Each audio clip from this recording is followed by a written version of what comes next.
Future slightly softer to start here this morning as we head towards more inflation data coming up later this morning at 10 o'clock. We'll get University of Michigan sentiment that does have key inflation portion to it. That could be a market mover today.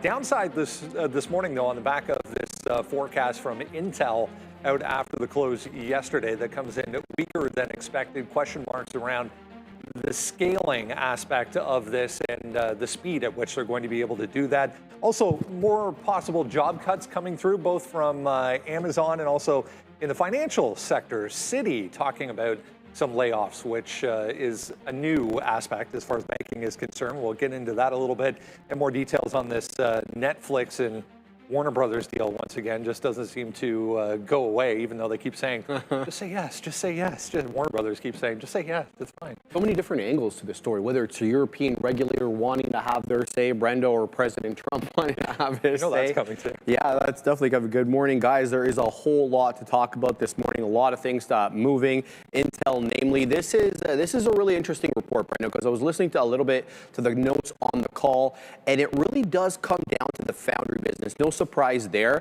but this time it's really not focused around 18A. 18A has its issues still with yield, but it's the 14A node that they're talking about now, and they're saying they were expecting clients to be announced on the earnings call for purchases for 14A. They didn't get it, Brendo, and they're saying that we may not even hear anything about new customers for that new node until 27.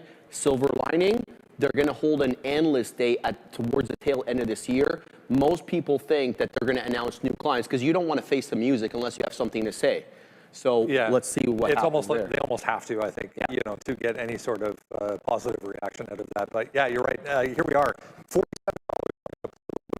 right now, a little bit NTC, down after the close, and then a little bit of follow through as the conference call took place and the earnings call took place, because it wasn't much, as you were saying, as far as anything people could see their teeth into.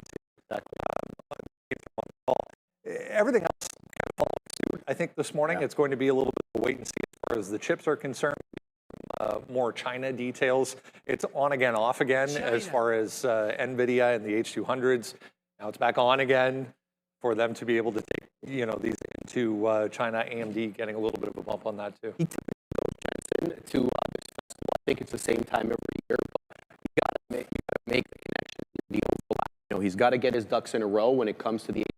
Right, he's got to tell how much he needs, right? We know that he said there was 2 million orders. He can't fill that many orders. And imagine he actually goes ahead with his production and then the regulator in China says, so he needs some certainty here. And I think that's what he's come there to. Whether or not that is achievable, I don't know. I still, lean heavily on the aspect that both sides, I think China and the U.S. are using this as a negotiation 100%. tactic. And, it's not even up to Jensen at that point. Here's Nvidia, though, on that news this morning that it's on again for the China market to the upside. So nice little bump for both Nvidia and AMD. What a week it's been. More to come on the earnings side next week, guys. Happy Friday. Yeah, happy Friday. And for the chip names, as you just said, it's like when a car comes down the street, you got to stop the game for a minute. Well, move the nets, everyone go to the side, and then you get to yell game on, and the game's back on for Nvidia and by proxy AMD as well. So, you got to look at those a little bit bullish. I feel like with this one, guess what made another all-time high today? If you guessed silver, then you would be correct. Higher and higher and higher. We'll look at SLV up another only 3.5%. I feel like, what are we doing? Like sometimes we're 6 or 7 up in here. So clearly we got to watch this. And on the other end of the equation, Bitcoin is down underneath 90,000. Actually, 89.3. So it's even a little bit lower. And ETH underneath 3K. So strength in metals, strength in the chips that aren't Intel, and weakness in Bitcoin. I feel like some of these themes are pretty par for the course. That said, there were some good runs yesterday in some bigger cap tech names. Tesla had good news in the afternoon. Meta's been doing some things as well. So yeah, it's a little more breadth to be able to look at. This week we've actually technically been led by the Russell, believe it or not. So the Russell actually the best index. Nice.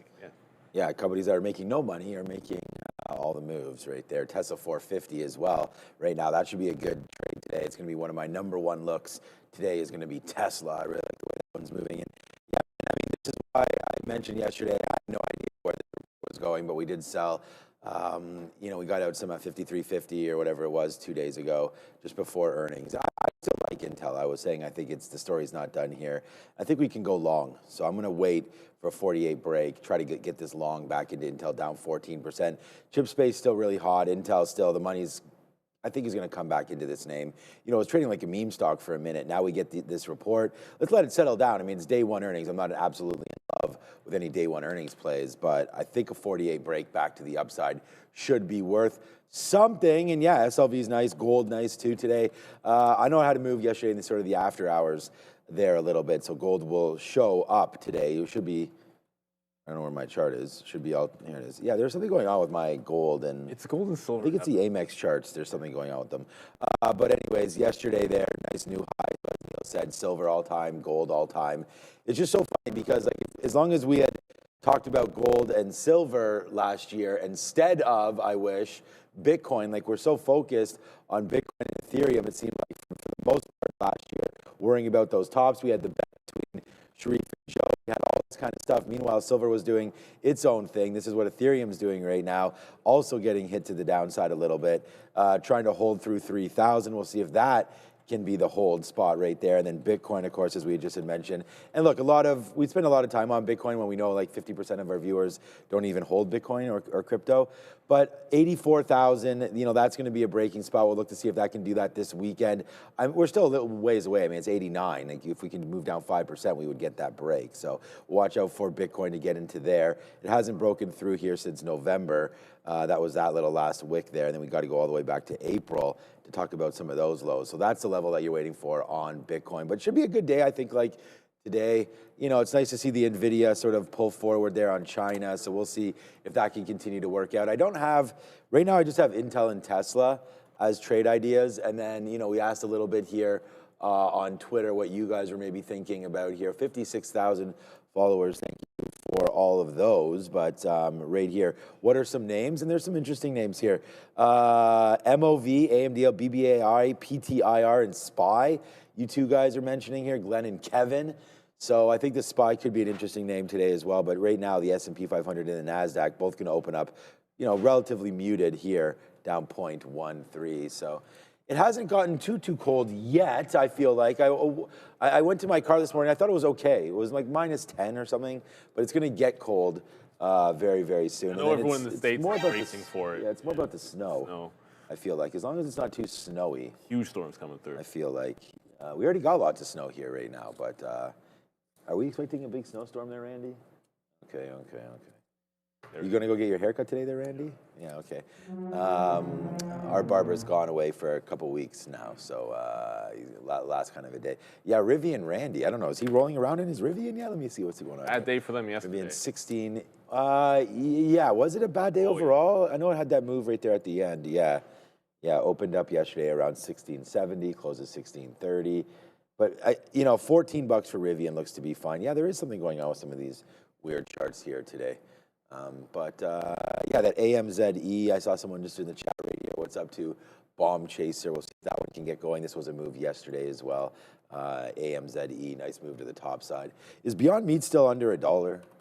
I mean, 94 cents. Okay. The odds are, if you ask that question, it's like a 90. Oh, it was above yesterday. No, but yesterday I would have won. Okay, true. But it keeps getting above $1, but not holding. That's what I was wondering if it held it today, because those are the trades. You know, like yesterday it was 94 cents. It went all the way to 101, and then fell back in. So we'll see if that trade can happen again today. You need Ryan Cohen. Oh, yeah. To buy a bunch of shares. Yeah, it was 1 million shares, right? He got an average price of $21.40 something. Yeah. All right. He likes it. He likes it a lot. Sell right now, make $1 million. Well, the thing is, GameStop, that late move in the day yesterday, kind of, that's probably a bad wick, I'm assuming. I don't think at 4 o'clock it went back to 23.5, but it eventually. No, I think it did because there wasn't another announcement. They announced the average price. I saw it yesterday. Oh, so it was that quickly? Okay, on our after show. So it's double top to 23.5, but we're right back here. And when we're sitting down in the aftermarket, this seemed like it was going to be a potential 23, just kind of break out a double top kind of deal. And instead, we're right back to where we were before. No, there's a chance that this does something, because at 23.5, this is resistance on the daily. So you got to watch this today. Chances of squeezing between Beyond Meat and GameStop. It's probably GameStop, as Beyond Meat has been languishing. But for the Rivian story, I might look at this one for the fade, because I feel like it was weak when Tesla was strong. Not that you have to make that correlation between the two. And then there was that little thing about the Austin possible like follow car, whatever it was, in the middle of the day, and that caused a little bit of a move down in Tesla, and Rivian actually spiked at that time, and then completely reverted. So the way that it sold off after that spike would lead me to think, short some pops in this. If it starts playing the VWAP game, maybe do that as well, because there's some room, as you said, like $14 has support on it. The 200 periods at 14.5. I'll look to short pops in Rivian here today, and especially given how weak it was in the face of Tesla's strength, and the way that move got reverted in the middle of the day was kind of nuts. Yeah, there's going to be a lot to watch. I know some miners out here, nerd affiliated, just threw HYMC out there. Pick your gold or silver miner, and well, I mean, if there's a gold or silver miner that isn't doing well right now, I'd suggest that's probably a pretty good hint that they stink. So HYMC absolutely flying. It tagged, it's up to $50 now. Yikes. If only AMC had kept their stake in HYMC, then they'd be squeezing right now. But they didn't. And they're failing instead, because that's how they roll. So let's roll up onto the desk. I know we're going to have Michael Loss. Yeah, we'll see. My guess is he'll probably, metals maybe? It's hard to ignore them. Oh boy. Oh, wow. Boy. Here we go. So shoot, Randy. We're actually getting breakfast too, Randy? And the sandwich? Oh, wow. Thank you. Cheers. Saves us from getting up. Yeah, I think that today was bacon and egg, I think it was. Yeah, it'll be like a standard. Those are the best days because it's just so easy to do. Yeah, there it is. Bacon and egg. You can't. Yeah, there. Yeah. This is where and you guys were saying you liked the tilapia yesterday, so that's a win. We'll say bang on that one. This was the best of the tilapia. It's not even I didn't even see close. it, so I think I don't think they sent as much because there was none left, so I think it was a successful. I had salmon, but you said it was a good. It was actually good. Okay, good. I have to give credit. We criticize the tilapia all the time. I have to give credit where credit is due. It was really good yesterday, so well, that's why I want to bring it up. I'm just giving the opinions there, but we went with salmon, and I'm pretty happy with that choice, but glad to see the tilapia worked out. And then we got a message, of course, from our food administrator. Is anyone else feeling really sick after that lunch? So I was like, okay. But tasted good, but everyone's feeling fine around here. So no airplane issues. The movie, that's one of my favorite movies. Airplane, yeah, that's another great one. We were talking about Leslie Nielsen the other day. Like everyone on the flight who ate the fish is going to be sick. He's like, yeah, it's okay. I had the chicken. Everyone drops like flies. You know what? Underrated in that movie is Kareem Abdul-Jabbar. Oh yeah, I have to rewatch that one. That's like from the '80s, eh? So that's a long time ago. Food Administration by Ram, yeah. Okay, Tesla Intel Palantir now on watch for me as well at 165. Should be another key level kicking off there, and I think we have to watch silver today as well. So, all right, we'll see what happens with Michael Noss coming through. I don't know, Brendan, what's the sort of pregame plan here for Michael? What does he want to talk about? I just emailed him or responded to his email. He sent me his idea for today. Is this even real? Question mark. So he wants to talk about magazine covers. Huh. I'll just leave it at that for now. But he sent me an interesting magazine cover that we'll get into. And people still buy magazines? Apparently, he seems to think we can use this as an indicator. So we'll have to see what Michael Noss has to say coming up at 8:30, 15 minutes. I was reading a couple things on Tesla. You and I were just talking a little bit about the Canadian sales. There was Canadian sales data that came out there for 2025 down. Ready for this? 60+%, 20,000 change in this country. Well, there's a couple of things. He markedly increased the price of the cars. I don't know if you remember that at the beginning of the year. A couple of times, actually, yeah. I guess reflect the difference in valuation of the currency. That's number one. Number two, political affiliations probably did not help him on this side of the border. very, very similar to what happened in Europe. We saw, double-digit drops basically in every country there, save and except, I think, for Norway.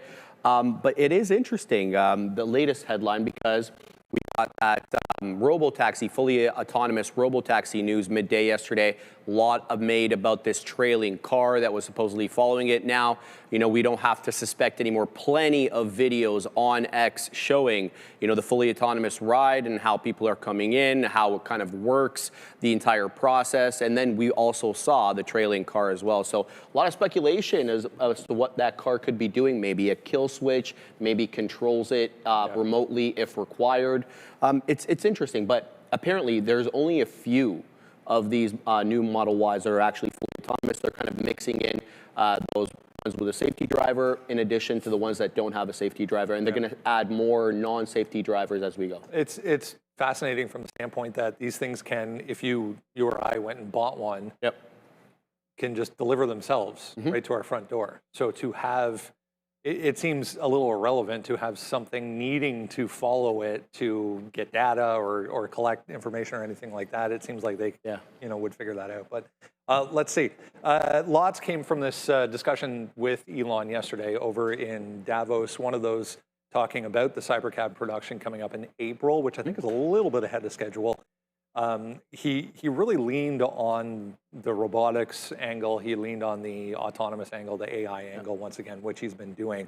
And I bring up the Canadian sales data simply because the stock doesn't care, nor should it, that sales in this country were down 60%. Here we are basically hanging out at the highs right now where we went out yesterday. Yeah, to build on your robotaxi comment, Brendo, I mean, a lot of videos, again, on X making their way online and showing the robotaxi being tested. I'm talking about that two-seater being tested. And this is very, very kind of Tesla-esque, right? We saw this with the refreshed Model Y. As soon as we started seeing them on the roads, I think it was like a few weeks later that we actually got the launch. So very, very kind of in line with how Tesla operates. Let's see if we start seeing them in people's ownership hands as opposed to being tested by the company. Yeah, there's so much positivity, I think, around that side of the business and around the robotics, the Optimus side of the business, that it's car sales are just so minor at this point. A lot of people speculating that robotaxi frame, because it's small, could be, if it's done well, and I guess they iron out some of the production issues, could be kind of that frame that you build a smaller Model 2, Model Q off, whatever they're going to call it, something that kind of moves the needle for that lower echelon, $35,000 and under. Or the other angle here is everyone in Canada is waiting to buy a Chinese EV instead, now that we can. Possibly. Brendo, I'm on that list, you made a good point yesterday. I'm on that list. Yeah, you made a good point yesterday that the Teslas made in China are actually best suited for this country anyway. Absolutely. So will they qualify for they're going to take that exemption? Exactly. They're going to take a bulwark of that 49,000 is what they're saying. So because they have everything ready. Whereas, BYD, NIO, XPeng, Alito, Xiaomi, they got to set up sales offices here, servicing centers. It's a whole thing. I mean, it's a lot of CapEx as well. They already have a pretty good head start, guys. So lots to consider with Tesla going forward. But, I mean, that was quite the move yesterday. Definitely quite the move, but also want to shout out, we start early and we look at some of these small cappers. Just want to point one out that is really moving before we get to Tesla. Custom Entertainment, spelled with a K, as you can see, it's cussed. They announced a non-binding memorandum, I can throw it up there. Non-binding memorandum of understanding for the conclave yada yada divestiture of its video solutions segment. So this is going to be, it's 25 million volume already, holding above VWAP. And looks like this one hasn't been around a while. Pretty new. So there's not a lot of price history to work with off this. So just be careful with it, but it looks like the volume's pretty good. And it's above the volume-weighted average price, something that we talked about with Luis. But for Tesla, I've already sort of just the reaction that this got. Remember I was showing you that Rivian chart where it's like when Tesla got going, like Rivian was doing the absolute opposite. That's the kind of way I want to play today. I feel like Rivian's kind of an easier short, especially if Tesla does make this 450 breakout, which seems pretty inevitable. Like on a Friday, you would test a level like that, almost certainly. The other thing it's got going for it, back above the 50 out of the penalty box here. It's the 50-period SMA here, simple moving average. And there's just not a heck of a lot if we break out above $50, at least until you get to the next even dollar, maybe even ticking higher than that. So there's a lot of room. The only skepticism is usually on a Friday, there tends to be some gravity around a big strike. That's why I'd rather play something like Rivian, which was, like when I see something trending down on the daily chart, stair-stepping it down, tried to go yesterday, so it was trying to go on strength, and then just resumed the weakness in the downtrend. Like something that easily trending, I feel is lower hanging fruit in the EV space. But if we're closing a 15-minute bar on Tesla above 450, I think you got to go here today for sure. Like I said, outside of the penalty box, and we knew it was probably going to take a catalyst to get it, and well, that's exactly what happened. They got a catalyst, a legitimate one. It had to be something with Optimus, which was never going to be that early. But this update with the Robotaxi, I think, is a good one. And it's so nonsense, the whole follow car controversy. Like, ultimately, progress is progress. And that's what people were looking for if you want the stock to move. Yeah, I have it right here. It's going to be on my note today. It's going to be the number one name. The sticky note's out already. It's 820. 445 area long. We saw that huge move yesterday just as we talked about it. The strategy, wait for the pullback into the weekly resistance to enter this trade. We've bounced off. We saw Intel that one time, like break 50, tried a couple times, went down to 48, eventually it broke, and then the rest was history after that. I think we just want to make sure that it does break and try to hold. So I'd actually, instead of trying to go long 450, I'm actually thinking about like this 451, this kind of top into here that we had made in the after hours. Like that could be the breakout long. Let's just wait to see how it goes. But then I was thinking to myself, this weekly area here, if we can pull back into 445, like right into here where we were having a little bit of a problem earlier on this week trying to break through. And then obviously we get that yesterday. So I would say a pullback into this buy zone right there, 444 to 445, gets me excited. And that's where we're going to be trying to dip by that trade. So, it's a Friday. It's relatively calm right here. But it's funny because yesterday I was at chess with my kid. My wife was at hockey. And she sent me something about Tesla. I can't remember what it was. Maybe it might have been the full self-drive thing. And I said, okay, so are you ready to get the Model X yet? Because she wants the Rivian. So I'm scrolling around looking for Model X's, and I just decided to look up my car. For some reason, I paid less for my car last May than what it is right now. So I don't know what's happening with used car prices for Tesla right now, but they were a couple $1,000s more. I've already driven my car around for 10 months or 8 months. And it's less than what I paid. I paid less than what it's worth right now. So I don't know if the used market for Teslas for some reason are higher right now. But yeah, it's exciting to see what's going to happen with all these Chinese names coming through into Canada. Canada is such a small market, though. It doesn't really matter, but I think it's interesting for us living here and seeing what those cars wind up looking like. I don't even see, I know it's a lot cheaper. It's much different than the Lucid Air and stuff like that, but I don't see too many Lucid cars or anything around on the road, but it would be interesting to see. We see some Polestars I'm seeing less and less of, actually, to be honest with you. I thought that they were making a bigger move. And then VinFast, I see a few VinFast. Oh, that's the Lucid chart. A while since I see VinFast. Yeah, I know. It's weird. But here's the Lucid chart as well. I mean, this name was, again, $2, went to $2.40 or so, and then now it's back down to $1. Remember, this split 10 to 1. So now it's down to $1, basically $1.15 or so. Nice bounce off, though, the 200. The 200 wouldn't matter on this chart because it's respecting that reverse, but nice bounce off $10. That's a $1 area there for Lucid. So we'll have to wait to see. We'll have to see what happens with Lucid. Again, another name, like if it's above $1, maybe we should trade it, but we already did that reverse split, so. Yeah, that's true. And speaking of used cars, guess what begins with a C and is going to make fresh highs? Again, Carvana, 500 inbound. Oh, yeah. It's like, it doesn't stop. The dip when this got added to the S&P, like that's about as good as it's going to get. Like technically, it doesn't really get you the 50, but it comes right back in the high, $400, and now you're going to test 500. There's your squeeze. Forget about all this nothing against GameStop or anything. Good luck to you, Ryan Cohen. And hey, maybe it breaks 23.50 and we trade GameStop today. But Carvana has been like it in the space for a while. So shout out to them for sure. Good luck bringing up those used cars. These guys have been king on the chart for a long time. But this little segment brought to you, everybody, by Electrocore Inc. It's traded on the NASDAQ under the ticker ECOR. electroCore is a commercial-stage bioelectronic medicine company using non-invasive neuromodulation to address chronic pain, headache, and wellness conditions.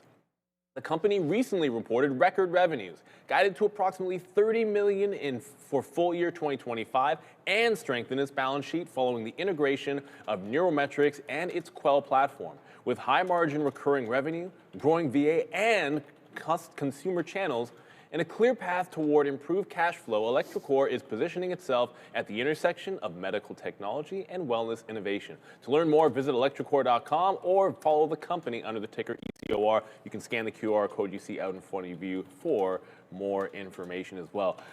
Speaking of more information, slight downtick in the futures there. But if we're looking at slight downticks, there was a little bit of a pullback off the highs there for silver. And I'll quickly also, while we're here, show you GLD, which is, oh, you see, I got that crazy 4 o'clock print too, which is slightly pulling back off of some of its highs. So not crazy action, but worth noting we were cruising all morning long on both of those metals and now starting to give a little bit back. So, Sharif, I got to ask you about EVs. I know you're kind of tuned into you look at the Chinese EVs, EV neighbor. You know the news out of Canada or whatnot. You think, are any of them worth looking into at some of these prices? I know Neil's been moving around a little bit. Absolutely, Neil. The Xiaomi SU7. If I could make a suggestion, it would be that one. It's if you like the Porsche, what's it called? The Taycan.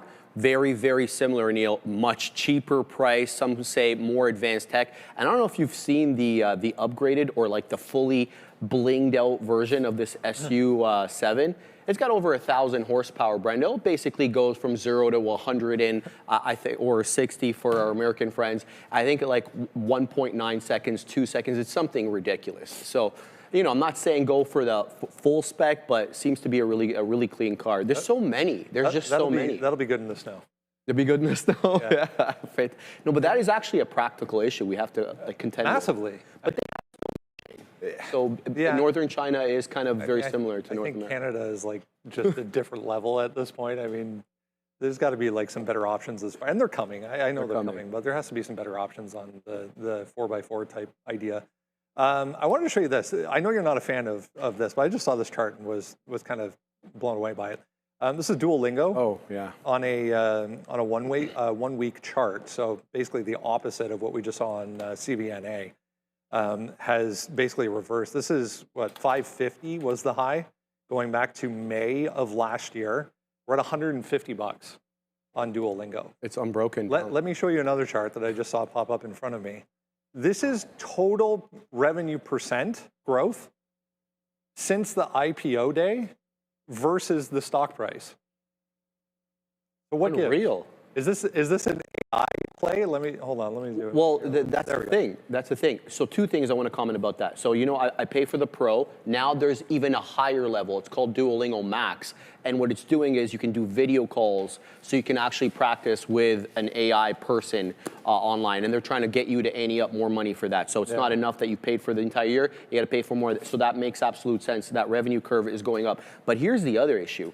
They're not including an LLM built in. So you're having, because they don't explain like 90% of why you're doing what you're doing. So to have a fuller understanding, you're constantly going into an LLM. Hey, why do I say this in this case, but not in this case? I mean, it would really help them to kind of internalize that. But yeah. And are people just simply concerned about the simple fact that at some point AI becomes so good at just teaching you the language anyways that this is not a business anymore. But guys, this gap is just impressive to say the least. Again, that's total revenue since IPO versus the stock price for Duolingo. I don't even know. I mean, there's obviously you got to look at. You're gonna have to look at earnings. You're gonna have to look at margins. Like there's gonna be more to the story than just revenue when you see that kind of a divergence. But it's still pretty. That's pretty intense, man. I don't. You know, let's look at. I mean, on a monthly chart. It's like, let's make it look even worse on a monthly chart. Yeah, I don't know where the bottom might be, but that becomes intriguing when I see that kind of divergence. Like any kind of a turnaround, which you would think would be here. when I look at it on the monthly, the last dip before it made that push, if you go back into, like, this will be October of 2020, or August of 2024, like, that's a pretty good reversal monthly candle. I mean, you're not doing the same thing here, but you've got effectively the same wick bottom underneath $150, and now you're trying to hold it because there's your wick bottom. It's all the way down to 140. If it closes this month back above 150, there may be something there, but I think it just probably needs a deeper dive. When I see something like that, like, it's got to be more than just the revenue story. Like, it's probably like declining margins out the wazoo or something. What's it costing them to acquire new clients or new accounts? Like, there's got to be something a little bit deeper, because that's quite the diversion. To me, this is just screams like, they're basically shooting first and asking questions later. Like, AI came and ate these guys' lunch. I mean, there's no more reason anymore, unless it's just for interest for yourself, to speak any other language than your native language. If you're using AI, you can literally plug these things, put these things in your ear, have a conversation with somebody across the other side of the world. From what I know, I've never used it, but it's probably not even that good. But that's what they're trying to do, and that's coming for Duolingo. And it's just like, I think learning a second language, third language, fourth language is amazing. It's just, I don't know what the use case, other than your own interests anymore. Talking naturally to family and things like that is one thing. But if you're traveling around, I think that's where a lot of Duolingo came from, was people that were planning on having, a trip to Italy or something in the next year. So they purchase Duolingo for 6 months or whatever and think they're going to speak Italian. And then, they use it when they're there, then they like the product, and then the next year they go to Spain, so they try to speak Spanish, and they use the product again. But now, I think with AI, people are probably seeing that, hey man, this is pretty easy to do it now, sort of without a software. And software has been getting hit, man, like software as a service. And there's many names like that continue to get hit to the downside, right? Like that AI has come for their lunch. We saw Salesforce was CRM, right? That's a pure software play. You're seeing names even like a Palantir, been getting hit on things like that. Adobe is a software that you download. And so there's all these services that are softwares that are just not, the SaaS model is not the one right now, especially if the market thinks that AI is coming for your lunch. So I don't know, man. I don't like the stock, and I don't think it's worth buying the dip. But I just checked, the PE is only 20, so that's well below market multiple. Yeah. So if you did think that there was a reason for this name to bump from here, then the valuation I don't think is horrible. There'll be I think there'll be a trade on it. I don't know if there's an investment in the stock. I think there'll be a trade on the stock. Yeah. I think that's the way to look at it. I trade like Lulu. There's a trade. Did they report already? Or? I don't know if they've reported yet, but I do know somebody that's locked and loaded and ready to go. And hopefully they're not getting as inundated with cold weather, Michael, as we are here. The NOS positive full effect, of course it is a Friday, so we're going to have Michael on and see what, we heard there could be some talk about magazines. I don't know. All right, just bring them on. Like, we have to get an explanation for this, because it's Friday morning, I get it. It's been a busy week, but I mean, maybe Andre, show my screen and we'll go from there. So that's the 2026 cover for The Economist. Yes. And Michael Noss, you think this is some sort of indicator for the market? Explain yourself.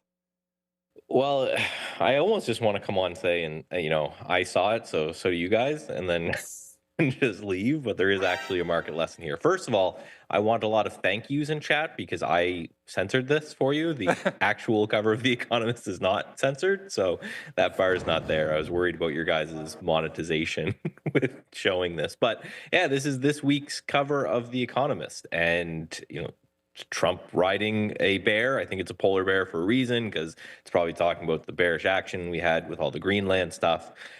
So why do we care? And this is actually, I find this hilarious and awesome that this is actually a section in the CMT's curriculum. So, the CMT has testified in front of the Senate to say this is a legitimate practice and organization in financial markets. And part of it is understanding these magazine covers. So first, I'm going to show you what normally happens, and then I think we'll talk about why a little bit later. So the first chart I have here is another cover of The Economist, and this one happened a lot of these charts are going to be really, really old, so we can zoom out. I think this was 2003, where you can see the cover of The Economist is the end of the oil age, and this is a weekly chart of oil right after, and this is when oil went from about, I think, $20 a barrel to about 80.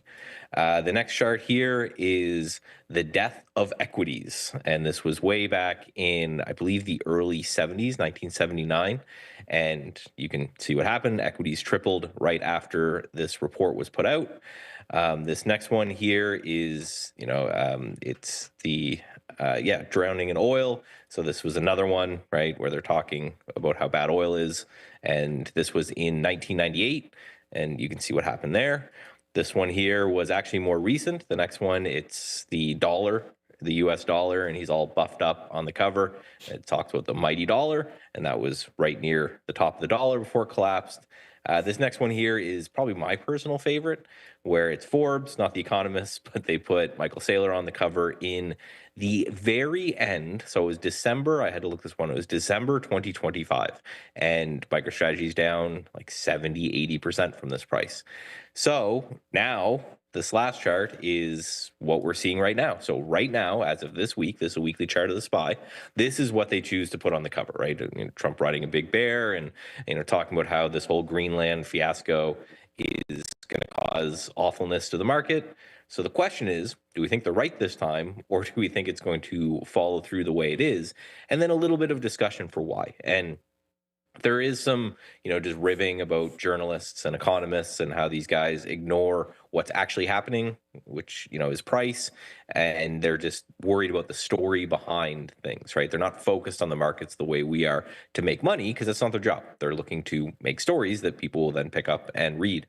And I think that's part of it. But I think the most of it is, to be a little bit more fair to them, just the lag involved. You have to remember that. So I am a writer for The Economist, and I see, okay, this Greenland thing's causing a little bit of a stir in the market.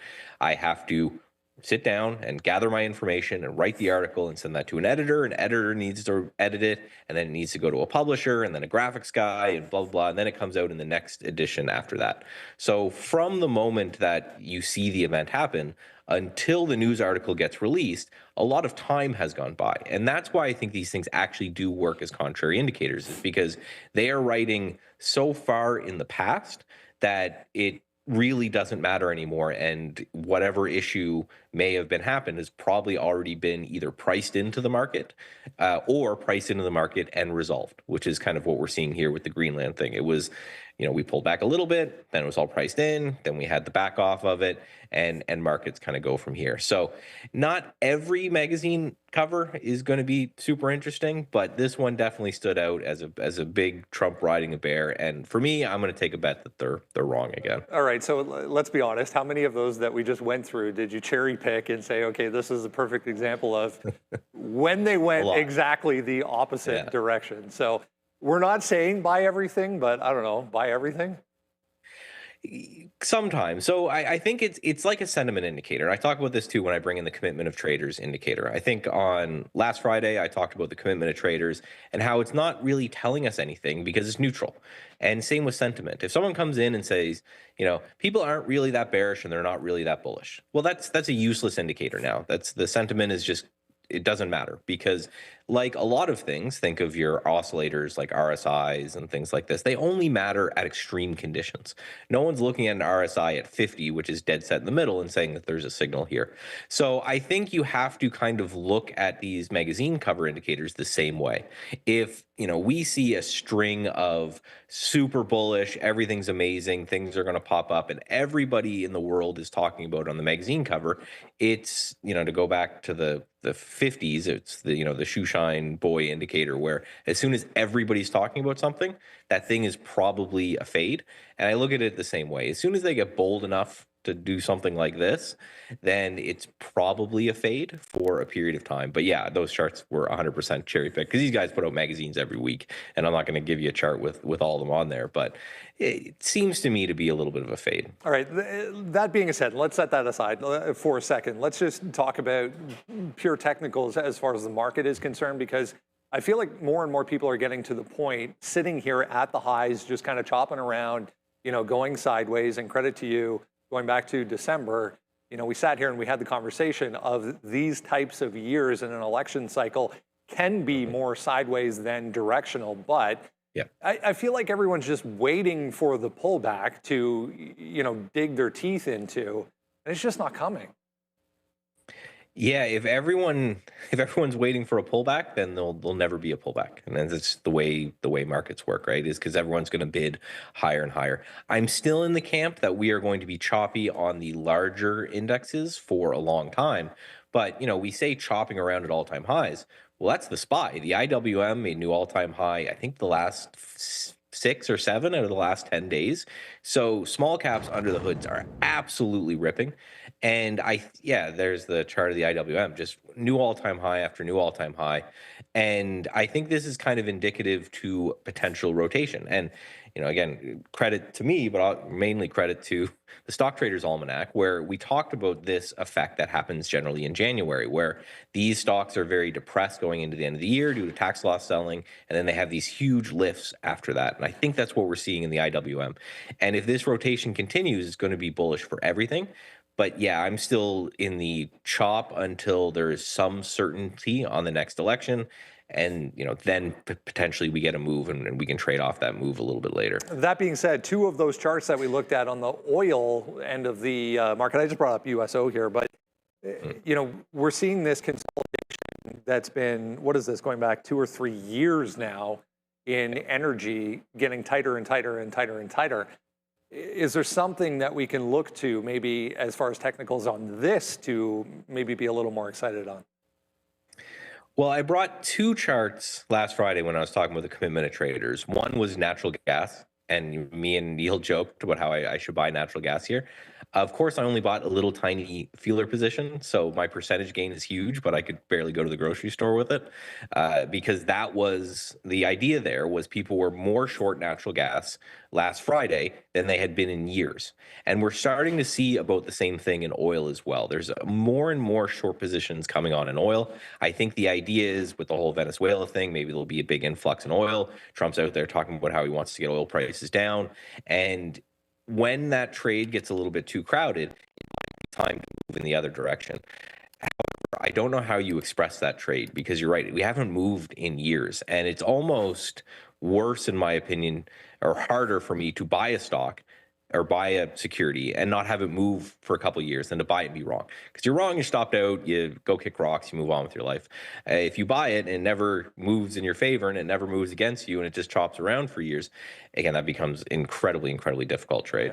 Yeah, good points. All right, we'll watch out for more magazine covers, I guess, to... hopefully none like that. Hopefully none like that. Don't make me do that again. Especially at breakfast time on a Friday morning. Have a great weekend. We'll catch you Monday. Have a good weekend, guys. Thank you, Michael. Well, you know what? The first thing, now that I think about this even more, the Madden effect, right? Like, you get on the cover of Madden, not because Madden is predicting you're going to have a good year. It's just whoever was, like, the big deal. So last year, Saquon Barkley has a gigantic season, and Philly wins the Super Bowl, so he gets on the Madden cover. But, like, obviously you've peaked. Like, you just had your biggest year probably ever. Like before that, it was like McCaffrey, and then he got hurt the whole year. Like it is what it is. It's like the barbershop talk. Like everyone's talking about it. So yeah, it's certainly fun. But I would agree with him on the whole oil thing. Like it's felt and it feels like oil could be having its move, but he's right about nat gas. Definitely right.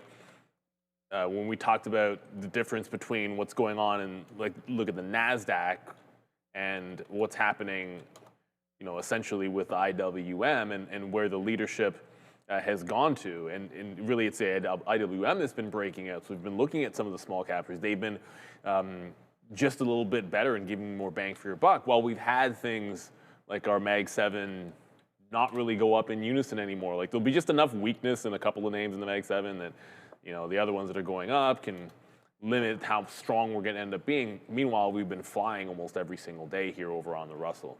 So you want to ride that wave. I tend to agree with that. I don't see anything that makes us incredibly bearish, especially after the last couple of days. Individual stocks, different story. Like I said, look at like a Rivian or something. There's always going to be something that looks bearish. Look at a Bitcoin right now; it doesn't look all that great. So you can always find, look, just like you can find a bull market anywhere, you can always find something bearish if you really want to. But you don't have to look too far to see where the winners are. Yeah, right here. I mean, I was thinking about, getting more into the XLE here. I was actually reviewing the portfolio a little bit last night. And yeah, breaking through here, $50, XLE. This goes all the way back to 2014, all the way up here. So what we've, obviously got crushed there when oil turned red at one point, as we all know. XLE just trying to break out. So I think this is a really good call. This is a weekly chart. There's a 200 period moving average.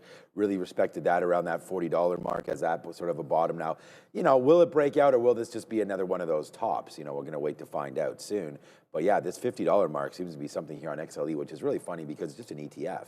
So it's full of a bunch of different names and it keeps on turning around at this value up here at $50. So yeah, I mean, obviously the PE within this ETF keeps changing, but if you are bullish and you could look to see what was happening again with silver or anything like that, when we saw, this is going to look ridiculous because now it's just parabolic, but there was weekly tops breaking right here, $28, $29.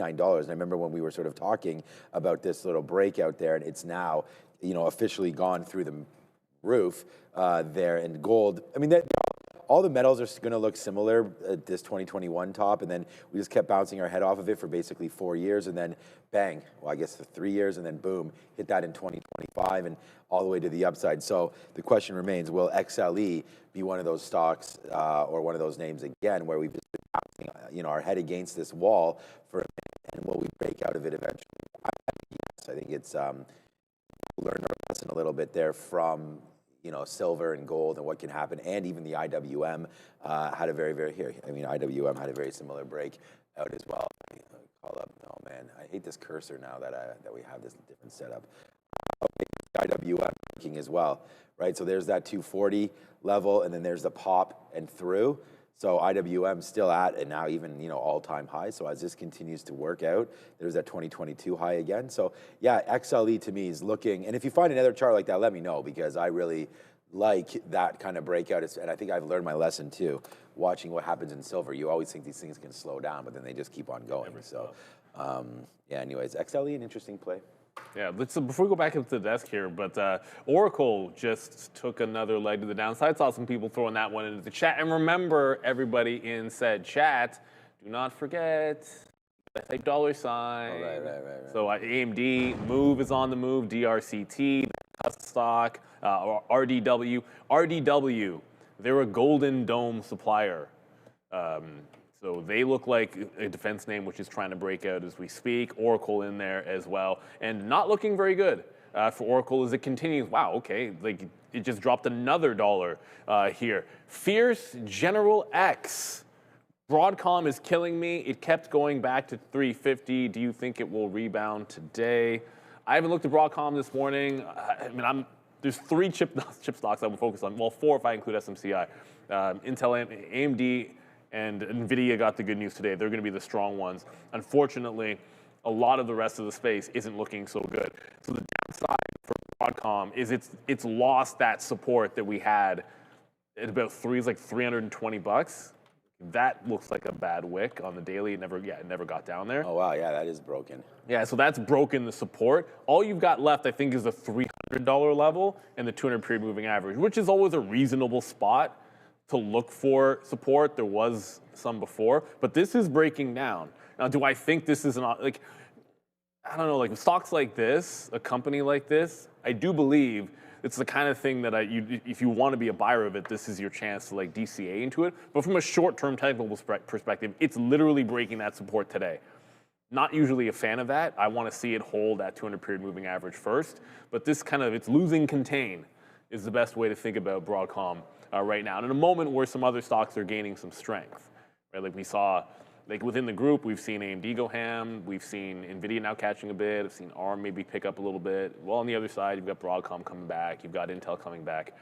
But I'm still trying to figure out, I haven't seen or heard anything, just going back to Oracle, that would account for that $4 drop it just made. That said, the stock's been falling for a while. So it could just be, maybe it was like something technical or whatever, but the stock's been trending down at least.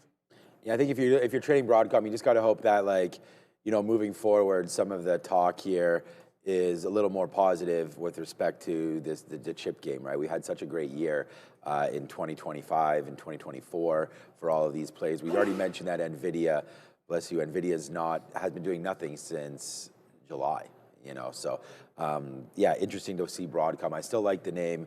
I chose Marvell, but I like the space. But yeah, down to $300, I think is a spot that Broadcom's going, and we just got to wait for earnings. I mean, they report late as well, so we'll have to see. Next week is so big for everybody because if CapEx remains still elevated, then it's going to be hard to stay away from those names, right? Like Broadcom can make 3 or 4% a day, next week if those earnings, tell them what they want. So yeah, just getting hit right now, right? So yeah, I don't love this space. I am not buying anything. Although AMD is 260 again. That thing is ridiculous. But at the end of the day, I don't want to buy any AI names, I don't think, early on in this year. Might be wrong, but at least let's give it till next week before we step in and decide what to do. I mean, next week's a sort of the Super Bowl of weeks for earnings again. And with Super Bowl just around the corner, I think it's going to be pretty easy, New England, Seattle, and then we wait to see what winds up happening. So last week we hit that crazy 3-game parlay. We'll see if we can do something again. I'll be cheering for them, but they don't have a chance. I think they have. I think they have a chance. Their defense is supposed to be good. I don't think their defense is as good. It would be the greatest. It would be an unbelievable story to have a quarterback no one's heard of taking the Super Bowl. Fierce General, thank you again. Thank you as well. You watch every day. We've helped you learn so much. That was your first 3 super chats. Really cool to see you guys talk. Did you miss one? You said 3. Yeah, because that's number 2. Maybe you had one yesterday. I guess. Did we miss one earlier? Oh, you're the algorithm. Okay, no, that was the algorithm one, which I think you're joking. I guess you were. I don't know if you were joking around about the algorithm one. Let me see. Yeah, the algorithm that went wrong? No, it's like, I'll just show this because I don't have the other screen up. I built an algo that is never wrong. I'll offer 50% ownership if we help you sell it. You made your first million and we taught you so much. Look, I mean, I've made my first million. Here's what I would say. First of all, hell? Any algorithm that only makes money. If you're making any money. If it only makes money, word of advice, if this happens to be true, why in the world would you sell it? Bleed it dry and make money with it. And that's you have an edge on something, go out there and just make more money with it and keep eating. Like what's the I don't know, Ezekiel Elliott thing. Look, first of all, nothing never loses. No, 98% of day traders lose money. This guy's made $1 million. Ride it and eat. If it works. This made $1 million. PDS Biotechnology, NASDAQ, PDSB, is transforming how the immune system targets and fights cancer with initial focus on HPV-16 positive head and neck cancer. HPV-16 can cause head and neck cancer, and more people are facing these high-risk cancers than ever before. HPV-16 positive head and neck cancers are projected to become the most common type of head and neck cancer in the United States in just a few years.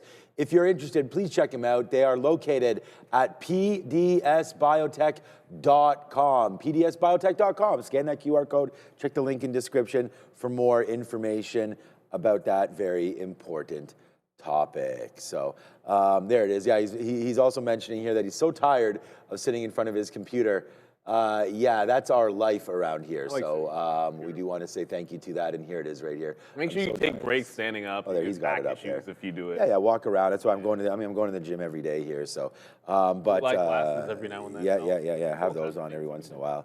Yeah, and just, but yeah, traveling the world is what you want to do. I can't argue. That's what I was saying, man. If you're already going to be in the top 2% of traders, and you have something making money for you, then yeah, don't sit in front of your computer. I always say that every day, man. If you can be done trading at 9:45. How many days do I tell you guys? Yeah, couldn't you automate most of it and just monitor if you have the algo going? Anyways, that's just out of curiosity. Take some time off, man. That's something you could do. I know there's plenty of traders that deploy automated strategies that as long as they have some kind of a stable connection, they can monitor it remotely. But again, I don't know exactly the situation there. We're almost at 9 o'clock. Oh, you still have XLE up. I was gonna make, there's really nothing going on right now. No, I was gonna comment on a couple of things that were breaking out because I saw when I was literally before this, we were going through the visualizer, right, of some of the symbols. I was like, oh, like this is running, that's running, and I was a little bit surprised. You guys won't be able to tell this, but what do I not see on any of these. Like, yeah, you got some chips. I actually don't know what Move does. Palantir, DRCT, Cust. But no one really talking about USAR. Like, weren't we all hyped up about about rare earths and critical metals and all that stuff? Yeah, kind of a decent day yesterday. It's up another 5 and it's breaking out. And this is to the point of the small cappers that are going. Like, there's so many of them that one that I would have assumed, based on the profile chart, based on the strength that it had yesterday, the fact that it's up again and gapping and does pretty good volume, it would be on our locator, not locator, our visualizer, and one of the top symbols you guys are talking about. But I think that just goes to show how many things there are that are looking bullish and are moving right now, whether it's that RDW, Redwire, the Golden Dome supplier breaking out. Like, look at another small cap chart, literally breaking out on the daily. Not a terrible looking chart. Actual catalyst, up 10%. Strong day yesterday, reversal day the day before. There's a lot of these types of stocks. If you're a small cap trader, this is kind of looking good for you, because there's at least half a dozen names that are profiling for continuation long plays in here, above VWAP, all the kind of stuff that you're looking for. So good luck out there. I know Sharif will be busy in the midday trying to pick and choose which ones he wants to trade. Right, buddy? Absolutely, Neil. And there's already a couple moving here. MOVE, I mean, it's looking fantastic, up 174%, with the best name for one of these small cap gappers, guys. MOVE, looking to take out that $20 area. We'll keep an eye on that. Maybe it's above the volume time the midday comes around, Brent. It's been one of those weeks again for small caps. I was just digging into this chart a little bit, which is kind of crazy. So first off, this chart goes all the way back to 2010, so 15 plus years at this point, 16 years. This measures the premium between silver traded on the Shanghai Gold Exchange or physical markets in China versus the global COMEX price of silver. Their variance? We're at 12. Huh. This thing has averaged 4 going back to 2010. So, I mean, it's just suggesting that, I mean, we had that chart, you guys showed it, I think, on the midday, of how much gold China was buying going into the end of last year. This is simply signaling that the premium increase suggests that China is also loading up on silver here as well. That's really interesting. And one thing that comes immediately to mind is less reliance on US dollars. I think China was one of the largest holders of US foreign currency in their treasury. So we've seen a lot of the de-dollarization push, whether it's from China, Russia, or other powers. So this makes absolute sense that they would focus on the commodities end of things, Brendo. Yeah, so again, just for anyone who missed that, it's the price difference between silver traded on the Shanghai Gold Exchange or physical markets in China versus the COMEX spot price, which is North America, essentially. And I've seen this before, specifically in Egypt. I remember when we had hyperinflation and the Egyptian pound was basically all but useless against the US dollar. I think it was like one US dollar was 50 Egyptian pounds. People started buying gold as a hedge, as an inflation hedge. And then there was a variance between what the spot price of gold was in Egypt because of the hyperinflation and what it was selling internationally. And the reason is because they were not allowing exports of gold. So there was a kind of a void, a disconnect between the global market and the local national market. I don't know if that's exactly what's happening here, but I do know that China did have restrictions on the export of precious metals. And the reason this matters is because if you go to, this is a weekly chart of silver, going back to basically that chart I just showed you of the difference in the price correlation or the premium being paid, that move essentially started mid-December going into the end of last year. So, I mean, if you simply go back to the end of November, beginning of December, that's what's happened since we had that disconnect between markets in China and markets here on the price of silver. And then I like to know what the function of that's causing that, though. Like, why is there a disconnect between the COMEX, as you were saying, which we can kind of just use as a gateway to the global market, and locally in China? I'm assuming there has to be some sort of export restrictions to create that arbitrage. For 15 years, this thing has lived around 3 to 4%. Crazy. And we're at 12.5 right now. So, I mean, what is this? 1, 2, 3, 4, 5, 6, 7, 8 weeks in a row straight parabolic for the price of silver, as everyone is well aware. Yeah, I like to say. I mean, well, the chart. Look, if it unwinds, it'll get a little bit out of hand. I think for this one up here, you're just talking about day trading it. Like, I don't know. You can maybe hold, like, the swings overnight have been good because most of the movement has really been in some of the overnight gaps. Now, yesterday was a little bit of that was just a little bit different. But, you know, you get overnight gap, and then intraday trading's kind of trash for a couple of days, gets you away from it. Then yesterday actually was a good long day with a gap, another gap here. The way that this responds to the gaps, however, has typically been to kind of bamboozle you at the open. So, like, this is the open, it dips, and then tries to pop, tries to hold view up and loses it. And then it's when it does a heavy dip at some point, like, that's when you want to look for the reversion. That's what I'm thinking today. If it's not going to be one of these where we just right at the open break out the top, and then once that happens, if this takes out the highs at the open, I'm always thinking sort of the same thing. Okay, well, it's going to be an up day, pull back into VWAP kind of thing. I wasn't looking at this yesterday. If it does the same thing today, break out the top and look for the VWAP bounce. If it doesn't, then it's allow it to trend down, and sometimes it takes to 11 o'clock, and then you get a good reversion. Sometimes it's midday. So I want to play it with some patience today. If it's not a breakout style day, then I might not touch it till the middle of the day, which is perfectly fine if it's in a downtrend. But I do want to try to catch that reversion on silver because, like I said, like up here, you're not trying to. I don't know if maybe you are swinging this thing. If you're holding in the money, it's much different than trying to pick it up at this top. I'd rather day trade it and leave it alone. I wrote down here just to go long if it comes down to 89.50. That's the low of this morning, and then 87.50 yesterday's close. Something to look at for silver. But I do think it is looking pretty toppy here. I mean, you know, now that we've sort of made this top of $90.40, nothing wrong with like punching this short and then just hoping for some kind of a collapse today, and that will give you $1 worth of risk, right? So take a couple hundred shares or whatever you're trying to do, again, depending on what your risk tolerances are, but 89.50, bang, you know, if that breaks, you can use the high as you're out. That'll give you about $1.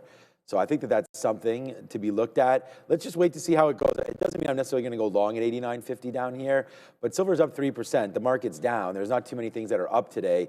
So if you're going to try to play the long game, I do think that this SLV has a chance to be a long down here at 89.50. So if you like the long, hold it until this breaks. And then when it does, man, I think floodgates can open up. So there's a similar trade on Palantir I described on the sticky note. We'll hopefully be able to cover that now that it's past 9 o'clock. But there goes silver today, up another 3%. I would say the right trade is long, but not if it breaks this 89.50. So we're definitely going to be watching that pre-market low. I think it'll probably hit almost immediately off open. So excited to see that. Silver today definitely will be in my blotter at one point here. So. All right, it's 9:02. Let's go back over the desk and start this. Yeah, go ahead. Danny's boy, 1, 2, 3, 4, 5. I have a company you guys might want to invest in. I got to read it. I have to. It's too much fun. I stole a bunch of automated paper towel dispensers. That's not very nice of you, Danny's boy. From various public bathrooms. We then fill them with cheese for people to mount above their barbecue grills. Just so you know, I just hopped on the phone, sold everything. We're going to invest every single penny we have in the greatest adventure of all time. I mean, who wouldn't want that? Scaling it if your production method is stealing the dispensers, scaling it could be a little bit of a problem because the limit to how much you mean. A lot of public bathrooms, but you got a lot of legwork, right? I don't know how you're going to get enough people to do that. Bring them in from China. I have to figure something else, to scale that idea. But, we're all in. We absolutely love it. We're also all in to do the rundown for you guys, checking out everything that is on our free watch list. As Shreve is also selling everything, so he can invest too. You guys are killing me. All right, guys, 688. mid-80s. That's where we closed yesterday on the SPY. So we're still using that key area of technical resistance that we haven't been able to clear since, I want to say, back on the 16th of this month. We're using 690. So 690, our first area of resistance. If we really start getting going, we're going to use that 692.5 that we topped out at back on the 16th.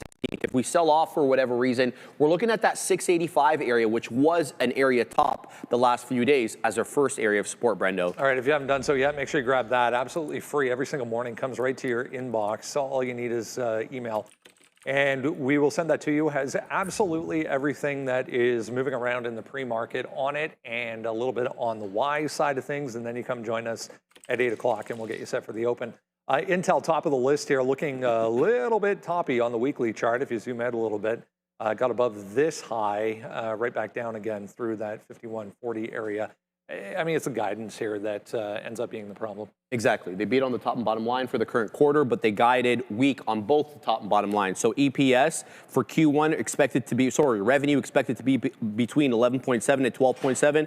That's below consensus of 12.51. The midpoint of that is, of course. Adjusted EPS is break even, missing the expectations of 5 pennies per share. But let's get down to it. This is really coming down to the manufacturing, the foundry part of their business, whether you're talking about 18A or whether you're talking about 14A. 18A has its problems with yield. They're improving on that, Brendo. Yield basically means, for everybody who doesn't know, the usability of the chips that they produce. What percentage of them are usable? They're, I believe, above 50 to 60% now. But the 14A, that's their most advanced node, and that's what the street wanted to hear. They wanted to hear about new clients are going to be buying these chips. They didn't get it, and they're, as I said earlier in the show, silver lining here is they're going to have an investor day towards the end of the year, specifically on that 14A node. A lot of analysts expecting that they will announce clients at that time. Quote unquote, end of the year is a long time from now. Yes. Unfortunately, we're still in January here. $48 coming to play right now.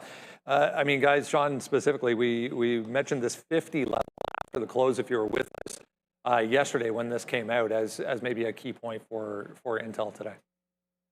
Yesterday's show, and I was like, tomorrow's trade, smash your whole month 50 short, you know, and that did definitely play out yesterday. And here's the chart of it on Intel when it did happen. There's the, we left literally yesterday right at 4:30 when we turned off the after show. I said the trade is, and I hope someone made it, smash that $50 and make your whole month. And that is exactly what would have happened if you had done that. I mean, it goes down $3 without even stopping. You had a little bit of a hiccup there at 48, or 49, and then it just continued to make moves. And then now I think you might have found something here on Intel. So this is what it looks like right now. If we zoom in a little bit, I had written down, zoom in, I said, okay, not working. So I was looking at this 48 level, and that's what I wrote down on the note. I just thought if we could break through $48, that would be sort of the bumper to 50 again. I still think that we could get back to $50 today. Probably a little overdone, but as Brendan said, a year is a long time. I don't know what's going to happen in the next, 11 months or so, but we'll have to wait for that to come through. And if they do have the customers, then that's going to be great and it will shoot up. Are you willing to wait for that? That's why we sold a quarter of our position, before earnings, and probably buy it back. I mean, at some point, I actually want to look at XLE maybe. I was thinking about putting some more money into that. But yeah, 48 break, down 11%. That's SSR now, right? So you're not going, what SSR means is you're not going to be able to sell it against this bid. So you're only going to be able to get short if you sit on the offer and someone takes you out. So we're going to wait to see if that has some sort of an action on this. It's already done 12 million shares, though. By the time we open up at 9:30, this thing will probably be, closer to 15, maybe 20 million shares. We don't have the imbalance yet. I think that'll be an interesting story to start. But look, man, we put down 48. 48's obviously been very, very key here for the last half hour or so, or hour anyways, back into here for 8 o'clock. So I'm excited to see what winds up happening at this 48 level. Now that we have a top of 48.15, we're just going to keep on extending where we're going to punch long. So I think if we take out that top, I think this is a long punch. So it's looking like 48.20 now, and just play it back. Like if you punch long and it doesn't go, you could just get out. Like it's going to be one of those plays where I think there's going to be enough liquidity to go back and forth as many times as possible. So Intel down 12%. I like it for a relief rally long. you know, back to where it was a couple days ago. This is not the sky is falling. Like, we were up 11% the other day on Intel, just up 11%, Yeah, right? this is So last week's low. yeah, parabolic moves go both ways, and this one's just taking a little bit of a break here to the downside. If you go back to, was it beginning of last week, we're still above that price. We closed underneath $45. So, you know, it's really not the end of the world here for Intel. It's a bad Q.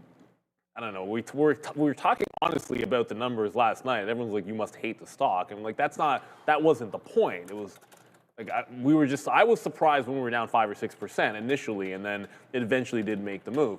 But because it will almost certainly open up, as Sean said, SSR, you know, there's something to be said about when we get a bounce off of an SSR stock, just mechanically. So 46 is the first level, like even dollar level that I'm obviously looking at if we break the low. But there's also the notion of, and it's not my phrase, but if it doesn't break the low, there's only one place to go. And that's when you've held a pre-market bottom. Anytime I see something gap down that's SSR, and at the open, like we've made a double bottom here at 46.75. So if the first action is to press and fail this break and do a reversal, that's also a good SSR long setup. But it requires you looking at it right at 9:30. Usually that's something that happens right away. So, you know, either we do that or we get to that 46 level. If it ends up trending, there's always VWAP. And if it closes the gap to 50, cross that bridge when you get there. I think that's an obvious spot to look for a reversion. We're going to talk next about a couple of chip names that don't have a negative headline. In fact, they've got a pretty good and positive one.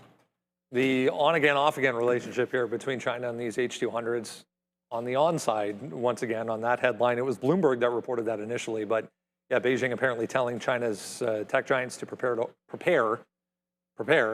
actually do it yet, just prepare to order these H200s. That's good news. Nice pop here for Nvidia. Yeah, and Jensen's on his way to China, as we know, Brendo. He's planning a visit to China ahead of the mid-February Lunar New Year. And he does, to be fair, he does go every year. So, you know, we shouldn't maybe read too much into it. But it does underscore NVIDIA's continued engagement with China despite the heightened geopolitical tensions and regulatory pressure. China, just so you guys know, used to account for about 20% of NVIDIA's data center revenue, which is, you know, just a euphemism for their AI chips. Recent reports are suggesting that China may only approve the purchases of the H200 for limited use cases. However, China's Ministry of Commerce came out and said, no, we're unaware of any such restrictions. Those are just your rumors and your reporting. And we know that, you know, the lack of clarity keeps that revenue expectations fluid by investors. They're not really sure whether to price it in or not. And I should mention that Jensen has visited the mainland multiple times over the past year to kind of move the needle along when it comes to these chip exports. Market likes it, guys. Curling back to the upside currently here for NVIDIA. NVIDIA's on the right side of the 50 period again, which it's been sort of navigating back and forth the last couple of, it's like actually the last 3 or 4 weeks. It's been a while that we've been just sort of sitting around. I think this is a headline that we have been looking for. We don't have to wait. We do have to wait a lot longer, relatively speaking, for their earnings in particular. But just this prior high at 186, we've already tested a bounce off of that. So like a lot of, like today, it's weird because you get some positive headlines, obviously not Intel's there. The market's slightly down to end the week. So I am in the mode of, if I like along, I'm more dip and rip than I am looking breakout, just based on the mechanics. So that's prior high, and then 184, where there was all-day support on the stock. That's just a bad dark pool wick. It held 184 the entirety of the day. So 84 and 86 for NVIDIA are going to be the plays. Do like the news here. If this isn't the catalyst that gets it through the 190, I'd be disappointed. Yeah, I didn't really, for me today, I mean, I was still looking at Intel there. You know, you can only trade so many stocks, and we've been looking at Nvidia. I just don't think that there's too much juice here in the name, right? And so it's just looking at what we're doing. It's got to break above this 190 to get a little interested. It might even be 192, 193 break long. And I'm glad that it's sort of trying to take off from that bottom. So we like all this China talk. We've heard it a lot lately. It's just, I know it's done 6 million, so I don't want to say like there's nothing here, but it's a nice move. There's the 200 period of 186. I think obviously I'm just looking at this now. It matches up with yesterday's high. So to me, if we're going to play the same kind of thing on Tesla, like back to 445, the weekly sort of tops there. What about 186 then? That's only $1 down. I'm actually not getting like not getting good vibes about this market right here today. You know, we're starting to tick down lower.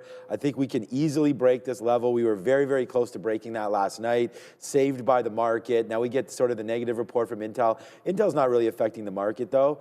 So I just worry that if this does fall out, what does happen with the NASDAQ? And I don't really want to be chasing this. So for me, I'm going to stay away from Nvidia today. If anything, the parabolic move, if I'm thinking the market's going to be down, then I think we got to short AMD. I mean, AMD is up another 3% today. And this is, like I use the word parabolic, and I'm not trying to use it like too much here because there's just so many stocks that are doing this. But when you were $200 back on January 13th, this is like 8 trading days you've now gained. So it's gained $60 on 20. You know, so you're up 30% or so here on AMD. It's a huge move. I think a little bit less than that, but it's a huge move that continues higher. And it's looking like we might be top heavy here on advanced micro devices. So if I think the market's going to go downside, then I'd rather short this thing. But I'm not sure. 267, like you're not far away from taking out those highs on AMD. What a monster this name has been, man. I thought I was smart selling some in the 250 area. No, not I guess. I guess not. But nice move there for AMD back to the upside. I look short here rather than Nvidia, but I'm a little more concerned about what this market's trying to do.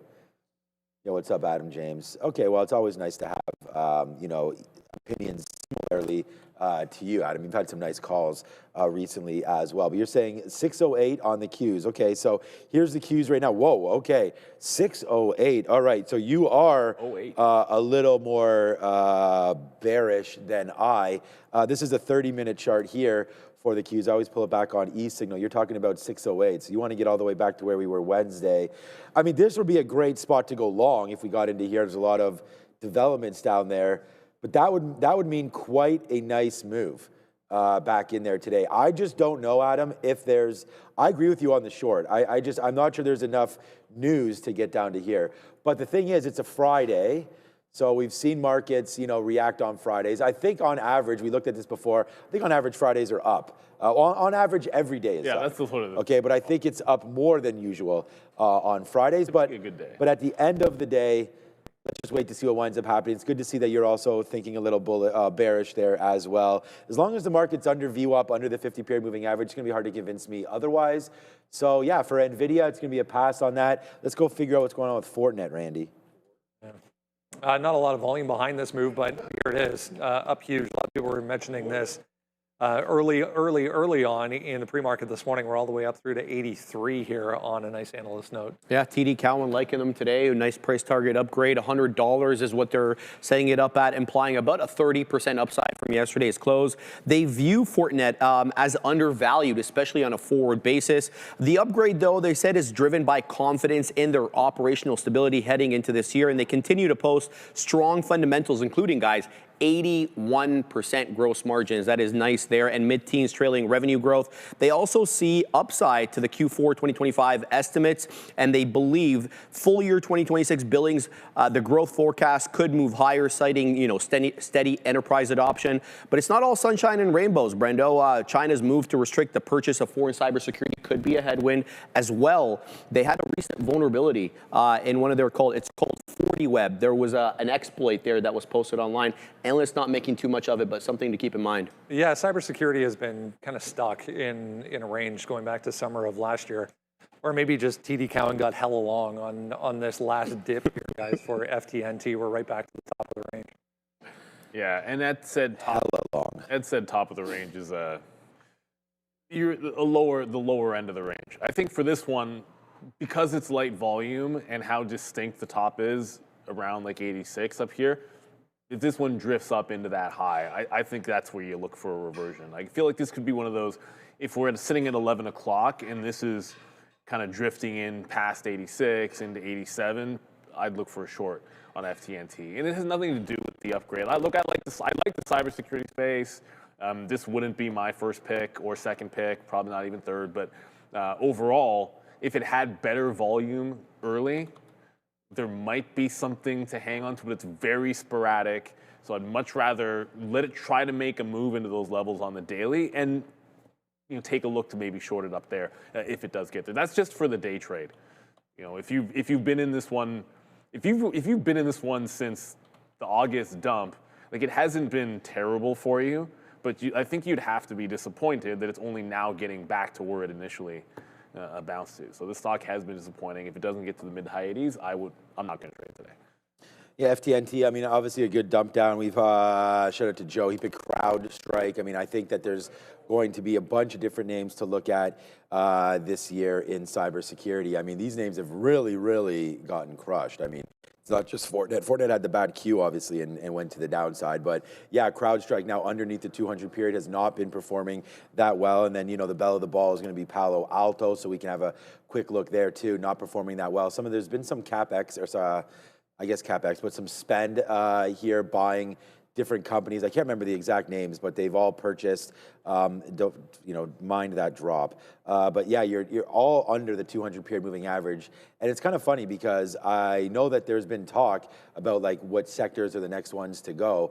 I don't know, man, like cybersecurity, I can't really see a case where this is not something that's very, very necessary in our world. But yeah, still downside. I'd say they're broken for now. I just got to wait. But Palo Alto looks pretty decent here at 180. It did have a breakthrough 200, but yeah, that's come kind of tumbling back in right now. So yeah, still like the name, but yeah, definitely in trouble, this whole space. So I would say stay away for now, but you know, if you want to average in. Oh, there's also CIBR. That was the one, this cybersecurity name. This is an ETF. So if you do think that, hey man, you know, I want to be in the space, but I don't know which name, CIBR, most volume, most liquidity for that. There's also the Hack ETF. So there's a couple opportunities here to get into the cybersecurity space, which I think is the right space. It's just not now. I don't know what's going to turn that around and why it's been so bad, but cybersecurity now, with everybody looking at, you know, metals and obviously the chip space not slowing down, at some point this is going to catch a bid. So yeah, get involved if you haven't yet. I think it's a decent spot, but I'd rather wait until 74. Let's break above all these levels and clear this garbage out. Not too long. 74 break on CIBR gets the whole space moving in the right direction. Amazon a little bit weak here this morning to kick things off. Amazon not the only one talking about job cuts. It's worth noting. Amazon, there was FedEx. I saw 500 jobs all over Europe. Citigroup this morning coming out talking about the possibility of reductions as well. But Amazon's second one here in a few days. This is going to be big, Breno. This could be one of their biggest ones, and it's focused mostly on white-collar workers, not people in the warehouses. So they're preparing for the second round of corporate job cuts next week as a part of a broader plan to cut about 30,000 white-collar roles. The move follows 14,000 corporate layoffs in October, and the layoffs could begin, sadly, as early as Tuesday. The cuts are expected in the following divisions: AWS, retail, Prime Video, and HR. The scope suggests, you know, a broad-based corporate reset, not really an isolated department like in Meta and Reality Labs like we've seen there. It's more widespread. Amazon previously linked the layoffs to AI-driven efficiency gains, but CEO Andy Jassy came out quite quickly after that and clarified the cuts were not really financially driven. He pointed instead to excess bureaucracy and excess layers built up during the pandemic when they were growing pretty aggressively. The full 30,000 job reduction would represent about 10% of their corporate workforce. If completed, Brendo, this would mark the largest layoff cycle in Amazon history. See if it happens. Yeah, we'll keep an eye out today. I mean, it's not really doing much as far as action is concerned right now, the chart anyways. I was just looking at a couple of other financials, guys, a little bit on the weak side to kick things off as well. I'll tell you one thing about Amazon. It is not going to move the way that Move is. Adam James abroad, Move. Get out the way. Get out the way. Ish, get out the way. Yeah. May there be green days for everybody. Shout out to you. Love all from Central America. Still traveling, Adam James abroad. Well, I guess we'll know when you're back because it'll say Adam James is back or back in the house. So before we go to, we'll talk Amazon in just a quick little second. No, Move. I think we did bring this one to you. There's a reverse split in here on the daily chart. I think it was October. So I think this is a reverse split, and either way, it doesn't really matter. Reverse split and now breaking out. So it's a very small float that has this one moving higher as we speak, pun absolutely intended. But this is a halt. It's a larger halt risk than some of the other small caps you'd be watching just based on its liquidity and the size of the float. So I'd watch it off of the open. Now, sometimes when you're already up this high, yes, it's above VWAP, yes, it's trending higher, but it's got like a double, triple top thing going on at 21 where there's some selling. So it's at risk of halting to the downside because almost any selling at the open with the liquidity that it has could be risky. Amazon, I don't know if I see a trade in Amazon today, but I do see all right, so you had an earnings pullback, it set support at 2010, 2011, or 210, 211. And you held it here, and it's been higher lows ever since. It has been really respecting this bottom of the trend, and it's now starting to trend back up. The way I would see it is, unlikely we test that today. I'd be trader at 227, 228, somewhere in front of that trend line is where I'd be looking for a bounce. I don't know if I'm bearish enough to see Amazon fall $7 today, so I just don't think it's remotely likely that I'd be trading Amazon because that's the place where I get interested in the stock. Yesterday, it did put in this interesting reversal channel that I kind of threw up here as well. So if it were like a more shallow move, like if I saw it do exactly the same thing where we dip into this channel and then bounce 31s and come out of it, that could be another place to look for the dip buy. But I much like the trend on the daily better for Amazon. Yeah, I mean, I haven't been hating on Amazon. It's just, like I was saying, I don't know if it's the Mag 7's time, but that one's been beat up. I think the name that I like in that space, of course, is going to be Google. But, you know, one thing that can have everything that you need is Wayfair as well. I mean, this is going to be another one of those online retailers. Looks a little different, man. This keeps on bouncing off the 50-period moving average. And I don't know enough about Wayfair, and I know that it's really gone. Like, this was like, talk about its stock, man. This was $25 up to one. So you got 4x on its head right now. Like, what a move. Continues to go higher here. Pure play retail, as far as I know, there for Wayfair. Like, I have no idea why, what's his name, is on those commercials for Wayfair. The guy that Joe looks like from the Clippers, Blake Griffin. Yeah. Like, so I just, you know, great stock, great momentum. Seems like Wayfair has what you need more than Amazon right now. So I'm going to wait for this 120 break on Wayfair, or you just kind of play this pullback into 105. That is your 50-period moving average. It's bounced off there every single time. So if you're going to give this $5, I think it might be worth it here. Wayfair instead of Amazon right now on a chart basis. So there it goes, Wayfair. Big double win if you've been trading Wayfair over the last little while. Not yesterday afternoon, though. That made a nice move down to $4. Almost moves 3% there since yesterday. But Wayfair getting into that 50-period moving average, a name we never cover very often, but one that I wanted to bring out to your attention because of the way the chart is looking. Just a small $2 spread right now. All right, one more to go. Again, Tesla. Let's go find out what the action is going to be like up there near 450. Holding up better than most here so far this morning is Tesla, just around, yeah, as you mentioned, that 450 level coming into play as it did after the close yesterday. A lot of positivity coming out of this. I mean, it's not really a speech, I guess, appearance that Elon made over in Davos yesterday at the World Economic Forum. What do we do here? He took some shots at President Trump, too, and Greenland. I don't know if you caught that. Peace. Kind of sly. Yeah. Well, you know, maybe it's not off yet. Anyway, here's a video, guys, of the taxi. Nobody in front there, unsupervised it is, but as I reported to you guys yesterday, there is a chaser car. A lot of people taking to X and showing you exactly where it is. You know, there are internet sleuths out there. So yeah, robotaxi operations right now in Austin. We'll have to see if it expands. But Elon Musk kind of confirming that Tesla does have the right to operate these driverless vehicles, Brendo, in Texas. Contrast with California, where they don't, where the safety driver remains. Let's see if they expand it quickly. Market like yesterday. Remember, guys, 9:45 PMI data this morning, 10 o'clock. We get U of Michigan sentiment as well. Good luck today. PMI. Michigan sentiment also imbalances right now. Kind of a nothing burger. You're not going to see anything too crazy in here. IBRX, some small cappers. Intel is a sell of 460,000. It's done a ton of volume today, so I wouldn't expect anything crazy. And then RDW, Redwire, 400,000 to the buy side. Tesla, we might make a threat at that 450 level. I think I said this yesterday. Like, if we close the 15-minute candle above 450, you're out of the penalty box above the 50-period moving average. Probably just repeating myself from earlier. But if we close the 15-minute bar above 450, I'm looking for the continuation play, not the abject breaks. I don't like pure breakout plays. Like, just set the order and go on a Friday.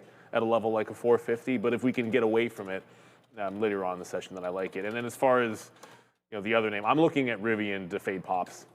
Just based on the way it traded yesterday in response to the Tesla news, for whatever reason, it reversed and continued on its trend down. So I'm looking 16.7 right in here to short. And if we get to 17, I'd also look short there. So yeah, what is good for Tesla, for whatever reason, is bad for Rivian. I have Tesla written down here on the note today as a buy. It's one of the number one ideas that I have here around that 445 area, right? We had huge news yesterday of FSD and Robotaxi. We just talked about that. The break long through 450 could also be happening. Let's wait to see about that resistance top level of 445. So that's what I'm looking at right now. It's going to have to come down $2. This is not, again, Tesla's not a name where we just sit there and take a trade. We're going to wait for it to sort of try to bottom out. If it bottoms out around that 445, then boom, we'll figure out what's going on with that level. So I like Tesla there with only 30 seconds to go. Yeah, Tesla in question right here, right now. Google just did a big FU candle, I think, to the shorts right there. Just absolutely, yeah, nice little rip up there for Google right now, up to 333. This one should be an exciting one right off the jump. And then my Intel, not my Intel, everybody's Intel today, $48. That was that top, but it's going the other way right now for Intel. So yeah, this brought to you by PDS Biotechnology, our opening bell. Check them out, pdsbiotech.com for more. Okay, thank you for everybody, man. Hit the subscribe. The U.S. markets are now open. Down goes Intel right now, down into $47, $46. Wow, this stock, see how dangerous this is? Right to 48. Yeah, this is moving. That just moved $1.50 right there from 46.50 right up to 48 and stop again at 48. Hard stop right there at 48 for Intel. We'll have a check out what that's going to do. 449. There we go, man. Here goes Tesla. 451.50. That's the break long. Will we take it? I think we will. But we've seen Tesla rip the top, then rip the bottom. So 451.50 for me on Tesla, worth a try. We're going to give it a go if it goes. Other than that, man, NASDAQ ripping right here. Yeah, NASDAQ ripping. Nvidia also breaking out. Look, it just took out 188, so that might not dip into 186, as it is absolutely flying. Oh, please let this chart work. Silver off the open, looking like it's losing a bit, so pull back into pre-market lows is first stop, and then maybe it'll fill in the gap. Yeah, Tesla just came back down. Intel really going to have to wait this one. It falls broke both directions. So if you're looking for a false break short off the top, it gave you that. If you're looking for a false break long, it also gave you that. Still an inside move there for Intel. Let's see another bar before we get into anything crazy there. AMD, basically the same thing as Nvidia. No dip. No dip. AMD now 5% to the upside. Nvidia 2.3. Both are looking incredibly strong. But it is Intel now losing the bid. Yeah. So it's looking we could actually see this one pull back into some of those prior support levels. Intel now down 14% in the midst of chip strength. Well, Nvidia and AMD strength, I should say. I want to go over silver a little bit. Silver went to 90.50 again and cranked. I'm actually going to go short 89.50, so I have that ready to go. Short 89.50 on good old silver. Palantir kind of went oppo right there, man. Palantir went straight up. Palantir went oppo all these other tech names that are going down. They went straight to 168, 169 there. Now finally pulling back for Palantir. Let's look for some love if this cranks back into 166. But here we go, man. The market is making its decision, and it's a short right now. So maybe I don't know if it is or not, but a lot of these tech names starting to go to the downside. So maybe we should think about shorting the TQQs up here. And Adam James abroad there had that short idea for the TQs. Maybe that is the right play. Tesla's really getting hit right now, Neil. I don't know if you're watching 45. it, but well, I'm looking at it's down to a level that I liked. I don't know what to do now, but I'm looking at Bitcoin. I still like it short, but in the midst of that pop, it just flat out didn't move. Yesterday, we were able to get a move into 51 before it eventually failed. On IBIT, I'm talking about, but it looks like it's already fading. So I might pivot to just look for a lower high underneath like VWAP or just any kind of lower high as the market is absolutely reversing in here for sure. So yeah, I still like Bitcoin, but I have to move away from $51. We're not doing that anytime soon. Okay, so position for me is just a short. We went short here. I don't know. We're going to cover a little bit here at 50. We got a 53 right there. So we're short 70s right now on the TQQs against 90. So short 70 against 90. Take 20 cents. That's the way this math works. So let's see if we can get a downside push here for the NASDAQ. Not sure if it's going to happen, but good little level there. We went right up into the 50-period moving average. We went right to $54, which was a level from yesterday. So there it goes. We'll play the short, and here we go, man. We're starting to make that money right now. Will it last? Who knows? But I'm going to wait to see. Stopping out at 53.90 with a little bit more short. If we can get this 75 area, we'll take another short on that as well. Okay, so that's what's happening there. Google's bouncing nicely. Still waiting for Intel. I think this is eventually going to bottom, but down 15% now. I mean, eventually I make the right calls, and selling yesterday seemed like a right one, and that's what we did, and now down goes Intel. So will it be bought back up at some point here today? I still think yes, so watch out for that. A quick check on Netflix. People saying Netflix is on fire here. I don't know if it is or not. $84. Yeah, it's up about $1. So, okay. We've seen Netflix make these kind of moves before as well. And let's check out on some of the memory names. It's only $8.35. SanDisk is falling. Yeah, Micron's down about 1, almost 3/4%. So it's not. SNDK. Okay, that's the one down 3. So yeah, you know, that's what we're saying. Like you never really know which one, but just pop them on your blotter and see which one is the weekest. It looks like SanDisk. I mean, did you check what WDC? Yeah, you got to pay for locates on SanDisk. Oh, yeah. Do you today? Okay, well that's an indicator right there. Western Digital also down right now. But yeah, man, this is what's happening. The market's just trying to figure it out, and here we go again. New lows. Intraday lows here for the NASDAQ. We'll see if we can break through. I'm going to put a bid at 53.35 or so, see if we do get a little bit of a down trick into that level. So a little bit of a movement. We'll put that bid there and see what happens. So short right now. Everything's puking. Yeah, good. Broadcom is puking. You already said Nvidia. Intel is still heading to the downside. Yes, I will try to fix the mic. Hopefully that's a little bit better there. Yeah, no worries on it. Looking for... Look, if Intel bounces off the 46, it's the first even dollar level that it can make an SSR bounce, but it'll have to be some kind of a trend break. I keep wanting to chase, I keep not wanting to chase Bitcoin and move down. Now we're going to have to move into the volume weighted average price. I don't want to chase the entirety of the move. If I look at yesterday at the open, there was a bounce. There were several bounces back into VWAP before it eventually plunged into the low. So I think we should still be able to get a chance. First available pop. That's still what I'm going to look for. Got to be patient with it. Silver, if the market's down, I would suspect usually that I'd want to find some strength. But silver did not pull back into the pre-market low. Can't fill the gap if it's not going to do that. Oh, yeah, silver. It could end up being a VWAP hold. If it doesn't get down here, then the VWAP hold is usually the first scalp for me on SLV. And oh, man, SanDisk might as well be free.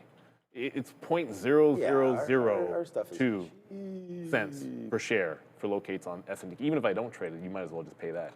So SanDisk looking weak, but it looks like silver holding VWAP could be the first one to go. If market's weak, usually this is pretty strong. So look, our trade of the day idea, I don't have it, which is really crazy because I'm short the market, so I didn't want to put this on. But there's the Tesla long, man, into that 445 area. That's exactly what it's been, and it's just giving you $1 back to the upside. I'm short the market. We just covered a little bit more, but that was, wow, was that the right call down there at 445? That's the problem. Sometimes when you get involved a little bit too early with something, you get sort of whatever you call it, narrow vision there, and tunnel vision. Yeah, we should have. There's 445, man. I mean, we wrote this thing down at 8 o'clock, and it came in there 3, 4, 5 times, man. Made that low, and now kicks up $2. So good little level there for Tesla for now to see if it wants to wind up holding. We've done fine on this play, but we would have made more money on Tesla, that's for sure, because just of the dramaticness of the move there. So yeah, now it's coming back in. I still prefer the short, but this is something to look at. And I said to you guys on Tesla, you don't necessarily want to just jump right into this stock because it can just continue to bleed. But right now it is giving some kind of vibes here for between 444 to 445. So right now that is looking somewhere like it wants to make a move. But we said this already, man. We got that thing from, I think it was Adam, no, it was that other gentleman or individual that super chatted us, and they said they're traveling and all this kind of stuff. And this is what I'm saying. We've almost made our daily goal right now with one trade, and it's 9:38. So obviously we have a show to host, but this is the dream for day trading, right? You're able to make your money, then you can go out, do something else, make a little bit of money. this is the dream for day trading. You make your levels, you make your day, and you're gone on that one. And then if you can figure out a strategy, man, you just up your shares and you start making that money real early. And I know that's what a lot of you guys are trying to do, and I think that's the most successful way. Neil and I have seen thousands of traders, and most of the money is made on very few trades. You hit that one or two. It's the Pareto principle. Yeah, exactly. The 80-20 rule. Yeah, exactly. Yeah. So there you go. So if the market's going to be out open for 7 hours a day, it's the 20% of the day where you're going to make your money. So, try to get involved. By the way, silver going upside. It just tagged high of the day and immediately pulled back. Oh, man, what are we going to do? It's still pretty wishy-washy. We've got the breakthrough volume-weighted average price. It never came down to the low, so we take the scalp trade that we can get. I feel like if we close losing that high, I'm not going to be a gigantic fan of the instant reload off VWAP because we still might be able to get it lower. But I have moved my stop up. Usually I'll go with prior bar exit point, but now I can just give it to the bar underneath VWAP, like tighten the stop up if that's what's going to happen. Oh, I have a stop on Rivian, which just reminded me. If I have a stop on Rivian, that is because I wanted to short it, but it's not doing anything. So what's wrong with my Rivian chart?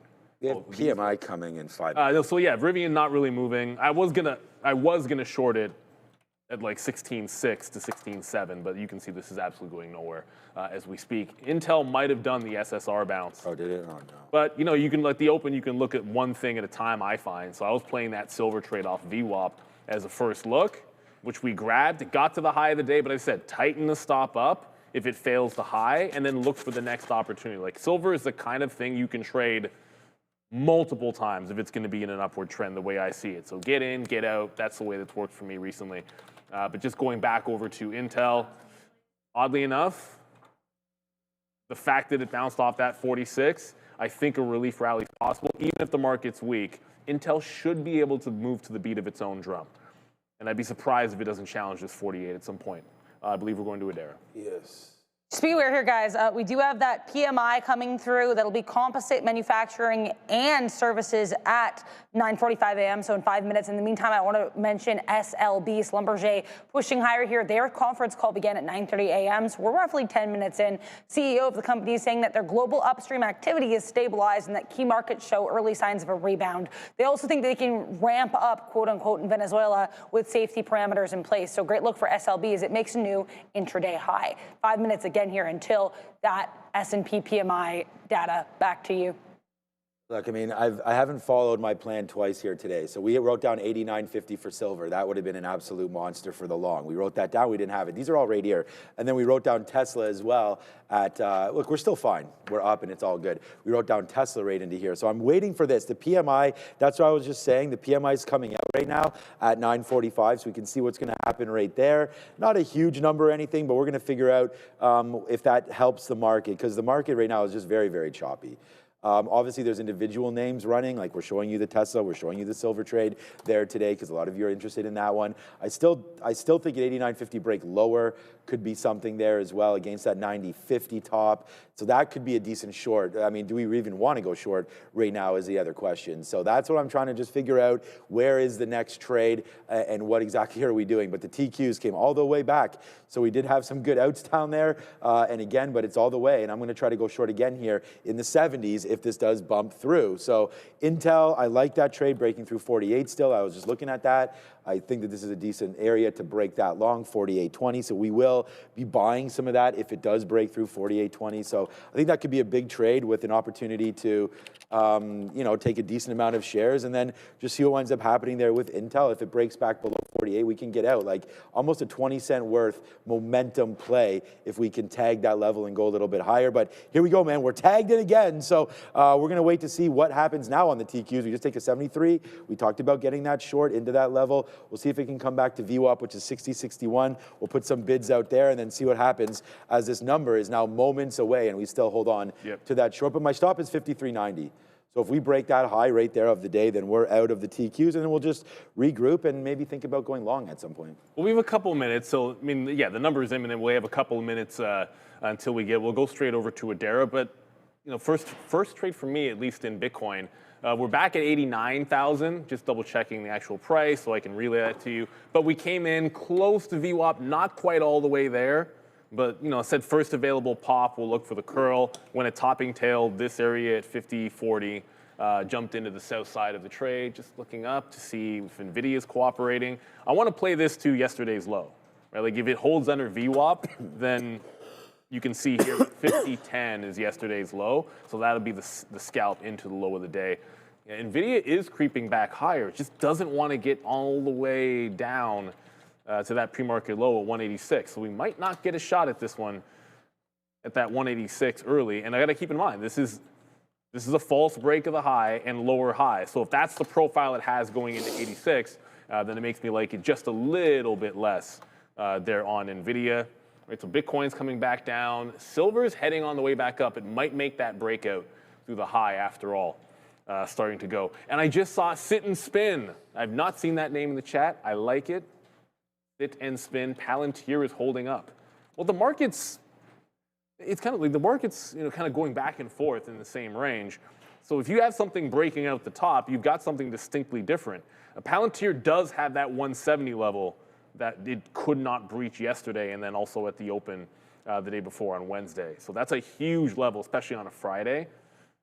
I'd be like that breakout, but I don't know if it's like run $5 on a Friday on the first candle and then take the break. I'd rather it like stair step into that 170 at this point. If it did open at 169, I probably would have taken that break. But I'm going to stay away from the break early on Palantir. Even though I said I liked it yesterday, that's a different story. All right, we got some numbers coming out right here, but we have a chicken dinner winner on these TQs, so we're covering a little bit more right there. We just covered some 60s. We'll see if it gets back in, but we are now 20 seconds away.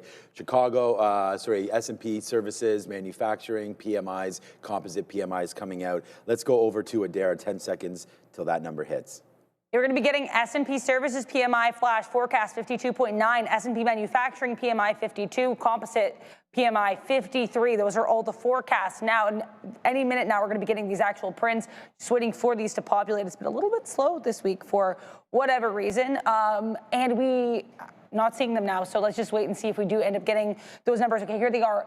Global composite PMI 52.8 versus the previous print of 52.7, estimates of 52.9 there for the composite. Manufacturing 51.9, services 52.5. All of these are going to be a little bit lower here than their estimates, and the market not reacting too much here to this number. So again, slightly lower than expected PMI for all three, composite, manufacturing, and services. 10 a.m. we're going to get a much more closely watched number by the market. That'll be the University of Michigan Consumer Sentiment print.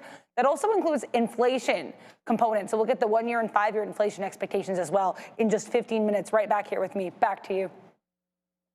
Thank you very much there, Adara. And Grunfeld says Alphabet is flying apparently. Yes. That number. It's not a huge. The market didn't really do much with that, but as Adara mentioned, that consumer sentiment number probably going to move things a bit more in the next 10 to 15 minutes, under 15 minutes, so to speak. So was able to get one fill. Sometimes you'll get like some, wild action where you might get like a refill up here and VWAP, and then the next second you're taking profit. That didn't happen on the number. So just go back to your regularly scheduled programming here. Not going to change reactions. Still like this short over in BTC. Still waiting for Nvidia maybe to test lower, although it doesn't seem like Nvidia wants to retest that pre-market low. It's headed right back for the highs. Nvidia sales to China could be coming in. AMD, if you're just tuning in now, obviously going up in sympathy to that, 4% for them. Nvidia is only about 1.8% to the upside, so some strength in the chips this morning. And as long as you're not Intel, headed right back to the lows. How low can Intel go is a real question. Very, I think. All right, silver right here at 90.50. That's looking like it wants to break higher right there. Man, we nailed that low, but unfortunately don't have it in the account right now as we continue. Yeah, buddy, let's freaking go, man. Good trading here. Yes, sir. Let's go. Big trade alert right now on the TQs. Let's see if it can get even lower right here. I'm bidding 37s. And then, we'll just see how low it can go, man. We've been talking about the short all day. So only one trade for me short right now on the TQQs, which, of course, is the NASDAQ. It's a triple levered NASDAQ product. Hey, look, will it win? It is so far. So we'll just wait. And I'm going to wait for another 37. Okay, here it comes. I'm waiting for another 37 fill, and then I'm going to go to 25s, breaking that bottom, and then we'll see after that where can we go, right? I mean, it's a breaking where can we go? We can go very, very far. So that would be a break of 53.20 right there. So that's probably a push lower, breaking through 53.14s or so. We can really extend this lower, but it needs to go first. So that's what we're doing now, waiting to see if there is a push down in that, waiting to see if there's a push up in silver. But yeah, here we go, man. So far, so good here with just one trade on the board for me, and we're going to see if it continues to work. Intel, by the way, yeah, back down to 46.50 right now. We're going to throw it back over to Neil. Intel down 14%. Intel down 14%, dragging the markets down. And if you want access to bigger moves and bigger opportunities, then savvy Canadian traders can look right at Beta Pro by GlobeX. You can tap into the NASDAQ 100 and S&P 500 with 3x daily leverage ETFs and built-in FX hedging. So you can get those short-term moves and amplify them while minimizing those currency swings. So you can be bullish, bearish, doesn't really matter. They're built for traders like yourselves that are active and ready to take on the markets. Be sure to read the full risk disclosure in the prospectus at betapro.ca before investing. Scan the QR code you see right now in front of you. Shout out to them for sponsoring this part of the show. So we did get low of the day. Well, not yesterday's low. That's the end target for the VWAP short. We didn't get it, but we got low of the day here on IBIT again. We're just going to continue to play inside of the range. VWAP to the low as long as it wants to hold. All right, here comes Intel screaming down to 46. Man, Well, screaming's probably the wrong word. It's down 15% overnight. So it's really not that bad of a move. This last one in here is only about $1 in the last few minutes, but it is screaming down into this 46 level. I'm just looking for any kind of false bottom at an even dollar. It didn't break the first time. It got to 46.12 without breaking. If it were to break and immediately reclaim the level, it'd be like one of those reversal style trades. So I do have that one up on the side. Silver's pulling back a little bit. I'm sort of looking at Nvidia's not doing anything. So yeah, Rivian is doing absolutely nothing. Tesla, on the other hand, is starting to get going. So this could be catching that bid. Looking pretty constructive here. Through VWAP, heading higher. Maybe this will give me the chance. I've been waiting for a move up to fade Rivian after it was an all-day sell yesterday. So kind of thinking if Tesla goes up, maybe you can drag it with it, and then I can get that short in Rivian. So I'm going to get on the offer in front of the highs here on Rivian just to try to jump in. And then Tesla can possibly bring this stock up, and I can get this one short. Yeah, Chaz Desk, you are 100% right, man. I am going to be upset about this Tesla. We should be long down here at 444, 445, and we're not. And it's because I'm short the market, and I don't think very positively right now about the market being under VWAP. So I'll just have to cry over spilled milk here. It is the #1 trade idea, and I want to thank you for noticing that, everybody out there today. But we just don't have it. So I hope that some of you do. Right there, there it is, right there. Intel 445 area long. I mean, it was. Damn it, now it's $3 in the money. Palantir at 165. Intel did not break. Silver 89.50 long is now $1 in the money, and all I'm doing is trading the Qs that I don't even have written on here. So there goes Tesla, man. What a monster play again right there. Damn, we should have had that one, but we do not. So spilled milk, 448. Damn it. Good trade, and thanks Chaz and everybody else that at least believed in it more than I did. So good. Well, I don't know. Anyways, okay, good trade there. Google, yeah, I mean, this name, I think I like this name, right? I mean, down in there into the 330s, it's just bouncing right now off the 200 period, moving average again here for Google. So I think this one could work as well off of those levels. I mean, Intel might be where all the money is being made today. I'm going to try a little long here on Google just to see. I mean, obviously long Google short TQs is not going to be the greatest equation here for me, but we're stopping out at 53.90 if that breaks to the high side. So we'll work our way into Google a little bit here, just respecting the 200 period. We bounced off of it a little bit, and then there's 330. So if Google does come in, we'll take maybe a little bit more at 330.50 or something like that if it does come back in. But that's going to be a level for me to look at down there, 330. Break on there, and we can get out of the way of Google.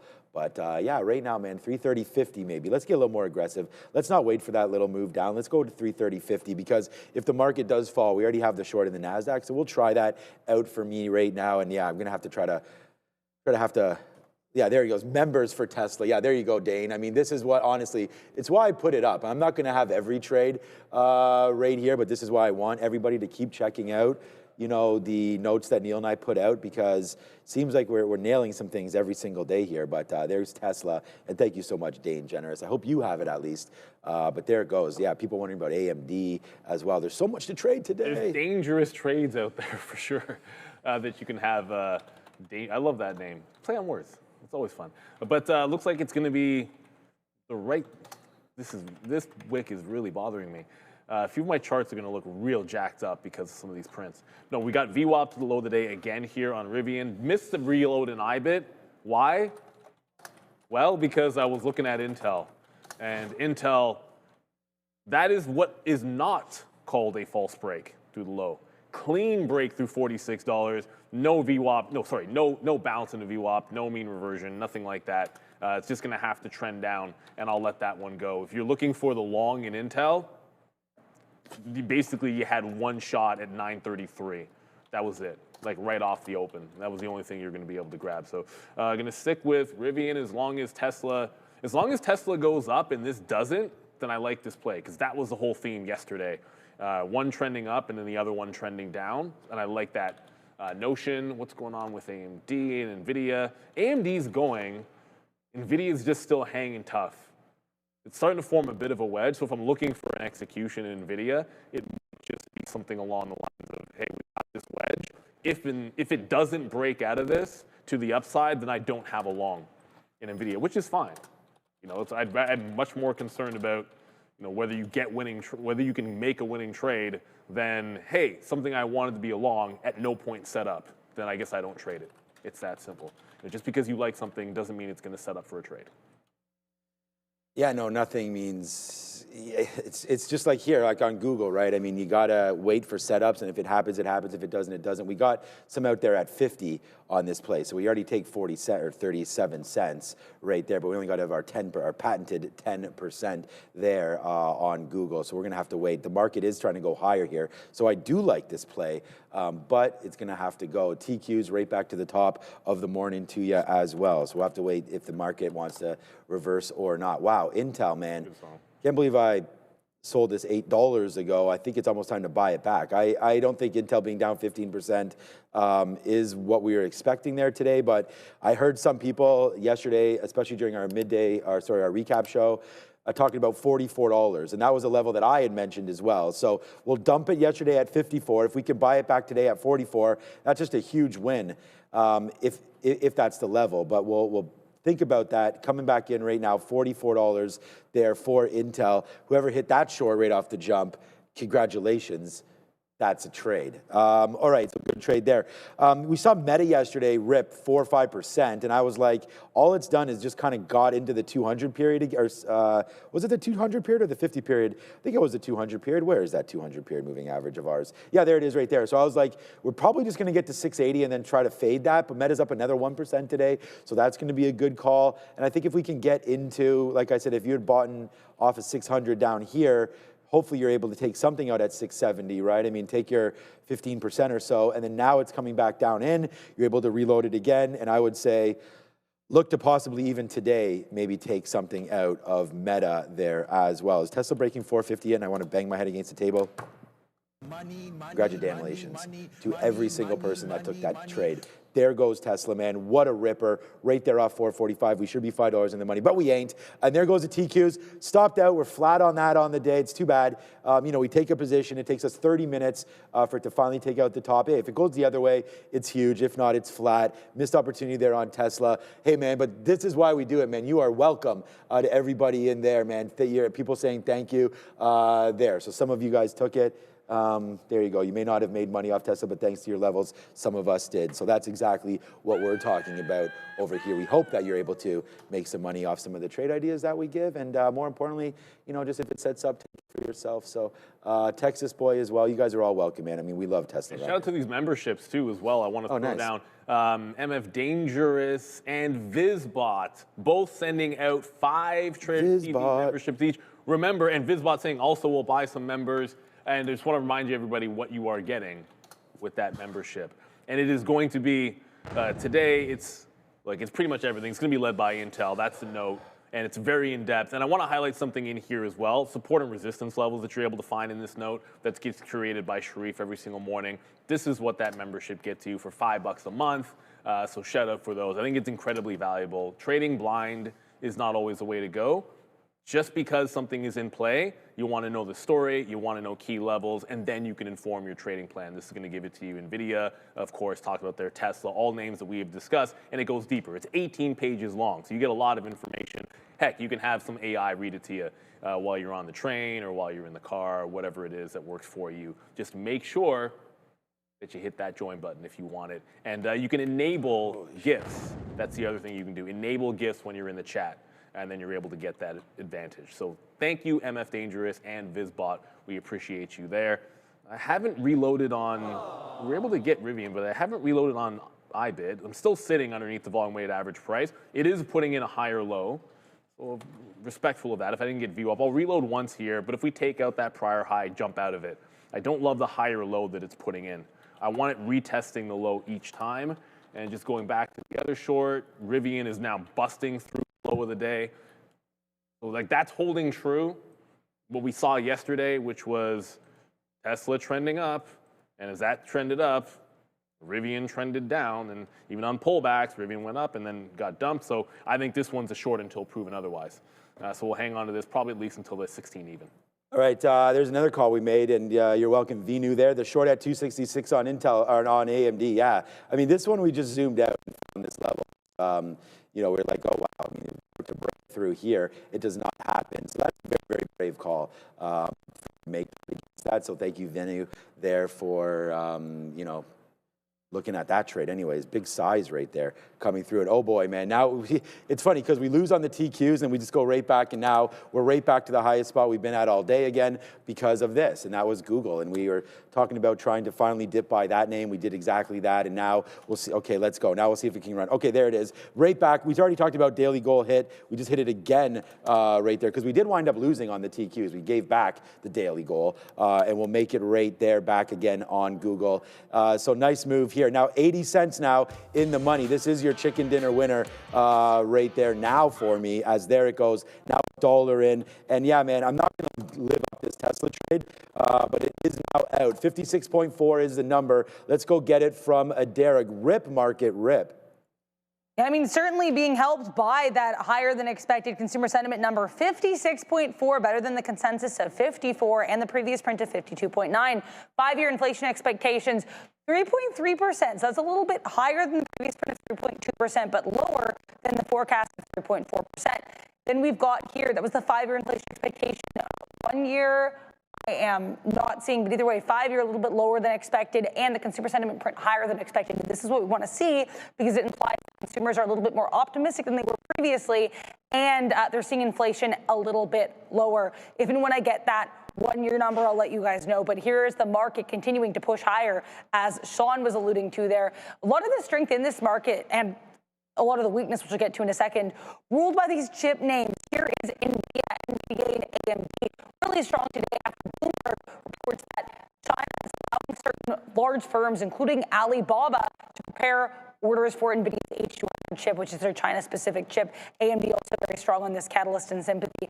A lot of Intel, INTC. Now, on the other hand, Intel down well over 10% at its lows. This company, which of course has the investment from both Nvidia, which we just mentioned, and the U.S. government, did report stronger than expected Q4 2025 earnings, but its Q1 2026 guidance left a lot to be desired, guiding actually zero earnings, $0 per share, and lower than expected sales amidst concerns about supply chains, with the CFO of the company reportedly telling a CNBC reporter not to expect any orders for these founders or new foundry customers until the back half of 2026. So make sure to like, make sure to subscribe if you're enjoying the content. I'm going to see if I got that 1-year print coming through here from University of Michigan before we send you back to the guys. I'm still not seeing it. If and when I get it, I will certainly let you know. Actually, it looks like 4%, so a little bit lower than expected. I didn't say 1 year step. 4% here, lower than the 4.2% expected for University of Michigan consumer sentiment. Back to you. They like it anyways. Yeah, the market. Yeah, the market. The market likes this number. See, this it's just a much more important number, realistically. So 10 o'clock does bounce the market, but you're not seeing it necessarily in in some of the chips. Nvidia still not doing as much. Intel's trying to bounce, not doing a very good job. There is a bottoming tail candle here in Intel. It's trying to break this downtrend. It just doesn't seem to be doing a very, very good job of confirming it. That said, I'm still looking. Yeah, well, both the shorts are still going. Rivian doesn't really care what the market is doing. It's just heading lower. Bitcoin is still under VWAP. Reloaded it again. It continues to head to the downside. The only thing that's not going that was before, maybe it is now, is silver. So we had silver off VWAP. Like this is like the muted one. Like it didn't break through the high of the day, but it worked off VWAP. Now it's just inside range boring. So one scalp trade and waiting for the second one, hopefully to come in. But higher lows on silver. And it's condensing. I do still like this one for the long side. Just want to make sure it sets up again off the volume weighted average price. So far, so good. Like it hasn't, it's worked the whole way through. Throwing the Z's in the chat. Question, can you talk about AVAV? What's going on within the last few days? A lot and an insane amount of volatility in AVAV. You have to keep in mind, when we made this, I made this my play of the year in December. And in my personal account, I bought it off the 200 period moving average. So to me, this is the 200 period already went to $400 and is now coming back to the 50. So I just want to see it confirm the 50. I think it's a reload off the 50. And when it reloads, if it does, I'm a buyer back there. I did trim some. I literally trimmed some before we even did our official calls. I'd already trimmed some out. And I'm going to be buying off the 50 period moving average, which it's headed back into. But you've got to keep things in perspective. Like this stock, literally in 2 weeks, went from $240 to $400. So the fact that it's pulling back in here, that's the kind of volatility it's going to have going with it. That's why it's an exciting kind of play. Oh boy. Yeah, so I am now fine. Forget about the Tesla trade. Thank you, Vizbot, everything. Such nice comments there in the chat about everything. You can't worry about it. All we did was just find that next trade. And oh boy, was it a trade. So there goes Google right now. We are now $1.20 in the money here, and there it goes. So we found the other trade, we found the next trade, and we just move on. Sure, on Tesla, we should be $4.50 or $5 or whatever in the money, but that's fine. We're not. We missed it. We're going to miss trades all the time. And there goes Google, right? We found one. We got another one, and that's, I think, here, we have something for that. It's... another one. You got to keep finding them, and after that, then you find, and then maybe you find another one. And then so that's what we're doing, right? And so there it is, man. We are on fire here, and we're trying to do it every single day. Yeah, here we go. Yeah, why lie? Here we go. Well, I'm not trying to lie about anything. I'm just trying to tell you that the TQQ trade, yeah, we got hit on that trade. You know how much we lost on that trade? Nothing right there. So that's the difference between how I trade, how others trade, and how you guys trade too, because you can put all your eggs into one basket, and we did. We had them all here into the TQQs, right? If we actually don't have these outs right there, then yeah, and we're still holding it, that's fine. But to lose 20 cents on the TQs, and then just turn around and put this trade on, like I'm telling you guys, this is how we trade around here, and or how I trade, and just trying to find the best opportunities for everybody out there, and for myself, right? I could really care less what everybody else puts on, just as long as we're all learning and educating together. So there it is right here, like Chris Games. We never talk about how much we make, but you are, so that's it. Thanks for keeping us in the loop. MU was a big winner there for Chris Games in trading. So yeah, man, just worry about getting green for yourself, everybody, in your own setups and your own trading. Like that's what it works out to, and hopefully Chris. Oh, I thought it was Games. Chris Games in trading. For some reason in my head, I'm like, Chris Games up 3,000 on the week. MU was your biggest winner. Those are the big ones, man. The memory names have been absolutely flying around, no questions asked. So people love to trade them. I paid for SanDisk, but I decided not to chase the move. Paid for those cheap locates on that bad boy. But it just comes down to like your own strategy. Like some people will make one trade throughout the day and that's it. Others will make like 100 trades. Some people will trade 10 stocks and make 1 or 2 trades in each of them. Some people will make 100 trades in one stock. It's just whatever works for you and whatever your edge is. Just make sure that you have said edge and that you can make money doing what you're doing at the end of the day, so that you can have a good week, month, and all that stuff. MU's having a heck of a month. I'm going to make the assumption SNDK, if MU's up here, SNDK is back above $500. Google right back down. This stock is relentless. I am so glad. I was looking at this and saying, I'm going to pay for locates, and if it sets up that VWAP short, just like the other names that I'm in, I should take that one short. And it's like, no, it's SNDK. Like, this is exactly what it did yesterday. Dumped at the open, and if you didn't have the dump at the open, that was the only trade. You didn't want anything else. Otherwise, you're absolutely screwed. And that's exactly what happens. It traps people into this VWAP short thing and then rips their faces off. It looks like we're going to, the only reason I say 16 even on Rivian is just go back 3 days, and it had 16 even held in the afternoon. So it's, nice round number. It also happens to be Friday, right? So options kind of level. I expect a little bit of a bouncer. There's some size on the bid at 16 even, but I'll jump out and look for the VWAP retracement in that. IBIT is different from Rivian in that it is not breaking back underneath the lows. So it's putting in higher lows. Don't like it. That means I will not be reloading this trade. Higher lows again, no reload. At this point, it'll just break out or break down. If it breaks down, I add back into the short that way. I'm talking about this trend. If it breaks out above VWAP here, then I'm just out of the trade, pretty simply. So far, so good. I mean, all three have worked, but the only disappointment has been the lack of action in Nvidia, at least for now, and there hasn't been a setup on Intel that I like. All this volume, but if you've been looking long on Intel, the best you could do is be patient. It hasn't really flashed one yet. Yeah, I just can't believe this Micron. And by the way, Google came all the way back. So now I think we got to go into scout mode, man. I don't think these longs are going to last very long here right now. So I'm going to start just to try to scout this out because 330.40, that break is going to happen very, very soon. So we are about to get out of this Google trade. Like it goes all the way up and all the way back while the market kind of just hangs out here a little bit. So far, so good here with Google, but we could lose the bid very, very quickly as this market seems like it may be wanting to top out. And if it, well, whatever, we're going to get out in 20 cents anyways, but it looks like Google right now is having just that little bit of a problem. And it's, this is why I'm saying we never worry about it because these trades can come right back in again. So here comes Tesla one more time, and here comes the market. We're going to go over to Adair. I just want to see what silver's doing, and then we'll go throw it back over. So it's still right there near this top of 90.50. Silver's actually been real calm today. We did have that 89.50 dip by right off the open, and since then we've been pretty much range bound here on SLV, but that break long could be incoming here for silver.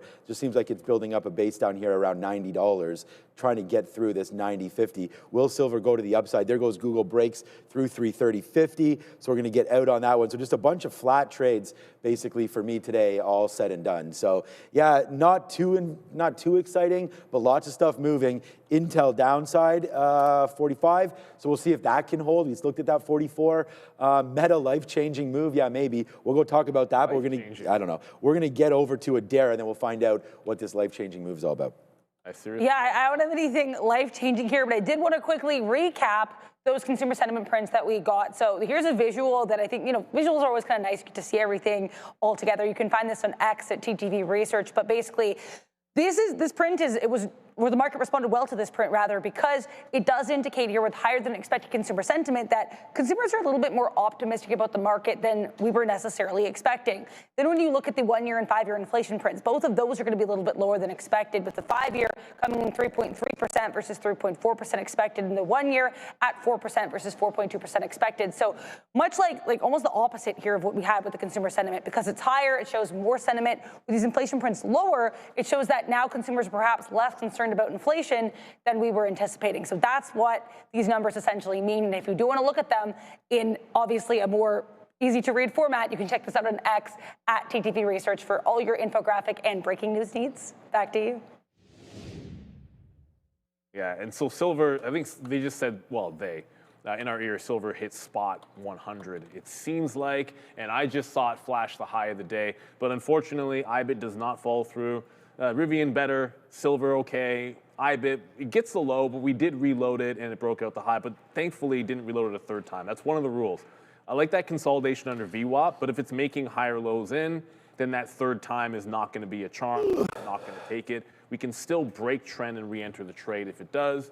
Rivian bounced off 16 even, well, is bouncing off at 16 even, so this can pull back right into VWAP. I feel this is different from yesterday. Like yesterday, it didn't just go straight down. It was actually trending up before it broke down. However, when it lost VWAP and then came crashing back into it, it was a reversal there too. So I'd look for the reload back into here, prior low and the volume weighted average price, and then we'll just jump into that again. Now silver wants to go. Like it just flashed through the high. Look at that quick little reversal off of VWAP there. So now all of a sudden you've got what seems like a pretty good uptrend in SLV. You've got from pre-market to these double lows. This is probably going to intersect later on in the day. So next available dip, that'll be the trade in SLV. If we can get a VWAP retrace on Rivian, we'll go short that. Intel still heading lower despite this market absolutely blasting. And Juan Padilla says one last try on Meta short. Oh, Meta short, okay. Really? Yeah, Meta at 660. Oh, wow. Okay, well, this might be working for you. Actually, just pull back a little bit. I was going to say Meta was right at the highs. I felt like Meta had juice to get a little, like, press into 667. This is where the resistance has been.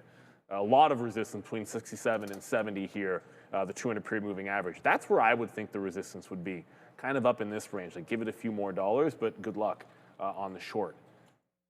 We're also, I just went long silver on that breakthrough, so we're going to wait to see if there is some sort of a movement there for silver. We're going to go long silver and play pullbacks into $90 now that we're starting to break a little higher.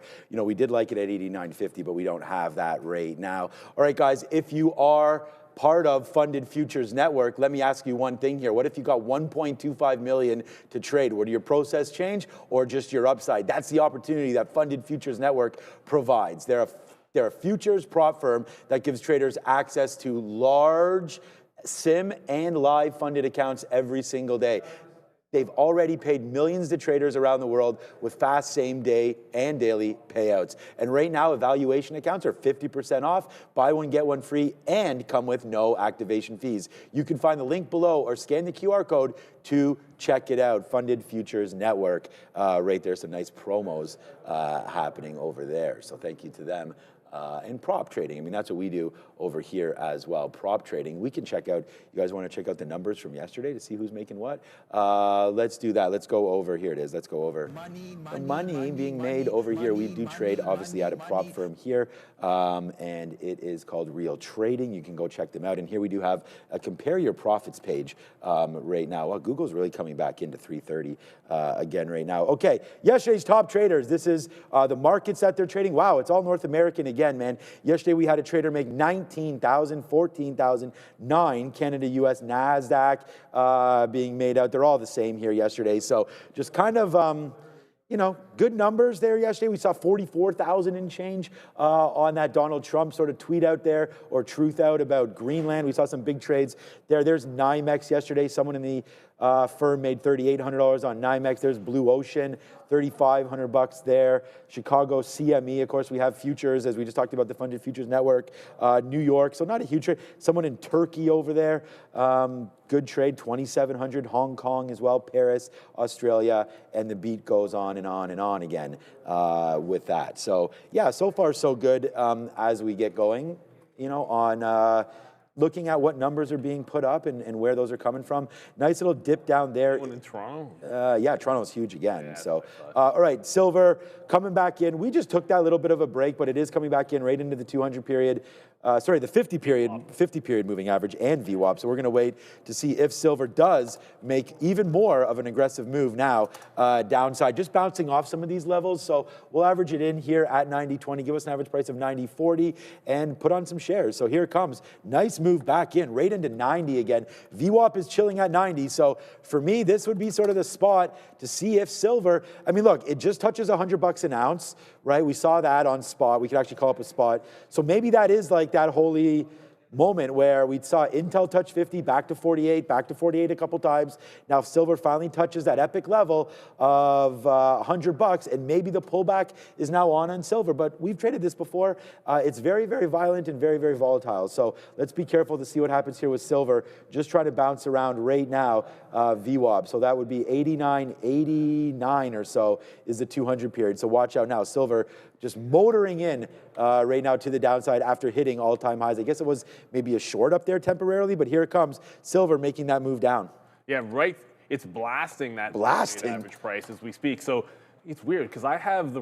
Uh-oh. Tell me what I should be looking I'm going to be out. for. I'm out. Wow, that just broke pretty good there. No, it just broke through that prior low. So 1 for 2 on silver, but it'll end up red on this bad boy. No, I have the wrong spot up. Someone showed, so this is crazy. I don't have it breaking 100. I'll have to check another one. So that's it's a CFD. What the correct symbol on TradingView is for it. I only ever look at SLV because that's what we trade. So I'm not going to hunt for it in real time, but this is absolutely huge reversal on SLV. The volume's really picking up. Losing VWAP. And it's on, you guys can see this volume. You can see the volume pick up on that false break. If we can hold and regain VWAP, fine. But the second we got underneath our prior level, we're going to jump out of the trade. Daniel says a trend break on SMR. Oddly enough, I only liked SMR. Well, if you were watching the last couple of days, the SMR was a good long yesterday, off of lows and off of VWAP. But if it wasn't breaking 21 today, I was not interested. So this is not breaking the 21. I do see this a little bit of a trend break. I might join in if it can hold the 20 again, but I wanted 21 breakout on SMR. No 21 breakout, no kneel. All right, I'm going to try silver again, as it's just at the 200 period. We bounced around. We got stopped out. So we're going to bounce around here a little bit. We'll put it back on. We'll see if we can get back above 90 right now. And if it does, we'll take a little piece out above 90. But we'll see if it can get back. I don't know if it's going to get back to 90.50 there, but we'll see if we can make a little bit. We're long at 91s here. We just took some out at 05s. As we start to climb backside a little bit here, take another piece at 11s or 12s. And then, you know, we do have the 200. Here we go. We do have the 50 period moving average right into here again. So I'd like to see a 90.20. So, all right, let's hit some out at 15s. Phil, if that can happen, there it is. So nice move higher there. We get a couple outs now on the upside of this trade. So we did get stopped out there. We do buy it back. Now let's see if it wants to continue motoring to this high side. Get some more out at 25. Okay, so now it's starting to get cooking a little bit more now on silver, as maybe we've seen a little bit of a flush. This is sort of what we thought was going to happen earlier there, but that flush just kept on going right through VWAP, right through the 200 period, but we'll buy it back and get a little bit more out. We're now out of half of this, making a little bit back. We didn't make it all back, but we'll make a little bit back there on SLV, and now let's see how far this name really wants to go. If it does want to squeeze, well, at least we're in it. So here we go again. We're going to wait for something out at 25s. Ooh, did we get it? No, we did not. We're still there. Now we'll get it. No, we did not again. What am I offering here? Edge X? All right, so let's go Edge X. Rip that through. No. Keeps on bouncing off of us here. That shouldn't really matter. This is an ETF. So hopefully it winds up going right through, and we'll get that back. The high of the day here on silver, 90.58 or so. Hopefully that comes through. I better not miss that 25. It looks like we just did again. Wow. Bounced off us like 7 times right there. All right, silver going higher now, but we did lose on that first trade there and back in the money now. Let's see what happens with silver. And coming right back in is going to be, Bitcoin. I didn't make the top wick, but might as well have, because it went like a few pennies higher. It failed VWAP, so I'm just going to jump right back into this one. This is still, the way I see it, it's like go back to it if it's doing what you were kind of expecting it to do, which is hold the lows. But you know what? If the mistake was being on the wrong end, like getting in first, let it press into the levels. I'm just going to cancel the offer as you guys saw. Let it get into the level, make some kind of a turnaround or topping tail candle, and then jump out. That's the thing. Like when you're in just because it's at the level, as it's pressing higher, see now it's starting to go, I want to see a topping tail. Puts in the topping tail, comes underneath, then I can jump in. Intel now looks like something. So for the first time today, at least for myself, this is starting to look like a little bit of a, it's not breaking this, but if you go from the pre-market high, kind of cut through the open, cut through the first bounce, you're starting to base out and potentially break this trend on INTC. It's not there yet, but it's getting pretty close. So this actually sets up in a little bit. It won't be like a 46 break, but once we cut through this trend line, you could argue that it's breaking away now, but I want something more distinct. Like I'd rather see it making some higher lows before we finally jump into it. Rivian has done nothing for me in terms of bouncing. It bounced the second time off 16, but it refuses to go back into the volume weighted average price. So that one remains weak. I think what was happening before is Rivian gave the short because Tesla was going higher. So it needs Tesla, maybe like Tesla will drag it upside again by bouncing off of VWAP here, and then I can get in. So far, silver down and IBIT and Rivian have worked, so it's kind of a flattish day. That said, it's all about that next trade, and maybe it'll be a small capper because we could always see what's moving when we get the small cap. Yeah, we get that board from Adara. Let's start with DRCT. This one has rallied in the past. It was also featured on our watch list this morning. No news on this name here. That's Direct Digital Holdings, but it does have a float of around 1.3 million shares as of this rally. Right now, market cap around 5.5 million. Prior to the open, it was just below 3 million. So nice push up there for DRCT. MOVE on watch. This one has a very small float. Just be aware, 700,000 shares. Trading higher after announcing that Corvex, which they recently did a business combination with, has secured a long-term Nvidia H200 GPU deployment. So tangential Nvidia catalyst here for MOVE. And last but not least, RDW on watch, Redwire. This one is a little bit larger of a market cap, around $2 billion, but short float of about 25%. President Donald Trump of the U.S. announcing progress in the Golden Dome Initiative, excuse me, this name, which is kind of in that defense space, pushing higher as a result. So RDW, MOVE, and DRCT, your small caps to watch. Make sure to like, make sure to subscribe, and make sure to tune in every day as we send you back over to Neil and Sean. All right. I think it just... There goes Google. Basically, we had the bottom again right there, 330. So like we're not doing well trying to pick bottoms here. I mean, we are doing well. Just I'm not holding it long enough. If we just held it 20 more cents, then we're in the money $2 now. So there it goes. We're happy with silver. We did get a little bit out of silver. Again, congratulations on Google. But silver just made another move. We got a piece out there at 15s. We did get a piece out when it broke. Now, well, I offered 90, got it. It went down to 89.90 there. And then there it goes. We just took a 15. It's bouncing around. I'm going to wait for 25. I still have that 25. Hopefully that will at some point hit now. It looks like it will. We're still sitting there. It missed us last time. Hopefully it hits us again there for silver. But we could just scalp out of it and then figure that part out. I am going to go long. Okay, let's go silver. Just keep going, man. I am going to go long Intel if it does break this 46 area. So right into there. I'm waiting for 46.10. Give it a little bit of juice upside. Okay, you know what? Silver's giving me a little bit some kind of ways. I'm just going to offer out what I did at 25 there at 18s. So just to take it out again, now let's go up to $90.40, and that's where we'll wait for hopefully our next fill right near the highs, right into here, and then blast upside, and we'll see if we can make back what we wound up losing. Small trade there. It was more the average in where we wound up losing, and then again at VWAP, and then breaking the 200 period moving average. So that was really one of the problems on that one. And then Tesla, obviously we're going to remember that 445 area, but it's right here right now. So if you liked it before, maybe you should like it again, right? But I'm going to wait to see if it does come back into this area. The Nasdaq's really had a nice move. So Tesla's a little puzzling there. I like to trade something with the same kind of momentum back in. So we'll have to wait to see if momentum can carry Tesla the rest, of the way. Apple probably still under 450. Yeah, so, or sorry, 450, 250 there. So yeah, not much going on here. Wait till that happens. Market, I don't mind sitting on my hands here. We do have this silver trade, and we're waiting for Intel to do something. Maybe short Google at this level, but other than that, it's still not doing a heck of a lot here in Google Intel. Is ripping. You're down 15 points here on Intel. So the fact that it's even making a little bit of a bounce, I suppose, is a good thing. It's trying to break trend. It looks like it's going to go. Amazon has been an absolute rocket ship. By the way, Amazon job cuts, good. Let's be real. So look, hey, Intel's going to go. I hope so. Until it does. This is like Amazon is a straight rocket ship. It's only 1.5%, but it's a straight shot to the upside.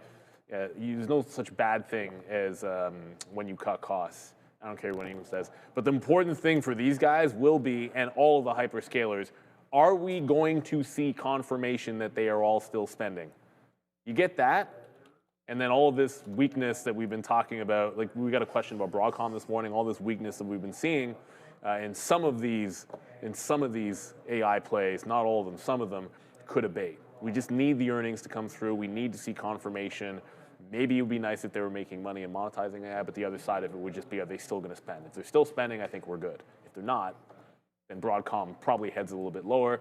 Some of the other AI plays, same thing as well. I want to thank the viewers who brought SMR back into attention. It's back above 20 bucks. It's looking like it's got this same little reversal play going on from yesterday, which was a good long, but it's struggling at VWAP here. So yeah, broke this wedge and headed to the upside. If they can just sort of confirm that we're holding out above 20, then it's going to join. I'm going to be a joiner here on SMR. Patience is the name of the game for that. A couple of super chats here. Creany. When are y'all going to join me in Duolingo? Oh, yeah, we missed that one. Up 75% on the 145 calls. Duolingo, we talked about that this morning, is one of the ugliest charts on the daily that you're going to find. But it is bouncing up another couple points today. If you look at it at a monthly chart, this is a pretty significant bounce on the monthly, but just look at a monthly and you'll be able to see it. Not bad 2 days. My personal play, if you're trying to bottom pick a bad stock, is to simply look for, if it's on a monthly setup, then I want to see it close holding above 150 bucks on the monthly. And the example I'll use for that is Lululemon. The Lulu, you could have tried to bottom pick this one. There's a 200 period on the monthly. It holds once, it holds twice. There's your green month. There's your buy. It opens next month, even letting you confirm the buy in the low 180s if you like it. It cuts the gap into this prior low and then pulls back. It's still holding. You don't need to have the absolute bottom. If you're trading it on the higher time frame chart, then make sure that your entry is reflective of that higher time frame. And that's what worked on Lulu. I'd look for the same thing if I was trying to play Duolingo. So hopefully you got a bottom. Good luck out there for sure. All right, Q's, Adam again. Q's been inbound, range bound. Yeah, man. Breadth of market. Breadth of market actually is pretty good, to be honest with you. With the Q's up or down, it will be either big either way. Yeah, I mean, the breadth of the market, there's lots of, it's not just driven by AI names. I mean, that's what when we talk about breadth of the market, we're looking at, sort of the sum of the whole. And, you're looking at S&P near highs, Dow Jones near highs. The NASDAQ obviously has pulled back a little bit. Plays like we talked about at Nvidia and Apple, sort of going the other way. But if you're going to look at some of the banks, like XLF is pretty hot right now. Healthcare is hot right now. Defense area is pretty good. We've seen the move up and down in these metal spaces, which, by the way, I just took some more outs up here at 40s. I'm not sure if it's going to go or not right there. But yeah, so I think the breadth is fine. It's just the NASDAQ is a little bit of a problem. But we get that solved next week, of course. Here we go. We're going to go long right now on this break of 46.10. So there it is, man. We are now long on Nvidia, we just talked about Nvidia, on Intel. I don't know, maybe we're a little bit too late on this. Obviously, it has had a move all the way back in. If this breaks back down below 46, then we can get out of this trade. We'll try it now, see if it does carry forward a little bit. We said that Intel is going to have its moment to go. So here we go right now for Intel. Get something, I'm going to get something out here at 19 if we're able to, and then we'll see if we can continue to climb higher here. My stop is just underneath 46 bucks, and we'll see if it wants to rip a little higher here. Intel, we're in that name, and we're in SLV, both to the long side right now, so it's probably a short. Let's talk about something really important, everybody. Millions of concussions, 0 approved therapies. Oragenics, and that is OGEN on the NYC, is advancing a new standard with its intranasal, brain-first approach to concussion treatment.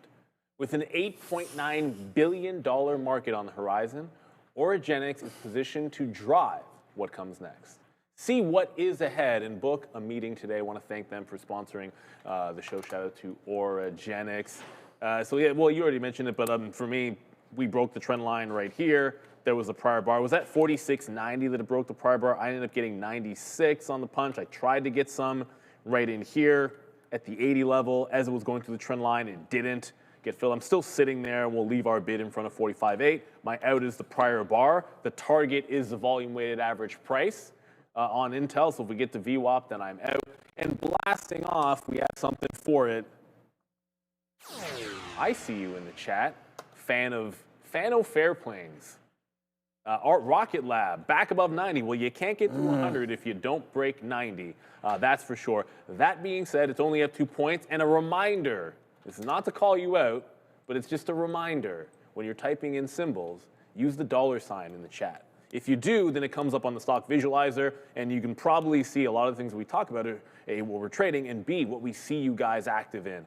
Intel, number 1, AMD, Palantir, MU, Tesla, Meta, Microsoft, Netflix. Move must be still on the move, as that is a popular small cap name. Well, $20 stock, but small cap name Move. Very small float on Move, by the way. Yes. Yeah, I'm going to make the assumption that oh, no.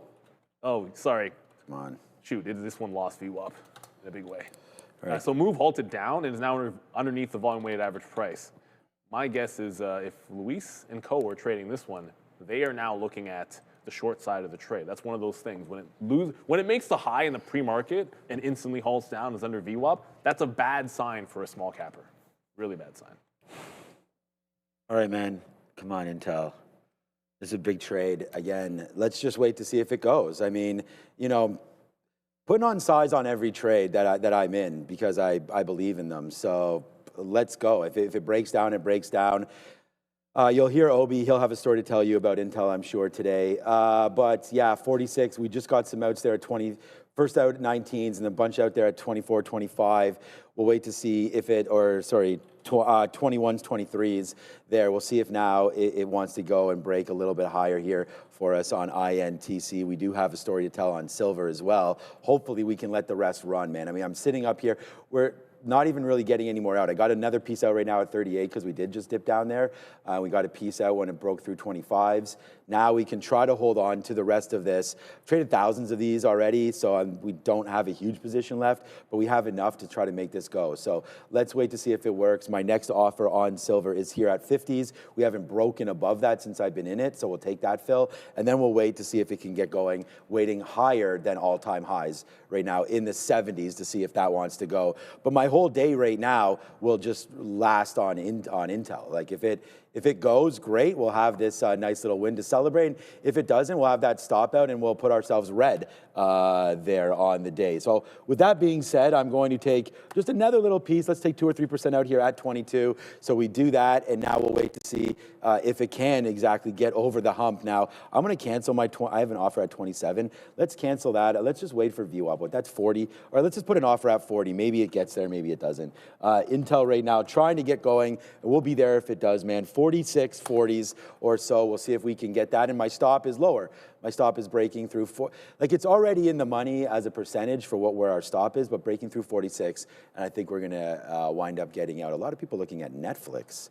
Netflix is trending very nicely to the upside. Yes, we like that. So I think it makes logical sense. We talked about this in terms of just let it calm down after earnings. And it did everything you would want to see. Well, that's not supposed to adjust it. Did everything you would want to see, which is make a bottom the next day, hold a higher low, hold support, hold support. The only thing left would be a break to fill in the gap. That's the only thing it has left to do is break the 86 level on Netflix, which obviously I wouldn't argue with anybody that wanted to ring the register on a day trade on Netflix. I don't know why you don't save my trend lines every single time. So we waited for our trend line break entry. We're pressing into VWAP, but one thing to remember here on Intel, just for myself, the structural part of this, we are going right into the initial bounce zone at 930. So this is where it caught a bid at 930, right here at the 46 third. So holding the volume weighted average price. There's already a refresher here at 30, and I just moved to 33, Larry Bird.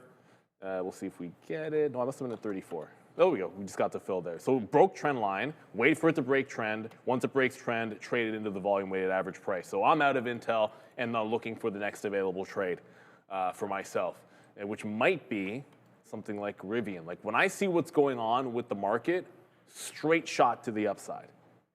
Like we are absolutely blasting here. Like if we go back and look at the Qs, like you're blasting to the upside. Anything that's not participating in this, like looking over it, like Rivian, this is the reason I keep coming back to it. It's just so incredibly weak.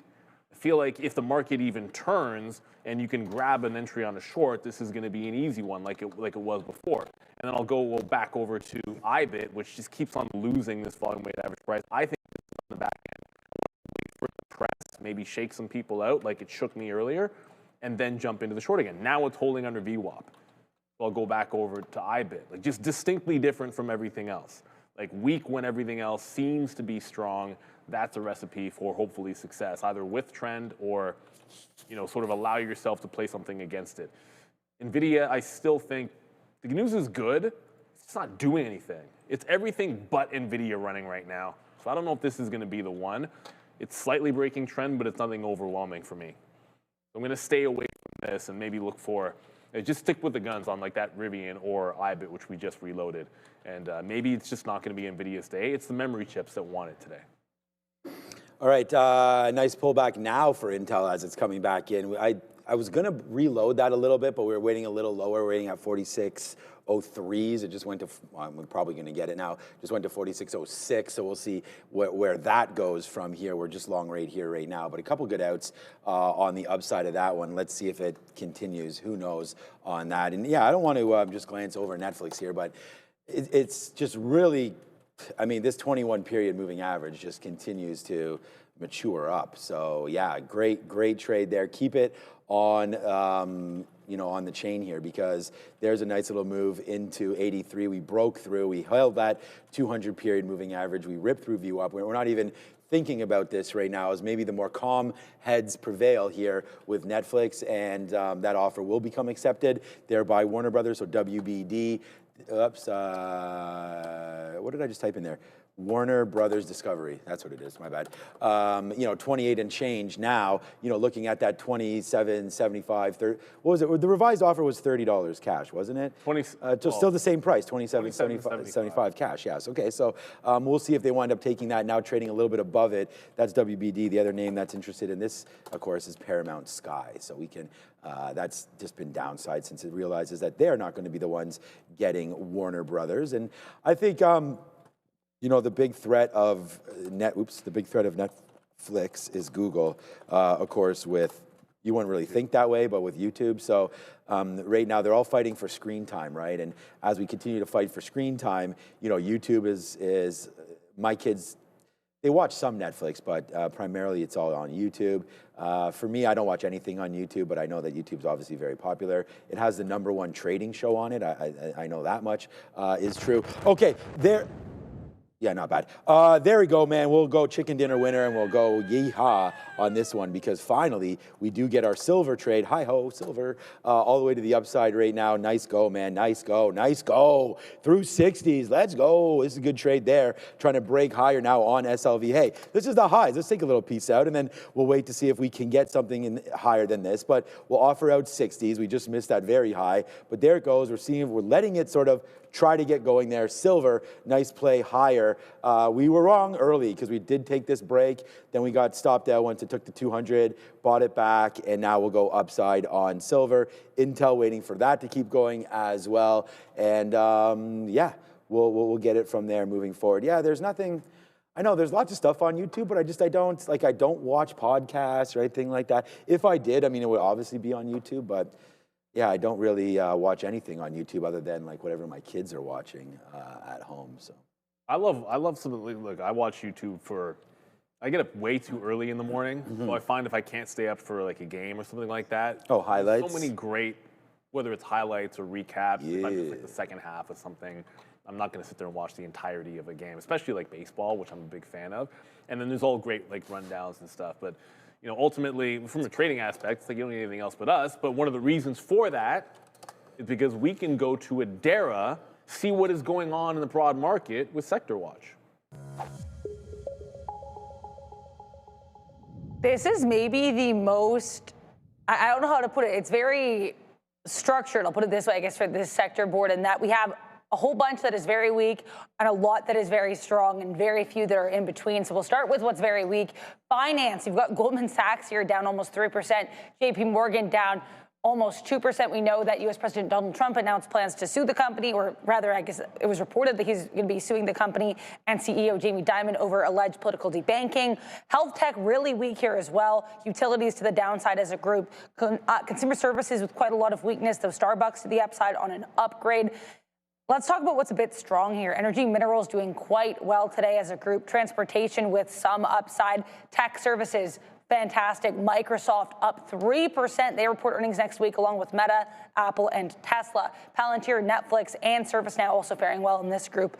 Electronic technology has strengthened AMD, Micron, and Nvidia, though Broadcom and Intel to the downside. Intel down almost 15% right now on earnings day one. So lots of weakness, but that doesn't mean there aren't pockets of strength. A lot of the strength can be found within these Mag 7 names. Make sure to like, make sure to subscribe, and we're going to go back to Neil and Sean.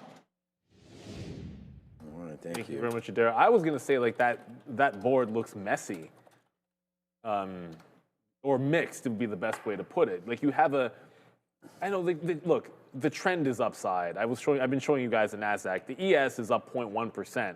and very much inside. Like we're not even at overnight highs yet on the ES. So that makes sense when you see some of the weakness that was on that board. This is not a broad move. You're getting some names in tech strong, especially memory chips out there. Google's looking good. Meta was looking pretty good as well, but it's not everywhere. Again, Intel, not a big market mover, but that's weak. Broadcom is a big market component, and Broadcom is weak. I'm just trying to pick up SMR off of VWAP just to quickly show you there. But one of the reasons why you're not going to get as much breadth is we're running heavily, and this was pointed out by at least a couple of viewers this morning, how weak Broadcom has been. And we bounced, but that's a pretty distinct downward trend this morning, unbroken. That's a pretty distinct downward trend yesterday. You're not going to get that blow off top and complete breakout if we don't get a little more participation, is the best way to frame it. And I'm not putting the blame on them, but you're not pinning it in on Intel because Intel's too small at this point. It's got to be Broadcom, I think, holding us down, really. Intel is going to be a real dandy of a trade as we get right back up to this high. I'm going to offer 46s, and then I'm going to let this thing run. Maybe we do get back into this area, I'm at 46, so if we get it, man, we've really stopped on some of my levels today, haven't we? All right, so we don't get 46, okay. And that's just where VWAP is. So, I mean, how exact are these damn prices, man? All right, give it to me. Now, sometimes. Maybe not, still maybe not. I guess I should be on one of the free gateways here, not NASDAQ. Has the biggest lineup right here, and that's the problem. You're seeing a lot of, there it goes. You're seeing a lot of these trades going through. All these blueprints on here are in between the levels, so there's so many little scalps that are happening in here, all the algos and whatnot, just literally scalping hundreds of millions of shares inside these pennies. And, you wonder why, all these companies are just printing money. Like, what was Citadel's $6 billion profit or something last year? Like, it just continues to click higher and higher and higher, man. The smartest people in the game aren't guys like us. They're guys like that. Yes, sir. There it goes, man. There goes Intel. One more. This is why I need to not be in front of the screens. I'm just getting out of everything. Huge move there for Intel. Let's go, man. We called this. It's a big trade. It's going to the upside. It's Intel. We've got silver long. We've got Intel long. We're $1 in the money if you combine the two. But share size wise, man, we are really blasting higher. I have double the amount right now that on Intel that I do on SLV, but here we go, man. That was, honestly, we nailed that trade right there. We talked about breaking through the 50-period moving average, and boom goes the dynamite. Huge move there for Intel. The very, very first trade for me on this name, and it's finally starting to work, and we make back a little bit of silver here, and we'll see if we can get back to the high side. Remember, we're offering 61s turned around on us, but let's go Intel, man. How high can Intel fly really is the question. I mean, what about 47s? 47s would be nice. By the way, Tesla's starting to go again, but the only one that's not participating, I don't know, it'd be like a 2-for-2 kind of day. Could have left this one alone, but we got the topping tail candle we wanted on IBIT. We'll jump out if it breaks that prior high, which is always a play. VWAP, this time give it a wider stop and only enter for half. But the other thing I just saw, Bart just said Palantir short in the chat. So I think I know where you're going with this. Palantir has dumped in front of 170 bucks every single time. With the exception of the last 2 days, I should say. The last 2 days, and then every chance it gets, it's dumped around this price. Personally, I'd like to see it press a little further, and then I always go for trend break entries. Like, I think when you're trading, you should always have to have like an edge. That way, like, I'll give you the example. Well, I was just sort of saying it earlier, like a second ago. Like, if I'm shorting here and I want to take half, instead of giving it to there, I want to give it to a wider range. So you take half because your stop is going to be twice as much. That way, you're risking the same amount and you're playing inside of the range. But once that's gone, I know what I'm waiting for. And I'm going to quickly show you, and it would be some kind of an all-day up trend break or to the high. So on Palantir, that's what I want to see. Hold this trend line, break the trend line, or at least get to the 170 level. So for myself, I'm always waiting for that press to the top or the break of the trend, and I just popped into SMR for the first time off of, you probably guessed it, the volume weighted average price. This one is different. This is a buy into the trend line on the way back in to set upside.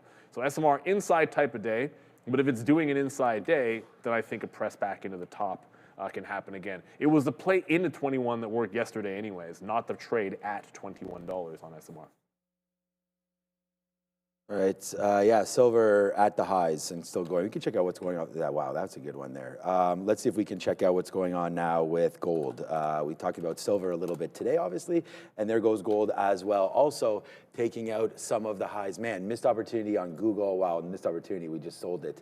And got out of there, going up to 332 and change. Let's just check out what else is moving around in this market. I mean, we keep on talking about the same names, obviously, because we're in them, but let's do a little bit more of a market overall look here. I want to check out what's going on with the financials. Whoops, there it is right there. We've got to build one of these for ourselves. We should keep talking about that. All right, Microsoft, Meta, Amazon. This is the problem, which is why we want to look over here. Financials right now, JP Morgan cracks below 3 bills today, so that's yucky, man. 298 and change. Look at all of, see, this is what I'm saying. Like, we just had a huge bank run, and now the tide has shifted a little bit. Wow, silver is pump city right now on silver. This just continues. I mean, I can't even, this is why I'm too distracted with trading here, but hey, man, I'm a trader. What am I supposed to do? There goes silver right now. Yes, sir.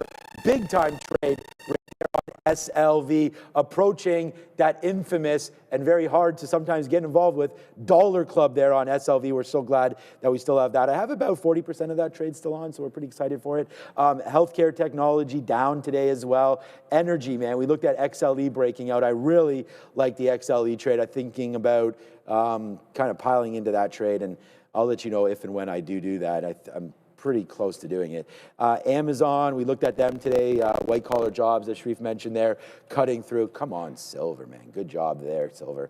Target, we own that one. That's up a little bit. Costco's been honestly moonshotted there. Walmart's been trading nicely. I mean, they get that addition a week ago today. They were into the NAS crack, so that's providing some crack to that stock. And then, you know, in here today, it's still the Micron story. Broadcom continues to get hit today. Marvell was getting hit a little bit as well. I don't see them on here, but Marvell was getting hit. Nvidia upside on the new introduction of, you know, China being allowed to, you know, come to play a little bit with some of those names coming through. Capital One was a miss yesterday, so they were down 4%, I think. But now with the, not that, yeah, 5% now, I was gonna say with the banks heading lower, this name probably goes as well. But oh boy, man, it has been one hell of a day so far. Joey Bless, what do we think about Meta? I'm hoping they turn the corner, but I've said this before, like there's a stock that's out of favor and you can DCA into something. Like for myself, if I'm DCA into something and it's beneath the 200-period moving average, then I'm playing it quarter by quarter because I don't really have anything to go off outside, you know, April levels if you don't have the 200. But it needs to break this 200-period. Somebody sold the boat out of this.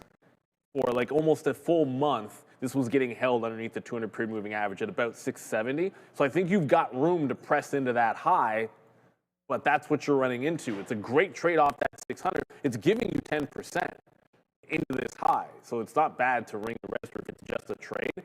I'm more interested for myself in the long term if it can hold the 200-period, and that might require waiting until after earnings. At least I do think it'll require waiting until after earnings here for Meta. But we have money talks right now. Certainly metals, the US dollar, going to be in play. Let's get an update at the desk with Adara.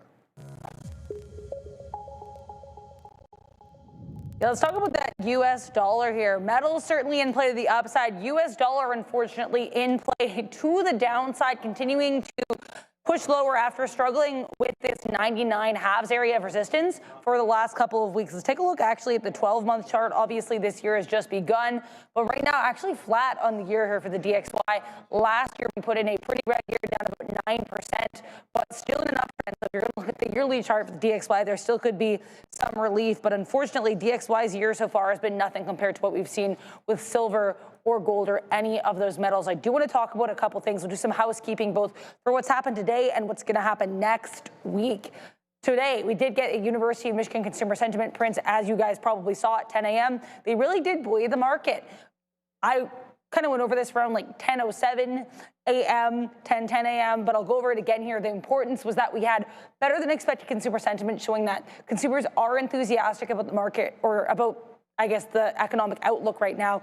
And then 1-year and 5-year inflation expectations lower than expected, which basically implies that in addition to this enthusiasm about the economy and the outlook here from consumers, they're also expecting inflation to be a bit lower. So that's a great 1-2 punch. What we have next week, though, on Wednesday, amidst a pretty dry week for economic data, we're going to get the FOMC meeting for January 28th, 2026. That's the first FOMC meeting of the year. I show this to kind of remind you guys what happened in December, because we only had 75% of the Fed voting for that 25 basis point cut. Two Feds were a little bit more hawkish. They voted not to cut rates. One Fed, Stephen Myron, voting for a larger than expected cut. Right now, it's heavily expected that we're not going to get any cut in January, and maybe not even until later this year. But either way here, with the Fed, obviously quite divided, and now they're being investigation into Fed Chair Jerome Powell, in addition to the Lisa Cook Supreme Court case over her dismissal. Lots happening right now at the Fed. This meeting on January 28th should be pretty interesting. Back to you. All right, thanks, Adair. We did have a move. I mean, same names, different stories, though. Intel absolutely cranked lower right there. So out a bunch at VWAP as we reloaded a little bit there. But yeah, we are going to lose the bid, it looks like, now on Intel. So that just fell out completely right there. So, you know, that's why we have these. We were waiting for 4680. And I don't think it's dead in the water yet, but if we break below this 50-period moving average, then, you know, no point in sitting around and, like, blowing through some of these levels for, okay, here it goes, for Intel. So it looks like we'll have to drop this out on a breakdown rate. Ooh, almost breakdown lower on Intel. I'm actually going to switch that price right now to 45.89. It was at 94, and we almost got hit right there. So it's just going to have to settle down and hopefully get back to the upside. But 8 more cents, and we're out of Intel. And then, yeah, SLV gave me a little bit of a scare as well. Looking to reload this at VWAP, but yeah, that might not be for very long right now. It would get some out as it does dump and then bump. So dump and then bump. Yeah, that's cool. If we can get back up to 90.80, maybe that's where we say enough is enough, because, you know, during the pre-show there, before the market opened, everyone was like, man, how long can silver keep and I just, you know, that's why we have stop orders. So if that flush does come through, we'll get stopped out just under $90 right now on SLV. So I don't even like what's happening now. I'm going to offer again now at 33, try to take a little piece out. Just seems like it's that big red candle. That was the largest one since open right there on that flush. So definitely people exiting some of their positions here on SLV. Yeah, it does feel like there was a bit of a shock to the downside there, but the market just pressed higher a little bit. I don't know, I jumped out of SMR at this 2020. It might have just been fake size or something along those lines. So I'm gonna buy back into this one if we can confirm holding this trend line. So it is still pressing the trend line, still looking good. But it was Palantir that just caught my attention. Sorry, I was a little bit distracted by Palantir, pressing into $170. Yeah. So it is, I'll show you the 15-minute here. This is $170. Yesterday, it was almost to the penny off of the open, or just in the pre-market. And then the day before, it was $170 and I believe like 17 or 18 cents. So there is some leeway above that 170 break. I'm looking for a false break here. If it doesn't break right at the open, I don't like breakouts at 11 o'clock. Not at this time of day. Like, I'd rather play some kind of a reversal. So it's got a clean all morning trend. So if it goes into 170 and fails it, I'd rather play the reversion at this time of day than the breakout. And then, you know what? If it pulls back here off a failed 170, and then later in the afternoon, we can get a secondary break, I might like that a little bit better. So I'd rather play like a secondary break on a pullback on Palantir, as it's looking pretty strong. Only about 4 minutes. I'm going to throw you over to Sharif and, well, it'll be Obi again.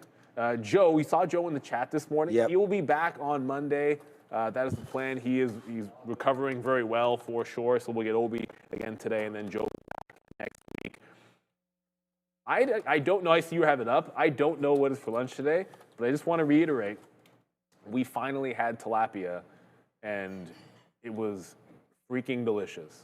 I don't even know what to say. It was actually good. It was just the right amount of teriyaki.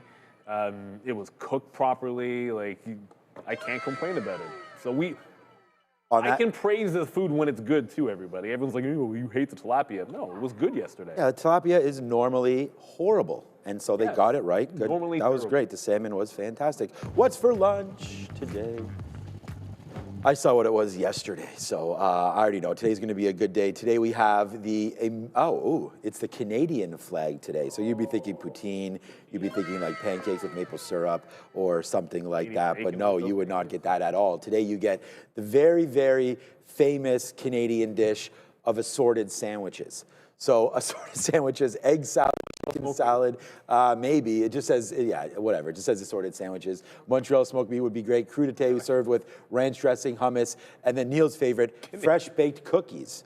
So that is going to be very, very importante. As long as it's oatmeal or raisin. It will be fresh baked cookies. I'm hoping that it will be oatmeal raisin. I love some oatmeal raisin as well. That is what's for lunch, and that concludes our week for lunch. Because that's so Canadian of us to have assorted sandwiches. Yeah, that's kind of why I was joking. No, Montreal smoked meat. If you're ever anyone that goes to Montreal, it's a oh yeah, like that's people that are Montreal. Quality mustard is obviously yeah. I don't mind. Important. I don't mind the smoke. Yeah, I don't mind smoked meat at all. I doubt we get that. It'll be like turkey. Come on, and it'll silver. Be like, probably like a tuna salad. Yeah, it says egg salad, tuna salad, chicken salad sandwiches, things like that. I don't mind chicken salad. No. I think it'll be a good one.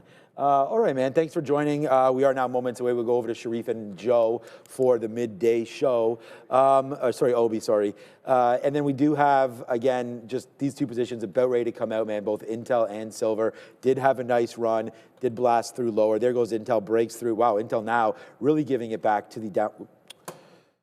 This mouse. Giving it back now, Intel all the way back down into the downside. So there it goes, man. It did have that nice run up into VWAP, and then it just failed right through these levels again. So it looks like Intel trying to get through this 45.70 area one more time. Like if you're going to dip buy, I think you might as well just wait for right into here, 45.50. If it can come into play, then great. 45.50 coming in for INTC. Hey man, one more minute to go. I hope everybody's green or had a good day out there. Netflix was probably the best chart that I saw that I didn't wind up trading, and it just broke. So right into there, this 50-period moving average just breaking lower. So watch out potentially for the short to come in on Netflix here at some point. So there goes Netflix down to the downside. Good job for you there. Very, very green day for Jesse. All right, Tesla, there it goes, man. Finally breaking 451. I didn't even realize I had that order still in. So here goes Tesla right now. Let's see how high this one can fly. Finally breaking the day's high there for Tesla. Man, 445. We should still be in that one, but spilled milk on there. All right, Neil, 30 more seconds left. 30 more seconds left, everybody. Casey, I want to quickly get to, I know Sharif is going to talk a lot about these types of plays, but we don't mind if you're asking about it. It just broke the high of the day. That's max N. And you don't have to spam the chat, Christopher Mulligan, but I just wanted to quickly go over this one. As it's breaking the $4 to show you a not bad looking daily chart with a rather monstrous level at $5 on MAXN for a small capper. I just reloaded into SMR, and it's been an absolute beast. We're going to throw over, it's been an absolute beast for some of the names. Meta's going to end up right at the highs. You're going to have Softy. That's Microsoft. Oh. Okay, so we're going to go to Dare for breaking news, but also breaking news. That is the best 3-minute chart at the open that I've seen in Microsoft in a very, very long time. In a very long time. Let's go to Adair. We've got breaking news. Hey, we're here, guys. Not much happening yet here to the stock, but just beware Oracle on watch as we get reports that Democratic Senator Markey is asking Congress, or saying that Congress should be investigating the TikTok joint venture deal. His concern has to do with the lack of disclosure involving the algorithm. He doesn't think there's details that have been disclosed. So keep an eye here on these comments from Democratic Senator Markey. ORCL, again, not actually doing quite well today, not really reacting to this, but just be aware. This TikTok deal could get a congressional investigation. Back to you. All right, that's enough. We're done. We are now 50 cents in the money on Tesla. Good show. We're back on the midday. We got back into Intel. We're back Silver, and we're back Tesla. We'll see you then over to the midday show. Ciao for now. All right. Bang. Greetings and salutations, beautiful people. Welcome to the midday show. This gentleman right here, he is Obi, the one Kenobi. And I'm Sharif. Let's say hello to everybody. Obi, it's Friday. I got a gnarly headache, but we're going to do it, and we're going to do it live, baby. Shout out to Vizbot. We got Jesse. We got Mike Rada. Nick Diaz is in the house. Shout out to the Laugh Forge and Core of DOG. Mr. Puka. We got Jot5304, and we got Content Revolver. Skittles. JJ Under Clover. Shout out to Bovin, my man. Where you been? Bovin, the small caps are trading well this week. We got Andrew Chow. We got Jacques. We got Jody. Joseph's not here, Jody. Okay. We got Ichiro. We got Star Cheese. Shout out to D. Westermeyer. We got Eliza. Ichiro's in the house. Shout out to J. Van D. Wave. Oscarito joining us as well as Rager Ruel. Sorry, probably butchered that. Mark Susi, HP Motor Cars. We got Max Bet and Gabri Frigo. All right. I see you guys. Durant Gordon. Shout out to Mr. Rookie Man, Trader B, Looney. We got YV7584 and Kobe the Kid. It wouldn't be a morning, Kobe, unless we were joined by Kobe the Kid. Good morning to Kobe, and good morning to you, brother. How's everybody doing? It's been a little bit of a rough morning for me, I'd say. Came in hella late. There was a bunch of delays today on the TTC subway. Not surprised. All the way from so our TTC kind of like it loops around. Yep. From College to Osgood, the bottom end of the loop was closed for an injury on track. And apparently there was apparently there were like a lot of cops around. I don't know. I didn't really see, but the transit, it didn't really sound like health. anything. It was anything good there, but hopefully everyone's safe. What do you call? Came in pretty late. I understand. Right at 9:31, I stepped in, and I was just like, "Oh my God, I'm gonna miss Intel." You're frazzled, Not the best mindset to start trading on right off of the bat. Let's say that. So I'm just setting it up right here. I did get shut down on the day today, so I will be trading on TMS. We can talk about, we can kind of go through what happened and why everything kind of fell apart for me in the morning session, and just a little, not the right mojo. I think routine is very important for me, and the routine wasn't very solid, and I just aggressively sized on Intel and held it a little bit against me, and definitely hit my daily stop there. So shut down for the day. Is it okay? No, it's not okay what I did, but definitely going to reflect on it. And really, the process I think is if I'm getting in at 9:30, right? And this was part of my process, but it just hasn't happened in such a long time. I totally forgot what the process is when I do come in that late. Process is you do not trade till 10:30. Very interesting. So that's I did not follow my rules. So there you go. So like it's happened in the past before where you just go down. It's happened to you multiple times where it's like, okay, let's build some structure because I understand and I realize that if and when that morning routine is affected, the trading is affected because the mindset is affected, and then you have to structure your day in and around that. And I basically broke my rules today, not waiting for at least 30 to 45 minutes if I'm stepping in the office really, really late. So, yeah, exactly. It's, it happens every now and then, but ideally you want to be getting shut down almost never, but a lot less. So today I will be trading in the simulator. So we'll try some different things. We'll take some shots. We'll put in some reps. And we'll try some different things as well. I'm always, whenever I'm hopping in the sim, I'm like, okay, I'm more willing to try things that are maybe not playbook. Interesting. And test some stuff out as well. Not? Take the also always keeping the right mindset. We talk about, people say they trade differently in the sim than they do in live, but at the end of the day, if your main goal is only to make decisions and you don't care about anything else, then I don't think it really matters where you're making those decisions. Well, exactly. So, well, you and I got through this yesterday. We talked about different mentality when it comes to holding large positions IRL as opposed into the sim. But the process is process. If you don't have an edge in the sim, you're not going to have an edge in IRL. So let's get down to work because there's a whole lot running. Let's start with the biggest, the baddest of them all. It is BNAI. Maybe not the biggest percentage winner on the day. That belongs to THH. But look at BNAI rocket up as we speak. Beautiful 11 o'clock break. It's going to halt 17:02. Look at the madness. I put this one on at like 5 to 10, 10 to 10. It's trading. I'm like, oh, this is a perfect setup at $15, right? Okay, it's at 17:20 now, bro. Chill. All right, so BNAI up 93% and looking to rip the faces off the shorts, and that doesn't displease me at all. So 17.20, we go down into 16.64. So let's see if this one holds structure. I see support, formerly resistance at 15.50. Okay, so if it comes back down, holds this general area, we're going to get involved. But we, typically we don't get those deeper retracements. We'll have to wait and see. BNAI probably needs to reset a little bit here after that monster breakout. All right, so THTH stop is going to stop me out. I didn't even get the chance to put in my stop. My goodness. So let's get out here. Oh, we're going to get caught in a down halt here on THTH, unless it allows me out right now. No, it doesn't look like it will.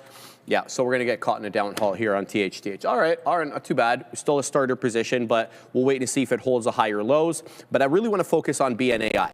So let's set up some orders here on BNAI. I want to put some around 15.50 to 15.75. The reason I say is zone is because we have the 10 EMA on the 5 showing 2/3 of a dollar, but the breakout level to me is as clear as day, and it is 15.5. Okay, so we're going to have to set up some orders on that one, but we'll give it a chance to kind of reset and come off the highs a little bit. There's a bunch running. RDW is a holdover from yesterday. Look at the strength of RDW midday there, right at the 9:30 break, and then 9:30 open, excuse me. Then we get the big boy break right at 10:30. That takes us into the highs, and we kind of stair step up the majority of the afternoon. Today, not nearly as big of a day as yesterday, but positive nonetheless, to the tune of 12.5%. Looks like we do have possible areas of support here. I want to say between 13.25 to 13.25. Given what we did in the pre, that is the area top at 13.25, and then the 10 EMA is taking us into that 13.25, which is why I say that buy zone. So we're going to have a good look at this one. If it comes back into that area, your boy is going to do it live. All right, let's keep an eye on IRE as well. Again, not rocketing up or very, very strong, but 11.5%. This one sold off basically from the open onwards into the close yesterday. Today, recovering a little bit, but we're still below the pre-market high, which takes us into 12.25. High of the day, 11.91. But look at the strength on this one. I mean, since it reclaimed the 10 EMA on the 5, right at 5 to 10 this morning, it hasn't even touched it. So a very, very directional name, but again, not big percentage winner on the day. And then we're also looking at TE, not strictly a small cap gapper, but had a fantastic midday yesterday. The breakout coming right at 10:45, and all was said and done by the time we got into the highs to BNAI because it's taking out highs. It didn't even come close to 15.25, 15.25. It is continuing to put in higher lows. Unobstructed, 1740 high, dipping back down and now into 17. Good strength on this one. I don't know why it's not updating the price on my chart. I don't know what is going on with this software today, bro. All right, you're gonna have to take over for a minute. Yeah, no worries, man. I'm looking at this market, and some of these names are extending a lot more than others. Look at Softy. Microsoft is in a straight line up here, Sharif. Oh my God, what's going on here? I don't know if they had any news or anything like that this morning, but increasing relative volume, and there is definitely a straight up buyer here on Microsoft on the day today. Yes, Adara. So other than the fact that apparently they've ended their cloud issues, apparently OpenAI CEO Sam Altman is planning to visit India in February. That's reported by TechCrunch. That could help. We know Microsoft's involved in OpenAI, but there's nothing massive that's Microsoft specific other than, again, the OpenAI connection. Okay, thank you very much. Yeah, okay, so no direct catalyst here on Microsoft, but definitely it seems like a very strong buyer here. So let's pull up the book here on MSFT and see what's actually going on under the hood here on in the book, in the tape. Let's see if there's people stepping up here. You know what? I like to kind of I realize that I prefer going and seeing the actual share size here, absolute share size. Let's throw that on. So now we see the details instead of just one lot, because a lot of the times if it's a sub lot on that level, it'll just round it up and be like there's one lot here. But I want to know specifically how many shares are sitting at every single level. Let's take a quick look at this. So we'll put on a filter, not for 99 shares. We'll go for 2,000, just under 2,000 shares there. So we can see anybody, you know what, we'll do 1,000. We'll do 1,000. It is softy. It's a higher priced stock. So we will do 999 shares. So here, I can bring this in over here. So this is the filter. So highlight rows that have shares above 999. So anybody with 1,000 and over, there you go. There's that highlight that you just saw. So we'll see what's going on in here, what gates are kind of riding this up at the same time. So softy with a very, very strong bid. Let's see what it's holding, where some prior levels are. The market's also bidding up pretty aggressively at the same time here. Let's take a look left for some prior levels. There's a bit of consolidation right here. 469, 470s. Seems like we're almost right there, Sharif. So the question becomes, we broke out of this Wednesday high, where we got that strong selling. That was a bit of a topping action. We look at this triple bottom here, roughly triple bottom, 456s, which coincides with some of these resistances that happened on Tuesday and Wednesday as well. We got way past that, so slice through that like butter. Now let's see if this level holds any sort of significance. It could obviously not. If the buyer if there's so much demand that the buying does not care and it's just going to scoop everything up, then I want to be aware of that as well. So I'm going to continue watching this Microsoft to look for any sort of weakness here. When this buyer is done, again, it is distinctly different from the rest of the market, because if you look at any of the others here, Nvidia doing absolutely nothing, even though it gapped up. Right? Even though it gapped up, doing absolutely nothing, trading within its range, got slammed off of the opening candle there. Google as well, nothing crazy, just sideways chop, consolidative action here. Tesla, similar action right here, sideways chop, just in its pre-market and opening range, just going sideways. Maybe, yeah, higher highs, higher lows, but I don't know anything about that. Holding prior days, end of day consolidation lows as well there. Amazon, closer to that of Microsoft and maybe Apple as well. We do have a bit of a strong trend here on Amazon pushing higher. It is one of the names that is slightly extended alongside Microsoft, but again, Microsoft percent-wise way more extended than Amazon here relative to its ATR. So 240.44s is that high. Maybe we can do a bit of a trend line here. Let's keep an eye on this one as well. But I do like Softy much better. Apple, real quick, right here, strong dip off of the open, and then bidding back up into prices we haven't seen since yesterday, Sharif. So 250 might be the level there. 249.41 is the day high. As of right now, let's take a quick look at Meta. And okay, so Meta is another name that's pretty overextended as well. Let's see how much this is extended. Okay, all right. So it seems like it's extended closer to similar to Amazon than it is to Microsoft in terms of measuring that extension here. So 663.19s prior day high. Man, this probably was the push here. You can see that flat top that formed here yesterday, Sharif. Sorry, I'm just in a trade. 647.5. No worries. 647.5 right here prior day, flat top roughly, and then you can see we come up. Swipe right above that breakout was nice, pulls back into that range high, and then off to the races, confluenced with a VWAP hold at the same time. So 650 hold all the way to 663s here on Meta. So that's pretty much the Mag 7 as of right now, but Softy looking distinctly different. So I do have close eyes on that one. As soon as that buyer is done, I do want to participate. I do want to stay involved with this one. Market tailwind as well. Both the ES and NASDAQ strong bids right now. Maybe it'll come in with the turn of the market at the same time. So do have eyes on that. Apple I like as well because it kind of is knocking against that 250 for potential reversion. But in the chat, where was that? All right, let me just, I got to cover some of these. Oh, yeah, go for it. Yeah, What's all going right, on so BNAI, guys, continuing to go here. We're scalping in and out. Initially in at 17, scalped up into 1775, tried to get back in on the dip of 17, it didn't hold. So I had to stop out 16.69. So we'll lose a little bit on that one as it comes back down. It looks like it's holding the 20 moving average on the 5. So it's a 2-candle red pullback. It's substantially above the volume weighted average price.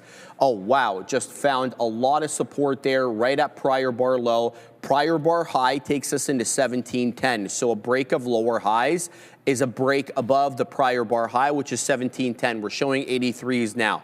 So we're going to keep an eye out on this one. I still have a bias that this one has a buy zone between 15.50 to 15 and a quarter. No, I'm going to say between 16 to 15.50 if this current setup fails. So let's bring in a side chart and have a look at exactly what this one is up to. On the black charts over here, a little bit better, a little bit cleaner of a look. So this is what I mean by taking out prior bar high. Okay, so we just opened a new bar now. So prior bar high now is $17. The one before that is the one that's 17.10. So we are lower high, and yet another lower high. So let's keep an eye out, though, on that 16 to 15.50 buy zone. BNAI, very strong, very directional, but breaking trend, at least for the moment. You can kind of see that through the breakdown there. It had been holding higher lows, and then the candle at 11.16. This is the 1-minute chart. Oh, that's why it's so all over the place. So I was wondering, what the hell? Why does it look so busy? Okay, so 15.50. There we go. So the 5-minute actually ends up breaking down.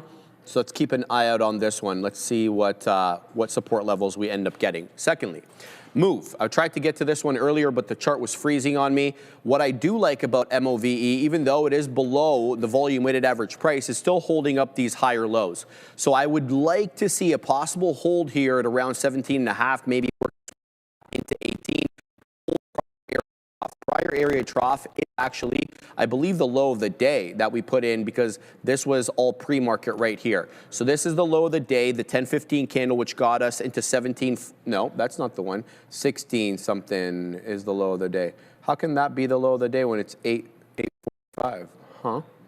That doesn't make a whole lot of sense. Is this the one?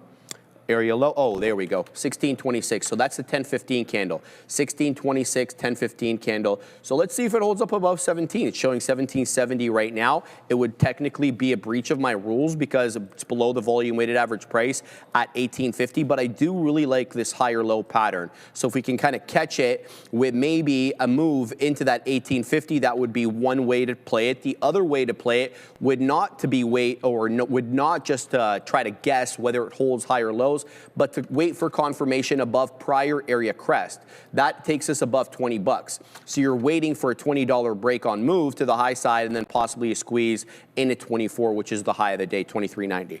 So we're going to keep an eye out on move. I think move still, because it's up 150%, technically below the volume weighted average price, but it's probably going to have a lot of people's attention. But BNAI seems to be the one that is catching all the support at the moment. So we'll continue to watch here because it still hasn't broken the prior trend. Prior trend, as I mentioned, is lower high, as well as lower low. This current 5-minute candle that we're on at 11.20 actually does have a higher low relative to the 11.15 candle, which is 16.11. So current bar low. Oh boy, this software is going to kill me today. I can't tell you what current bar low is because the mouse over is not working, which is fine. So we're going to keep tabs on that. But BNAI and MOVE, if there are any other tickers you guys are looking at that in the world of small cap gappers, tag me. But I don't really like anything too much at the moment, at least on my scanner. Other than that, we're going to keep an eye on, but I forgot to mention, I got stopped out at THHH, even though this halted. Could have broke even on this one. I was kind of insistent that this one hold higher lows. We ended up taking a bit of a hit on it, but not that big of a deal. So now we're going to focus more on BNAI and MOVE, Ope. Yes, sir. So, let's check out what some of you guys are talking about here in the chat at the same time. I want to keep eyes on this SNDK at the same time, because both Micron and SNDK have been moving around pretty decently, but kind of in a sideways range, chopping around as of right now. Here on SNDK, we tried to get through 505s, couldn't really get through. 500 back through. It's coming in nicely, range low, opening range low, in and around, what is that, 475s, 480s. Seems like where the buying really start to step in here. Oh, there goes Softy here. First sign of sellers on Softy. So I do want to get involved involved with this one, throwing that stop, makes good decisions, is the name of the game every single day. But again, I want to reiterate that I am trading on the simulator today because I kind of shot myself in the foot in the morning. Did not take a real trade. Just came in, started punching some keys. And that's the issue. Right? That's the issue. I feel it, bro. It's more of an emotional it's just like you're late. I'm late. I got some FOMO. I'm like, okay, I'm like, I've done all this all this work in my head where I'm visualizing certain types of trades on Intel because it's earnings day one, and I'm like, oh, I missed this, I missed that, and I'm like, I'm gonna try to do something here. Nope. Yeah, exactly. Brian Fu saying, yeah, it's Obi's in timeout. Yeah, definitely. I'm in timeout. I put myself in timeout today. It happens. Sometimes you shut down. You got to make sure you don't do that. At least more than once every couple months. So it happens. Still within range. Right? Still within range. But it always sucks when you give back like a couple days worth of work, and it's just 100%. like okay, damn. Now it's not even. Then I started thinking about am I trading P&L? No, I'm not. But a couple of good days. Was it really worth it? I could have just sat down, followed my rules. Don't trade till 10:30. Just relax, take a deep breath, get some green tea, take a sip, calm down, look for the next trade. That's what should be done, right? What's up, Adara? SNOW dropping a little bit. I have yet to watch this interview. I'm going to do so now, but there is a new interview with Snowflake CEO Sridhar Ramaswamy, which was apparently filmed during or just right after came out. Really, this was and do get a bit of a move. Coverage is electrocore. Electronic technology company.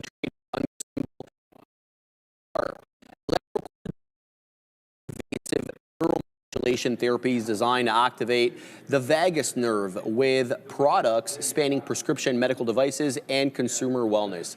Its flagship Gamma Core platform is FDA cleared for multiple headache indications. Might need that now. While its Truvaga and Quell products expand the company's reach into wellness and chronic pain. With growing adoption across the VA, international healthcare systems, and direct-to-consumer channels, electrocore is building a diversified high-margin bioelectronic business. Learn more at electrocore.com. Shout out to them. Good luck there, Ob. Yeah, no, thank you very much, Sharif. Absolutely. Yeah, what was it? Big E in the chat saying, gotta trade it like it's your own money. Yeah, here's the thing, man. Here's what I realized. I think as soon as you start thinking about dollar signs, you're already in the wrong mindset. Like I do not, when I'm trading, I do not think about the money. I think about the opportunity. I think about the levels. I think about what's going on. I'm trying to participate with the move. Like the P&L has to be a byproduct of your decision making. Most people go wrong, in my opinion, when their mindset is stuck on the money. Like 100%. You cannot do that. That's not how you play this game. That's my opinion. I have a very strong opinion on that, but I strongly believe that that it's all about decision making. If you can't even make decisions, like forget about the money, dude. I know a lot of people get into this game being like, oh, I want to make a quick buck, and that is most people's downfall. Yeah. Exactly. Straight up, that's most people's downfall. Like you can't do that, right? It's like, think about it this way: when a professional basketball player is playing the game, while he's playing, is he thinking about, oh, I want to get 60 points this game? If that's his mindset this whole time, he's just like, yo, I need to score 60 points. He's probably forcing moves. He's probably forcing plays, stuff that's not there, right? But if he's playing the game for what it is, then it's totally different. Go sports. So that's what I mean. Like you don't think about how many goals you're going to score in soccer. No. When you're playing, you're just like, I need to do anything I can to open up the field, open up some space for my team, so we can get some good plays in. Absolutely. It's all about making good plays. Money's just a byproduct. Once you get that around your mind, around your head, then it's just then you step up. Then you ask yourself, where's the next decision? What's the next decision? Then you can actually start improving, right? Other than that, it's just like, okay, well, here's the thing. When you do start playing well, then be greedy. then you have to be a pig, right? You have to be like that to really exponentially like accelerate. But even then, you're not necessarily thinking about the money. You're thinking about how can I maximize this opportunity at like as much as possible, right?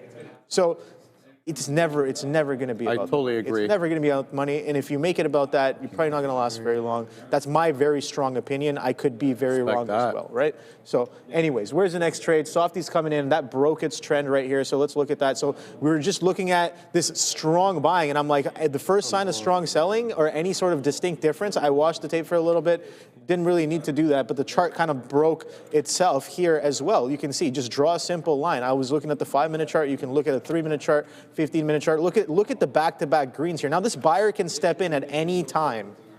The buyer is very strong. This is very active buying. Now we can move on to a phase of passive buying as well, where we just start making higher lows and higher highs. Right? So I do have to continue watching this and look for any sign of a potential buyer stepping in. But yesterday we were throwing on some moving averages because sometimes people like to use moving averages. See, trend line doesn't really work that well in this scenario because this is non-random in my opinion. There's a very strong buyer on Softy. So let's get rid of this VWAP. VWAP's all the way down at 461. So I'm going to get rid of this VWAP and throw on a moving average here, Sharif. So let's take a look at what moving averages are holding this. So let's see, EMA, yeah, exponential moving average. Let's do that. That's going to go straight to the 9, and that's perfect. And look at that. This was a great indicator of trend as we're holding above, and now we're trading below. And now the candles are also opening and closing below the moving average. So now the trend is broken as well. And is the market turning? Remember I said I would like to confluence that with the trend break on Softy with the market turn as well. The market also is starting to take a bit of a pullback here at the same time. So let's see. This trade could not work as well, right?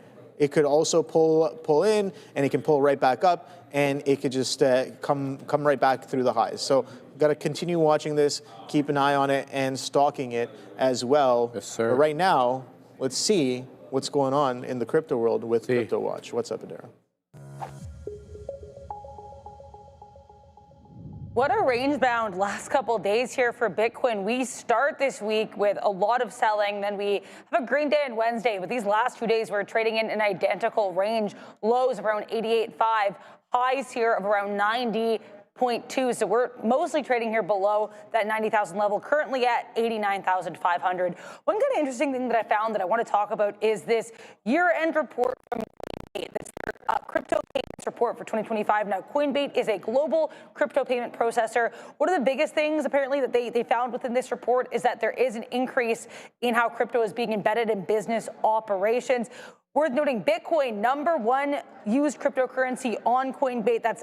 CoinGate. That's 22.1% of all payments. USDC, the dominant stablecoin, that's in second place here for crypto used on the platform. And the volume for USDC up 1,264% year over year. Top payout currency was also USDC here with 83.4%. So what you get here is a sense of increasing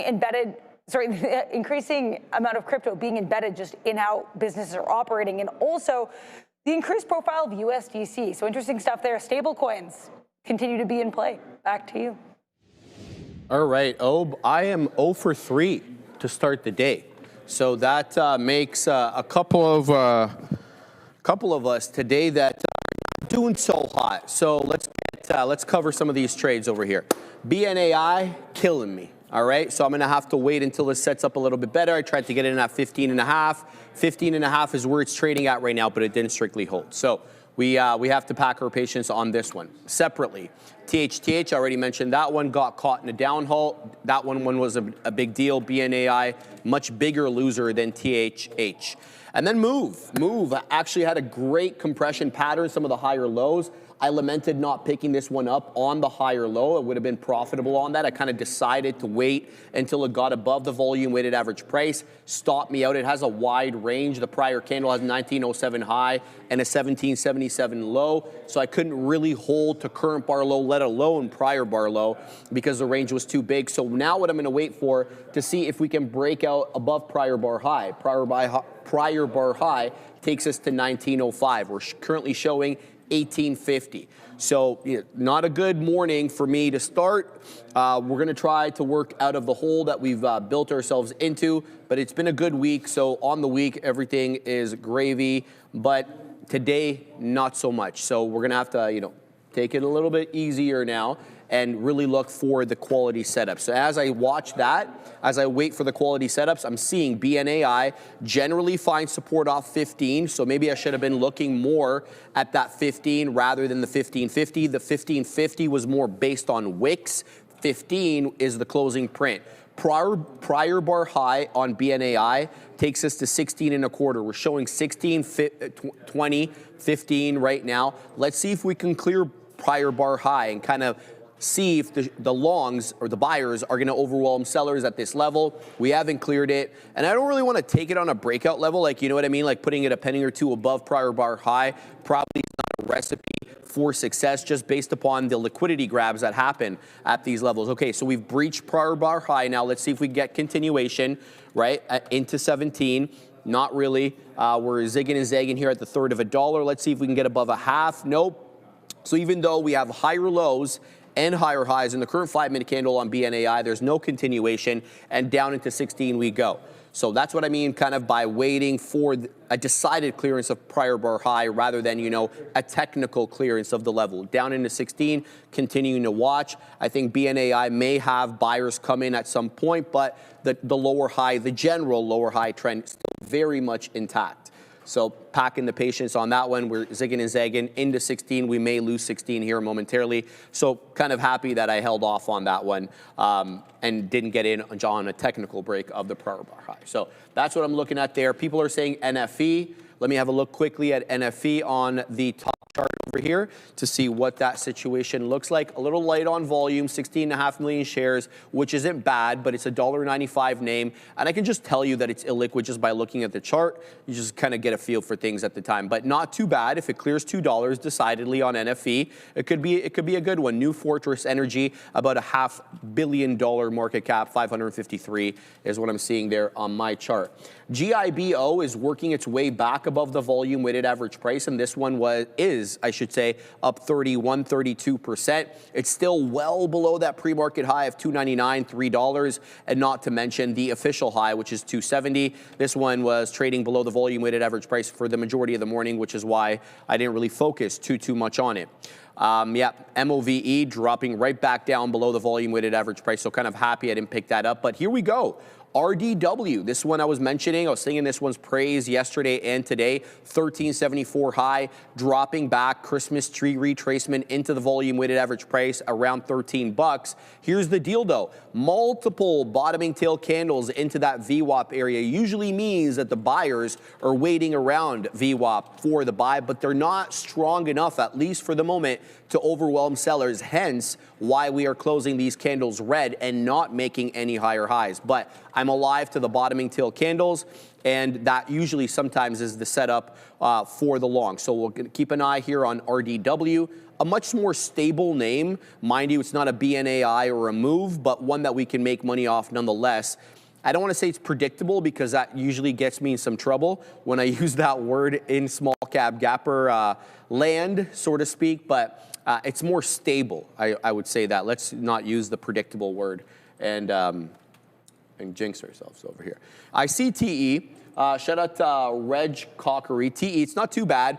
Yeah, it's got a looking bull flag here, but it's off the highs, putting in lower highs, but a nice clean hold off 9 and into the mid-teens we go. I'd like to see a prior crest break. That takes us generally above 920. I'm continuing to watch BNAI though. I'm not going to stop watching that one as that topping tail inverse hammer candle was looking awfully bearish. That shows us that, the sellers were certainly I don't know, what's the word, pretty staunchy in their position. Even though we breached prior bar high, we ended up getting pushed down quite aggressively. But this candle here, it's got a higher low. Not necessarily a higher high, but it's starting possibly a trend change by putting in that higher low. Now, alas, we're only about a minute into the candle, so let's not get too excited. But, I'm definitely keeping an eye on these and looking for the breakout possibly into that 18 1/3. And then one I've said very little about, because it's a little bit wonky here in how it's trading. But QCLS,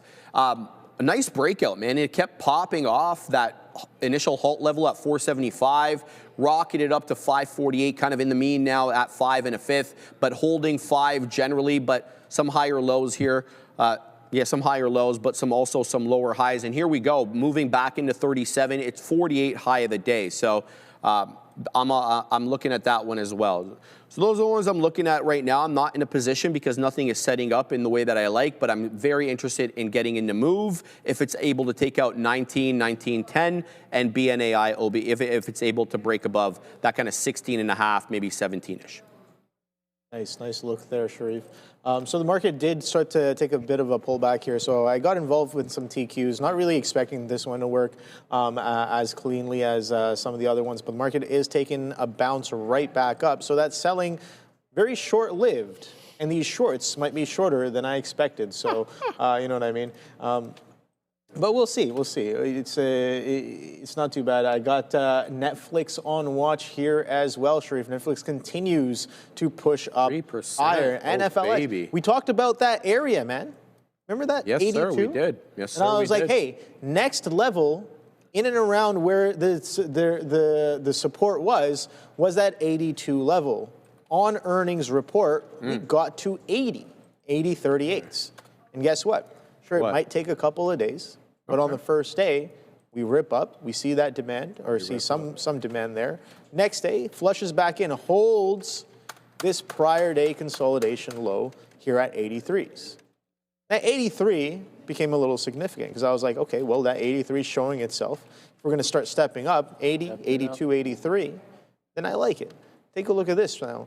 We're breaking out of opening session highs. We're breaking out of prior day's highs. We're breaking out of earnings a day one highs as well, and kind of a decent chunk. I'd say over 50%. Well, we already did that on day one, but now we're holding about a 50% reversion of the reaction that we got off of earnings. Now that earnings reaction from the high to the low, Sharif, was almost 9%, 8.7 I see, so roughly. So we made it back up. 82 was that level here. So I was like, if 82 cracks, then we have room to 70s, but 82 has to be respected at the same time. So let's go to the weekly, and I'll show you guys what I'm talking about here. So this was the area in January of 2025. So prior year low as well. If we go to a 12-month chart, there's probably a bit of a low in and around here as well. We got another bid, the April bid. When the president told us to buy. And the whole market caught a bid off of that April buying that did come in. So that was in and around 82s. Let's get specific. What was that low? I think 81's already been traded, right? 82.11s.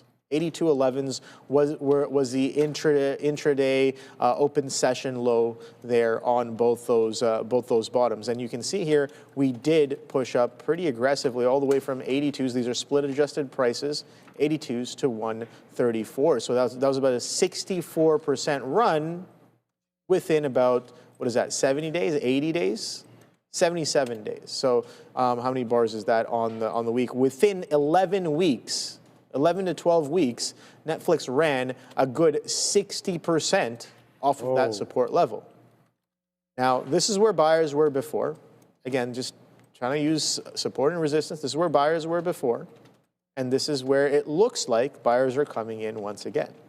But it is distinctly different kind of from last time because we've sold off for so many weeks into this level. Do I expect a little bit of chop in here if I'm looking for a continuation lower? Absolutely yes. Do I expect a little bit of a bid here at the very least? I think so. I think there was a decent chance of it coming in, and it definitely is as of right now. So I'm going to continue watching this. Again, taking a look at higher time frames, the monthly. We can look at the 3-month chart as well if we want to look for longer term swing plays here. But that break of trend came in at around 114, 115. Absolutely beautiful. Going to the 3-month chart, same story here. Back-to-back green months, or green candles. This is each candle here represents 3 months, right? So 114.72s. As soon as that trend breaks, we got aggressive selling to the downside. And with that trend, you can say that, sure, it confirms the break on the prior bar low break. So 115 roughly down into 80s. It's a 30% pullback. So roughly about 50% retracement, 60% push that we just saw earlier as well. So Netflix coming into a key area, catching a bit of a bounce. So I am watching it. I was watching it earlier for this opening range high breakout, but you can see not very clean, very choppy. But now that bid is coming in quite nicely, and the market seems like it's catching a bid here pretty strong as well. So we could continue to push higher. You know what else? Who else got caught? Market's catching a bid. Your boy Ryan Wedding is locked up. Yeah, so this is like Canada's most notorious. Do you know about this guy? No. Oh boy. He's locked up. So this guy was a former Olympian, man. Okay. Canadian snowboarder in the Salt Lake City Games back in 02. I like snowboarding. Turned jurisdictional drug dealer, but for the Sinaloa cartel. He's like one of the most wanted men in Canada, one of the most wanted men by the FBI, let alone Canada. And they caught his ass, so bye.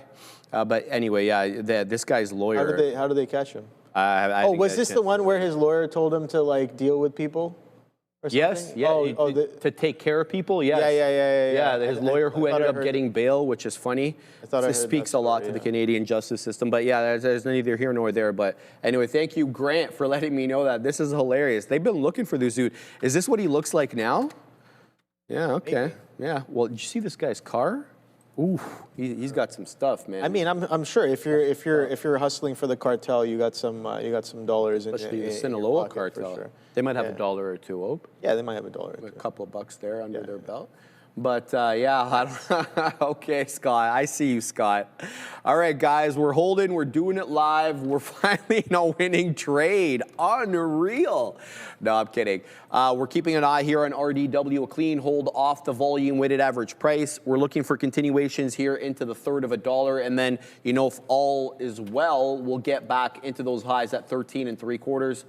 This is RDW up about 10 and change on the day. Let's not sing this one's praise too quickly yet. Now, I was talking above in about BNAI, and I did take a quick profitable scalp finally off the volume weighted average price for like 50 pennies, but it still hasn't broke structure, which is why I'm not holding, why I just scalped and got the hell out of there, because this is still happening. The lower highs is unbroken lower highs, lower lows. It's at a predictable area of the volume weighted average price, but I'm already red on it.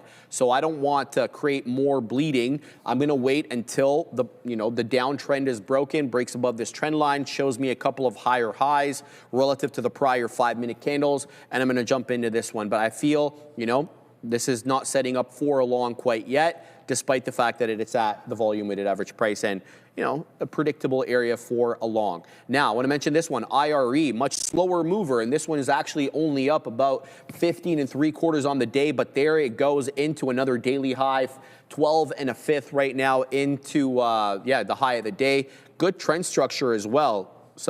A good bull flags breakout, then you have the consolidation area component of the bull flag with a 1150 area low, 1190 high, and then you break decidedly through that. Now we're on our way into that 12 1/4, almost at 12 1/3. So IRE, not a bad looker either. Now up 16 2/3, and there goes into another high of the day, 1230 now on IRE. Good look, guys. So keep your eye out on this one. It's a clean holder of the 10 EMA on the 5, but you're going to have to give this one room, because it has a tendency just to wick breach it and then it closes above it. Currently, the 10 EMA is below 1190, which is what I perceive to be the breakout level, given the triple top here that we did from 1055 to 1105. So it really depends on the 10 EMA. But look at this go. It's squeezing, guys. On volume, too, this candle here has about 800,000 shares on a name that's only done, I want to say, about 16 million shares on the day. So a lot of volume coming in now with the breakout, 1237 high here on IRE. Very strong. Good look. Good luck on that one. We're going to have to set up on it. But we're setting up live, and we're finally doing okay here on RD frickin' W. Let's take another beak wetter there and move the one above that into a higher area of the 30s. And then we're going to set up in the mid-40s as well. And then we're going to, put some right on the door of that $50 level in case, of course, it does act as resistance. And then into the 60s we go. And if we're posting in the 60s, you already know where I'm posting. NUAI, what's going on with that one, Buvin?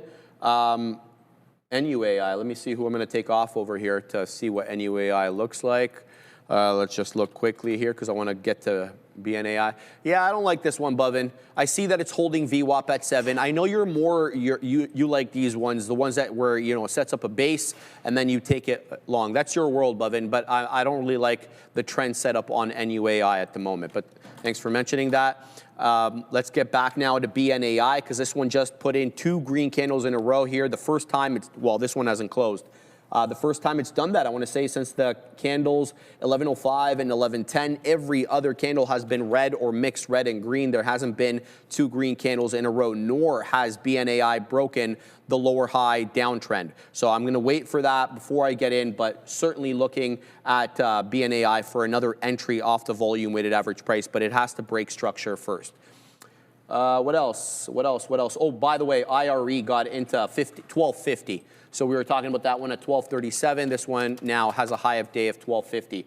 Outlaw Trader telling me NEOV, Neo Volta, $240 million market cap. Not looking bad, but, sparsely traded with 3.25 million shares on a $6 name at almost 12 o'clock. Let's look at NEOV for the OG Outlaw Trader. Show yourself, NEOV.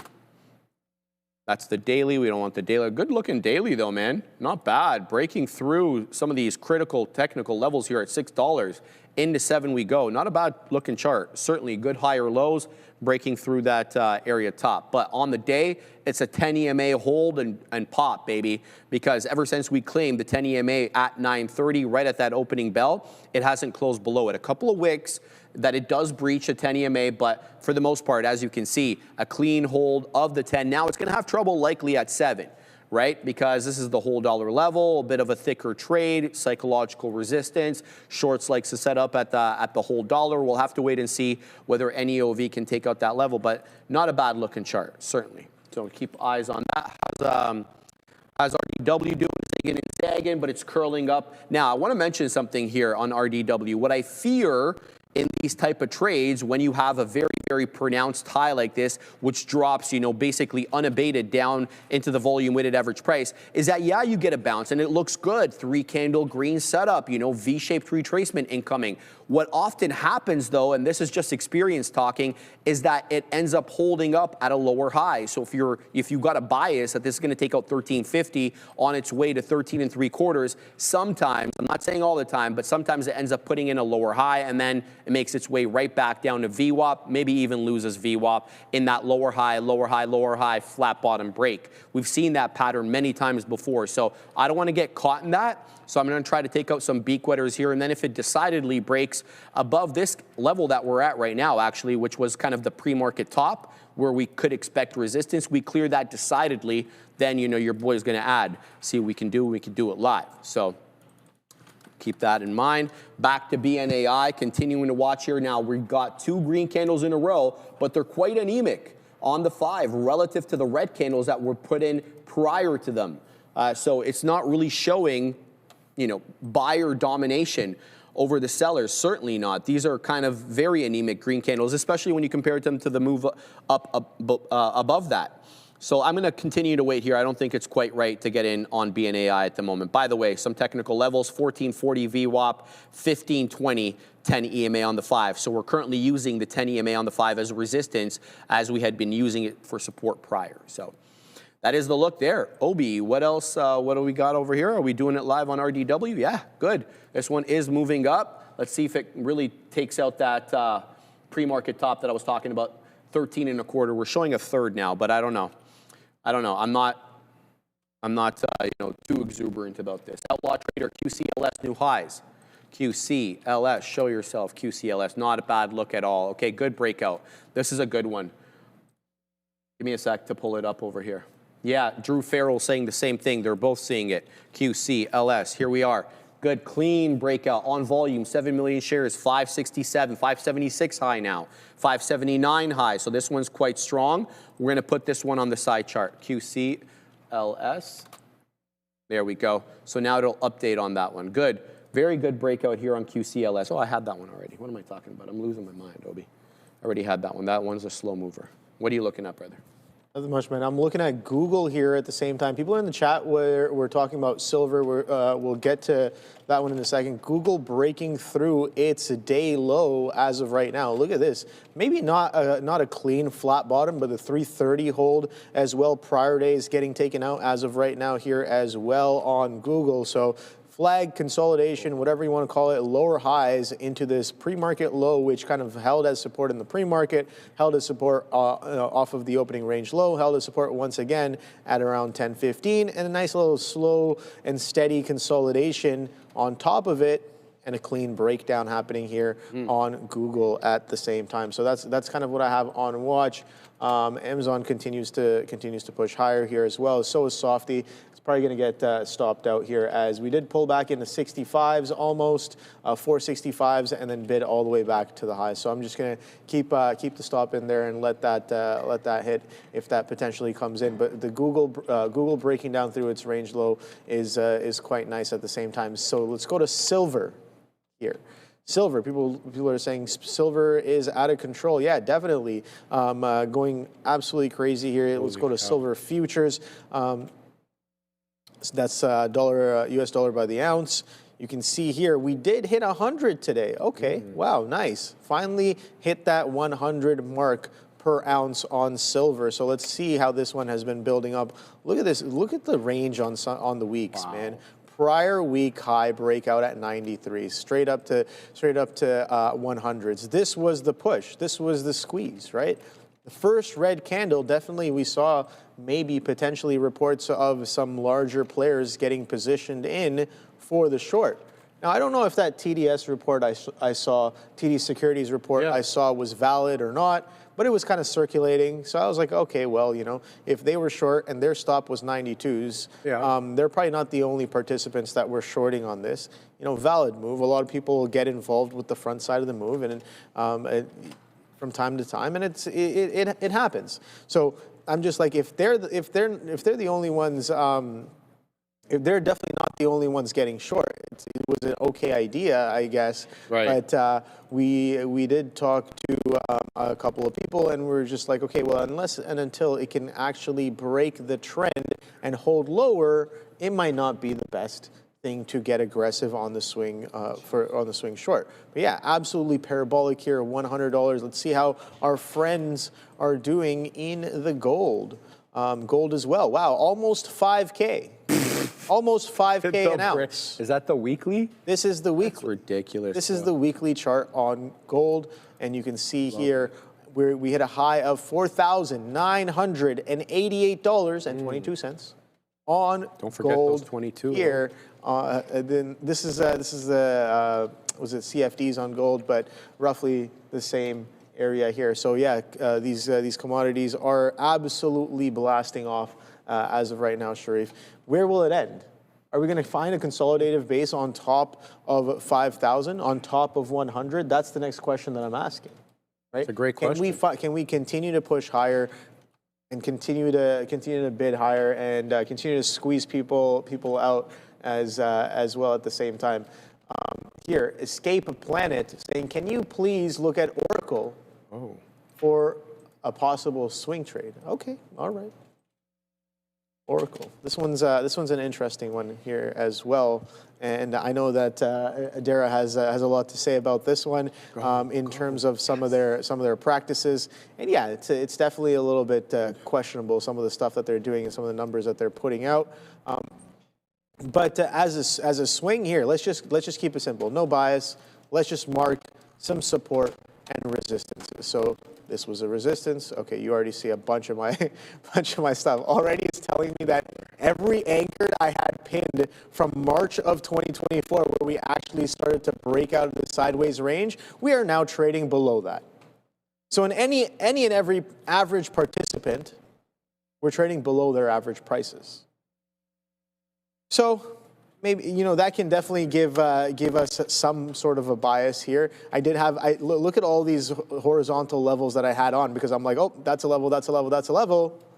We never got past any of those, and that was all the way up at the 300s, right? We break structure at 270s. We break some lows here at 217s. We come back into this level here where we did break out from. That was quite nice. But yeah, this thing looks like it's stepping down lower and lower. Let's see where we can find the next support and resistances right here. So I'm seeing this right here right away, and this guy right here as well as a low. That's probably in and around the same as this area. So we'll keep that one there. So this is a pretty wide kind of range that we're stepping into, because we broke out of this really tight range. Let's mark this one as well. This was a pretty tight range, and wow, look at that beautiful confluence. Oh my God, that looks so nice right there. This is kind of, oh yeah, definitely. Oh my God, right there. So prior resistance turns into support.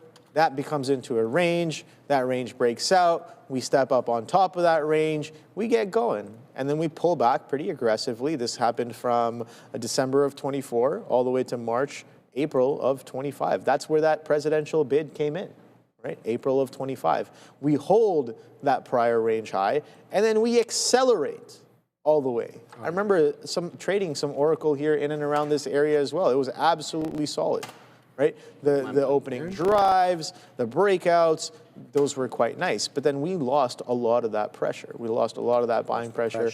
And pulling back to the downside here. So where is the next level that I see? It's all the way, I mean, the stronger level I think is down here at 124s. Now, of course, we're probably gonna have a lot of chop. This is a range zone. We could just chop in here as well, but 123, bit of support area. That's where it was before. Let's see if it shows up again. A bit of resistance here at 196s. Let's just round it and say it's around 200s. You can see we could not distinctly hold 200 either. So unless and until something fundamentally changes, we get some solid news. Maybe the sentiment around this stock changes. You can see here as well. What was interesting to me about Oracle is that on the run up, you don't get as much volume, but on the sell off, look at all this volume that you're getting to the downside.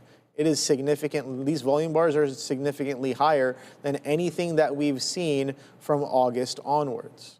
So that's very interesting to me as well. So in terms of swing, I have no idea, but yeah, we'll see. We'll see. Scott in the chat saying, "Why don't you and the Confluence get a room?" Yeah, no, for sure. I'm always looking for that Confluence here. There's the market coming right back in. So we did get a strong bottom wick candle there prior 15-minute, and that's potentially coming in here as well. But yeah, those are the levels I've marked out here on Google. I'll keep those on because I do think that, especially I really love this here, where you had that high and then you step onto that high, that becomes a consolidation, and then this is confirmation. That's confirmation that yeah, 123s, 125s, whatever you want to call it, in and around that area is definitely a bit of a level, and it's shown us multiple times. So that's how I like to kind of gain confidence in resistance levels. The more touches you add, the more respect that level is gained, then it becomes a stronger level for me. For now, we have what's left of the day. So we'll see you guys soon. What's happening? It's happening now, whatever it is. We're going to talk here about this market. First, though, I do want to mention Open Door with kind of an odd social media post, but the stock did get a little bit of a move. They posted, quote, "We built a thing. Turn your home into a tiny diorama." Wes Anderson Senior retro video game world. So it looks like they just made a feature where you can make your house 3D in bird's eye view. Either way, the stock did move a bit on this, and because Open Door is a type of stock that does tend to move on things like this, just want to let people know that's happening. So OPEN with a thing that they built. Let's talk here about the S&P 500, which is right now testing the support that we formed at 11:30 a.m. almost to these prior levels as well, around that 689 halves level.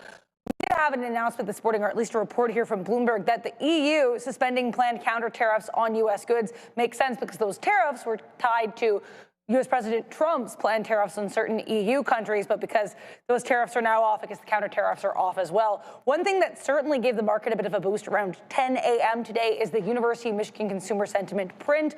This is a nice double whammy here. We get higher than expected consumer sentiment and lower than expected inflation expectations. So the idea that consumers are seeing less inflation and maybe a little bit more optimistic going forward. Not so optimistic today is the chart for Intel. INTC had a pretty weak Q4 2025 report in some ways. Now, they did have a double beat, but their guidance for Q1 left a lot to be desired, mostly because of supply chain concerns and a reported lack of new foundry customers or 18A customers until the second half of the year. But what I want to talk here about is the fact that their all other product categories down 50% year-over-year. Intel was not maybe the cleanest of reports. Before we send you over to Neil, which should be a very clean lesson of the day, we're going to take a moment to thank our friends at Origenics, because there are millions of concussions, but zero approved therapies. Origenics, trading on the NYSE, is OGEN, a new standard with its intranasal brain-first approach to concussion treatment. With an $8.9 billion market on the horizon, Origenics is positioned to drive what comes next. So see what's ahead. Book a meeting today. Thank you very much to Origenics, and thank you very much to Neil. Neil, you have a lesson. Care to tell us what it is? Nah, I'm not going to tell you guys what it is at all. Lesson, of course I will, Dara. So I'm going to talk about like stop placement, not from like a super necessarily technical aspect of it, but just why it matters, which I think should be obvious, but also different types of stops. Like the easiest stop that you can ever consider would be, let me just use, I don't know, I'll just pull up an Intel chart because I think this will be demonstrative. Right?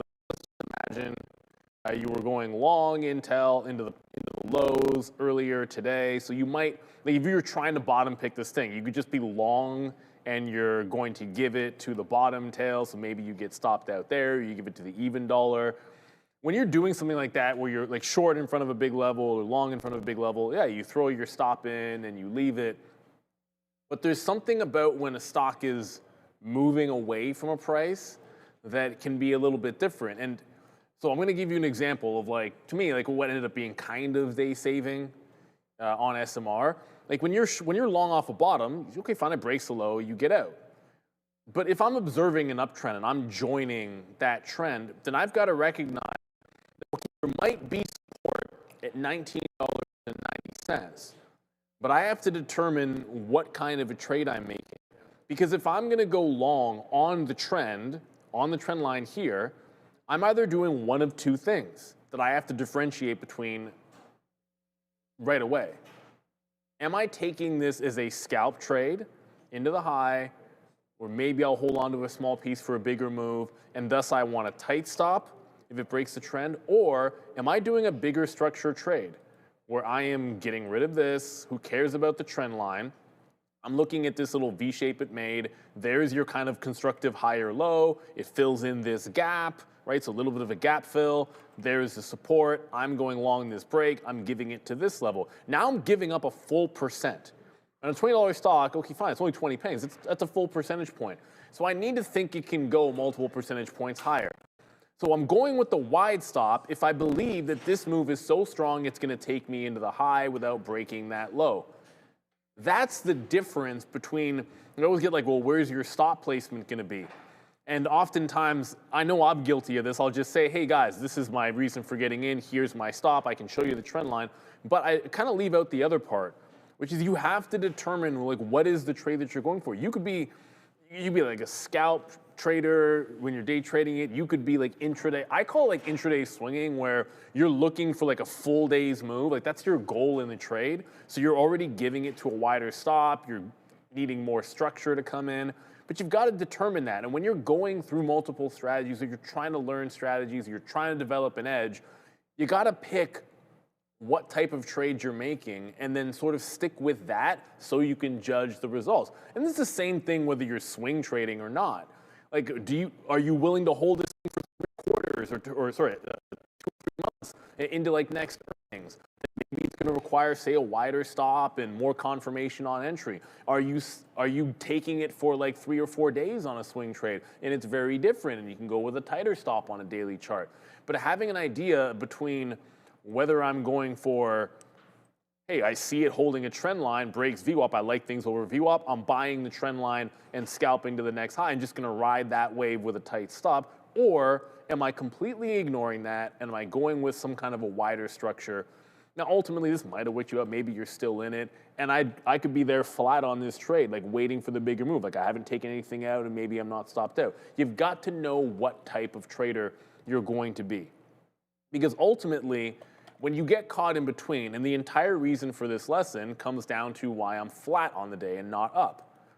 Because this stop is terrible. In my book, it's terrible. Some people might consider it fine. But you've got to consider the context of what I was doing with this short. It's a trend break, and I'm playing it back to the volume-weighted average price.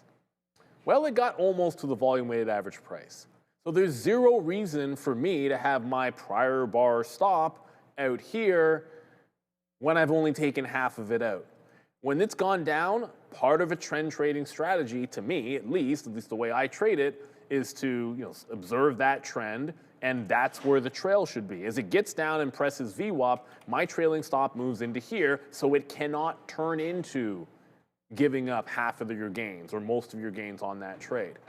So it's not just about where you place your stop and then leaving it as binary. It also matters the style of trade that you're doing. In this particular case, like I had a style of trading kind of, well, let's be real. I can't say I made a conscious decision to do it. I got into position. I was like, I think I can. I got my first fill, figured I saw this move kind of holding here. I'm like, okay, I can get away with going to the bathroom and coming back in. I couldn't get away with it. I also got trapped talking to someone for a couple of minutes. And when I came back, I'm like, oh, that move just happened. That being said, that doesn't excuse it. It's still the execution that matters. And when making this play, as a trend trader, I need to be moving my stop down because that is the style of trade. If this to me was I'm holding it all day for the low of the day and that is exactly what I'm looking for, then that stop's perfectly fine. Do it all day, every day. But you have to know what style of trade, what it is you're looking for before you can determine what to risk. And you have to do all that before you get into position. That's just how it is. Trading is not an easy game. It's literally the difference between me being up and flat today. I have like 1 flat, 2 wins, 2 losses, but it's because this silly mistake cost me from keeping those gains that I'll be flat. That's the life of a trader. Nobody's going to be perfect. You'll get up at the wrong time. You'll get wicked out. You'll keystroke every now and then. You'll get frustrated, all of these things. But if you at least have a plan of action that you can articulate and follow, including where and why you put your stops in and why you will move them as the stock moves, you have to start from somewhere. And then you have a plan that you've actually thought of, that is quantifiable, that you can actually look at the results of and judge the results, because you can't judge results if you don't have a process. If there's no process to your results, then they're not going to tell you anything. Well, you're going to go into a slump and then you have no idea how to get out of because you can't really figure out what it is that you were doing in the first place. And that's an important aspect of trading. So good luck, everybody. I would give you a read on how the lunch was, but I haven't touched it. I got like some kind of a chicken salad sandwich and some vegetables, but I haven't opened it up yet, so I can't tell you whether the sandwich is. And it looks like Meta, seeing the headline, they paused teen access to AI characters as it develops a specially tailored version. That's what we need, more control. Much for that, Neil. Yeah, we'll have to keep an eye on Meta. Meta had a great day yesterday. Another decent day today, 2% in the Ville of Green. So we're going to keep an eye out on that. Now, I'm involved in a couple of trades at the moment, RDW and QCLS. I'm trying to catch the bounce here on QCLS at basically it's the 10 EMA and the volume weighted average price are like a couple of shekels off one another. So let's see if this holds on. I've given it a little bit of room, but it does look like it's going to continue to sell. By the way, for those who are participating long, there's a seller at 60 that we can't seem to shake. Now it does pop off, the mid 40s, 50s, work its way up to 60. There's a seller there though. Let's see if he's going to step down. Right now, we're getting rejections in the low 50s. QCLS, this one was a rocket ship earlier, but there is a good level of support here, whether it holds on strictly or whether wicks me out. I put my stop below this low. It looks like it will continue to bleed its own blood down here, but we'll pack the patience. And if we get stopped out, we got stopped out. We have a good price, so not too much being risked. That's why I kind of really insisted on waiting for that 1550 to come in, but it doesn't look like it's going to hold quite yet. Now, by the way, BNAI is starting to change its tune. It's breaking structure, by the way, of lower highs, and it's getting back above the volume weighted average price. So BNAI may be setting up over here. This is kind of what I mean by that. The lower highs were, basically unbroken, and then it lost VWAP. Couldn't put a couple of green candles for its life, and now it is. Now it's 1470, about to take out prior bar high at 1476. So let's see how this one does. I'll get back involved in BNAI if it's warranted, but I just need to be a bit more peculiar about my areas where I get in. So packing the patience over here. BNAI looking good. It looks like it's changing trend here on BNAI. Here comes 15. I don't want to get lured into this though, but we're going to keep an eye on it, Obi. Handed you $1.25 million to trade. Process change? Let me ask you this, guys. If someone handed you $1.25 million to trade, would your process change or just your upside? That's the opportunity Funded Futures Network provides. They're a futures prop firm that gives traders access to large sim and live funded accounts every day. They've already paid millions to traders around the world with fast, same-day and daily payouts. And right now, evaluation accounts are 50% off, buy one, get one free, and no activation fees. You can find the link below or scan the QR code to check it out. Check it out. Right, Sharif. So, here we go. Oh, what? So I went to the lunchroom there, and I saw a tray of cookies. It's like. That's hilarious. He set up the whole Cookie Monster thing. Man, shout out to Luca, man. I'll never forget that. Were you around when we did that? I think you were definitely around. Yeah. You, of course you were. I dressed up as Big Bird. Yeah. Right? And you hated that costume. Oh, God, I remember. Dude, I had to You were like complaining about it. You were just like, oh my God, I can't see. Like I'm so crazy. hot. Yeah. I'm sweaty. Ridiculous.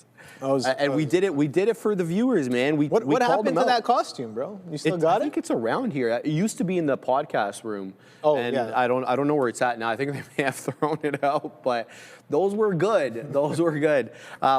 Good times, man. Good memories, by the way.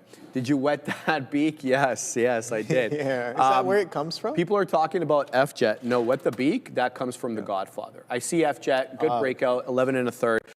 I'm kind of tied up, guys, with this trade here on QCLS. We got one beak wetter into 69. It's holding up at the volume weighted average price, but that pesky seller in the 60s is back. It did flash up into 69. Here it is at 67, 69 again. Let's see if we can get continuation because it flashed last time. There it is into the 70s. We have 59s on. We're looking for a little bit more here, maybe a retest of 6, but we're going to pack the patience on this one.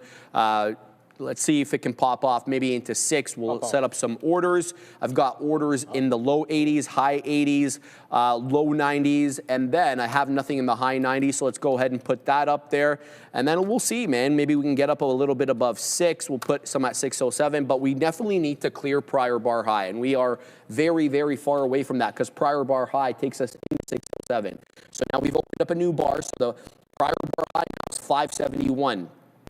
Prior bar low, 543. This current bar is basically undecided. It's looking flat. It really has no range. So keep your eye on this one. But BNAI is breaking out, guys. It is now 3 candle setup. It looks like it's breaking structure here from the kind of the prior weakness of the lower highs. Prior bar high on BNAI is 1501. Current bar high, here's 15 again. So BNAI changing its tune. Let's see if this one's got the juice to kind of squeeze in the way that it was right in the earlier time of the show. I think this one squeezed from like 15 into 18 quicker than you can say, how do you do? All right, well, maybe not. Maybe you can say it faster. But the point is, it got up in a hurry, all right? QCLS back into the 74 now. Let's see if we can get continuation into 75. We got shares on this one, mind you. So let's see if we can kind of take advantage of this move. Never really know.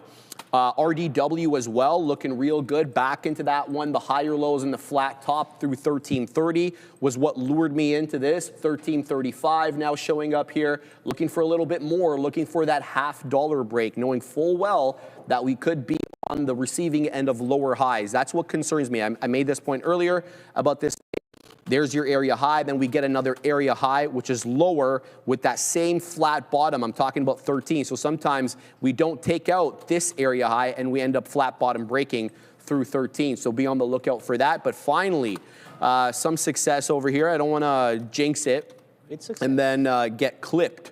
Obi, so we're going to wet the beak here. Seller at 74, 77 is now showing up. Can we get continuity into the 80s? We're showing 78s now, zigging and zagging. So it looks like profit taking into the high 70s here on QCLS. I'm looking for 82 print, down into 72 we go, but popping right back up into the high 70s. So 70s as a level has not been cleared quite yet by QCLS, at least on this latest pop-up. Back to RDW. Are we wetting the beak here? We're going to take some profits here, and there it goes, and there it goes through the other area high. Now I'm waiting at 45, and I have nothing posted above 45. Let me just see. My share size, okay, not bad, not bad. Let's see, let's post up a little bit more here at 49, and then we have to wait north of 50. So we're gonna keep tabs on that, but as I see it, QCLS coming back down now with a higher high, but the candle turning a little bit red as it drops back into the 60s. This is what concerns me, that we put in a lower high and then we end up flat bottom breaking through the volume weighted average price. But there is a good support level here at 1550 on QCLS. Sorry guys, I'm going back and forth between the two, but I'm trading two names, so I have to do that. Back now, let's see what we're doing on RDW. Yeah, this one looking real good. I think RDW, if it clears 50, I'm talking about 1350, this one could see the high of the day, which is 1374, but we need a decided break of that 1350 because we know the psychological sellers are gonna be hanging in and around that level. So good luck, guys. We're gonna keep tabs on these ones and we'll report back to you, if there's any major event. Oh, what are you looking at? I want to. You know what? I think I want to. Remember, I said I'm going to start getting involved with some of these small caps. Absolutely. Even though the pre-market action is definitely much better than the intraday action. Yeah, let's see. I got involved with a little bit of that BNAI. I'm like, I like that 15. Let's see what it does with that 15. Again, You're just taking it short. Just no, taking it long. My man. Let's see. We did get a significant pullback at 18 to 13s. Now again, I don't trade this stuff very often, and I want to reiterate, just trading in the simulation today, taking these reps, and I talked about maybe getting involved in some things that I normally don't trade just for testing and feeling out purposes. So how do you know you're going to be good at it if you don't try? Exactly. How you going to get good if you don't even get to trying it? So that's get to trying, baby. Yeah, exactly. So we'll see what this does with this 15. We came down, slammed into that $13. I might take that with you if there's a clear break of 15. I like this RDW that you're talking about as well. At the Here same it goes, time, similar baby. story. Now, before I continue, I do want to know what the floats on these are, just so I can get an average, just like an idea. Here, so the share float. Okay, RDW is pretty solid. They're 85 million share float. Okay, there, that's not too bad. And then BNAI. I'm trying to find something under 10 million, bro. Let's see. Ones here. that I like too. Okay, man. yeah. BNAI is 2.7 million shares. Smaller the better, baby. Oh, I know that a lot of people don't know. like small floats, but I'm not one of those people. I don't think that's how usually the saying goes, but let's see if that 13.5 can potentially come in. But we'll see here on RDW. Again, it's probably going to take. So why I want to make sure I know the float is because of like dollar volume. Like how much dollar volume will it take to move something around?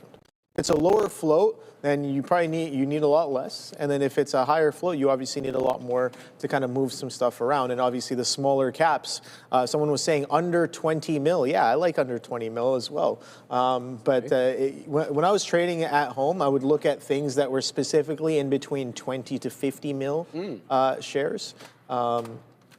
Nothing really lower. That was kind of what I thought at the time was a sweet spot, just based off of just certain stats, which that doesn't really exist anymore. I haven't really tracked it anymore, but I like that zone as well. But yeah, 20 mil is 20 mil around that area is an interesting area to kind of work with here. So. Got some large caps on, got some small caps or mid caps on. Got one mid cap, I would say RDW mid cap probably, right? 85 million. RDW? Yeah, RDW, the one you're involved. Yeah, I'm just looking at the cap right now, 2.23 billion. Yeah, so this is definitely a mid cap. Yeah, market cap. Yeah, I'm saying so. Yeah, share. So that's what I mean. Yeah, 20 to 50 mil. a market cap, not what do you call shares float. So we'll see how that potentially comes in. RDW has traded a lot. I've traded a decent amount. And the next thing I want to know, Sharif, is what is the short float on some of these? Right, so I'm going to quickly check that out as well. So RDW, we can do that together here. Something I like to use every now and then is FinViz, Financial Visualizations. Okay. So RDW, quickly, again, it's going to have a lot of stats here. So let's see what we got for the short float. RDW, 25%. Now, again, some of these stats are about 3 to 4 weeks old. Have to remember that. And then BNAI here as well, brand engagement. Let's see if they have an engaging short float. Wow, look at that. 45%, 45.5%. That's, now we're talking, Sharif. Get it, Ob. Now we're talking. My man. That brand is definitely engaging. What do you got for us? I got to tell them about PDSB Biotechnology trading on the NASDAQ under ticker PDSB. They're transforming how the immune system targets and fights cancer with an initial focus on HPV-16 positive head and neck cancer. HPV-16, I shouldn't laugh when I'm saying this. HPV-16 can cause head and neck cancer, and more people are facing these high-risk cancers, sadly, than ever before. HPV-16 positive head and neck cancers are projected to become the most common type of head and neck cancer in the United States in a few years. To learn more, you need to check out www.pdsbiotech.com. All right, here we go. I was just laughing at the price action. I don't know what you were laughing at. I was laughing at because I can't pronounce words oftentimes. But there goes BNAI. The breakout is on. Get it, $15. Let's go. All right, we're with you on this one, Ob, even though I really should be focusing on the other ones. We're going to have to give this one Halt up.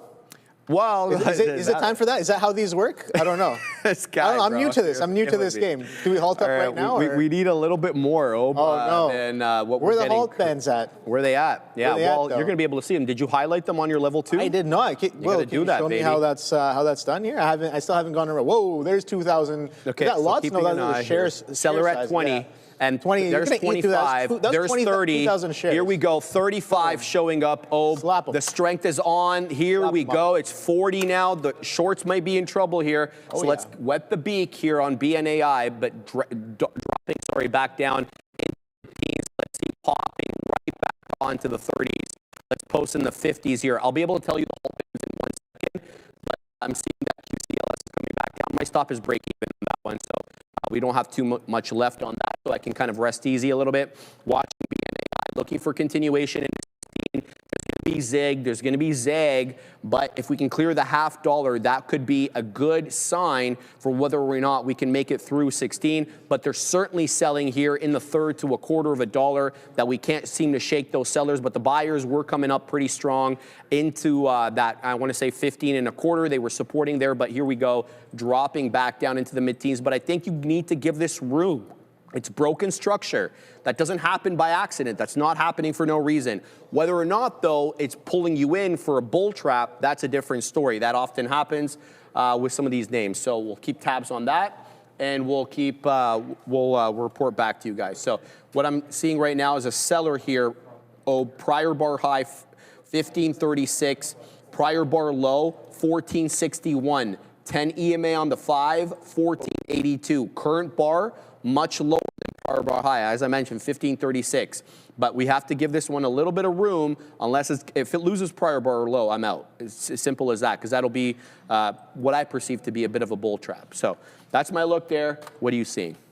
I'm seeing man here, tagging both of us. Do you think there is any advantage to trading just one stock? No. I'm starting to think Arun was onto something, been trading NASDAQ singularly since November and haven't looked back. Yeah, man, I mean, if it definitely works for you and you've developed consistency and a playbook around that one asset, sure. But here's something. It's not going to show up every day. That's the thing, right? That playbook, that setup is probably not going to show up every day. You can be like, yeah, I only trade the NASDAQ, but those plays might show up, once or twice a month, or maybe every now and then. But here's the thing. Why I love the stock market, specifically equities, is because there are inefficiencies all around. And if you have playbook setups that revolve around the core mechanics of price action, then it doesn't matter what the name is. it doesn't matter what the price is. It might matter some other things like the float, the manipulability. That's a word, of a certain stock. That might matter a little bit.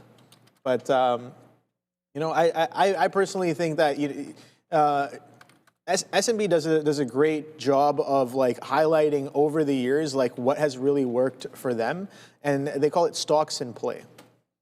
So stocks in play is basically something that it's doing volume. There's a reason to be there, right? And I think over time is probably time and tested method of consistency, getting involved with stocks in play. Now I first started on the floor, I traded Amazon and Amazon only. I remember very specifically. That wasn't, I knew I was not going to I knew I was not going to be profitable on that. I knew I was not going to be necessarily consistent on that. My purpose was different.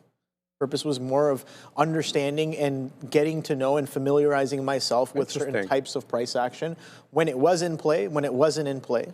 Right, and that really, like, if I came in being like, I'm going to trade this and this only every single day, sure, you might become a local to that environment, but over time you realize that that environment is not necessarily, it's not necessarily a good thing to trade that thing every single day the same way, right? It's in different environments where like sometimes when Amazon would be in play, I'd be like, okay, well, what are some of the playbooks that I can come up with when this thing is in play? It's doing relative volume, it's holding structure, it's acting in a certain kind of way, right? Gaining that familiarity is definitely advantageous, I would say so, but trading that same stock every single day, definitely, I don't think it is. But again, I could be very wrong. There are people who trade futures and futures only, like specifically just the NASDAQ. Right. And, it's not always going to be the same. And I met Arun just a couple of weeks ago. It was both Neil and I. No way. He came through at the poker night. Oh, and I didn't even know that. He's definitely looking at multiple different things, right? He's looking at different. How's he doing, man? He's doing well. He's doing well, eh? Yeah. Is he still gymming? I'm gonna send him a message. I think so. Yeah, definitely. Good. Definitely looked like it. He lives in my area, man. I gotta see that guy again, man. It's been a couple of years. No, it was great. It was great meeting him again. But yeah, no, I'm pretty sure he's not only trading the NASDAQ, right? He's trading some other other futures and contracts as well. I think he was mostly ES at the time. Okay, and it wasn't even again adaptability, switching it around, changing it up, right? You can, like getting stuck on one thing is not necessarily, I think, the best way to go. But I could very well be wrong. I'm very new and fresh to this game relative to some of the greats who have come before me and some of the greats that are around here as well. So it's that's just my 2 cents, right? I think that's something you need to think about as well. And if it's been working for you extremely well, then you got to figure out like what is that? What's specific? Like get specific. Make those playbooks. Look at the market environment, right? Markets have there's a sense of cyclicality that comes in markets. There's different market regimes as well, right? There's something can be like raising rates versus cutting rates, right? That's a different environment. Quantitative easing versus tightening. That's a different environment. Right? So certain types of playbooks, certain types of strategies, they come and go relative to the market environment. So if something stops to work or something starts to work again, you got to ask yourself, okay, like what's happening? Let's look around. Let's look at the market. Let's look at the breadth. Let's see what's going on here, and then really hone in on why things are specifically working. Right? So I don't know. I don't really have any sort of solid advice on just like one ticker or anything like that. Whoa, there goes RDW getting slapped to the downside here. 37. So I've moved my stop up to break even on that one. I guess sizing. But that is proper technical levels. Look at the breakout level 1330. Seems like the IPO is open. I'm getting just in my ear here that we had. I didn't even know we had an IPO. Let's check out what the IPO is. What's the IPO? Let's go to the IPO calendar. There was an IPO today. Calendar. IPO listings, what was it today? It was, today is what? The, is not, hold on one second. I got to figure out what date is it today. Today is the 23rd. Okay, so we had EQPT. I think that's what it was about. Okay, wow, that's that's pretty decently sized. Let's take a quick look at EQPT, guys. EQPT, that's on the NASDAQ. Nope, it's on the NYSE. Yes, it is. It is on the, oh, hold on, might have been NASDAQ. My charts are lagging here. NQ, come on, populate. I don't know why. All right. I think you might be better off with this because, again, I am trading in the sim. I could have some issues that's with fair. that EQPT. If you want to check that out, I just have to resolve this trade. So QCLS is breaking out. There we go. Finally, we've got 68s. Now it's showing me 99s. Here we go. Into 6. Great hold of the 10 EMA on the 5. There's 6. Seller at 601 flashed momentarily. Watch for the dip trade now into the 90s, high 80s, and then through 6 again. It may or not happen. Let's keep an eye out here. And this is, if you're in it already, this is possibly another spot to add. You get into that whole dollar level, a lot of people take profits, shorts get in, it dips back down 10, 15 pennies, and then goes through 6. Here it is. Here's the mid 80s. Do we hold the mid 80s? I'm going to continue to watch here. A good move, but a 6 rejection would be trouble because it would be a markedly lower high, and then we could get that lower high, flat bottom break structure through 550, which is the volume weighted average price. Continuing to watch. Mid 80s showing up. Do we have a buy opportunity and a move back into 6? 90s again, into the mid 90s. Can we get the high 90s? Knock on the door. There it is, 98. So this is what I was talking about here. Let's see. Do we get clean continuation through 6 though? You're not able to do it now. And in fact, the seller has moved down a penny from $6 into 99. So this is something that we often see. It's not usually a seller. It's typically an algorithm which is adjusting their order. BNAI is going to stop me out. I don't know why it already hasn't stopped me out. It blew through my stop. Unreal, man. These stops are fantastic. They work great. All right, so keeping an eye over here, back into QLCS. Let's focus on this one now. With $6 on the door, watching for $5.98. Yeah, that was on me, by the way, guys. I should have given it a wider spread on BNAI, knowing that it was pretty volatile. That means basically from the stop price to my limit price. So there's a trigger price, which is your stop price, and then the limit price. I have to give it a bit of a buffer. Otherwise, you got to use a market order, and I don't like using market orders. All right, continuing to watch $6. Here we go on QCLS into 602, but that seller is still staunching. There it goes into 610. That was a perfect buying opportunity there in the mid 80s, low 90s. That's what I was trying to tell you guys. And there it goes into another area high. Now let's set up here at the $0.25. We're going to set up at the quarter. We're going to set up at the third. And then we're going to look to wet the beak into the half. The half is going to be a break of the high of the day because the third of the dollar is the high, right? 633 on the dot is the high. So by definition, we'll have to clear that to get the $0.50 print, but we're going to throw them on there anyway. Into 6 again we go. Let's watch now. Are there going to be buyers in and around 6? Are they going to step in to kind of protect that whole dollar psychological support? We'll have to wait and see. Buyer at 11.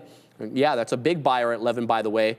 Continuing to watch over here. No more prints here. We're not taking any more prints until we break through that quarter and then the third, and then we're waiting north of the half.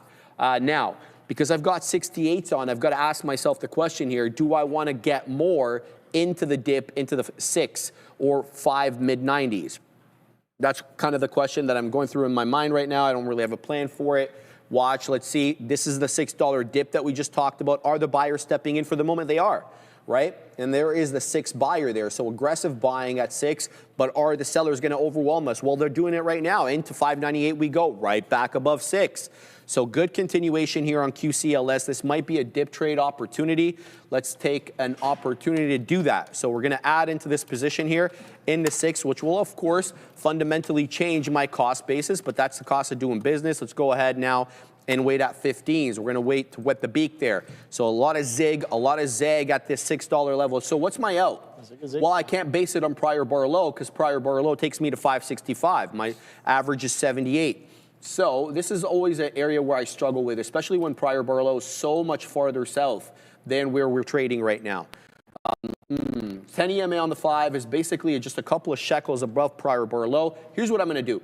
I'm going to put it to break even. So 574, 575 is where the 10 EMA on the 5 is. My average is 78, so that I can stomach. So we're going to go 574 on the last remaining amount, and then we'll give it a little bit of room over here. So I have to give it more room given what happened with BNAI. So there we go. We'll do just that, and we'll wet the beak a little bit over here, see if we can get a little bit more on this one. So QCLS through 6, but not a clean break and hold. So we'll have to see how this one resolves, but 6 break nonetheless, Obi. Yes, sir. So yeah, that got stopped out of both of those. I saw RDW, and I was like, I'm not even going to let it get to the stop. I'm just going to hit out there for about, like, I think, what was it, about roughly 20 pennies there on RDW. BNAI comes in, stops me out below 14, but kind of testing it again here at the 14. Let's see if we make some higher lows. Again, don't really trade these that often, so just gonna take some shots, see what I can do on this, and try to get used to some of this price action here as well, because I think eventually I will have to kind of start getting used to some of these. And start trading them a little bit more frequently, like Sharif does here. We got a super chat from Jeep Limited. Love this. Thoughts, I love this guy. Thoughts on Zeta? Get Catherine well, Zeta Jones? Zeta? What? Like, is that a ticker? ZETA? Person, isn't it? Remember Catherine Zeta Jones? You mean Zeta Global Holdings? I mean Catherine Zeta Jones. Let's take a look at this stock right here. ZETA. See her in traffic? Pretty lady. I have not. But okay, doing some relative volume in the pre-market. Some strong action on the day today. No idea what these guys do here. So let's take a quick look at higher time frame. Let's see what we're looking like on the weekly here as we come in. Okay, all right. This thing has some moves. It's got some legs. Got some legs. For sure. Let's see, float is 213 million with a market cap of almost 5.5 billion, 5.46 I see there. So that's looking quite nice. I mean, I don't know. I haven't really participated in this name, I don't think ever. But good look there, a couple days of bidding, consolidating at the highs after a strong opening drive there, holding well above VWAP, I would say. And 22s is that consolidation low. So we kind of had a strong push, and then this consolidation is what I'm looking at right here. Sideways action, 22s to 22.34. So yeah, that's the look on Zeta today. But a couple days of bidding. Yesterday, strong bid closes near the highs. Today, strong bid. Let's see where we end up closing. But this is also, Sharif, coming off of a downtrend break, which kind of stands out to me right away. We had some strong selling back-to-back days, pretty clean on the way down, and then breaks that trend, and we catch a little bit of bidding. You can see here, chop, chop, chop. Breaks the trend, bids up into the close. Next day, bids up off open, grinds up to end of day, and then once again today, looking similar to that of yesterday, but it's only been half the day, Sharif. So anything and everything can happen going into the end of the day. But that's the look there on Zeta. I love the comments, guys. They're fantastic stuff, man. You guys are just distracted by the topic. You got, what's his name? Other Zinc agreed. And then you've got, who else, man? Durant Gordon, he's chiming in. She's before Obi's time, says Noisy. Who else, man? You guys are jokes. Random Oddities got it. Charity, Anita, she knows what's up. Miss Catherine, shout out to Byron Hart. Yeah, you guys know what's going on, man. Shout out to CZJ. There we go. I can get it. I promise. All right, guys. Looks like we're losing 6 over here. I'm going to give it, now that we've opened up a new candle, the prior bar low is 86. My average is 81, so I'm moving up my stop from break even into prior bar low. So we're going to give this a couple of shekels in case, you know, we get caught offside. So the QLCS having trouble decidedly clearing 6, but hey, man, it's still above the 10 EMA on the 5. If this drops down into that 10 EMA at 5 3/4, I'll get back in, even if I get stopped out. So I'm going to keep my eye out on this one. RDW is finding some support here at a predictable area at 1310, which is the 50 EMA on the 5, which doesn't typically feature in my analysis. But hey, when it shows support there prior, something to keep an eye out for there. But I don't really like the look of RDW at the moment with this lower high, at least, you know, not even coming back to test the high of the day. So it's a lower high, and it could be a flat bottom break through 13. So you need to be alive to that as well. So we're going to keep an eye out on that one. BNAI is not tradable under my system at the moment. It is below VWAP and kind of losing the bid with that lower high into 1540, I want to say, topped out at. So really, QCLS is the one that I'm focusing on. But you guys mentioned AUST. Not one that I had my eye on, but doing some volume now, lately anyway. AUST is the ticker. There is that, oh, okay, so this one had a move right at the open, right at 940. We got into that 280. We cleared it. So a buy zone for me is going to be 255 to 265 based upon where the 10 EMA on the 5 is. This is not bad at all. So who are we going to take off? We're going to take off Move, because Move has kind of lost the entire bid. We're going to put AUST on there because this could be an interesting dip trade, especially with the volume coming back in. Now, what's interesting about this one is it did basically no volume during the midday. During basic, well, I want to say from 10 o'clock onwards, and then the volume started coming in at 20 after. So we'll see how this one ends up working out. Not too bad there. All right, got stopped out for the last remaining amount on QCLS, but we'll take that break even. It's coming into the 10 EMA. If it holds the 10 EMA, I'm going to get back into this one. The 10 EMA is 575, by the way. So this one, QCLS, not a clean breakthrough 6, but we'll make someone back on that one. So see how this one acts. So what do you got? Yeah, no, I'm just watching some of these. The market looks like it's kind of turning here. So got stopped out of that softy short, and softy is extremely strong, but the market is starting to turn here. You can see broke below some of this chop that we were having here. So the TQs is working, and the Apple is working, and at the same time, I saw a little bit of Amazon as well. I might go shopping on this deal that I'm seeing as we consolidated near the highs. Let me just pull this in so I can talk about what I'm looking at here. Consolidation near the highs there. Can't get past that 240 with any real distinction. You can see here, let's go down to a 1 minute. None of these candles can really kind of make it above 240. So I'm like potentially held offer there. And then the market starts to turn as well. So I'm looking at this consolidation low 239s coming in potentially. That's where we had a bit of a bid last time. Let's see if we can come back into this intraday support and see if it acts, if this area acts as a bit of support once again here as well. So with the market turning, I don't know if I want to get right back into softy just yet, but 270.25s is the high right now. A bit of some toppy action there on the 3 minute. Let's go to a higher time frame. Let's go to a higher time frame. Still chopping up, making higher highs and higher lows. So I'll leave it alone for now. Here is the next trade. It seems like Commodity King wants me to take a look at Mara. So let's take a look at Mara here real quickly. M-A-R-A. Wow. Okay. Okay, that's a 1 minute chart. That's why I was like, okay, what's going on there? So strong bid on the day today. So it seems like some of these miners might be catching a bit of a bid, but stuck in a range. That's I have been watching Mara over the past few weeks, and all it's been doing is just chop, chop, chop in this range that we've been coming into. So on the weekly, what does this look like? Pretty strong downtrend, right? So why am I watching it for the past couple of weeks? We've had lower highs, and now we're starting to consolidate underneath all of this structure that we had that was holding roughly $15 with an extreme low down here at around $10 here. So we slapped down lower highs, wicks on the week, and then pushing back into some prior potential support areas here. So $10 I like. I'm just watching it to see what Mara does with that $10 level at the same time. So Mara, look on Mara today, catching a bit of a bid within that bigger picture area here all day long as well, man. Look at this. That's lasted almost 3 hours, that bid, Sharif, on Mara. Let's take a quick look at Riot. I don't really watch this name too much, but Riot, similar story here, strong bid to the upside. What is Bitcoin up to? Is that also bidding up? Maybe, perhaps. We'll find out right now. Hey, there you go. Some similar action. 88 fours at the lows and 91 ones at the highs there on Bitcoin.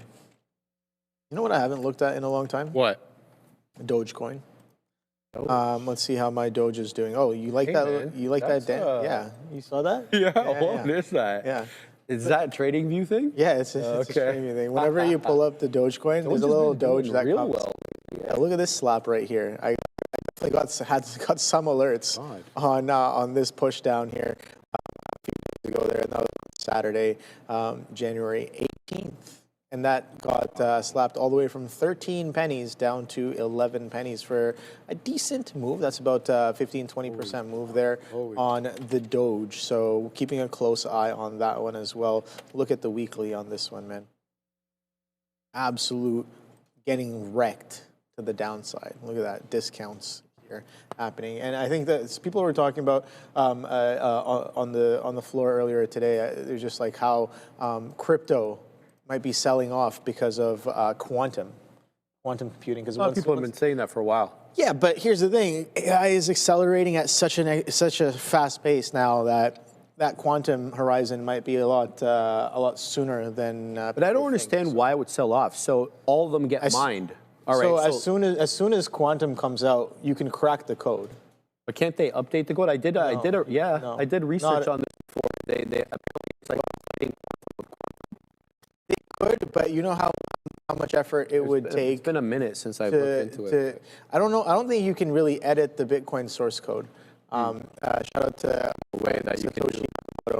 They do updates though. I haven't done my research on that. All I know is that quantum can definitely break crypto and bring it to its knees. So right now, the whole crypto, like Bitcoin thing is that, you do those calculations and then it's encrypted. Exactly. But that cryptography can easily be broken by a strong quantum computer. And those are the fears, right? I don't know how long it's going to take for that to come into fruition.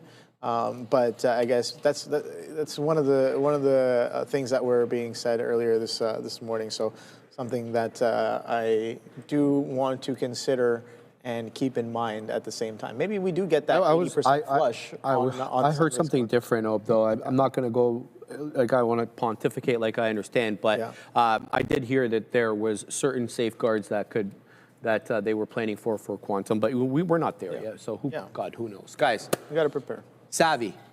Only the savvy, no, of course. Savvy Canadian traders looking to boost their exposure can now tap into the NASDAQ 100 and S&P 500 with Beta Pro 3x daily leveraged ETFs, and they feature, guys, built-in FX hedging. This aims to amplify short-term market moves, minimizing the impact of those pesky currency swings. So, whether you're feeling bullish or bearish, these ETFs, they are built for active day traders that are ready to take on the market. You need, though, to read the full risk disclosure in the prospectus at betapro.ca before investing. Shout out to the great folks there. All right, so two stocks that are doing fantastic right now.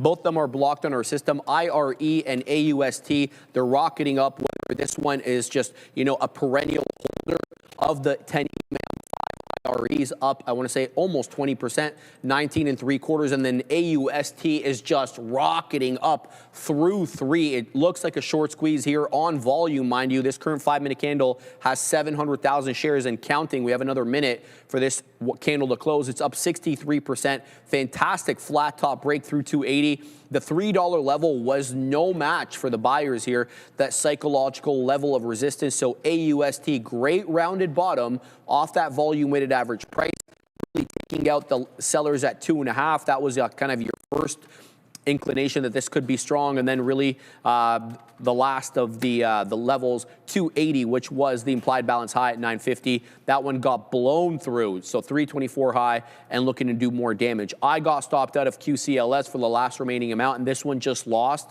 the volume weighted average price. Alas, it wicked below it, and now it's looking to hold above it. So an entry on this one could be above prior bar high, which takes us into 565. So you could put in a breakout trade for 566. But this is showing its hand a little bit over here. The lower highs, we couldn't quite make it up on that last attempt at the high at around 1230. We couldn't make it back up to the high at 633. So this one's showing you that the sellers could be more in control at the moment than the buyers.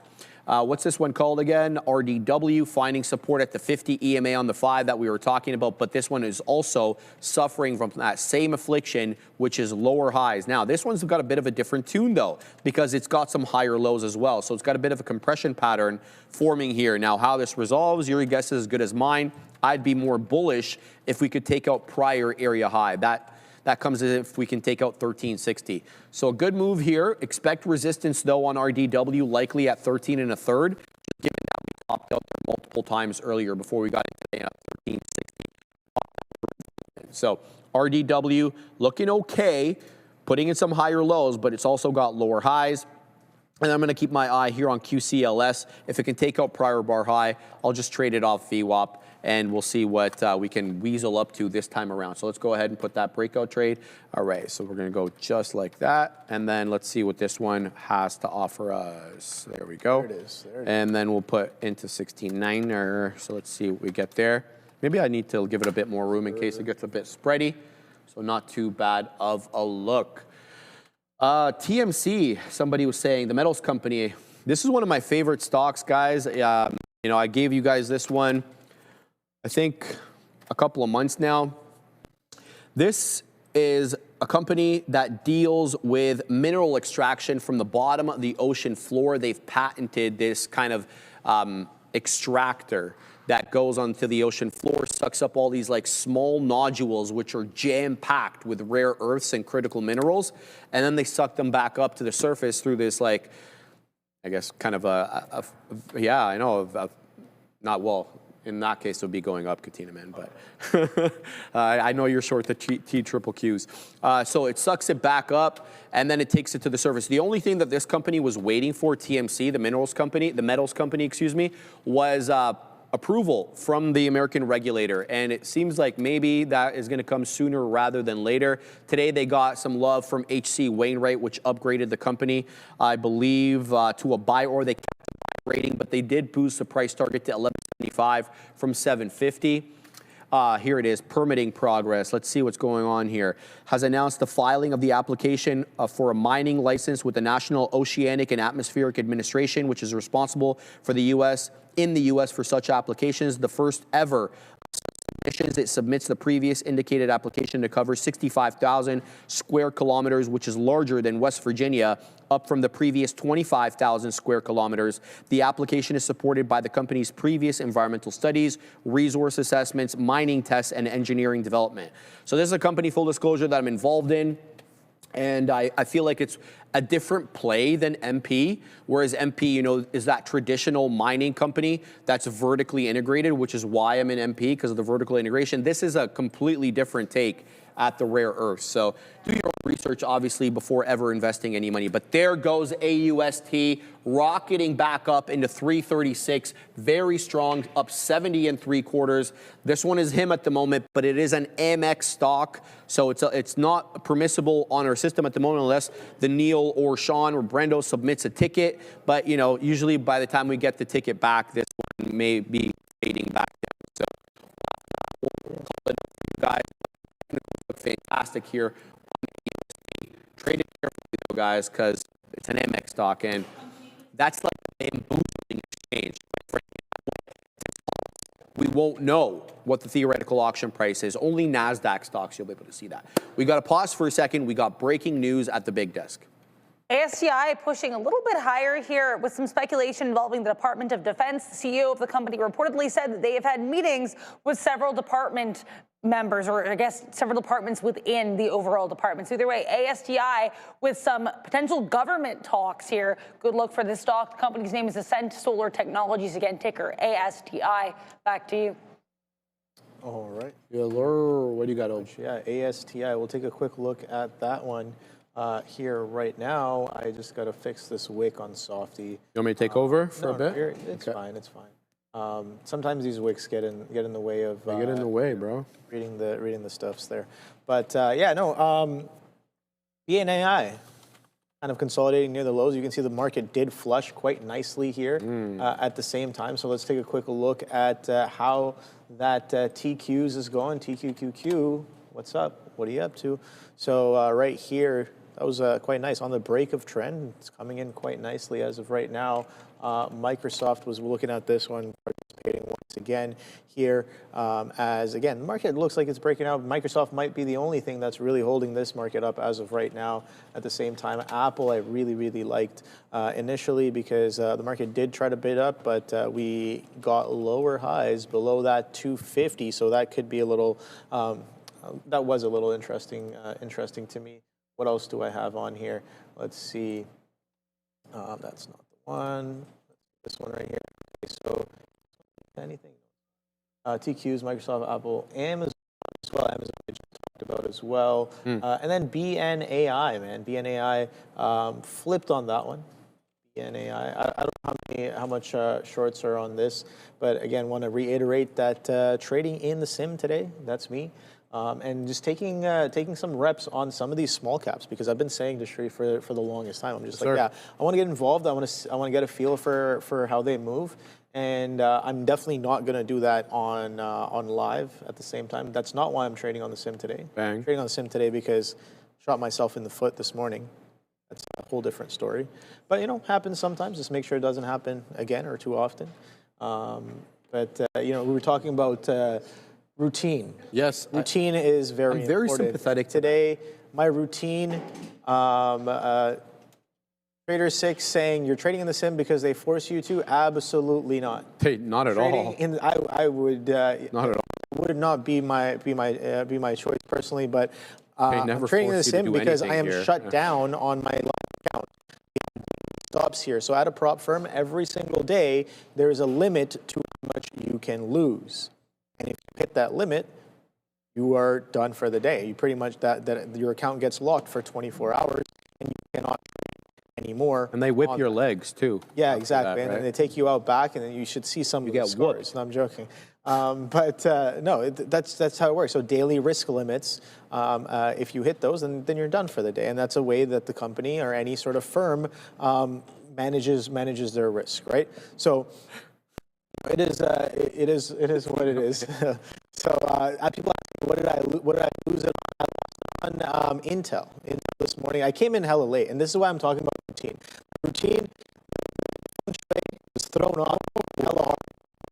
Like different stops on subway, getting delayed, and I was just like, I was gonna come in like perfectly in time, a good 20-30 minutes at the very least before the open.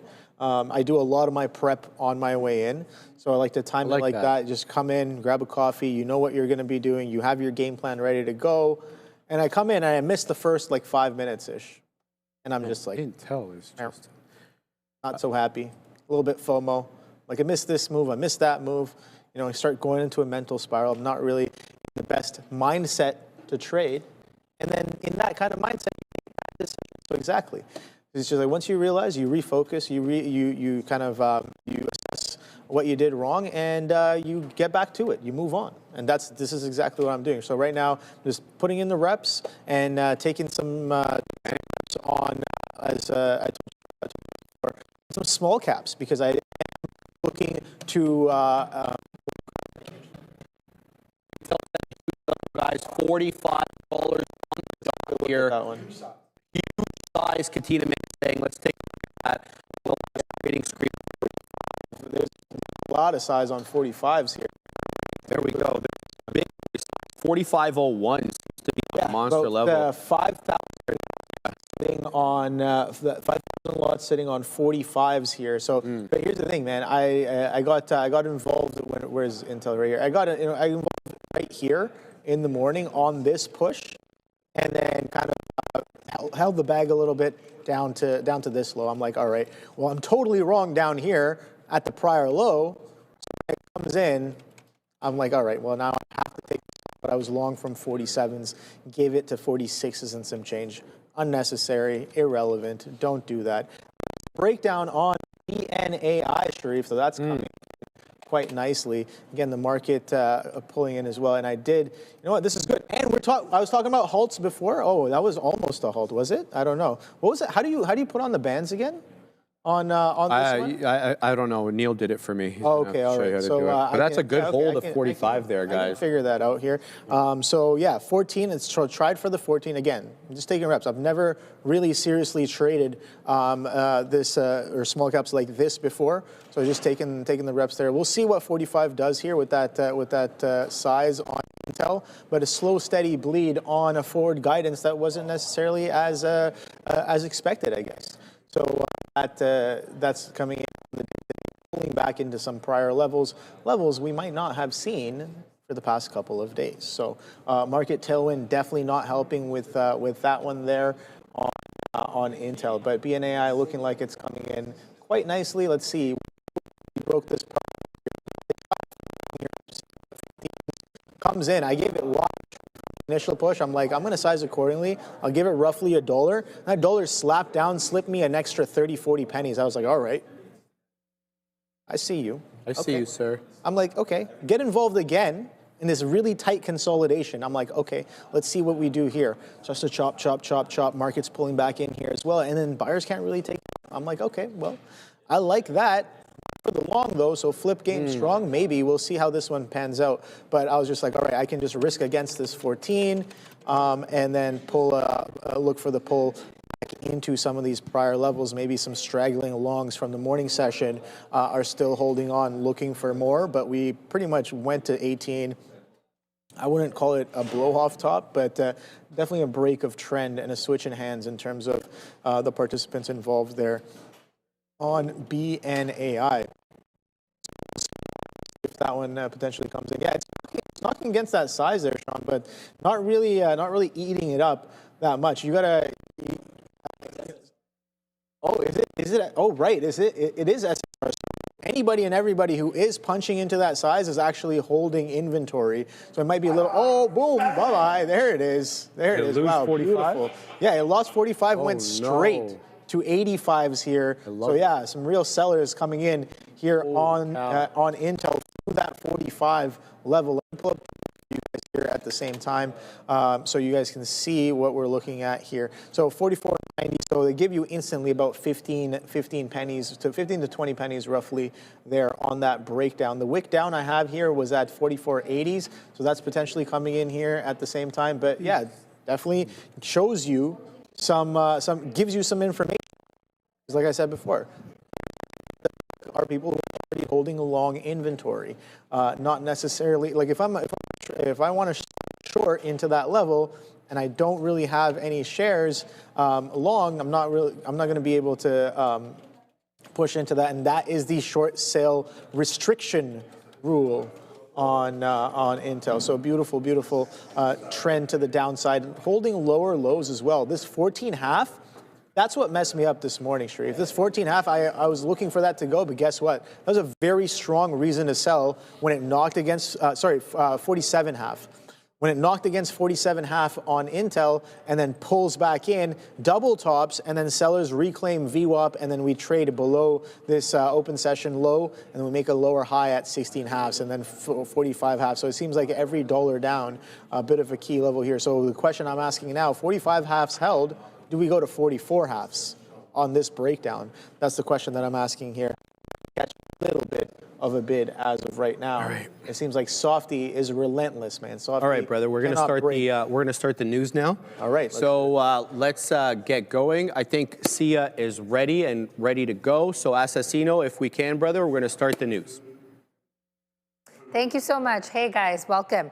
So we're going to quickly start off with Intel today. As we know, Intel did post their earnings yesterday, and the report adjusted EPS of 0.15, beating expectations of 0.08, obviously, but the revenue came in at 13.7 billion versus the 13.4 billion, which was projected. And also, shares fell 13% after hours, but currently shares are down 17.32%. Intel also posted a net loss of $600 million, which is widening from a $100 million loss in the year-ago quarter. CEO Lip-Bu also emphasized that manufacturing yields as a key priority, but they are noting that meeting internal plans might remain below desired levels for currently for now. Management also signaled that the customers for the next generation 14.8 technology are expected in the second half of the year. What do you have to say about this, guys? So this is super interesting because that's what I think we were really looking for. The 18A node, really the only bottleneck that exists there is the yield, right? And the yield is basically all the wafers that they put into the system, what percentage of those wafers are usable as chips after the production process. That was a problem with Intel. Their yields were super low relative to what Taiwan Semi was doing. But the 18A node is not the problem here. They have customers for the 18A node, which is in fact what Panther Lake is based based on. That's their new CPU that they're going to ship on these PCs, these laptops and whatever. Kind of like the i5, the i9, the i3. It's a new one called Panther Lake. It's the 14A node, which is the problem. Analysts on the call were expecting that management was going to announce new customers for that 14A node. They didn't get it. In fact, some people, or I think on the call, David Zinzer or Lip Bhutan was saying basically, we may announce them into next year or later this year or into next year. I don't think analysts were looking for that. They were certainly looking for some customer announcements to know that that Ohio fab, which is much delayed, is actually going to have a customer, an anchor client that they can kind of rely on. Now, there are rumors out there that Apple is eyeing the 14A node. So what did they do? I mean, Intel, they kind of had a bit of a silver lining. They're like, all right, look, we're not going to announce any customers right now, but what we're going to do is we're going to hold an analyst day towards the end of the year. And during that analyst day, they didn't announce what they're going to say, but basically the implication is you an analyst day have to face the music and face the questions about the 14A node unless you had something to announce or something to say. So everything is super speculative right now about this 14A node, but the fact of the matter is they continue to struggle in the foundry business, whether it's yields with the 18A or customers for the 14A. They need to prove themselves, and I don't think that this is what the market expected, and that's why we're down 17%, Obi. Yeah, definitely not something the market expected there, and pulling back into some of these prior levels we haven't seen for the past, I guess, 2 or 3 days, maybe from last week as well. You can see we traded in and around this area, 45s. January 12th. So we stepped up onto that level. But here's the thing, just support and resistance. This thing, I think, honestly, Sharif, this is healthy for the stock. Okay. Right?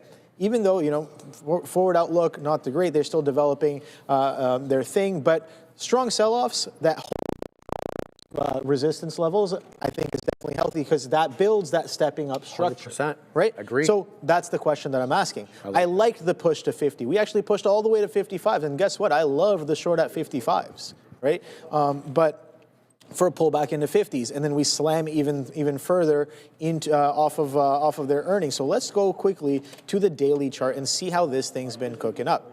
You can see here, we've had bouts of selling, Sharif. We've had bouts of selling even after this gap up hold, right? This is the trend that we're looking at. And was this a little extended? I think so, definitely. All the way from the low of the range to the top of the range, 50% within 27 days. Oh. Yeah, might be a little too far, too fast. And guess what? In that prior level, we break that prior level and pull right back in to where sellers were dominant in the passes as well. So what I'm looking for now is a higher low. I like that. Right? Intel is definitely, like, I honestly, I looked at the earnings report and I was like, it might be time for me to be, this is confirmation if we start to hold higher lows. I mean, people are in from 29s, 30s. For sure. But for continuation, I really do like this if the price action can show that we can hold up some of these levels. Right? I'd be looking for a trend structure hold there. So that area, that previous area high, no, the one right there. This one. Yeah, if it holds there. So that's around 44. Let's get specific. What is that price right there? That's $44, $44.02, right? But what I like to do as well is throw on some anchors as well, because I want to know how people are potentially positioned on this breakout. I like that. Oh boy. Oh boy. Look at that. So, you know, I already have my anchors that mean a lot to me. And you can see right here that aggressive red. Yeah. That's the ultimate. If it gets down here, oh boy, am I willing to buy a lot more. But you know, so we'll wait and see if this thing actually pans out going into the end of the year. But we have to start pulling back in, healthy pullback. Earnings, of course, can be one of the strongest catalysts in the market. No question about it. Right? So when the forward outlook is a little underwhelming, yeah, an overextension can definitely sell off pretty aggressively. All right, Adara, give us your take on Intel. So with INTC, I think it's interesting, as much as we're talking here about some concerns about the foundry business, you know what was up year over year, and the only things that were up year over year? Data and the foundry business. So this was really surprising to me. And I said during our aftermarket show, but right before the report came out, that I would like kind of anything in terms of growth when it comes to foundry. But here's the issue. With growth in foundry and the data and AI center and AI, you get tons of year-over-year declines in everything else. I mean, total Intel products only down like 1%. That's virtually flat, but client computing down 7%, and all other mind-boggling and eye-popping percent. And I triple-checked this number because I was so shocked that could be the number, but indeed it is. I think that is kind of, a concerning look here for INTC. We're gonna have to wait and see if Lip-Bu-Tan and David Zinsner and team are able to pull out some kind of customer here for that 14A, because again, what David Zinsner reportedly said, according to Christina Partsinevelos of CNBC, was that they're not going to really get any customers necessarily, right? Or they're not going to expect any announcements here until the second quarter, or second half of the year. So if they get those announcements, that's a great look.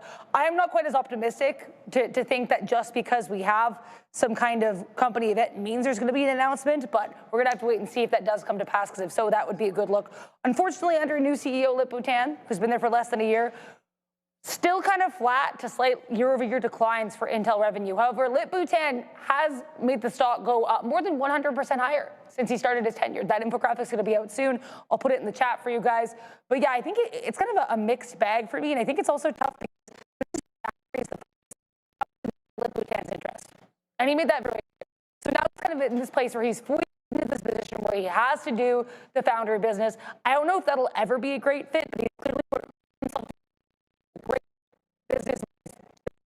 He's making the talks with Trump, making the talks there with Jensen Huang, and Trump initially wanted to get him ousted from the company, and he turned that into a deal. So Lip-Bu-Tan takes lemons and he makes them into giant green lemonades. So I do respect him for that. It is unfortunate that he's kind of forced to be part of this business that he doesn't necessarily really respect, and by that I mean foundry. So that unfolds. But other than that, yeah, I mean, stock certainly not liking any of what we got today.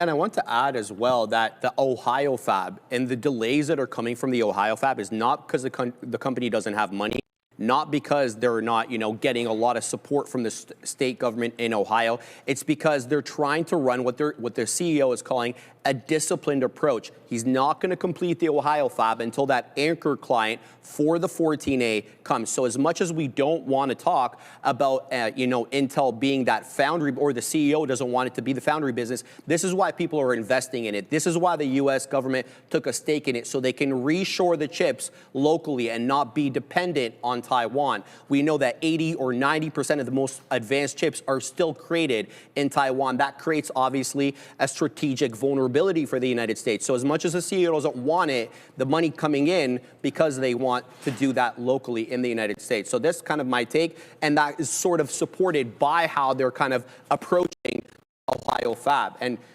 now we were talking about late 27, early 28 when the Ohio fab would be done. Now we're talking about 2030. So again, that disciplined approach comes at a cost in that you don't have that anchor client. Now again, as I mentioned earlier, some people are floating out the rumors that Apple is going to be that anchor client for the 14A, but we already saw this. Apple doesn't want to commit to them, and they're going to use them for the most basic M chips that they've got, right? And this is kind of, I almost feel like Apple is forced into this by the administration so that they could be reshoring some of the supply chain home. And, that's how they were able to kind of get tariff exemptions. You got to give a little to take a little. See ya. Thank you. Let's move over to Nvidia. As we know, Nvidia's CEO Jensen Huang has taken previous trips to China multiple times over the past year, also previous Lunar Year trips, but he's also planning a visit to China ahead of the mid-February Lunar Year this year. He's expected to attend internal Nvidia events and also meet potential customers in China. And China, as we know, has previously accounted for 20% of Nvidia's data center revenue, making China specifically very strategically important. Recent reports of Nvidia's H200 chips for use cases, only such as, but also recent reports sources Bloomberg have told that China is telling Alibaba and others to ready for the Nvidia H200 orders. What do you have to say? Shocked here that, we can't seem to get any sort of accuracy whether or not the H200 is out or not, because the Ministry of Commerce said we're unaware of any such restrictions, but the restrictions that we're talking about and that we you guys was basically told not to allow the China. Very, very few were being given, and tech companies, a lot of people were reporting for higher level management were being approached by the regulator saying, you can only use the H200. This is what like, academic and other things. And then we know for that was a blanket ban, things to do with very sensitive biotech research as well. So it's like we don't even really know our like elbow from our shoulder on this, because every time we get conflicting statements from different parts of the Chinese government, and you can understand how frustrating that must be for Nvidia, who has to actually secure the supply chain so they can send it to China. And it's not a small amount.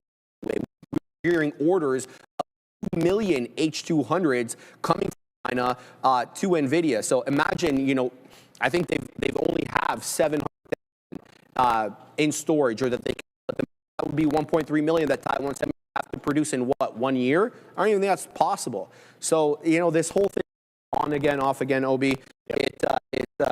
it's tough for investors because you can't project revenue if you don't know what the regulatory environment is. It's almost like beating a dead horse on this story on that we've been talking about this week. And yeah, we had a little bit of change here this morning.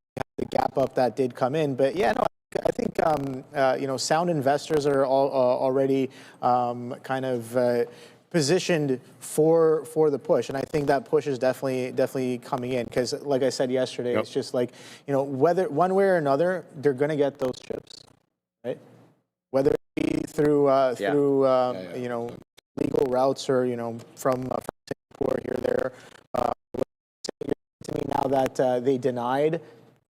Denying about blocking the restriction. So it's just like, okay, cool. Like, what do you do? You mean, I think this is a example of when you should let the chart and the price.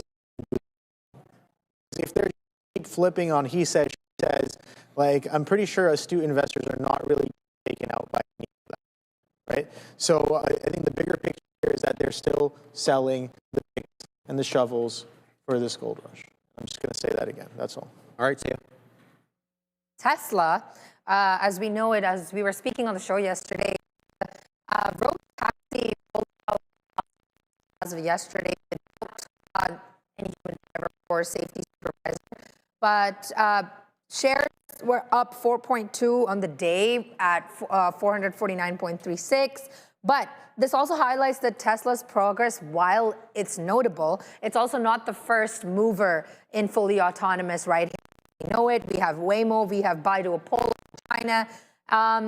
EV sales are also slowing as we know it, and Tesla's valuation has increasingly is on FSD unsupervised and robotaxi scale, as we know.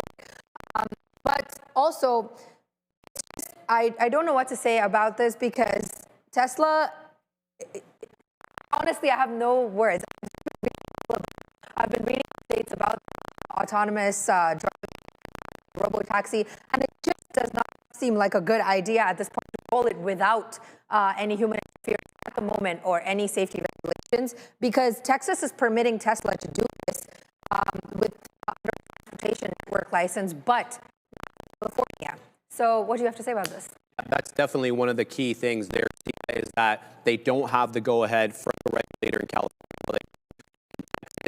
Whether that's politically driven, you know, reasonable people can disagree, but you know, so reason I'm showing you this is because here is, so this is the Tesla that she's going to get into there. As you can see behind is another Model Y. This is the chaser car that we were talking about yesterday. A lot of people reporting that, you know, the drives were clean, they were good, it was very, very specific. You get in, it doesn't allow you to start moving unless your seatbelt is on, and somebody was actually sitting in the front seat and trying to mess with the steering wheel in the front. It wouldn't let the car at all. Of course, people have to do that kind of stuff. So, well, we're going to see a lot more of these. Now, the thing is that we're seeing too many, a lot of these driverless or unsupervised, let's call that FSD or robotaxis with supervised. So there still are Model Y running around Austin with you know, a safety driver in the front passenger seat, but they're mixing them among the two. So that's my first thing there. The thing is, one second, I just had it here. Yeah, that's exactly what I'm going to say. Some are mixed with unsupervised, mixed with supervised. So, the first step, we were all waiting to see whether or not Tesla could deploy in real life.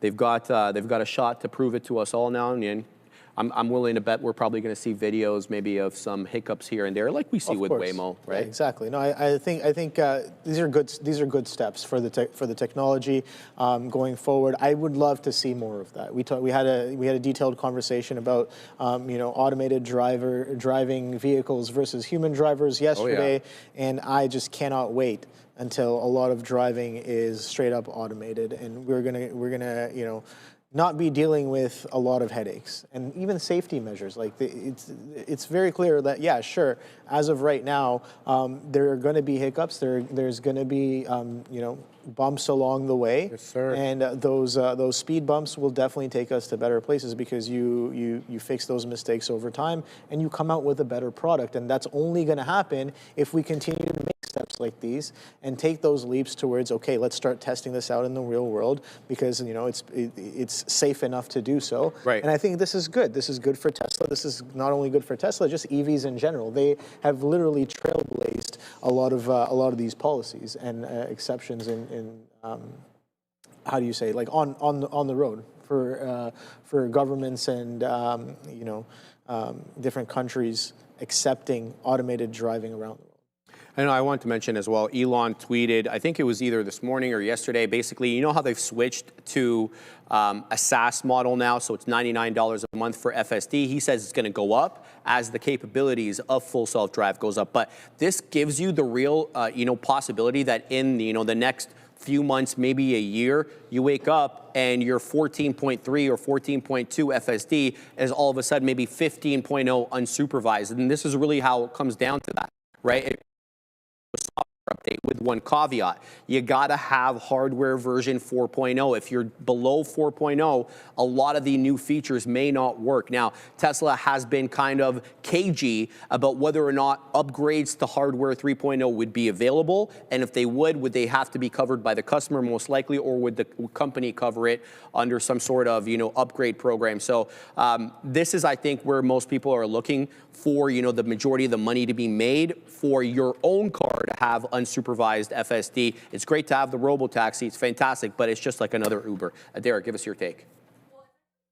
We just got a headline right now for TSLA. Apparently, on their website, it's now showing that they're no longer including enhanced autopilot and auto steer for new buyers in the US and Canada. So interesting look there. Now, I want to talk about a Wikipedia page that I found yesterday, and I promise this is relevant. You'll find out why in about 2 seconds. I had no idea anyone made this, but there's a page called,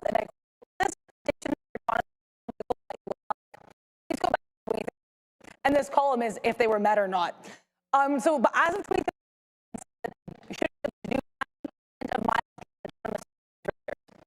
that did not happen. That was 10 years ago, right? So not that milestone should have been met, right? Then they say at one point here, we'll be able to achieve true autonomous driving within 10 years. That didn't happen either. That was as of 2014. So my point here is not to diss Elon. My point is, if we're trying to actually see some of these goals being met, I think that's going to be a really nice change in the tide. But I do think it's also worth noting that Elon Musk does have a propensity for saying things and having timelines that aren't necessarily going to come to pass right away. Now, I don't actually think this is in and of itself a bad thing. I used to think it was kind of unfair or maybe misleading, but yesterday Davos, he had a quote that I actually really liked, and he said he'd rather be an optimistic and right than pessimistic and wrong.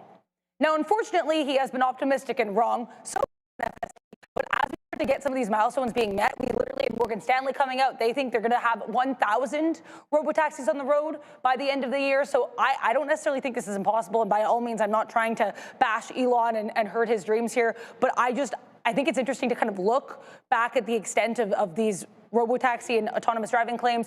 I do hope we start to see some of those no's become yeses. Thank you very much. All right, Sia, what is the next topic? Next up, we have China, and we know that China has intensified its review of Meta Platform's $2 billion acquisition of Manus, the AI startup the Chinese-founded AI startup. Regulators are basically examining whether the deal has violated a technology export control. And as we know, Manus has been compared to OpenAI and DeepSeek with AI agents that are capable of executing tasks like resume screening, trip planning, all of those things. But the acquisition has just closed a couple weeks, making the investigation preliminary and leaving basically no room for China to ultimately take no action. Regulators are focused on whether this technology or user data may have been transferred to a U.S. company. That's the lookout right now. What do you have to say about this, Sharif? Well, isn't this like the shoes on the other foot now? All of a sudden, China's restricting their technological exports. They don't want anybody to get their hands on it. Yeah, but what ended up happening was I think Manus moved their operations from Beijing. I think, where'd they go? They went Singapore? Where'd they go? Hold on one second here. Logistically, OpenAI, Chinese origin. Sorry, where the hell did they move? Yes, Singapore. They moved from Beijing and Wuhan. Wuhan. In July of last year. They went to Singapore. So, I mean, to me, that is, the Chinese basically trying to protect their IP. But like I said, the shoe's on the other foot. The problem is, though, it's a major problem because all people have already been paid. Regulators are, hold on, where's my, here it is. Regulators are focused on whether Chinese technology or user data may have been transferred. No, that's not the one I'm looking for. Manus, there it is. Manus backers have already been paid, which would make any unwinding of the deal logistically difficult and politically sensitive, right? And it would also put into question, finality in China. So if you buy a Chinese company or you do business in China, all of a sudden, that could get unwound. That scares capital, right? Money follows the path of least resistance, and that certainly would be not a good look. I don't anticipate that they're going to do this unless it's maybe here, Obi. Let's bring in this possibility. We know that President Trump and President Xi are going to meet one another in China in April. Yeah. And we've seen the posturing, whether it's with Nvidia or whether now Manus and Meta. Yeah, right? There you go. More political posturing possibly between the two countries. Yeah, no, I think being a world leader, the kind of some sort of posturing, right? Otherwise, you're not necessarily going to have that kind of reputation anymore. So that's always going to be there. I think it's interesting to see some of the craziness that does go on and some of the stuff that's sold to the people. But I think overall, if we're going to get back to Meta here.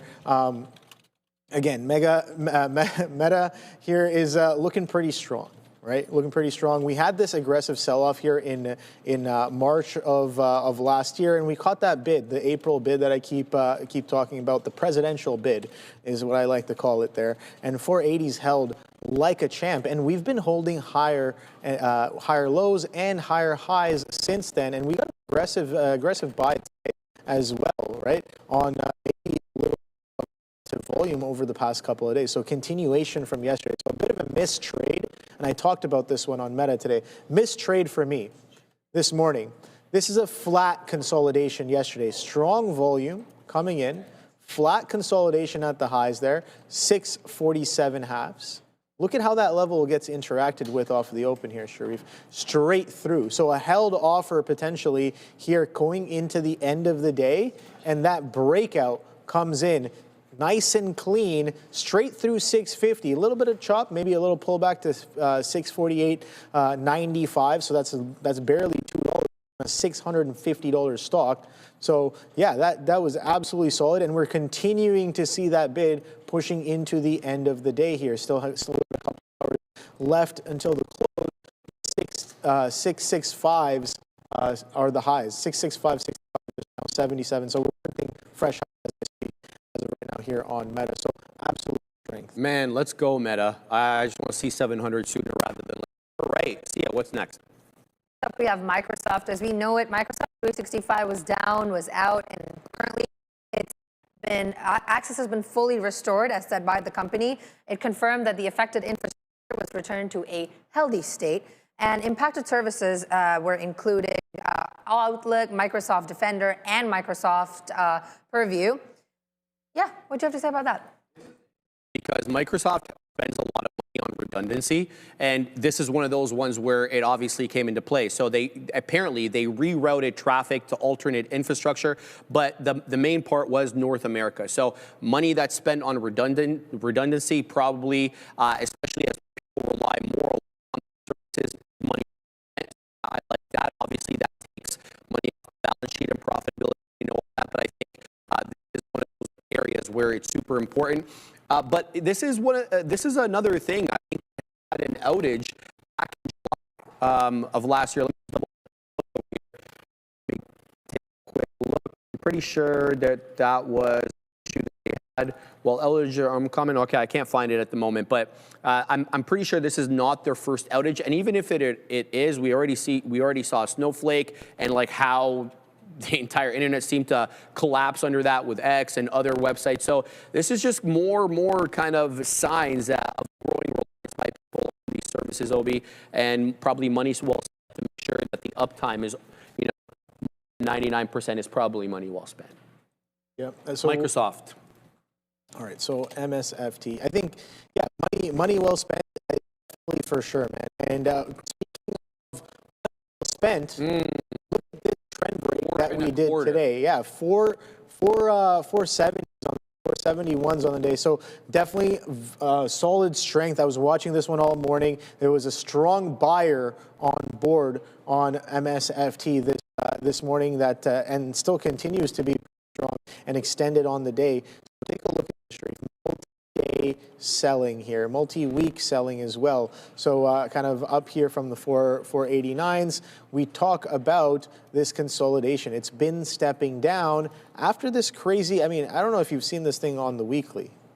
Take a look at this. That's, you want to call it double cat ears, whatever you want, double top. A lot of people have different names for this thing. You can see here that Microsoft had strong sell signals, let's say.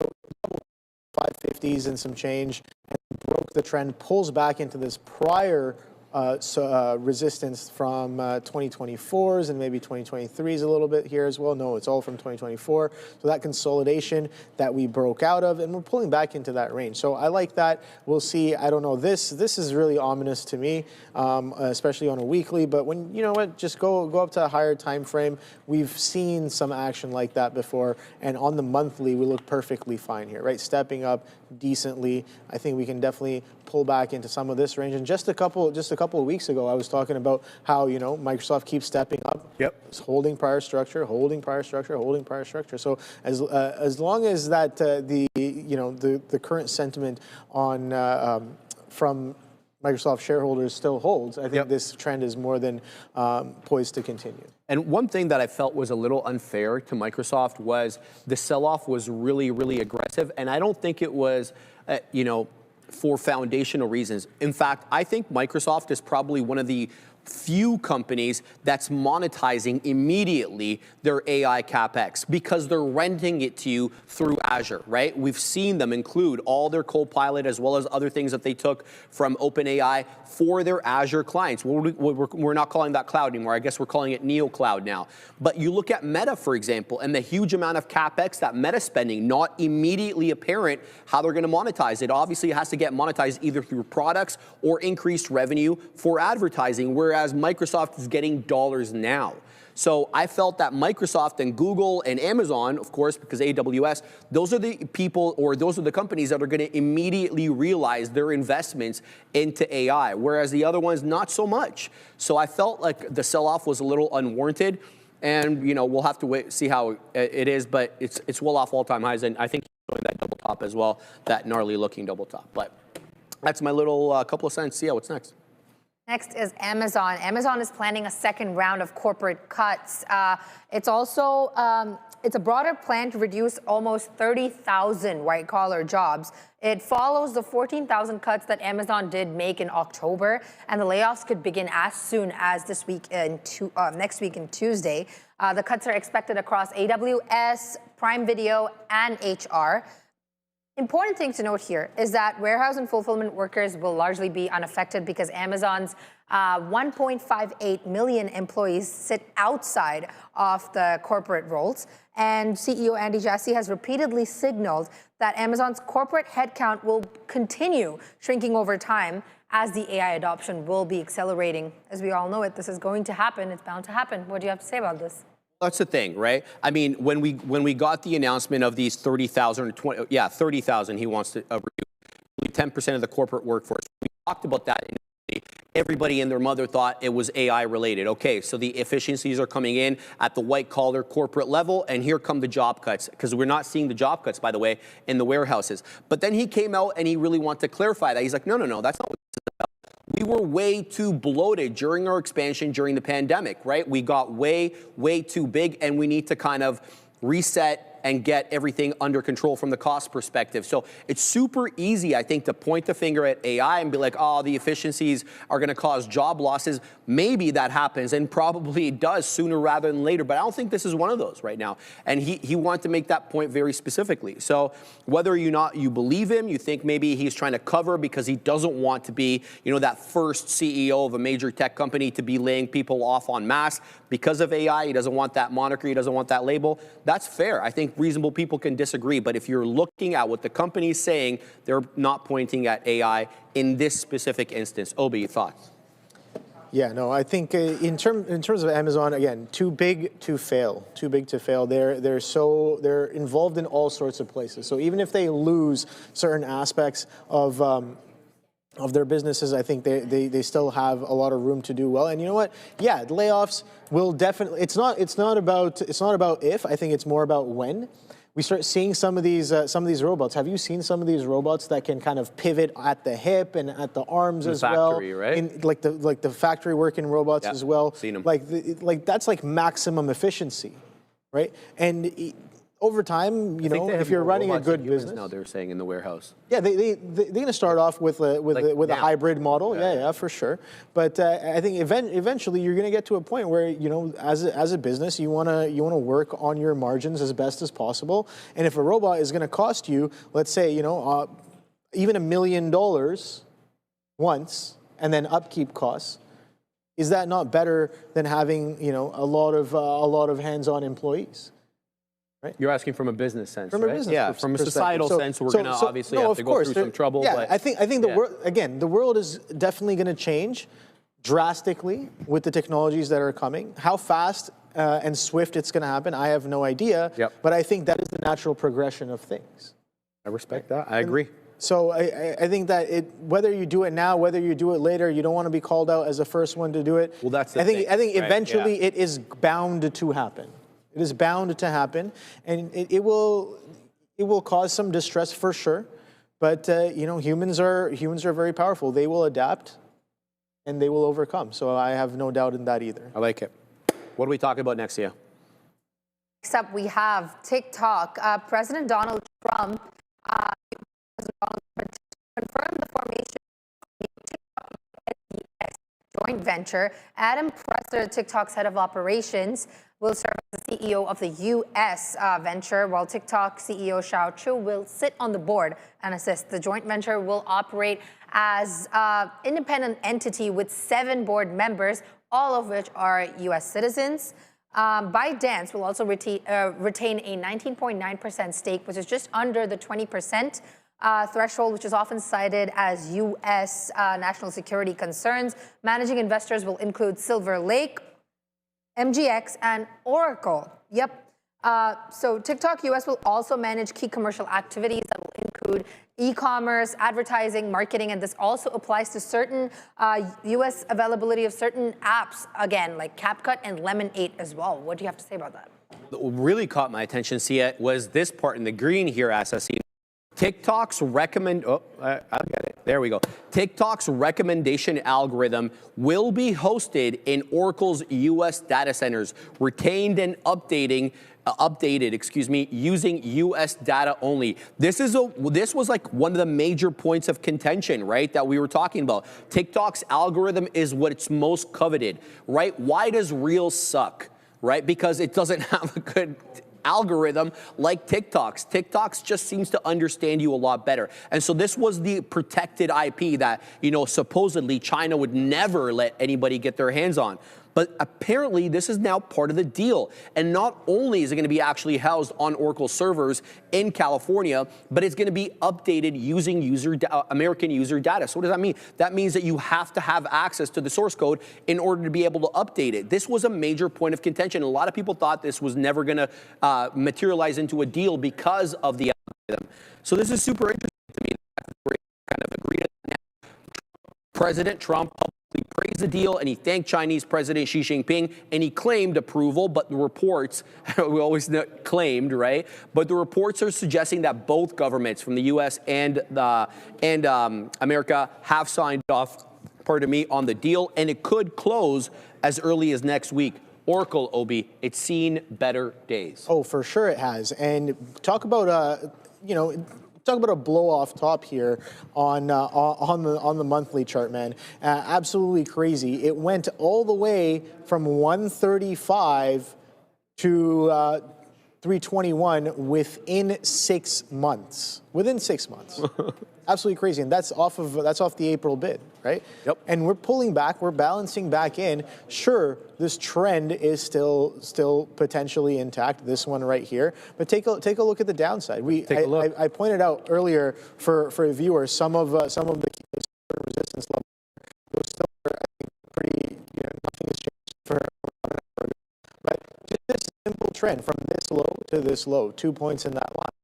That's if you draw a trend line, I think that's a good one right there. Yeah. If you draw some moving averages, that's going to be in and around somewhere here. Maybe we've broken on this wick, and then we're definitely broken below it here. So how far can we really pull back if we're going to maintain this trend and if we're going to stay seller dominant?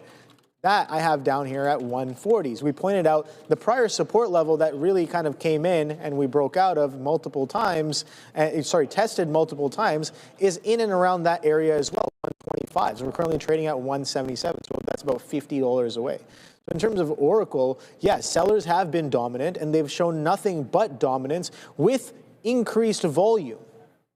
This is all the selling as a relative volume. Yep. Look at the past couple of years here, Sharif. We have not experienced any sort of that kind of volume on any sort of sell-offs. So is this the end? I don't know, but it's definitely pulling back into some into its trend. So that's what I'm watching here on Oracle. All right, see ya. What's next? Adair mentioned yesterday about U.S. President Donald Trump suing J.P. Morgan over alleged political debanking. He filed a lawsuit against J.P. Morgan Chase CEO Jamie Dimon. The suit was filed in Florida State Court and seeks at least $5 billion in civil damages on claims including trade libel and breach of good faith. Let's take a look at what exactly is happening. The lawsuit claims that J.P. Morgan acted based on political and social motivations, and the suit alleges that J.P. Morgan placed Trump and affiliated entities on an internal blacklist that was shared among federally regulated banks. What do you have to say about this, guys? Okay. So number one, he's claiming political discrimination. He's saying, okay, Jan 6, you guys discriminated against me. After that, he needs to prove that. And then there's supposedly this blacklist that exists because there wasn't just his name on it. There were other people's. But to be fair, we did see a lot of debanking take place during the Biden administration. Whether or not it was orchestrated and organized, that seems to be a different story. What's going on over there, Katina, man? Intel. The Intel is crashing, guys. 17.5% in negative territory. Then there's the breach of the implied covenants. So he was arguing basically that they're breaching their own kind of code of conduct not to debank people in bad faith. They were not acting in good faith. And he's also saying that they violated state laws. So there's this, because it was in Florida, right? There's this law in Florida called the Florida Deceptive Unfair Trade Practices, where you really can't cancel an account for no reason. And then there, you know, he's trying to say the pretext of woke metrics. I don't know how to quantify woke, but, you know, basically that's what he's arguing. Now, J.P. Morgan, they're saying, look, we don't debank people for no reason. They become a regulatory risk we reassess their accounts, and the ones that we can't stomach, in our risk profile, we get rid of them. And then they also said we have the right to defend ourselves, right? So the exact reason here that President Trump is articulating, they have a chance to respond to that. This is a factual matter. And then there's the compliance obligations as well. They're saying that we kind of know your customer laws are often referred to. So, if the customer is acting in a way that is either illegal or politically sensitive, apparently allowed to, cancel the contract. And they also say they gave him notice. So apparently state law requires 60 days notice of cancellation, which they did provide him. But I think that the bigger context here was what we saw in the crypto industry specifically and the banking industry during the period of the administration. It's not just President Trump making accusations that he's debanked a lot of crypto, saying we can't go to a bank anywhere and get financing. And we know Brian Moynihan as well of Bank of America was accused of this by many different people, President Trump included. So whether or not you believe the allegations of bad faith, that's one thing, but we can't really, challenge the facts that a lot of people were debanked or denied banking during that time, because that did happen, and it wasn't just one person saying it. Obi. Yeah, no, I think this JPM story is going to be very interesting. I thought, come on, Trump. I thought you guys were buddies, Jamie and you. But, it is what it is. Banks have been on an absolute tear. It's American banks or Canadian banks, just in general, some of these banks have been on an absolute tear for the past few years, Sharif. This bid really stepping in on JPM from 2022. But again, bigger picture, stocks only go up. So JPM.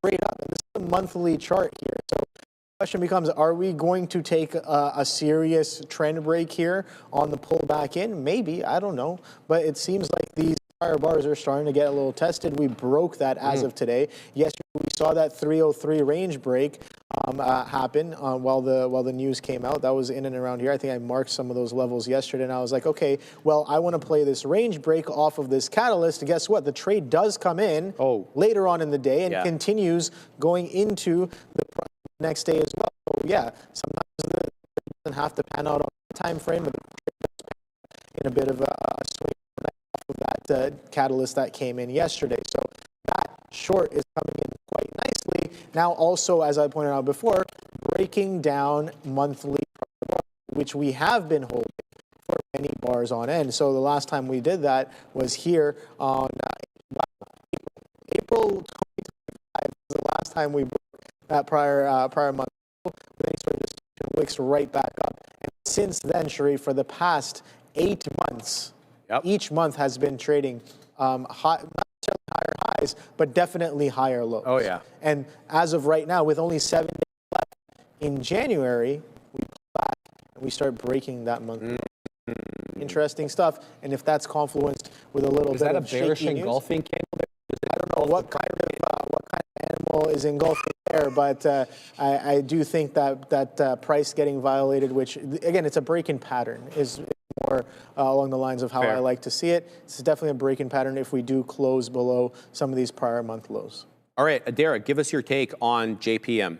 Yeah, I mean, I have a Truth Social post that I want to talk about, but before, and it is 100% relevant, before I talk about that, I do want to mention the fact that in this Axios article I'm reading about the situation, they say, quote, the lawsuit didn't give any evidence or cite sources for an alleged blacklist. I'm going to put on my Jack McCoy Law and Order hat, shout out to the best crime show ever, and I'm just going to analyze this and say, you cannot, as I characterized said in that show, all I know is what I can prove in court of law. If you do not have any evidence or any sources, I don't really know if you can prove in a court of law that JPM is debanking you. So that, I think, is the first issue, just from a legal perspective. But also, it's interesting because Trump already apparently directed the DOJ to investigate JP Morgan on a whole other set of charges back in November. So this is not the first time. This is not new right now. He's going the lawsuit route. So that's kind of interesting as well. Let's get into the Truth Social post now. So this is kind of interesting because the law, and I've always said this with Trump Truth Social posts, you have to read a little bit to find out what he's actually trying to say, because this is very much baked in a bit of a screed, for lack of a better term, against the Wall Street Journal. But basically this Truth Social post is about how he's upset that the Wall Street Journal said that he offered Jamie Dimon, of course, CEO of JP Morgan, the Fed chair job. And he said, that's so untrue that I'm actually suing him. which is kind of an odd denial, but that's what happened, right? He was like, yeah, not only am I not offering him the Fed chair position, I'm suing him. Then he you know, some more issues here with the Wall Street Journal, but it's interesting here because he first kind of announces it. I'll be suing JP Morgan Chase over the next 2 weeks for incorrectly and inappropriately debanking me. And then he also, I guess he's upset that the Wall Street Journal didn't ask him about this. Either way, it's kind of interesting that this unassuming Truth Social post is where we first see signs of this potential lawsuit. But long story short, I think this lack of evidence, any suit will probably go Kaputski. All right, I just want to add one quick thing. It is completely customary to leave evidence out in the statement of claim or the complaint so that you don't show your hand before trial. Otherwise, your adversary knows how to respond. See ya. Layoff story, guys. Citigroup is expected to announce another wave of layoffs in March. This planned cuts would follow recent 1,000 job reductions that have already been happening this month. There have been a couple sources that have told Reuters about the layoffs that are likely to be announced after the bonuses are paid, which, as we know, is a common tactic to reduce severance costs and internal disruption. But Citi has declined to comment on this directly for now, on the layoffs as well. The restructuring, as they're saying, is a part of Fraser's broader strategy to exit non-core businesses and improve certain capital efficiency around the bank. What do you have to say about this, guys? What I don't like right away is the 50% valuation decline that Brex has had since they raised money in 2023. So I believe, let me just double check here. Brex was previously valued at $12.3 billion, I guess during the height of maybe the fintech move. And now they're being bought for $5.15 billion. That is a marked departure from the prior price. So right away, I'm wondering about the sector in general and why Capital One would want to, invest that kind of money in this rather than doing it in-house, because they were already offering the same type of products that this Brex is offering in-house. But they're saying, according to the article,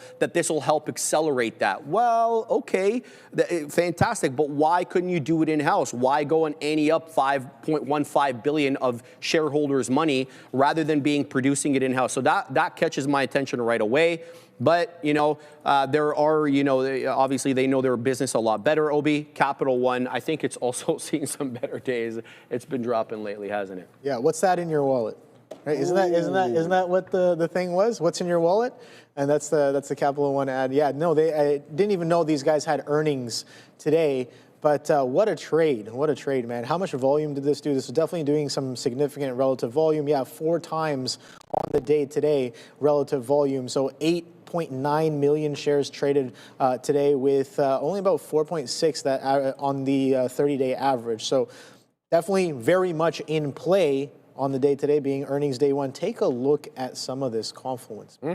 Opening range low comes in exactly, well, not exactly, in and around the earnings reaction low.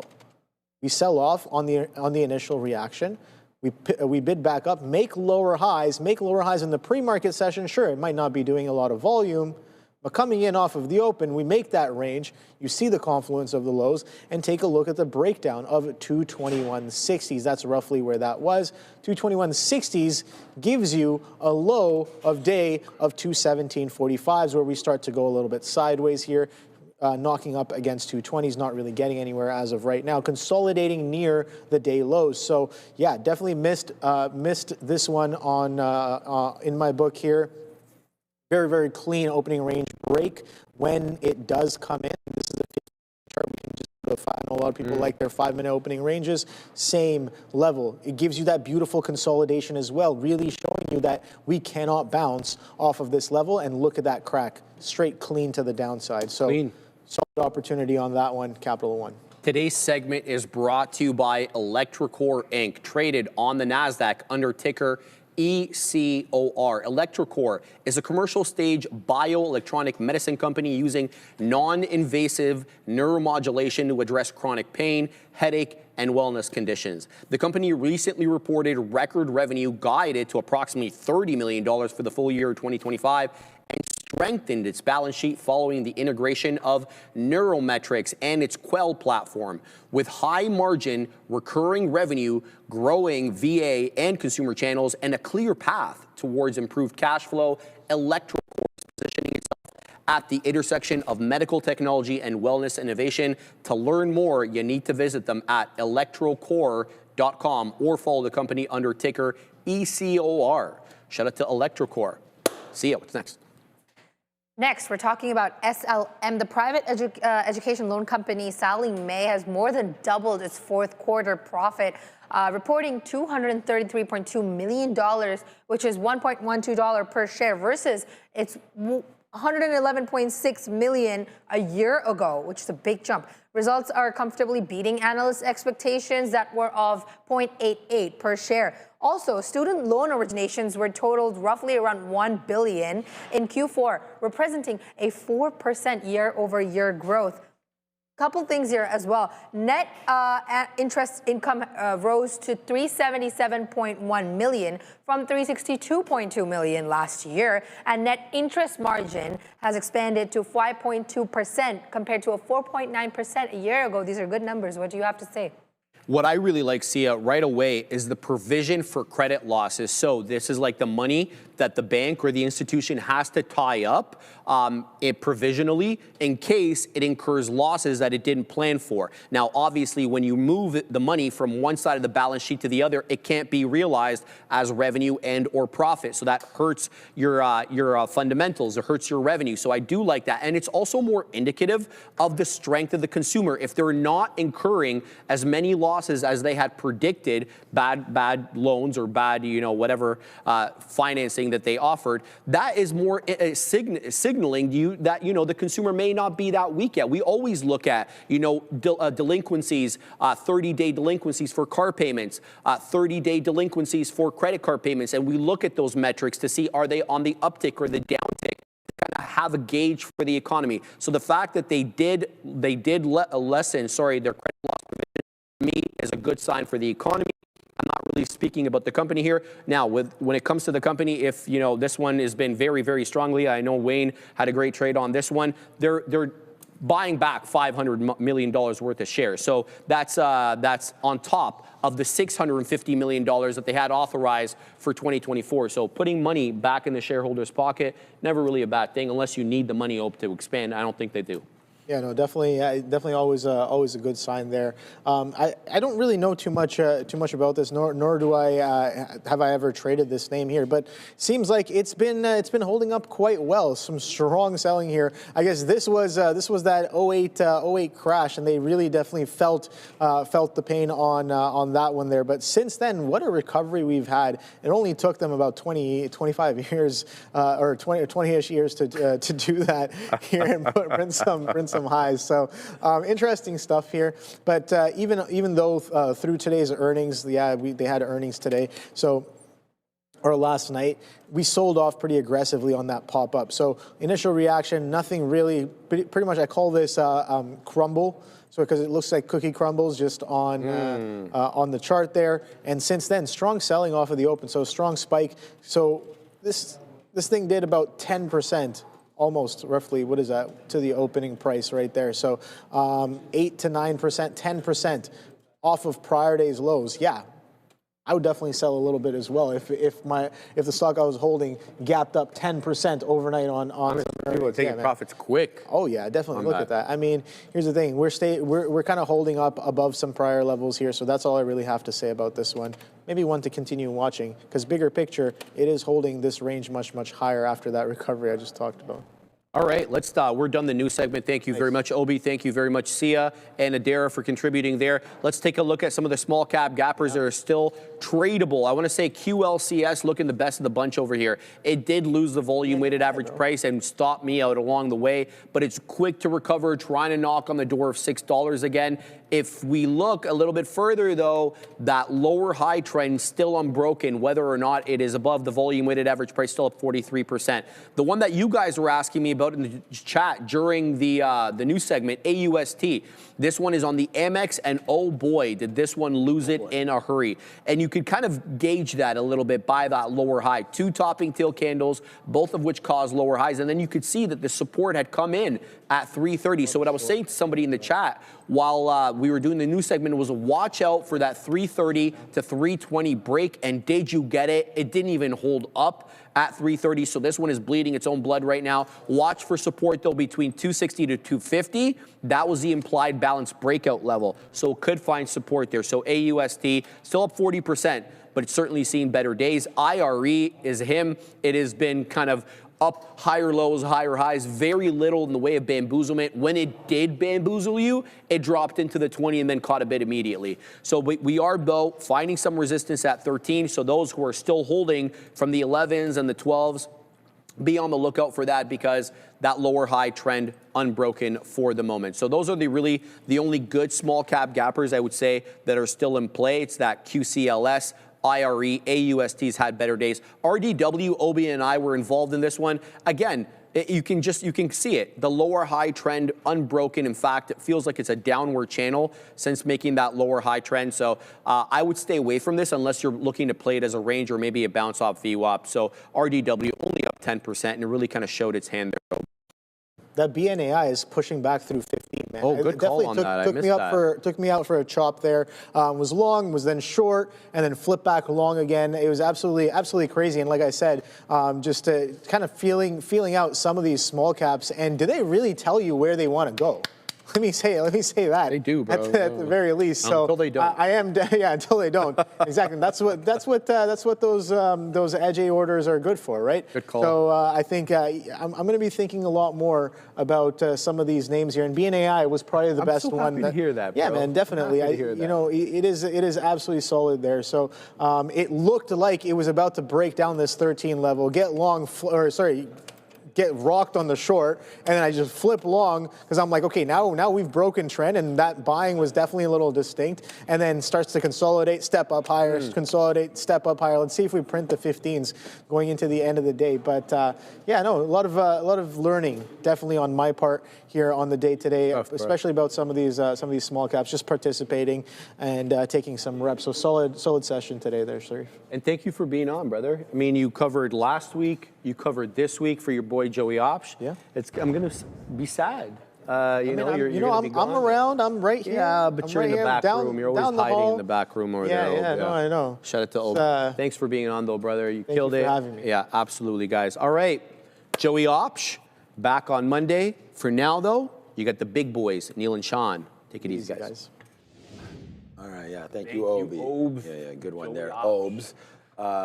This guy's costing us an arm and a leg, all these covers, man. You know, you think you'd be doing this for free. Yeah, shout out to Obi. We're short everything here now. So we're short Intel, we're short the Qs, we're short silver. So here we go, man. Let's see what this market brings us here this afternoon. It's going to be a good one. We saw some big size on, here's our Intel trade, by the way. You know, long, stopped out, came back, just like we're underneath. Let's go, we're shorting this thing. We're going to play it back to the 50 period, basically a break of 45. And we can get out of this one. So we've just been reloading it short all the way down right there, short on silver.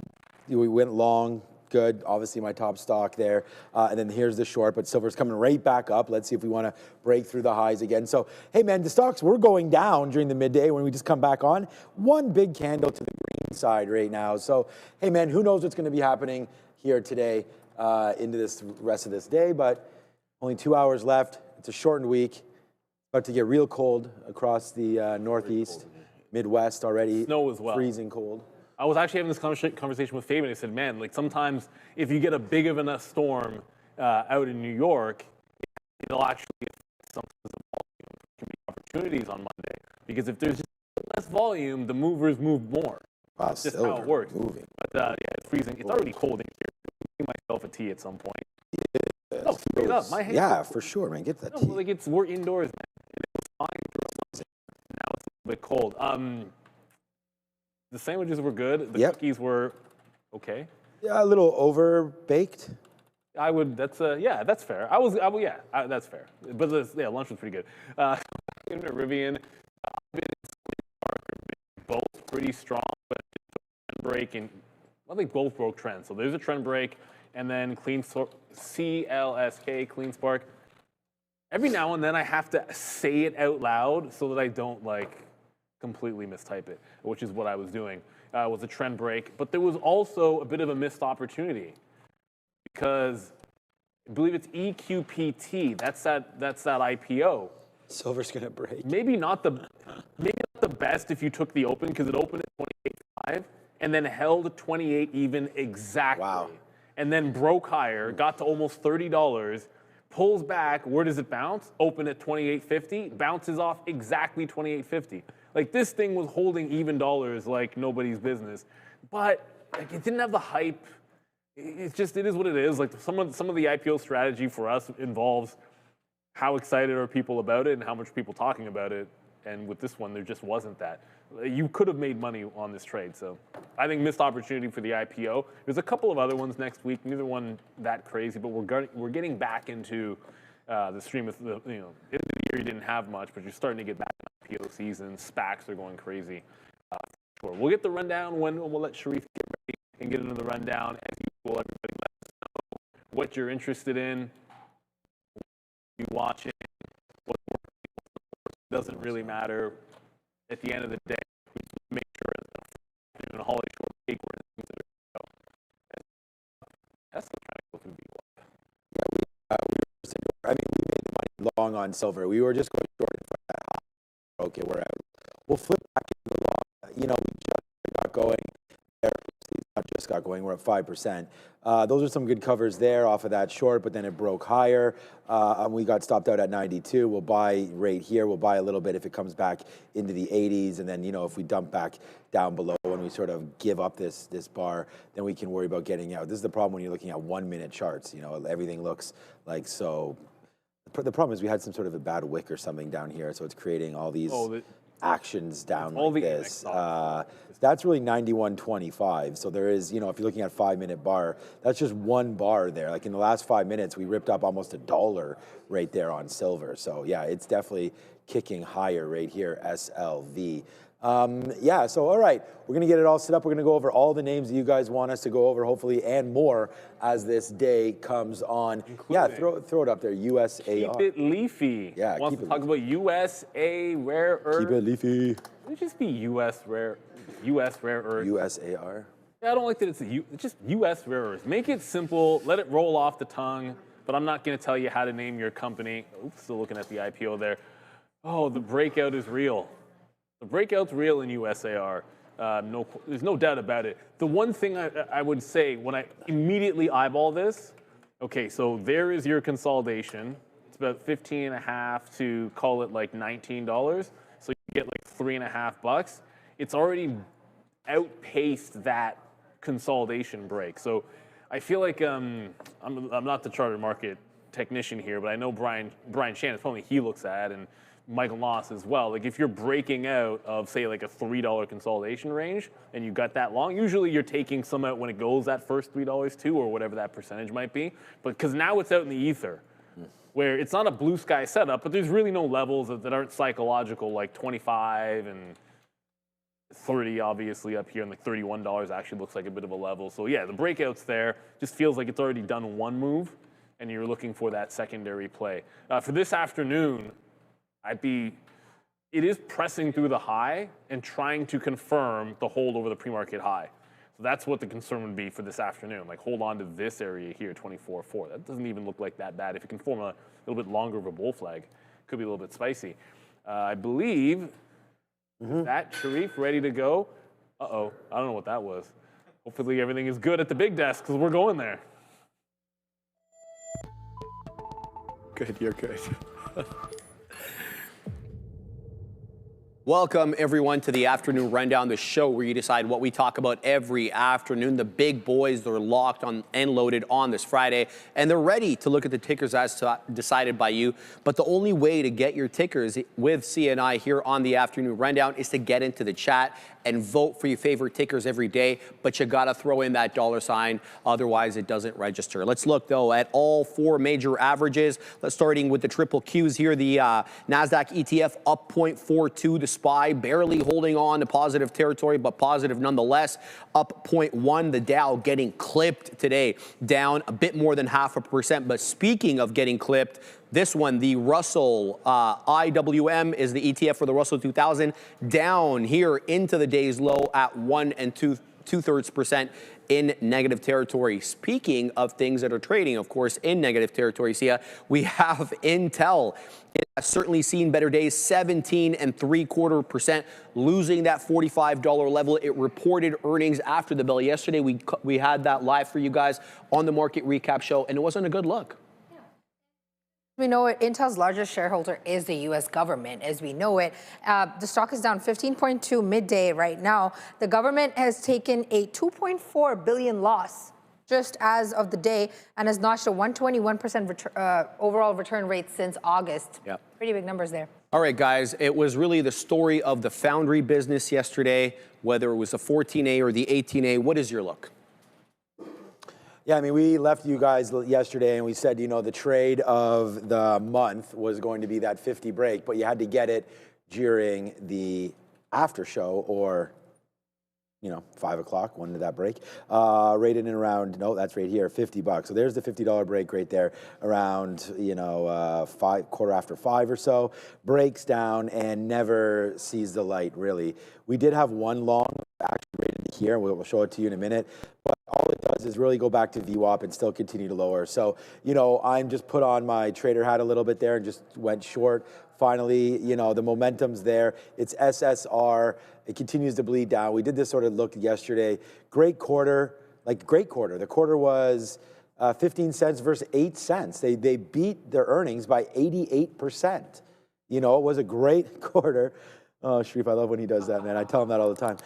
It was a great quarter, but, you know, the guide there, until we find out more. Brendan said something interesting, that they're having a, not a conference, I guess it is a conference later on this year where they plan on sort of road mapping what exactly the next couple quarters will look like, but that's a long time away. So for right now, Intel continues to get punished, you know, and yeah, downside for Intel, down 18%. The thing is, Neil, we talked about this 44, like, that's the next. Sometimes I make good calls. We sold this name at 53.50. This is the next area right here to see if it can hold $44. We're right there right now. I have some orders, obviously, to exit out of this position, but yeah, that's Intel right here, $44. Looks like it's going to be interesting, man. We kind of called that yesterday, but wishing it didn't happen. You know, I still own some shares here on Intel.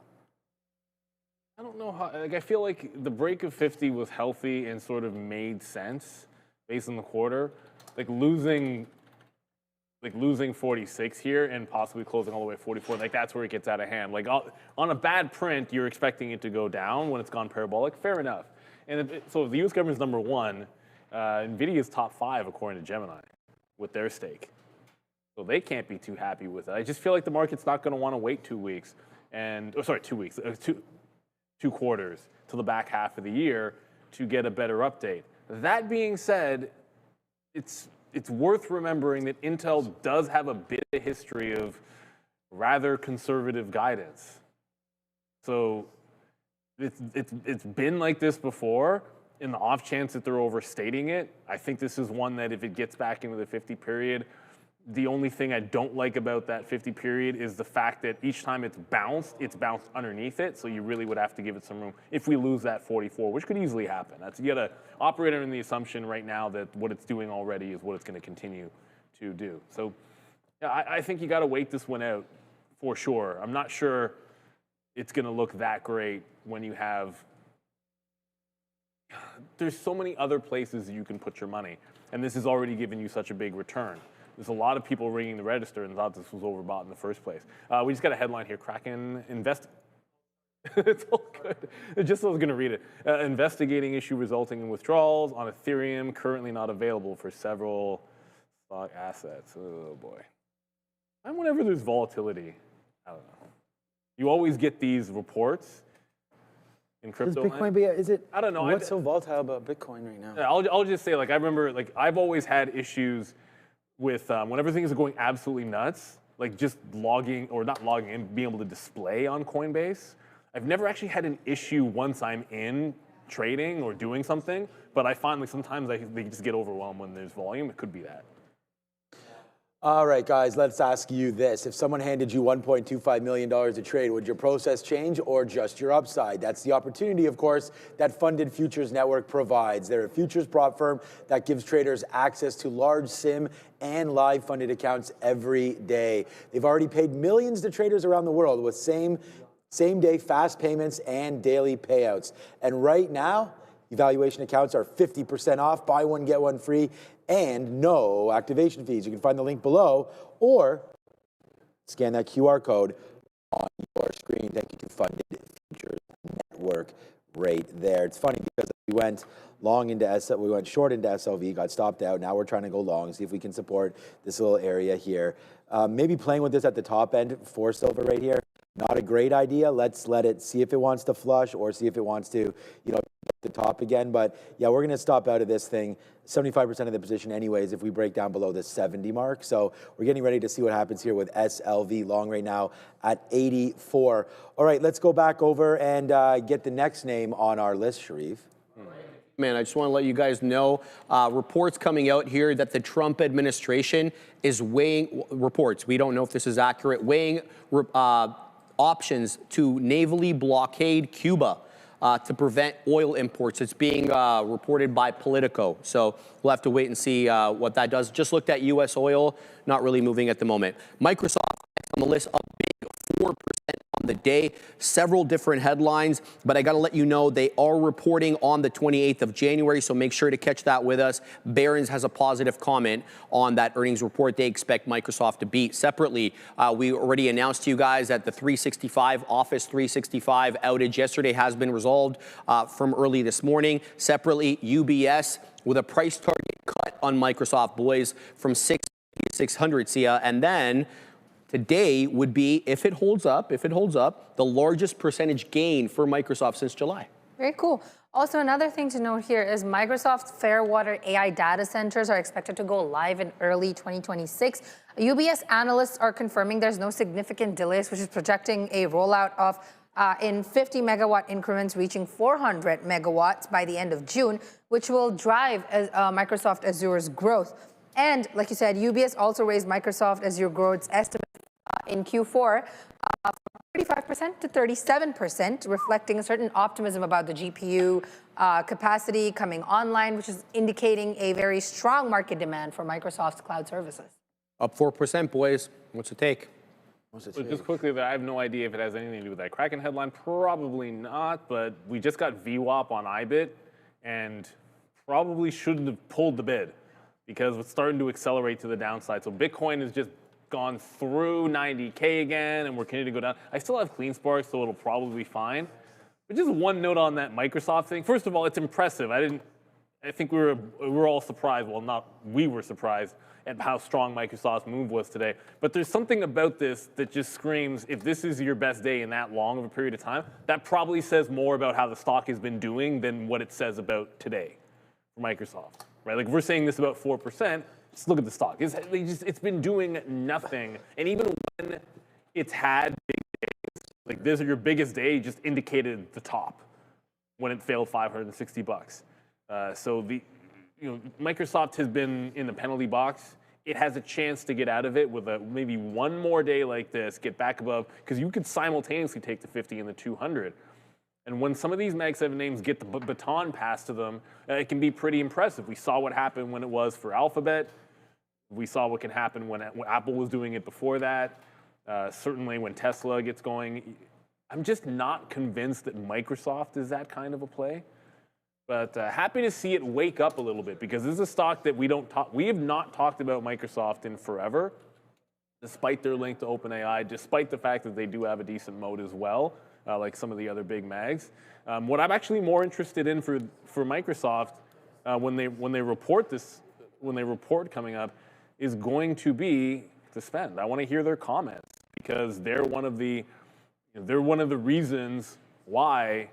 Like a Broadcom and some of the other AI plays which have been struggling a little bit recently, they're either going to sort of live or die in the next quarter is going to be based on things that Microsoft says. So this is a stock that I'm not a buyer of. I mean, I own it still. I'm not trading it until it shows that this is a one-off as well. Like do this. Like show me that you can move for more than just one day, because 4% being your best day in forever, that's not the best look ever at all. Yeah, I think the Mag 7 goes through these, ebbs and flows all the time, where it picks one, then hits it, then picks one, then rips it. Yesterday we had Meta up 4 or 5% as well, and you can see what Meta's doing. Meta was up another 1% today, at least, wasn't it? Yeah, another 3%. So, yeah, the continuation there, it just reminds me of Meta, which is why I'm going back to that. Like, we had some nice bump up yesterday, and then there's a continuation today. So I think Microsoft could continue the flows, right? I mean, if they're having good feels about everything, why not? There's one day. Let's see if we get another extension day back through 490. But, as Neil mentioned, it's all going to be what happens on earnings. And it's about the guide, which is what I'm so nervous about. You got to really dig down and figure out what part of their business is growing. We hope that, as Sia mentioned there, Azure can continue to be one of their, draws, because everyone's going crazy about cloud. ChatGPT, I think we've sort of said that it seems like it's not as productive for many people as some of those other LLMs, maybe. I don't know the right way of saying it, but we're going to wait to see what Microsoft has to say about that and their involvement with OpenAI. I'm getting out a little bit more silver here.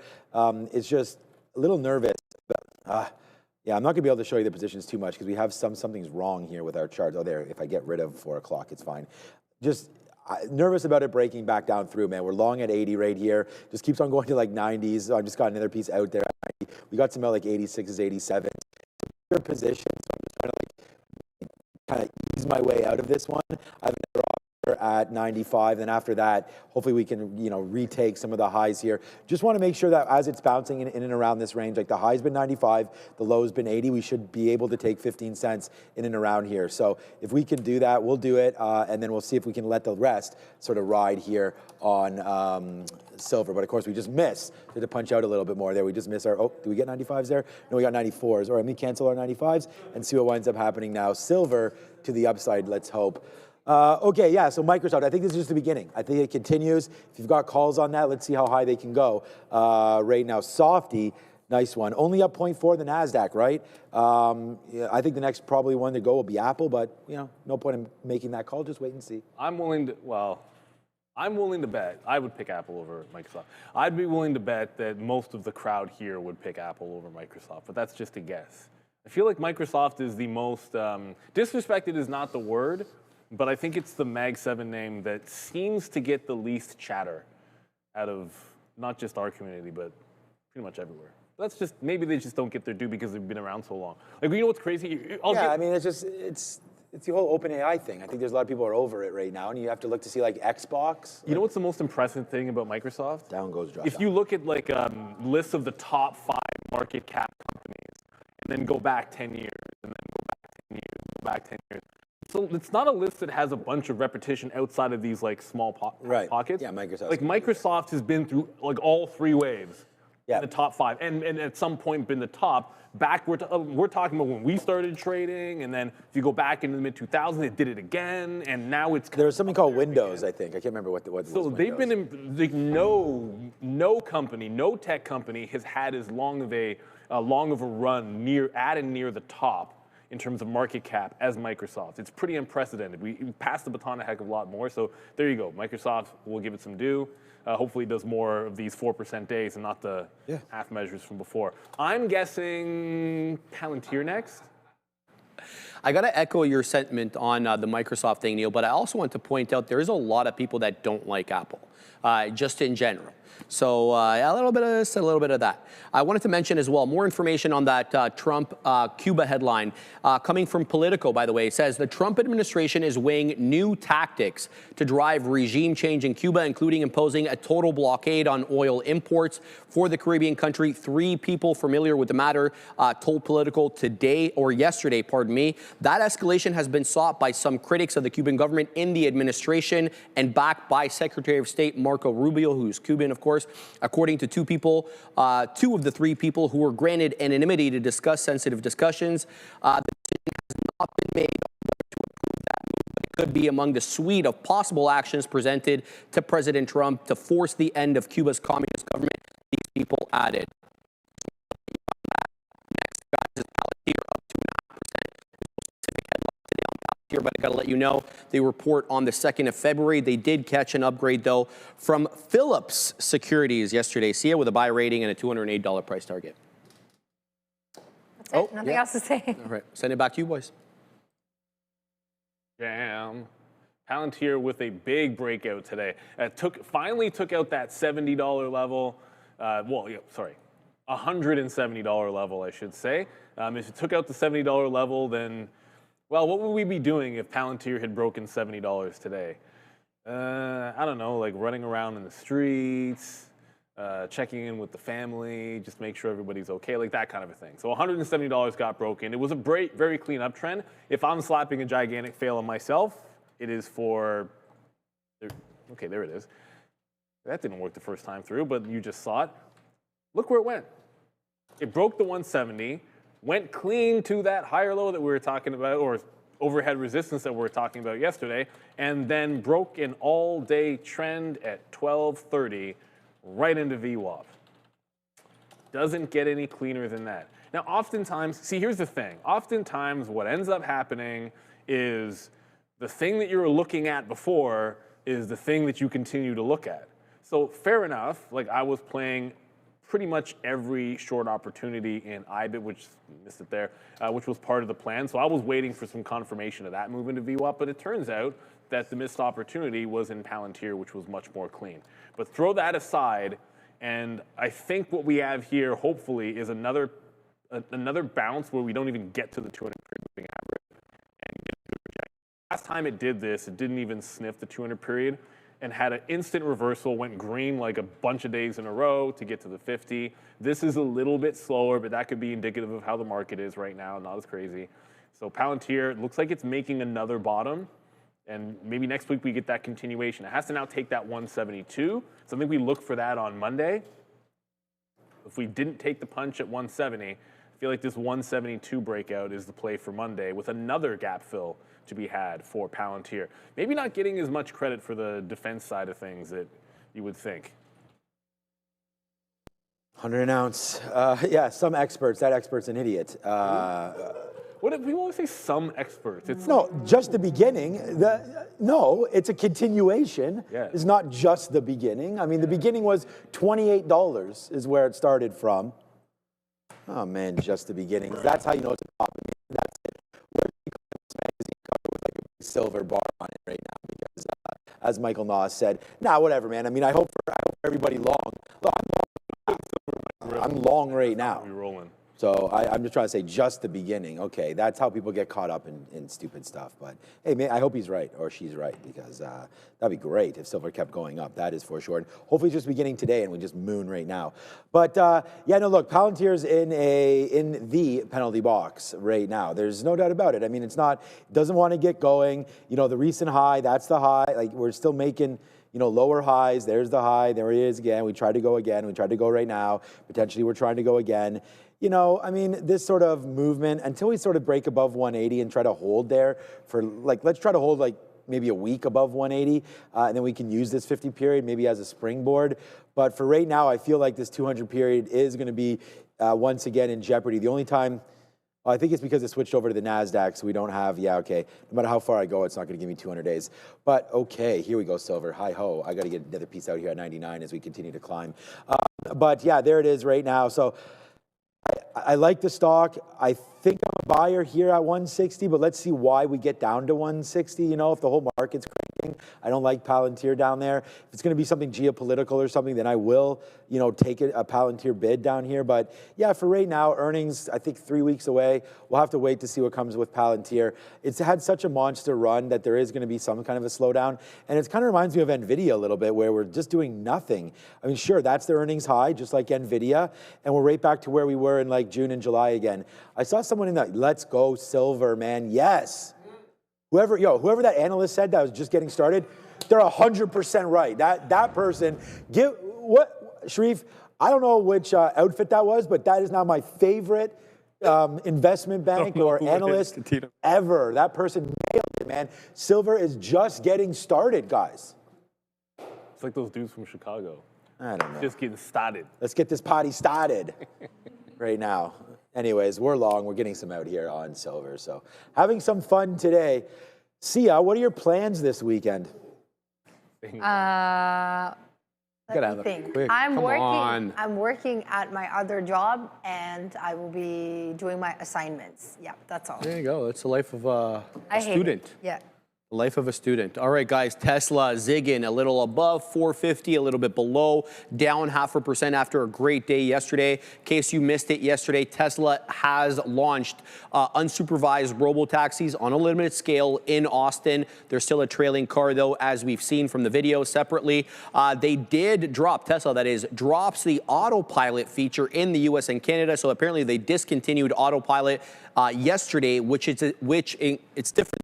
It's the basic driver assistance system as the electric vehicle maker kind of pushes people into the SaaS model, ante up $100 a month for FSD, Sia. Yeah, also another thing that Tesla has been convicted, as we know, as at least 18 times in the UK in order to pay, and it has been asked to pay more than £20,000 for repeatedly failing to cooperate with UK police forces. And BBC just released this article today, so just reporting on that. And also auto steer, which has previously worked with cruise control to keep vehicles centered in a certain lane, has been not listed as a standard feature anymore on the website. And Elon Musk said on Thursday that the subscription price for FSD would rise over time as the software's capabilities will keep on improving. And that's all I have for Tesla right now. Katina, man, you've got the autopilot in the old Model 3 down there. Now they're going to come without it, my man. Have you used it yet? No. Marissa uses it. She likes it. She says that you can put the rainbow, you can put it on Rainbow Road, so she just lets it go, and it's fine. We don't drive too much on the highway with that, so it's not, the auto drive is not the great. It's fine in the streets, but it's not. There's too much action popping through, so it doesn't work great in the city streets. But no, to answer your question, Sharif, we do not use that. Drivers are probably not. But to me, it's just like cruise control. I don't understand what the difference is really than cruise control, but I'm sure there is something like that. No, it's better than cruise. It's better, yes. It's better, yes. By the way, here we go, man. Silver just upside. Yeah, so Tesla today, it sucks because we wrote down, and I mean, I'm on to silver now. I'm on to Intel. We've got this. No worries. I'm here. We're under control. But at the end of the day, you know, missed opportunity 4 or 5 times here on Tesla. 445 area long. You know, yesterday we had that huge news on Robotaxi. We talked about that. This is the sticky note. We have it on there today. And we have had silver long 89.50. That's the low of the day. We had Palantir long. And we had Intel long at 48. That was not right, but we're short Intel. So when you look at what Tesla's been doing today, there's that 445 bottom. We nailed it there. It happened again. It basically happened again. So 3 times that low. Nice move to the high side. We did break through 451 when it was the high of the day. That was initially what we looked at, and we took it, broke, then it came back in. So we'll wind up red on Tesla there a little bit, but the dip buys were what was it. We don't need to talk about Tesla as, you know, a car. Like, we saw the move yesterday right here in the middle of the day when we started talking about FSD, right? That robo-taxi idea. So when we started seeing that in Austin, then we saw it go basically $10 straight up. That was on a video, all right? So once it's announced, once all this sort of rumors, was that car behind it? How is FSC going to be, you know, applied? I really think it's upside. I think that the way the world's going right now, everybody wants autonomy. It makes driving so much easier. It is so much safer than human driving. I just think FSD is a thing, and I think everyone eventually is going to be using some form of it, whether or not it's on Tesla's back or not. FSD, I think, is here to stay. So yeah, I like Tesla for that reason. I think we all do. And I think when you think about it, when there's less accidents on the road, you're probably going to have fewer concussions from car accidents. And with millions of concussions out there and 0 approved therapies, Orogenics, which is OGEN on the NYSE, is advancing a new standard with its intranasal, brain-first approach to concussion treatment. With its $8.9 billion market on the horizon, Orogenics is positioned to drive what comes next. See what's ahead and book a meeting today. Shout out to them, OGEN, over on the NYSE. I'll say about Tesla is I'm giving it a pass for failing the 450 today because it's a Friday. And breakouts at massive levels like that tend to be a little harder to come by in terms of getting follow through on a Friday. That's just kind of how it is. You know, market mechanics and options expiration. It is what it is. It ends up being a consolidated day. You had a $20 range on Wednesday. You had an $18 range yesterday. Tesla ends up consolidating up top with a $7 range today. Consolidations on holds higher It just kind of forms like a continuation of this bull flag from yesterday's trade. So it still remains, a little rounded bottom and a little bit bullish. You just got into a chop zone that we're going to have to chew our way through here on Tesla. I am in Rivian because I figured, I said this yesterday, like whatever, Tesla was going up and Rivian only went down all day. Well, Rivian's only going down again. It is finding a bid at 15.8. I got 15.92 right now and trying to get out at the low of the day at 15.8. But for this, I know I'm short now, but it is worth mentioning. In the EV space, somebody really liked Rivian at $13. And if you look at how it held that 13 even back in October, I feel like if this stock gets there, that's kind of an obvious place to look for a bounce. So we'll see. I mean, it's not getting there today. Again, like if it gets there today, we got other issues. But that's starting to get interesting, Rivian. It's pulling back into some levels where there were a lot of buyers before. And I'd be looking for a bounce play out down there. At this point, I think you have to be really, really patient because let's be real, like this stock has again made another fresh high and rejected it. Didn't even hold the prior highs. So you'll have lost the 200 period moving average if you get there. So it's proceed with some caution on Rivian. For now, with the short until proven otherwise. And we got a couple of, I think at least 2 super chats. Maybe just the one, but easy peasy. Shout out again the 0.2%. Thank you for the 220. Have a good weekend yourself. Stay warm. Hopefully you're not. Hopefully I don't know. You might be somewhere where everybody's getting a bunch of snow this weekend. So stay warm, stay safe is all I got to say. If you happen to be somewhere that doesn't usually get snow and you get a bunch of it, just remember that most people aren't used to it, and to stay off the roads. Yeah, exactly. And shout out to PVT Wow. Will you guys switch schedule one day with Joe and Sharif? Yes. I think yes. Thursdays? Yes. Monday, Tuesday, Wednesday, Thursday, Friday. Every day we'll switch with them. I mean, that would be great. I'd like to go from 8 o'clock all the way to 2 p.m.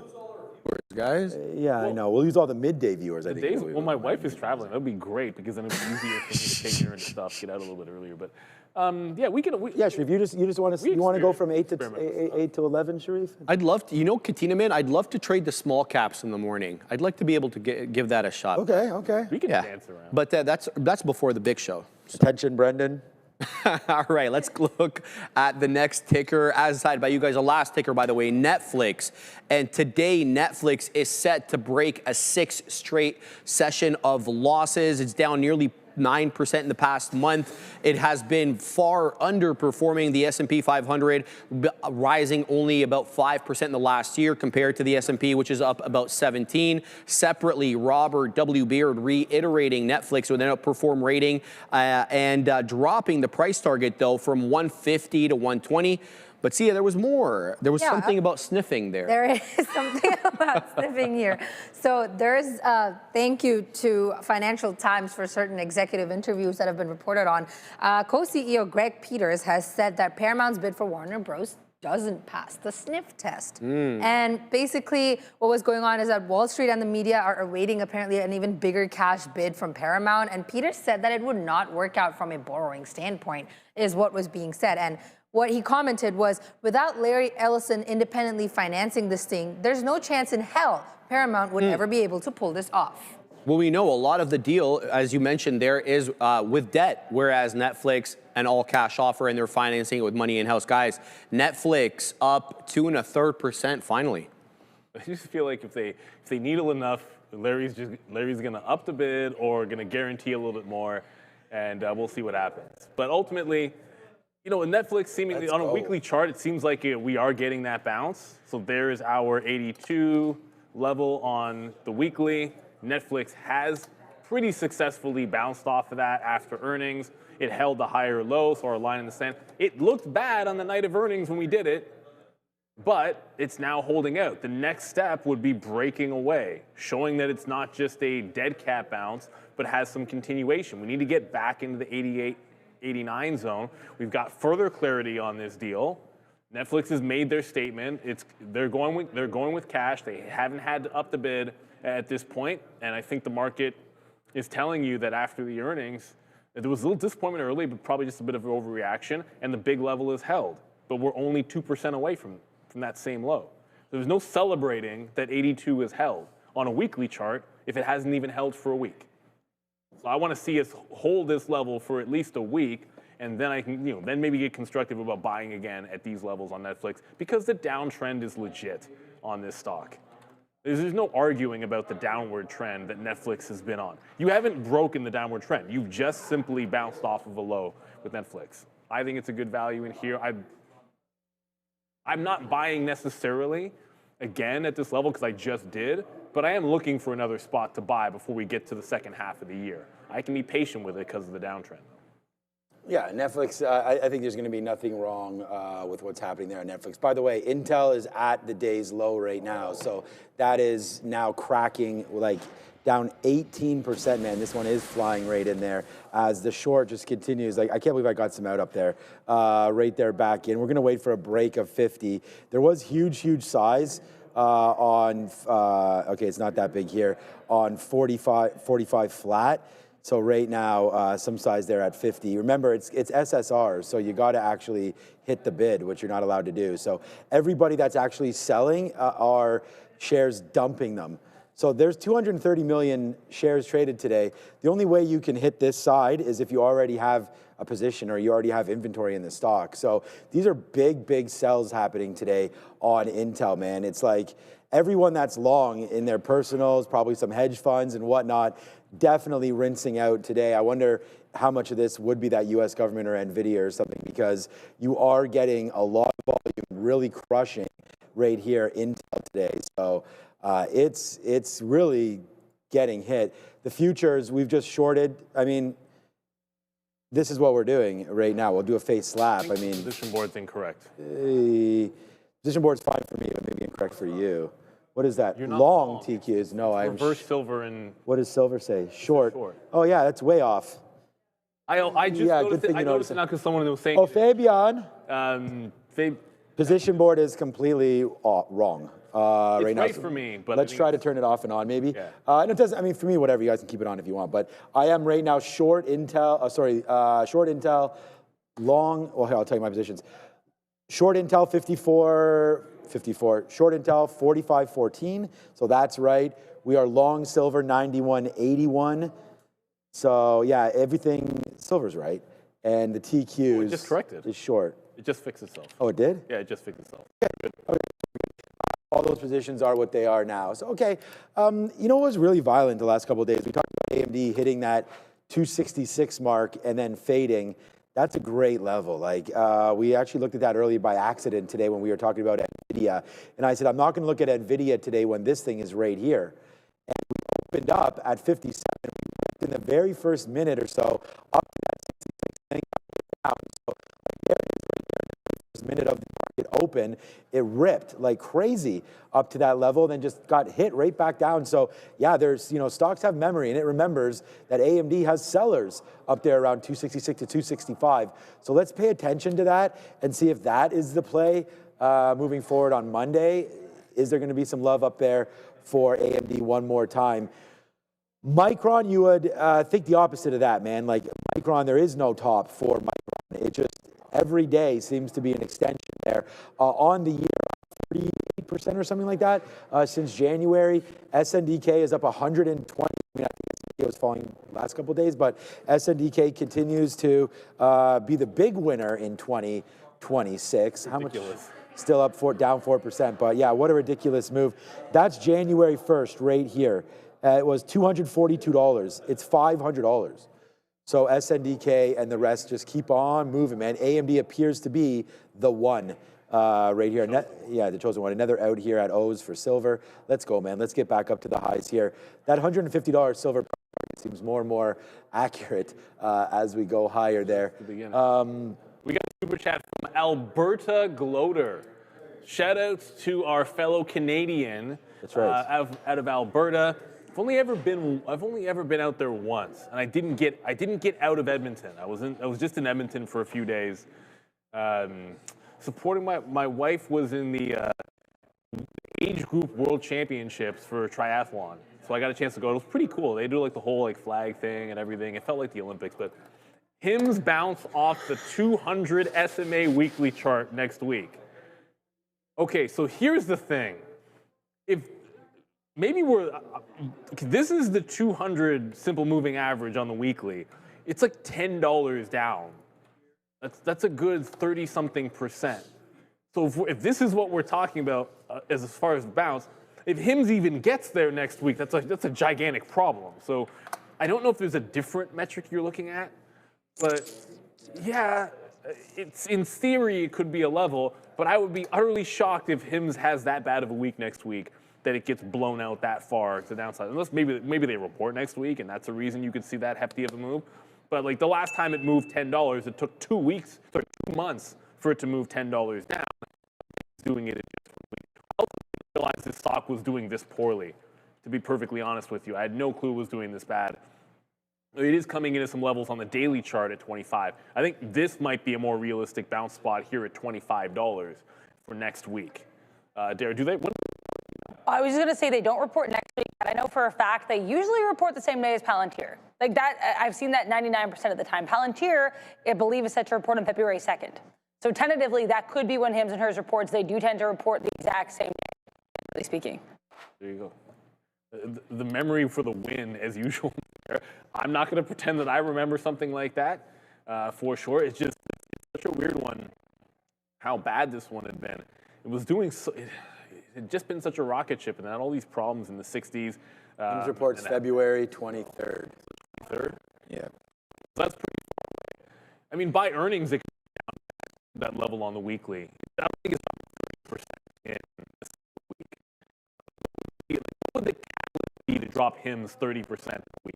It's taken like a couple of months to get there. So at least for this afternoon, I will look for reloads on Rivian if it can get there. We're looking for some eyeballs on anything that might be moving around, still in CLA. Bitcoin slowed down after that little headline. And CleanSpark, it broke trend. It's been sliding lower, but it's doing this, like very distinct lower highs each time through. I feel like it bounces off the trend, get out bottom. If it breaks the low here, I'll look to maybe move the trail. But I don't want this thing going past break even at this point. It's been sliding down. Like I fell hard into VWAP. This is sort of going a little bit slower to said downside. So those are the two things I'm in. We'll look for some small cappers that might be going. I'm just going to adjust the stop in there. I also have a stop on, I'm going to cancel my IBIT stop. Not in position. Don't need it anymore. Jay Bronson likes CRML with a keep one, get out of the other. Well, you have to pick between critical metals or quad U. That's legitimately, that's not. But okay, I'm going to go with just based on the chart. This is kind of going to be counterintuitive because I'm more of a ring the register at the highs kind of guy than some people. I'd probably keep CRML just because I feel like UUU's getting into this double top, and then if it takes out that double top, maybe there's like a re-entry setup in there, or if it pulls back. It's been the better one, no questions asked. From a technical standpoint, only because I was looking at critical metals earlier, it's like it's got a little bit more room to go. It's definitely not the better stock right now. That's a really tough one. But the real question is, why do you have to get out? They're both on trend and haven't done anything to pull back. So that's my first question. It's like if I'm in a swing in something which is still trending up, why am I getting out? Trim maybe, but to get out of something totally when they're both working right now, I don't know. Like the honest answer is no, neither. Like I don't see either one giving you a reason to get out right now. They're still on trend. Savvy Canadian traders are looking to boost their exposure can now tap into the NASDAQ 100 and S&P 500 with Beta Pro 3 times daily levered ETFs featuring built-in FX hedging. This aims to amplify short-term market moves, minimizing the impact of currency swings. Whether you're feeling bullish or bearish, these ETFs are built for active day traders ready to take on the market. Read the full risk disclosure in the prospectus at betapro.ca before investing. Scan that QR code to find out some more information. Yeah.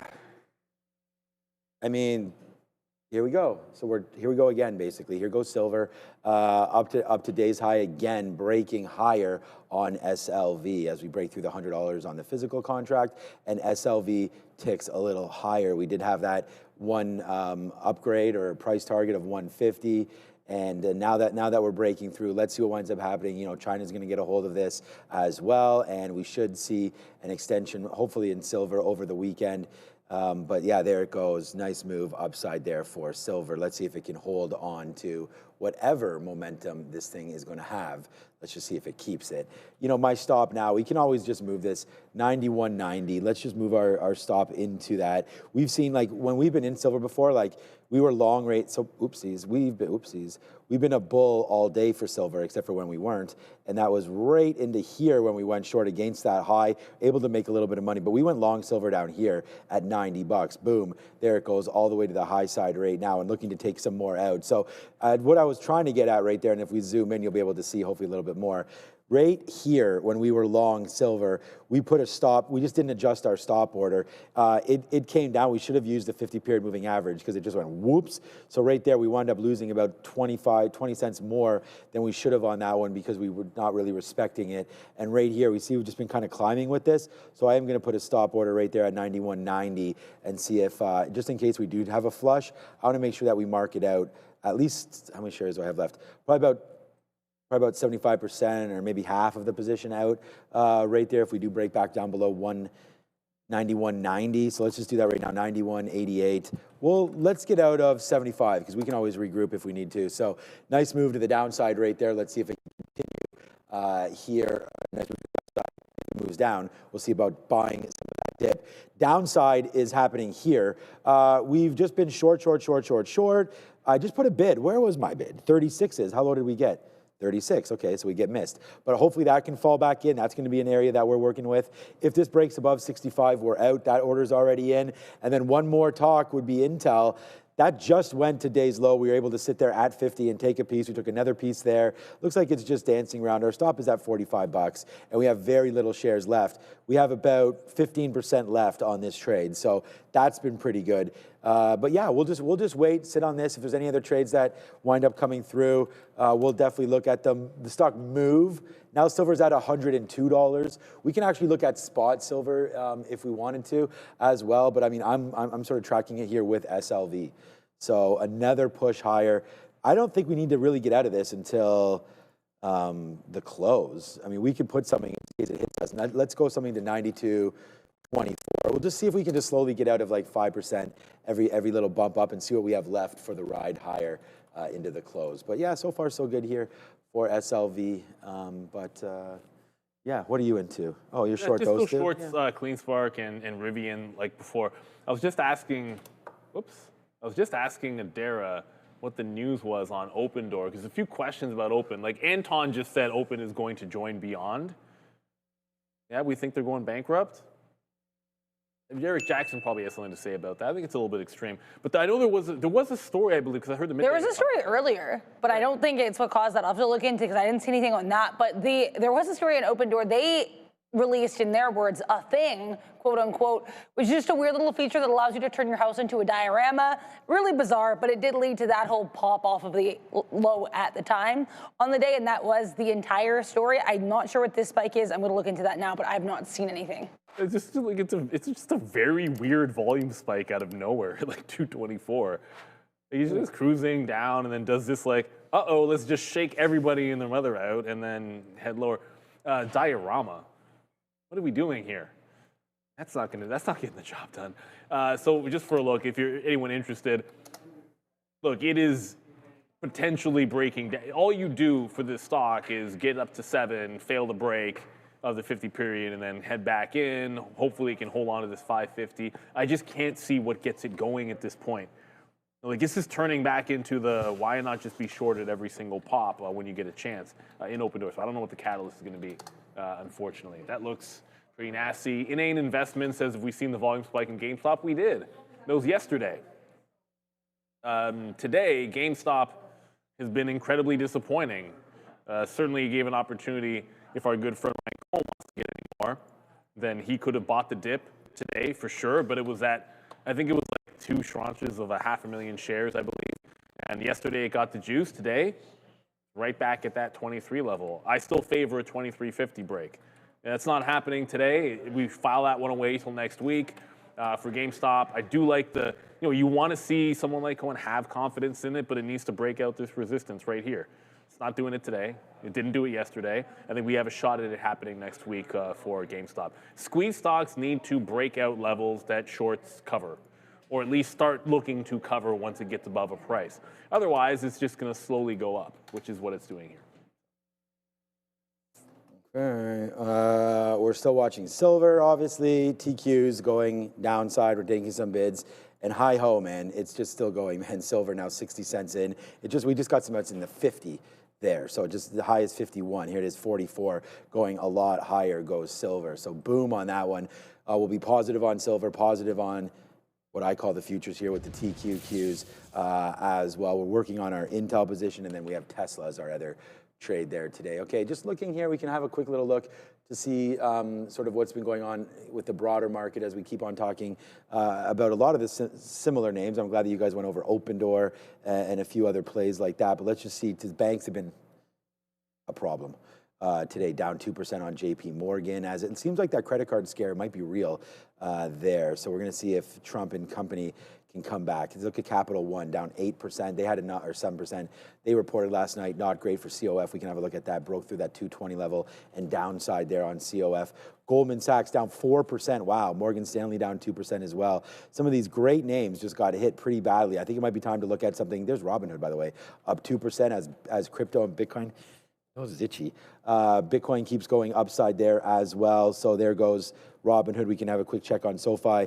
Blackstone and BlackRock. BlackRock had a huge quarter last week, and they're down today. You might want to pick something up there if you want to run the world. You can run the world with BlackRock and own that stock. Eli Lilly. So, I mean, this is a spot where I would be thinking about looking. I mean, I'm already into the banks. I will pick some more up on weakness, but I basically own none of these names in here. So, Caterpillar, Lamb, GE Vernova, Deere, I like all of these names, obviously waiting for a bigger pullback. I think it's on right now on some of these names. I mean, even if you're looking at a stock like a Caterpillar, it's part of the build out story, and it's still part of the AI story. It's part of everything.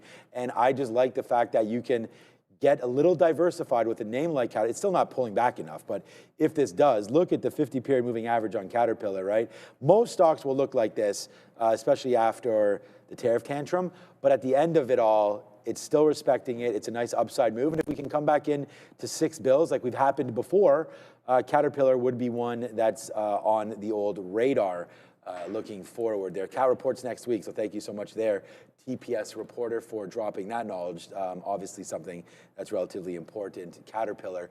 For the whole build out, China, these data centers, so on and so forth. Amazon, of course, we heard today, they're getting a little more efficient by cutting some jobs. Hate to say that, but that is what it does. Target up 2% as well today. Walmart, a little bit of a hangover from their addition into the NASDAQ last Friday. We can check out that stock. Costco's been on a straight fire to the upside since they missed on their report. Costco, 2 quarters or last quarter, we'll see the retails coming up. Retail is always the last sort of sector to report. They got hit, and then they found a bottom, and then boom, right there. I don't know what started this 850 nonsense there.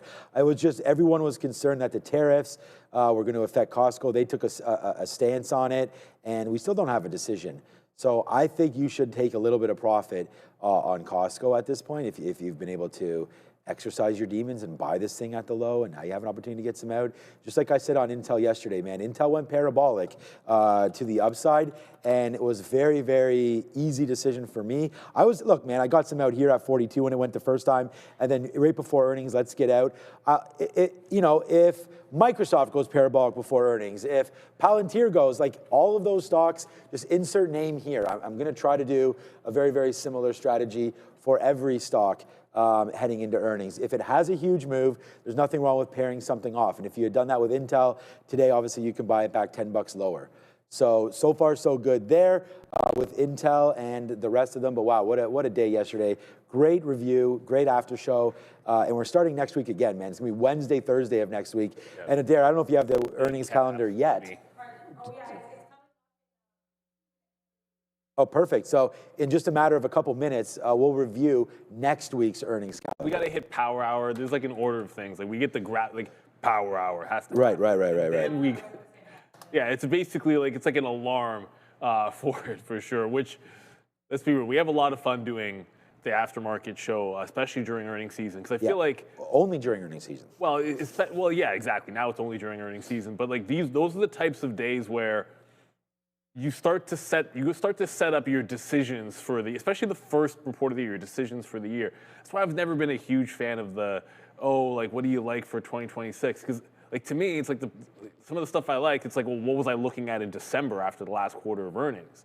And now it's like, well, I want to wait to see this next point of earnings, and is there anything changed that we can sink our teeth into? And I think it's going to be a massive one for the hyperscalers.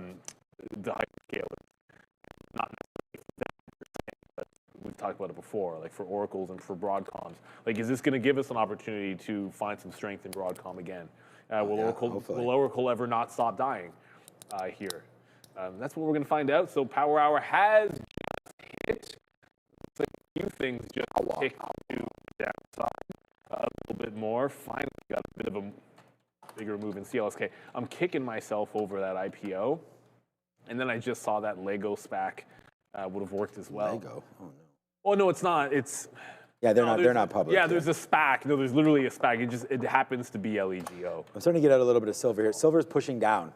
Yeah, right now. To press. So that's fine for me, man. We are short the NASDAQ, we are short Intel, all well, but we are now getting out of more and more silver, guys. So as that starts to pop through, we can change our stop. Is it still 92 bucks? Where's my stop at? No, 91.88. So let's change that. See, this is right.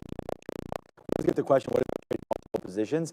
To me, it's about setting stops and making sure that they're there. So 91, and not making keystroke errors, 91.98.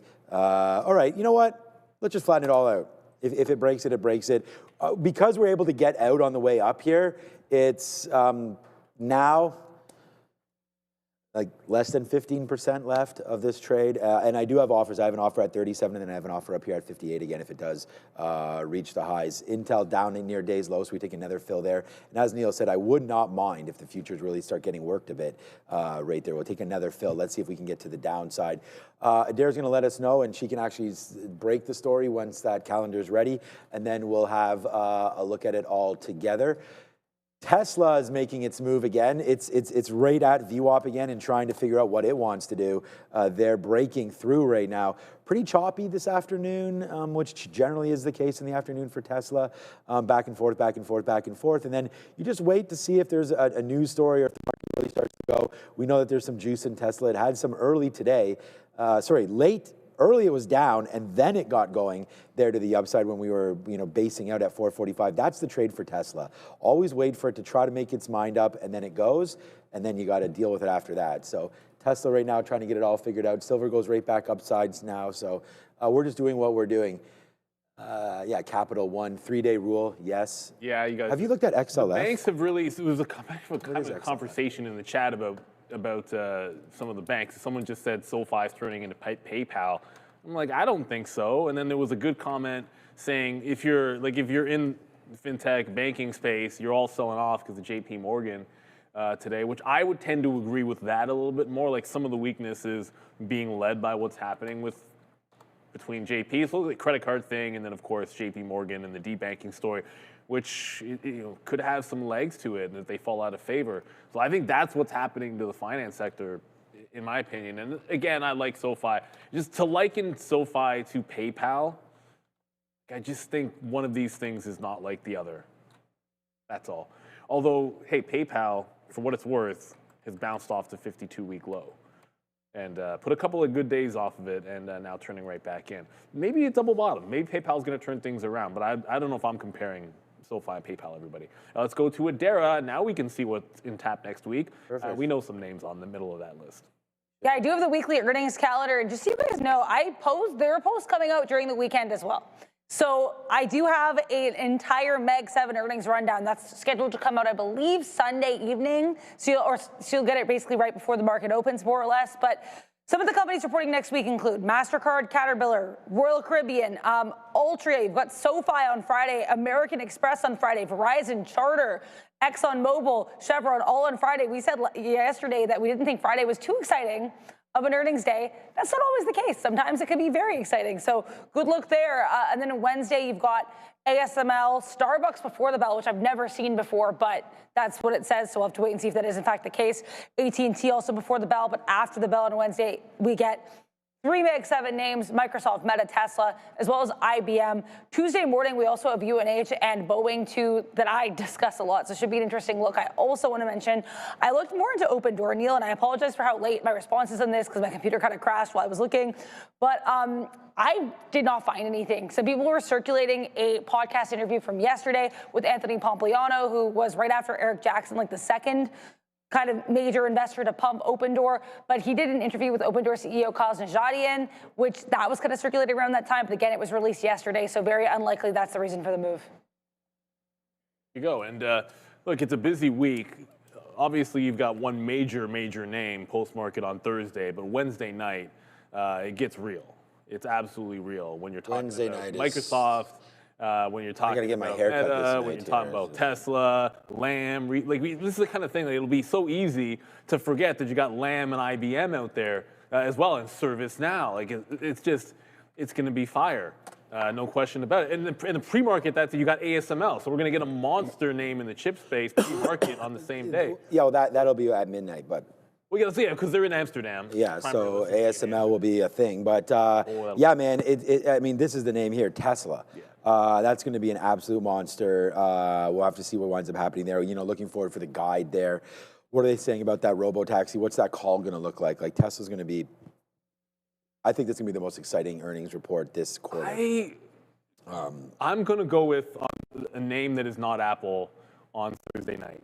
Thursday night? Because I just feel the way SanDisk is going. It's been so utterly ridiculous. It just so happens that, yeah, they're both here. They just happen to both report before Micron. And with how insane the stock has been going, we remember, I'm not calling this an SMCI, but they're supposed to have an insane amount of EP. I think it's like 4x year over year for Micron. I don't know what it's going to be. It's supposed to be for SNDK. But if any of these names miss, I mean, yikes! Like, look what happened to Intel today. Like, look what happened to Intel today. Like, that is what what's going to happen. to if they pull an Intel? We're not talking about 18% that Intel is down. SNDK has been going crazier than this. We could be talking about 30% to the downside if they pull an Intel on that report. So I think those are the two names that are. I mean, I don't own them, so I don't necessarily have I don't have any skin in the game there. So I'm going to care how Apple does for sure, maybe more. But in terms of just an opportunity and movement, SNDK for sure.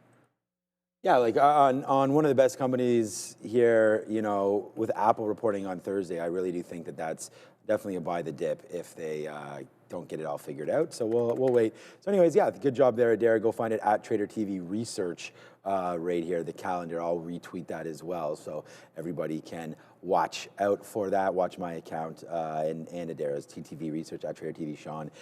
Yeah, so here's the XLF. Like, if you didn't want to sort of pick and choose, this has been getting crushed over the last couple of days, and we just had earnings, bank earnings. JP Morgan's down 10%, Morgan Stanley's down 10%, Goldman Sachs. They're all getting crushed equally here. So maybe not equally, but you know, as far as ETF is concerned, that's 56.50. So if you're down $6, then you're down 10% or so, a little bit more than that. So right now you're down to 53. So you're getting into those areas. I think this is a buy. Like, the bank stocks are all the way back to where they were in July again.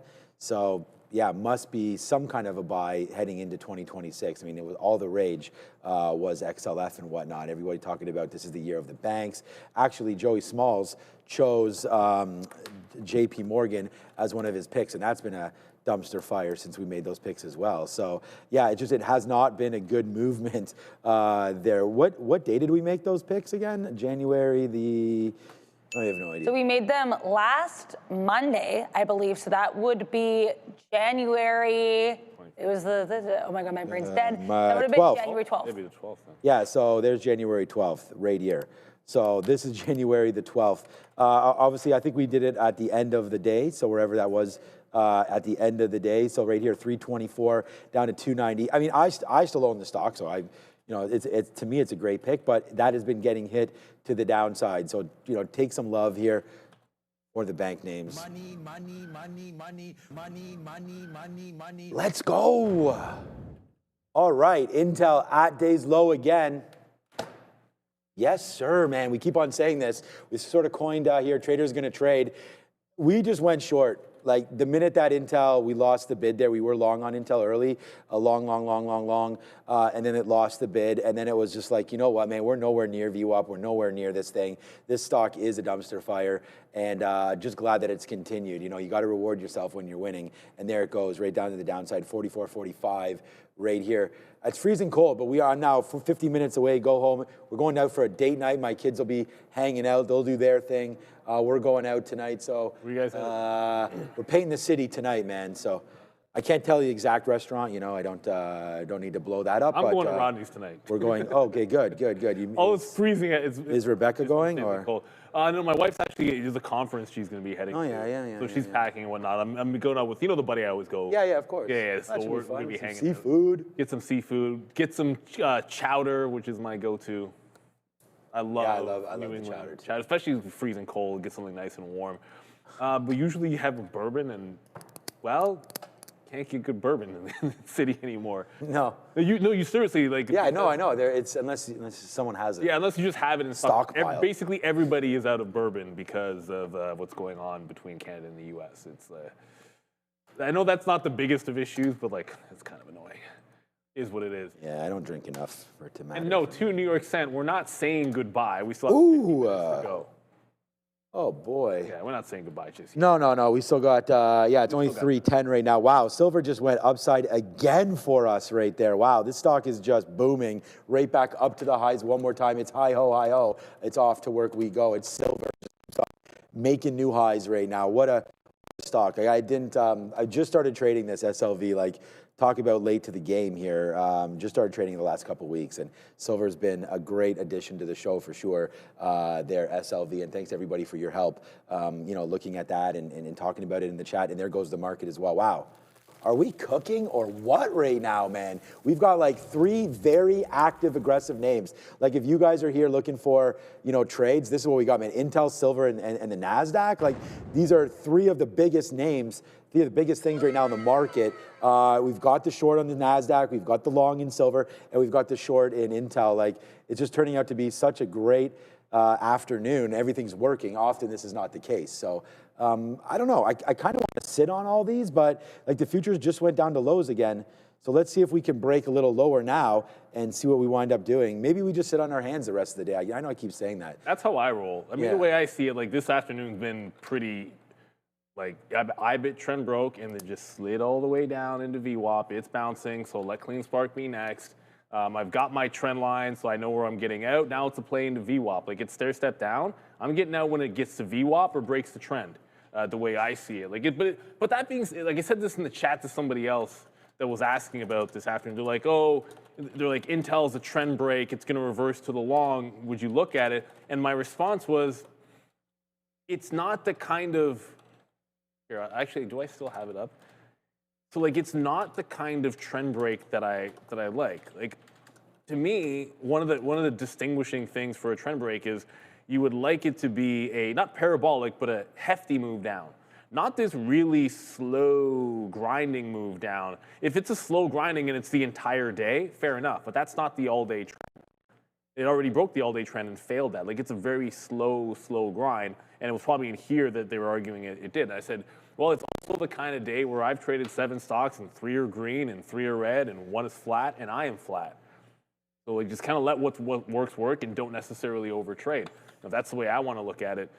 I'm going to take a quick peek at the early look. Still, Sox X, you see there, that Pfizer's pretty much nothing. To see Sox S and Sox L be reversed, and you saw one flipped and was gone. But they were both 1 million buy, 1 million sell, which is an absolute nothing burger, obviously. XOM's a nothing burger as well. PG, if we want to talk about a stock that might be getting interesting, that no one ever talks about, or I shouldn't say no one, but is often not discussed, I think Procter is starting to look, it's already broken this downtrend, so I shouldn't say it's starting to look interesting. It started to look interesting a few dollars ago, but this has been not very productive for anybody and is double bottomed and is now breaking higher. I think this has a little something going for it.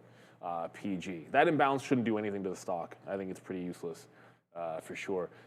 Graphics saying DRCT. We missed it. Is that a small cap? Direct Digital?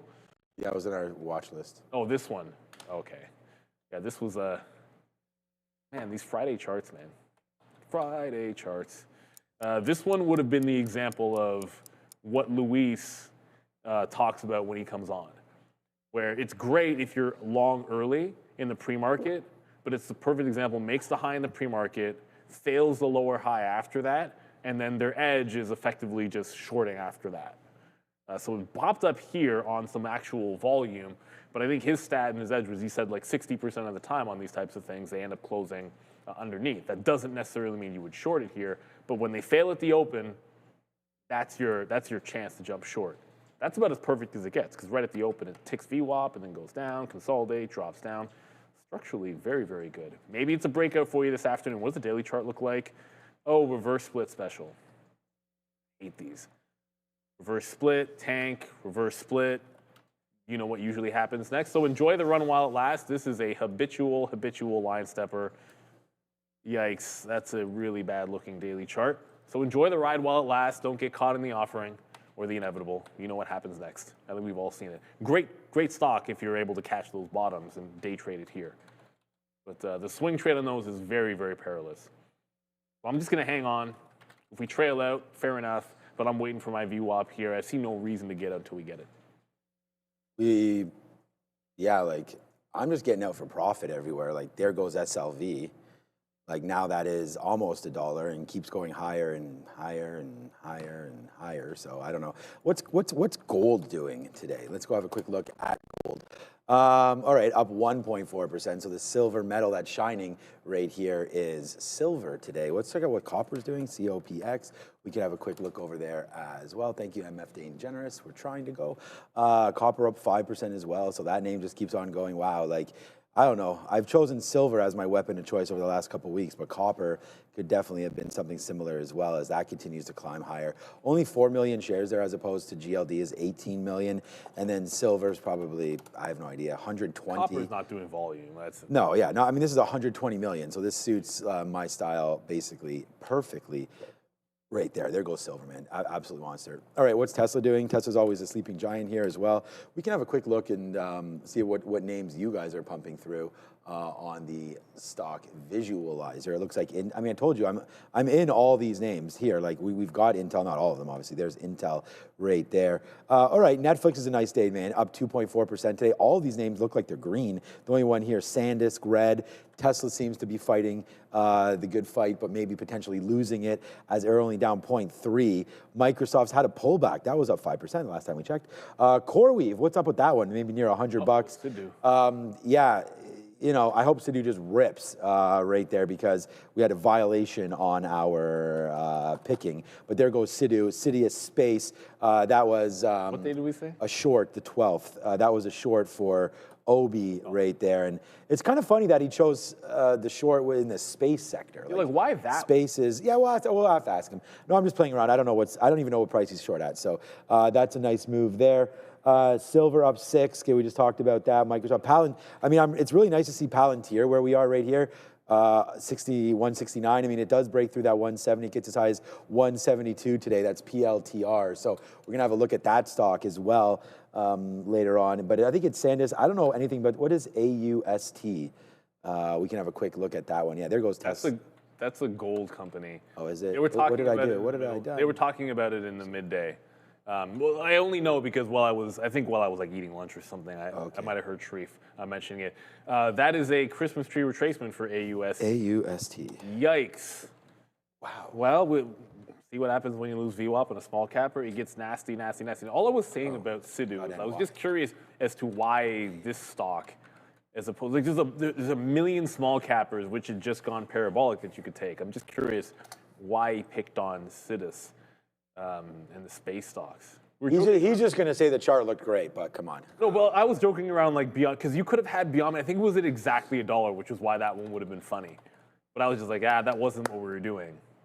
I'm pretty sure, yeah, it was exactly $1 when we did it in the afternoon. And pretty much, I'm like, you just take the dollar short, but then it goes 10% against you. So. I don't know. I think this stock is the problem with doing this for a competition like that is within 1 year, a 1 year time frame. Like the person with beyond meat, well, they could just easily go bankrupt, and then good luck beating that person. And if like there's no out, so it's like either I'm going to destroy everybody, and you can't possibly beat a person that has the one that goes bankrupt. But there has to be some kind of an out, because like what if beyond meat goes to $10? Because I've already disqualified. My whole Obi. thing is like the reason I was like I wouldn't take Beyond Meat at $1 is because if you have to hold it for the entirety of the year, like let's say it goes to $10 in June, does what it normally does, and then like falls right back in and ends the year going bankrupt. Well, then technically you could be up like maybe it's at like 20 cents when it goes to the OTC, right? So like you just went down like 80%, and so that's a huge win. Yeah. But I had to hold it against you like out 1,000%. Yeah. That was more to the whole. Like, I think that's just it causes a problem for any kind of like put 10,000 into something when you don't have that kind of an out. Yeah. But I still think that's like a reasonable bet in Beyond Meat is short one and give it to like $1.15. That's actually pretty reasonable. And anyways, it doesn't really matter. Let's go to Adara at the desk, and then when we come back, we got a super chat. To be aware here, guys, U.S. President Donald Trump just posted on Truth Social, nothing huge, but he is talking about Greenland, basically saying that he doesn't like that Canada, he believes that Canada is against building the Golden Dome, and he doesn't like that Canada, I guess, entered that agreement with China. So just be aware here, potentially keep an eye on Chinese ADRs, maybe keep an eye on CRML. Post about Greenland. Back to you. Uh-oh. Okay, more posts about Greenland there. We got one from Danny Boy there. You can put up the super chat when we get it. Again, not yet. We'll get it soon. Okay. Oh, well, before that, how about we, because now that's going to be blocking, but All right, $20 for Danny's Boy. I owe an apology to everyone who invested in my company, SCD. Stolen Cheese, but dude, I leveraged everything to be in Stolen Cheese Dispenser Incorporated. This is my whole life savings around. I wonder if there was as soon as I received all the IPO money, I invested it all in Sable Offshore, which immediately dumped 17%. Oh, you put it in SOC? Well, what was the deal? What happened to Sable? This guy's like BMNR, man. This guy's just taking all the money and putting it wherever he wants. Sable got moked from news in the midday. So I'm not sure why would you put it into this? You had a foolproof cheese dispenser idea that everybody could have been using, and it would have been the next big thing. I think you had some growth potential issues because the whole idea of stealing dispensers from bathrooms to put cheese in it, you're going to have a limit if your only supply was going into bathrooms and stealing them. But I think you had such a great theoretical idea. Why go put it into the worst stock today, or one of the worst stocks? Well, you could have put it into Intel, and that would have been a heck of a lot worse. But it is what it is. We do want to give this super chat and that analysis of SOC and a great, fantastic opportunity brought to you by PDS Biotechnology. They're PDSB on the NASDAQ, and they're transforming how the immune system targets and fights cancer, with an initial focus on HPV-16 positive head and neck cancers.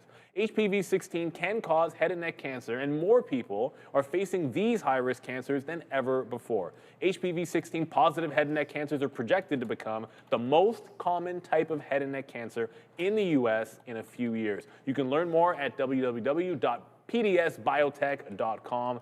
Want to shout out to them and thank them for sponsoring the show. Obviously, if you were not tuning around in the morning, we are just joking around with that idea. But it's not a joke that SOC got smoked today in the middle of the day. BizBot, Trump and I are both suing Danny over SDCI. It's a tough world out there. A tough one. Tough one. I mean, you can't go out and dump shareholder money into whatever you want unless you're Tom Lee and BMNR, of course. I mean, you thought you're investing in BMNR and you're just going to be getting Ethereum, but no, you are now a stakeholder in Mr. Beast, and I think a few other things as well. But there's BMNR just absolutely crushed with Ethereum as well. You can, when Tom Lee's counting all of his cash, you guys can thank him for that. But you can't say with Ethereum because the BMNR chart and the ETH chart are not the same. It's like MSTR and Bitcoin. They were disconnected from the beginning, man. Exactly. They were never connected. And you just really had basically I'm going to call it a little bit of a scam there, but everybody that was involved in it, got it hit to the upside. The rich get richer, and the rest of us just wind up holding the bag. So let's see if BMNR winds up sitting in and around here, $24, $25. Like, that should be a zone. I mean, it looks like buy zone right now. So if you lost money or you're still holding the bag, watch out here for that break lower, which was obviously hit down at the beginning. We'll see what happens now with BMNR.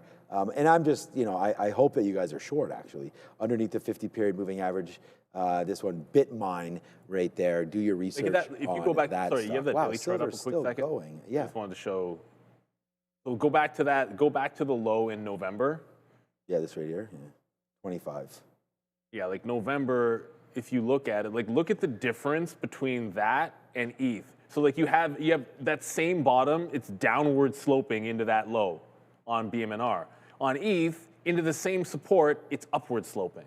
So yes, you are holding on to the same line, but one of these two things is bouncing off it in an uptrend, and the other one is bouncing off it in a downtrend. Like that suggests to me that there's maybe even some like long ETH short, like it's just like long one short the other that Wall Street's putting on this thing, which has been all sorts of trouble for MSTR. Wall Street. So you could, that's the problem with those vehicles. If you like ETH, just get ETH. Get away, ad. Yeah, I don't know, man. I still have some ETH, but mostly Bitcoin. But yeah, why not just be in the actual instrument? But again, if you believe in BMNR, you believe in BMNR. Who am I to say? To each their own is the best point for that. Well, as a trading vehicle, I think if it breaks through that support level, that's a flat bottom break I'd be involved in the day it happens. Especially if ETH decides that we're breaking support. Like if ETHA is breaking like 28, it should be like 2,800 on Ethereum. If that's breaking 2,800, I think the punch short's not ETHA. I think the punch short is BMNR. All right, we got stuff out of Intel, but as one goes down, one goes up. I don't know, like Intel made the move higher, but I'm like watching. I didn't even realize Intel was doing that because Intel was going up right there. We were light, man. We told you we were getting out if it breaks 45. So there's the out there on Intel. That was just an absolute, like if we had held it the whole way, we would have been stopped out for flat. But, good job just taking all these fills, a lot of fills, just baby fills along the way. But good job on that one. And then here we go, man. The market makes a move right into VWAP again. So we'll take that fill one more time down there and then see where we go. It's only 3:30. There's still lots of time to go before we are done with it. And then silver as well just took, yeah, it's tough on this one. You got to zoom out, get rid of those. Yeah, there's a bad wick. There's something activating down here. But yeah, so more outs just in the last 5 minutes. There's a bunch of outs up here. It looks like we're kind of trying to finally base out. This is what I thought was happening in this area, and then we took off. So maybe we do start taking off. I've adjusted the stop rate here, 92.30. It's actually at 92.25. So if we break through there, then we'll get out of the rest. The position is now under 10%. Obviously, wish we had a little more than that on board, but we don't. So out of 10%, only in 10%, out of 90% right there. So yeah, you know what? I don't know, T-Daddy. I mean, there's literally no rules about this stuff. But you know why he keeps doing it? Because these guys all get paid, man. That's why they go on to these shows. It's just like Josh Brown. None of his stocks would move if he wasn't able to pump them, right? So you got to be careful with all of that stuff. And just be careful what you're listening to and do your own research. It's not... There's really nothing about it. Anybody can go on and talk about their stock. We had Elon Musk go out there, talk about it. If he wants to talk about BMNR being this treasury play or whatever, then you can follow him to that. I mean, Alex Karp goes and talks about Palantir. I'm not hating against that. Josh Brown's has his own IRA, whatever, works for Ritholtz, I believe. So he can go in there and talk about the positions that his clients have and hope they go higher. It's his opinion it is going to go there. So just like us, man, we can sit on here and say, well, we like Microsoft or we like this or we like that. And, to each their own. So everybody, do your own work on all of that and just make sure that you're protecting your neck and have a stop order. Like you don't have to listen to that guy that says silver is just getting started. You can start to get out. There's some people in our chat here that was like, they have some FOMO because they got out of silver a long time ago. It's like, okay, I mean, as long as you're holding something for the ride higher, because things could always go the other way. You could hold Intel, you could hold CRM. Like there's little different things. Oh, don't we CRM? that move around. Yeah, how do we get from silver to Intel to? Well, people holding the bag today on Intel. Intel's down 18%. Oh, I know. CRM's, at least Intel's coming off the high. No, but CRM, what I'm saying is like you could have got out just a week ago of CRM at these levels, and then all of a sudden, whoops, all the way to the downside again. So like, I'm sure people up here were like, okay, it's finally starting to go. It's finally starting to go, and then it doesn't. So 230 is the only place that stock is. You gotta just, you gotta watch out for these things, man. That's the only place it has been. I have nothing against somebody.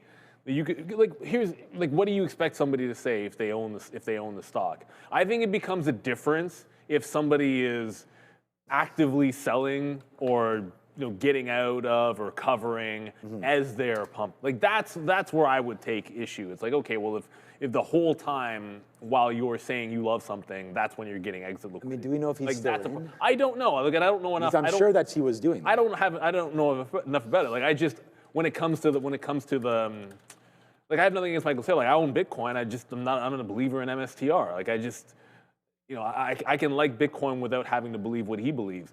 We have another super chat. GLD often up leading to an event on the weekend. Why are we putting event in air quotes? Well, we're expecting there to be some kind of crazy action. It's hard to. We live in kind of an environment where we've been seeing, some geopolitical things happen. We just had a big event with Davos and with the Greenland story, and then you go to the Venezuela. Whoa, we just suddenly just spiked this. This is the same thing that happened before in Bitcoin. We just had a spike into the volume weighted average price all of a sudden out of nowhere, and it just kind of got everything lower. So sitting on the bid there at VWAP, we finally got it, so I can cancel my trailing stop. We're not going to need that anymore.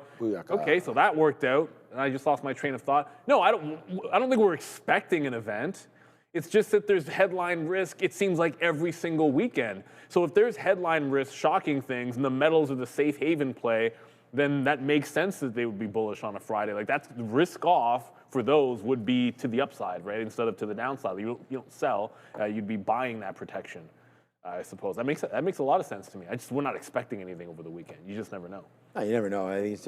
I mean, look, any geopolitical event, man, I'm buying the tips. We've seen that so many times. We had one on Tuesday. It was a great dip buy opportunity. I don't think we've had a red day since the Greenland debacle. Well, we talked about that already. So, SoFi reports, was it the 29th or 30th? Yeah, it's 30th Friday, so a week today for SoFi.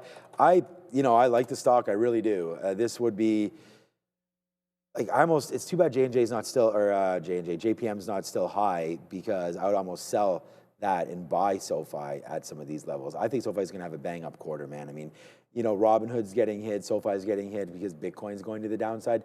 SoFi don't give a shit about Bitcoin, honestly, man. I think that SoFi, they're the bank, right? Robinhood's not a bank. Robinhood's an app. SoFi does have their chartered banking license. I think that the more customers these guys can get under their wing, the better it's going to be. Most of their customers are young customers, and I think that's what the market's looking for. I think they should be able to guide a little bit forward here for SoFi. But, I mean, it's at a flat bottom break. I mean, this goes all the way back to August right here of 25 bucks. So this it does not look good at all. Like, there's nothing wrong with, being a little cautious heading into earnings. But this is not, I don't have as much in this as I did in Intel just because of how much Intel matured. But I did look, man, we're up over a lot on SoFi as well. I mean, buying some of those bottoms down there was crazy. But SoFi right here just looks like it's trying to figure itself out. I would not be surprised if we do dip down in earnings. I mean, if anything, the banks have told us one thing this earnings season, and that was to not be in financials. So that's probably why SoFi is getting the downside treatment here. But there's such an early day bank that I don't know what they're going to tell, so I would say stay away if you're somewhat cautious about SoFi. But if you are in the stock, and if you're in anywhere above where we're in here, I would just say hold on. I'm going to say hold on no matter where you're in. But I like SoFi, and we'll see. Their implied move is going to be like probably 10%. So if Capital One right now today is down 6.5%, 7%, I would think SoFi has the chance to be down this much as well, or up. So, you're just going to have to sort of plug your nose and bear it as SoFi comes out with their report. Did I just get out of something? No, I didn't. So silver did make a move down. I did offer out and get out a little bit. I've changed my out, remember. Now I got to change it again. It's still at 92.25. I'll just keep it there. We don't have many shares left. Only 30 minutes now until the close and 17 minutes until those imbalances. So, yeah, this week has been, I just saw someone there in the chat, JL82. It has been pretty sideways. I mean, the NASDAQ would kind of suggest otherwise. Yeah. I mean, well, if you right back to where Tuesday was. Like, we had a lot of volatility. Oh yeah, tons of in the middle of the week, obviously with the Greenland story. So it was like, okay, we're just kind of at the bottom of the range at the beginning of the week, and then Trump with the Greenland story, and then we bounce up. And then the last back in a couple of days, we don't really do much of anything. But we've had, if there was volatility this week, I just feel like you spent a lot of time barcoding, and then you had a couple of moments to pounce early on in the week. So I'd say I'd agree with half of that. But the other way to look at this is, if stocks get boring at highs, I don't think that's necessarily a bad thing. You know, it's not always bad enough. Sometimes we get like complacent because you get topping, you get toppy here like we did last year, and then of course we have like the tariff tantrum on the pullback. What looked like a normal pullback ends up being a rather extended one. But until proven otherwise, I like consolidations. I feel like in upward trends, consolidations tend to resolve themselves more bullish than bearish in uptrends. So we're always really afraid that boring here is going to mean this to the downside. I'm not really at that point yet. We're going to need more than just Intel going down 18% to feel bearish. Like, talk to me next week when we get Apple, when we get Meta, when we get Microsoft. Then we can have some different feels. When we get Caterpillar, like then we can have some real different feels. ASML, that'll tell us what the market's going to do. The Intel is not even remotely. Intel and Netflix, they're just not even remotely indicative of the markets. And then when you look at the bank pullbacks, they haven't been that bad. I'd be more concerned about what's happening with JPM and some of the banks. Like, if they lose the 200-period moving average, I think we got some issues there. Yeah, when they start to get weak, bit of a bigger problem. Good for trading, it's just not always good for your long-term account when the banks lose strength. We're counting on JP to bounce off the 200-period moving average. Although the one I kind of like for the dip buy is not JP Morgan, it's not BAC, it's not Wells Fargo. Well, I've already typed in Morgan Stanley, so it's Morgan Stanley because I already typed it in, so there's no point me. I was trying to be like all like coy about it, but then it was already on the chart. No, I kind of like this one a bit better. If this bounces next week off 50 period, I already own them. It would just be picking up some more on the uptrend. I prefer this now to XLF. Yeah, XLF had that nice little move down. Yeah, JP, yeah, what's up, Joe? Joe in the chat. Yeah, I talked about that being one of your picks there, JP Morgan. It's been bad, but it's okay. All these picks are for the year. And so if we like the bank sector, maybe it's time to buy a little bit right now. We can have a quick little look. I know on the Midday show, they looked at Dogecoin. For some reason, that is the one that Obi's in. I thought he said he's in a lot higher, but that doesn't really matter. Okay, here's Bitcoin. Well, I mean, pretty much most people, I would say. I mean, you can't be in any better prices in Bitcoin in any of these names. I mean, they're near the lows of the last 6 months or so, Bitcoin and so on, unless you're able to buy this, you know, low 80s. But here we go today. It's not overly exciting, but the last week's been a little rough, down 10% on Ethereum. And I was just, you know, what I was saying about BMNR and Tom Lee, I mean, you know, it's because the price of Ethereum. You know, you can't set up a trust, and it's not like he pumped something. It's just, that's Ethereum. Everyone's got to get in and get out whenever they see fit with crypto, right? I mean, it goes back and forth. That is for sure. There's Tether, that's okay. Ripple, still trying to hold out for $2 on that one. It's been bouncing around $2 for a while. XRP, we talked about that XXRP, decent ETF to trade. I think it's 2 or 3 times levered. Solana is still, every time I look at this thing, it's like around that 125, which is funny because that's half price. Its high is 250 there as well. There's Dogecoin, wow, 12%. Look at this, down 9, down 10, you know. Solana down 11. Like, it's been bad. If anything, Bitcoin looks like one of the more solid ones up there, only down that 6%. And Bitcoin, to me, lost its mojo, man, because it's supposed to be like just cruising with geopolitical, with if I told you that silver was up 180% or whatever it was, you would have thought that Bitcoin would have followed trend on that, right? No, not. Bitcoin was either, I think it was flat on the year. We looked at that, while obviously gold being up 70%, silver being up 150%, copper being up. You would have thought that crypto would have been able to sort of follow that lead, but it's not, so we got to watch out for that. But right now, silver continues to get a little bit higher, and yeah, I don't know, man. I'm not sure what to do with silver. Boeing's been a great look as well, as we talk about some more defensive names, and we diversify our portfolio and get into Boeing down there near $200. Didn't look good when we got into 200 the first time. It went down to 180, but then now it's been like, this is another parabolic mover, you know. So whenever Boeing reports, that's another name that I'll probably, They haven't yet, of course. Oh, it's in 4 days. Oh my God. Tuesday, January 27th. Oh, shoot, that was on that. Oh, pre-market, that's why. Yeah, I think I will. Okay, you're getting close. Yep, all right. So probably on Monday or Tuesday, I will get out of some of the Boeing position again. You know, if we get up to 260, which would be great, that's $60 on 200. So we have to get something out. You know, this is how we keep the where it needs to be, man. Get into some cash, buy some GICs or whatever, sit in cash for a minute, or just sit in a cash ETF and get some money on your cash holdings. But I think Boeing, again, another name, nothing wrong with trimming it as you get into their earnings calls. So yeah, Tuesday there for earnings. Yeah, so Boeing just keeps on going, and I think you could get a flush or you could get a rip, but either way, I'll be taking some out. And, you know, the prudent investor in me was able to get out of a little bit of Intel. You know, we make mistakes sometimes. You get out and you don't put the cash anywhere else. So we'll have to see what happens with Intel. At some point, it's going to be a buyback. I don't mind the stock. I want to hear what the U.S. government has to say. 260 million shares today traded. So I feel like there's been some liquidation, and I wouldn't be surprised if we hear about that in the upcoming days and weeks. Yeah, well, they have such a big stake.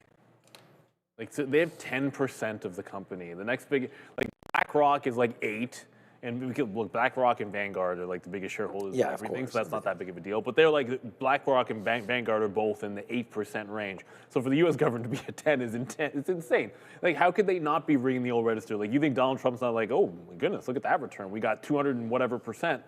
Let's ring the register and do whatever it is that they do. With that. But I will say a couple of questions about what's going on with the drones. What goes up must come down. Like AVAV was clean off the 200. I think next week is the retest of the 50-period moving average. It's pulled back into 3. I was saying in the morning, this went from 250 to 400. Like, there is no planet in the world where like I said, the first third I got out, I did not even get anything out up here. I think I sold it at 330 something. The first third was kind of holding for a test of 420 up here. It never broke 400, so I still have 2/3 of this thing, and I won't buy back in outside of the 200 period. I won't buy back in unless maybe the 50 period holds next week. So that's what I'm looking for this stock. This is an explosive and volatile stock, no questions asked. What was 340? I was going to have another look at the early look. Still nothing. Just Pfizer. It's a name we literally never talk about. SOXL still there for a buy. GDX is a small sell, 900,000 shares. That's kind of a nothing burger. Pfizer at. Out of my own personal curiosity, every time I pull up this stock, it's at 25 or 26 bucks. When was the last time this was not at this stock has not moved in like forever. What do you even do with Pfizer? You sit around and collect the dividend, I suppose. But at some point, you do that for too long and you just get yourself in trouble. But it is basing out pretty nicely. Yeah, these guys got to figure it out. They're just getting left behind in the GLP game. That's all that's happening to Pfizer. Yuckity yuck yuck. So I'm probably gonna. Was going to bid at 75. I'm just gonna get on the bid at 75. Rivian looks like this one has found a temporary bottom for the last 10 minutes here, or maybe like even 15 minutes at the lows. Rivian, another 3% down for Rivian today. This one is on a collision course with the 200 moving average. Been shorted all day, and it hasn't really stopped going down at any point. Rivian, yeah, Rivian. Yeah, probably should have looked at Tesla again. All right, man, silver, we just got a 75, Phil. That's a dollar club, so we'll put that in the club again right there and just relax and, you know, wish we had held more. Yeah, you looked at Rivian, look at Tesla. You want to talk about a sideways market today. Tesla is exactly that, moving pretty sideways right now. Not much going on. We can take a look at Ford and GM or, you know, that AUST stock for you guys as well and see what that stock wants to do. Just trying to get our orders figured out here into the close. We're adjusting some of our stop orders. We've been adjusting this silver trade downside as well as we keep on trying to respect the 50-period moving average, so that's now at 92.45. So let's adjust that. We just keep on adjusting it on the way back upside. So, and we keep selling on the way higher. So this is just trade is getting much better. And I'm learning every single day how to properly, you know, hold on to things a little bit longer and see if we can take advantage of some of these crazy moves seen over the last little while, especially here in the TQ. Where we just had to move down again. I think taking something out here in the 50 might be worth it. So we'll just put a bid and try not to get out of everything. So there's a wait for a lower take. Makes sense. Just need 20 there. Good job. We'll put that up. So you made some nice plays there. And our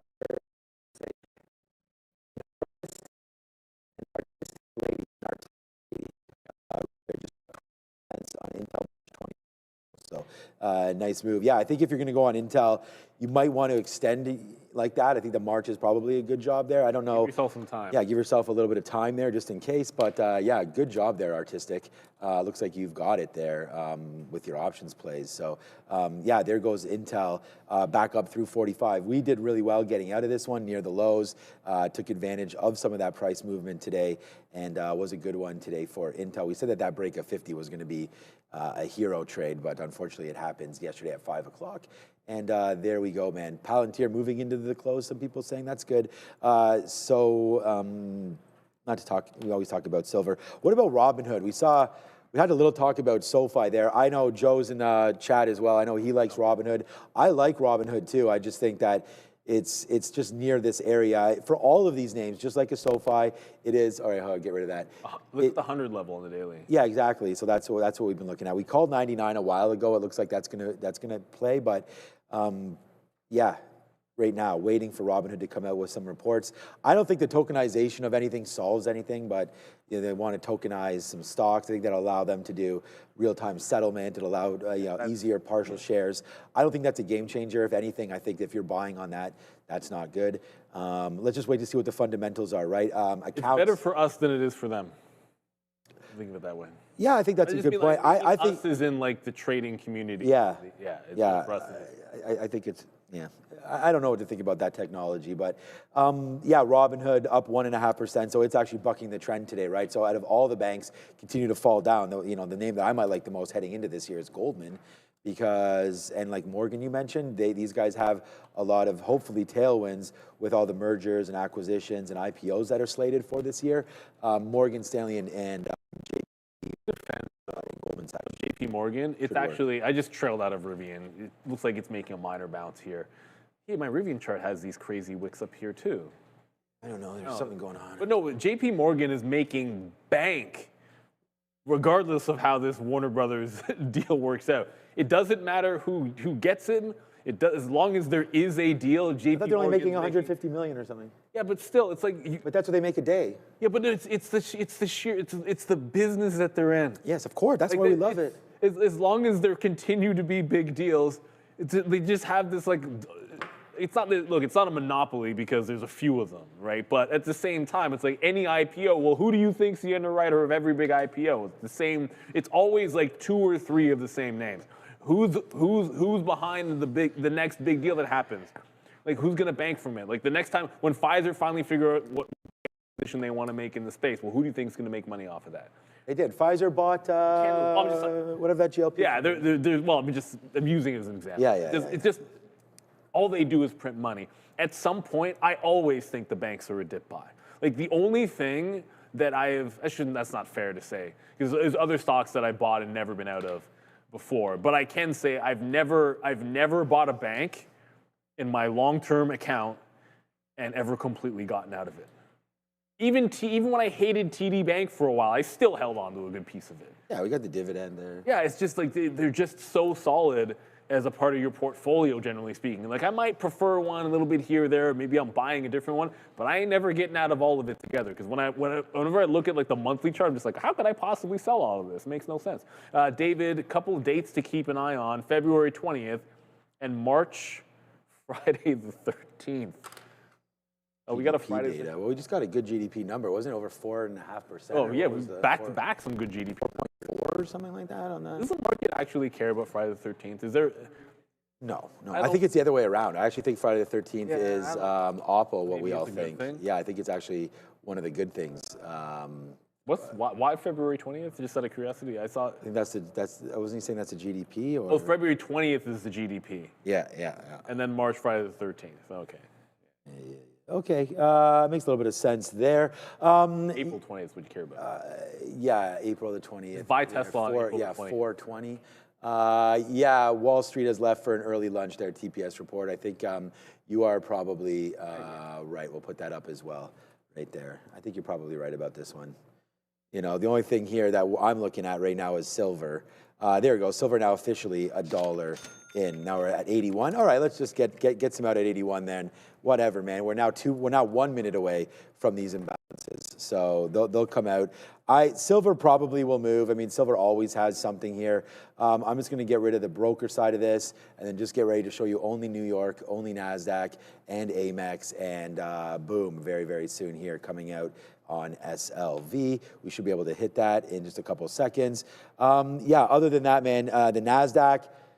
Let's get out of the majority of our piece right here on the Nasdaq. We'll put some 39 bids and see if we can grab that out now on that, and we'll see what moving forward means here for the Nasdaq. And as these imbalances come out, so Neil, we're only 20 seconds away, and then we'll see what. Oh, shout out to Darth Trader, member for 6 months. Yes, Darth Trader. We love it. Happy Friday. Have a great long weekend to yourself as well, and stay warm, everybody. If you're in the U.S., also here in Canada, it's going to get ridiculously cold. Well, it's already ridiculously cold. You're going to get a lot of snow. Everyone stay safe for sure. 5 seconds, less than 5 seconds till the imbalances come out. That's a buyout that'll move pennies. What else we have here? Nothing? TLT? Is it not updated yet? Microsoft sell, that's a big one that I'm seeing. CRML a buy. $1 million though. Apple, yeah, they're not huge. Apple's a sell. I don't know what C1 is. That's a buyout. Yeah, oh, there it is. Okay, there's CRML right there. So this might be a decent one for the size of it, but you know, 40 million, only 600,000. Yeah, so that was it TPS reports there who said that? I think you're right, man. There's really no action on here right now. So didn't Schlumberger today, Adara, have some sort of news? SLB, I think we talked about that earlier. They had earnings. They like were really, really strong, like 9:45 when they had the call. I'll pull up the chart now. I haven't really looked at it since. Yeah, I gave up like that whole move, but yeah, it's probably still green. I can't really tell. No, it just went red. Yeah, Wow, that kind of sucks for Schlumberger. Oh, that's a really bad setup. Yay for about 5 minutes. That's great. Like this is the best thing is there is a trader somewhere who just took the $50 break at the open, and you could have just been there whole day. You're in at 50, scalp 51, scalp 51.5, maybe put a trailing stop in, it trails out, and that's your entire day. And a stock that spent the entire day basically trending down, you could have just won if you just took that breakout trade, but that is what it is. I was saying ONDS has a sell. That's kind of a popular stock. Oh. It's 1 million shares to the sell side, but it's actually moving up right now on ONDS, although down 3.5%. So nothing too crazy. Noodles is just one. Dare sent it to us already. So the market is 85 million to sell. 85. You know, 85 million to sell. Nasdaq is 314 to sell, and that's that. So yeah, the market overall 85 million. Yeah, so. Pretty small today. Expecting that's basically zero, actually. Yeah, I mean, yeah. You know, normally you're like in the billions sometimes when it gets really exciting, but small one there. All right, Adair, what you got for us? I saw an updated print. Apparently now it's like just under 50 million to sell, so even smaller. I just saw a headline on a firm, AFRM reportedly, according to, I guess, a dark web informer on X, a firm that experienced a 26 million user breach. So apparently, again, Affirms reportedly their BNPL service allegedly breached, exposing 26 million users, almost 27 million users. That is just reported by X. If I get more information, I will let you know. But I also want to let you guys know here, we have a new infographic coming out tomorrow. This is a very detailed breakdown of Netflix's Q4 2025 earnings. I have a similar one for Intel coming out tonight after the bell. If you guys like this different kind of earnings breakdown, please let me know. You can take me right here in the chat at Daryl LePage, because I want to make sure I'm getting content for you guys on X at TTV Research that we could all benefit from. So this is a really fun infographic. Like I said, it's not live yet. You can check that out tomorrow around noon, but it shows a whole bunch of different metrics for Netflix this quarter. Back to you. It's snowing like a mofo. Yeah, Marissa just apparently it's horrible outside right now. It's You know what's hilarious? No, I'm not even making this. I'm going to Rodney's to meet a buddy. 2 years ago, right around the same time, we went on a Friday night and it was a crazy storm was coming. It was so bad. Next time, forewarn us. Spent way too much time. Let's just say I'm not saying we closed down the next place that we went to, but like, we might as well have. So I come out in the street, and it is just pandemonium. I don't know how bad it is trying to get till I cabs? walk out in the street. There's no getting an Uber. There's no getting a cab. yeah. And then thankfully, this is pretty late. We have a buddy who at the time, I'm like, okay, well, he's a bachelor right now. And he's, It was Brian, wasn't it? It was Brian. I'm just like, well, maybe this. But how long ago was that? It was more than 2 years ago then. 2 years ago. Brian's been married for 10 years, man. Okay, well, it was way longer. Bachelor. No, but it was crazy. What do you want to tell me? I got to phone Brian's So like wife over here. 2:30 in the morning, and I'm like, this guy needs to be awake because like this is like I'm going to a place straight up. But we're getting that kind of a storm tonight, and I cannot stand. I don't mind when it's ridiculously cold, but you get that, and you get the wind and the snow. So I was like, you want to stay in tonight? We can order in ramen. So I'm trying to get her to want to stay in because we have our date night. So the kids will like that too.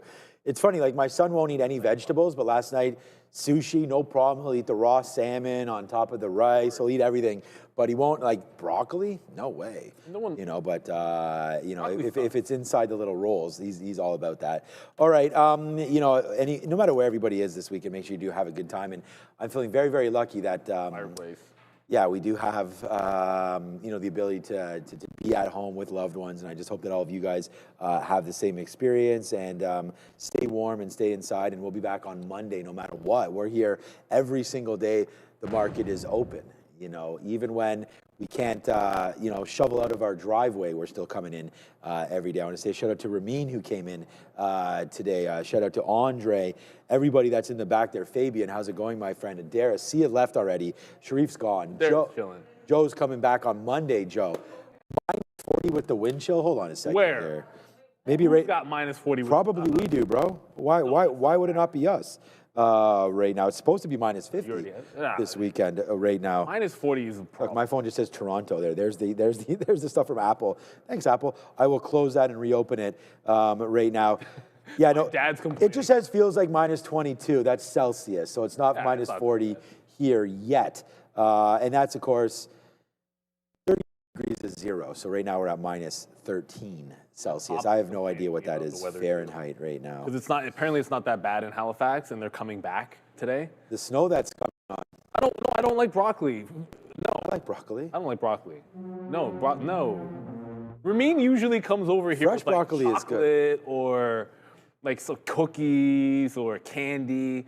I don't want no broccoli. Yeah, where's one of those turtles? I eat every vegetable, and I love my vegetables. What am I doing? I Like don't 4 like minutes broccoli. left. Okay. I don't like cauliflower. Well, cauliflower, I'm kind of. Cauliflower. Brussels sprouts. That's what I'm talking about. Make it That's rain, what girl. I'm talking about. Make that rain on here. Adara, dark chocolate, right Adara, here. dark chocolate turtle. Are you able to catch? Yes. Okay, here we go. Ready? Might not work, but we'll try. Okay, here we go. 1, 2, 3, go. Oh, that's perfect. Oh. What are you, a Buffalo Bills receiver over there? That hit you right in the hands. Hit you right in the hands. That was a catch. I'm from Jordan Love right there. It was a catch. He controlled it to the ground. His knee was. I have not ranted dark about this. chocolate. And you know I've wanted to. I have not said a word until right now. Brandon Cooks caught that ball, and we should have kicked a field goal, and we should be beating. Hey, Josh Allen ain't, man. We already talked about this. All right, so hopefully. He's still the best. I love you, Josh. You're still the man. He's still. But we better. I'm telling you right now. It's not a playoff performer. Buffalo Bills are literally. They're going to interview Phillip Rivers. The guy coaches high school football. The Bills are a dumpster fire. Except we're just better. We're so good that everyone's like, oh. You're like a platinum dumpster fire. That's what they say. Though we're better than you guys. Nah, probably not. Right now we are. Probably not. Okay, so look, the TQs, I don't know what's going to happen. We talked about how it was like a sideways sort of a week, right? We're kind of going to end the week where we started the week. Now, people talking about there could be some, people talking that there could be some turmoil this weekend. If there is, I think we want to buy the dips and all this. I still think that there's like an underlying deal that's going to happen between Canada and the U.S. like very, very soon. I get that feeling right now. Okay, we're going to get out of everything right now. Silver, let's just get out of everything. There we go. So we're out of everything. We're flat right now. No positions across the board. We'll end the day here with the S&P 500 flat, partly because of all these bank stocks and all the problems in bank land right now. But here's the map. we're going to see Microsoft, Meta, Palantir, Netflix. Like these are, big green names today. When you have a name like Google downside, Broadcom downside, Oracle downside, IBM reporting next week downside. A lot of these names are going to change their whole trajectory next week because, Wednesday, Thursday, pretty much every name on here is reporting. Not every name, but we got Apple, we got IBM. We already talked about Meta as well. And then the banks. No, actually, Meta's not next week. This is the problem right here in the S&P 500 today. And then also, Caterpillar's involved. We have the Dow Jones today downside.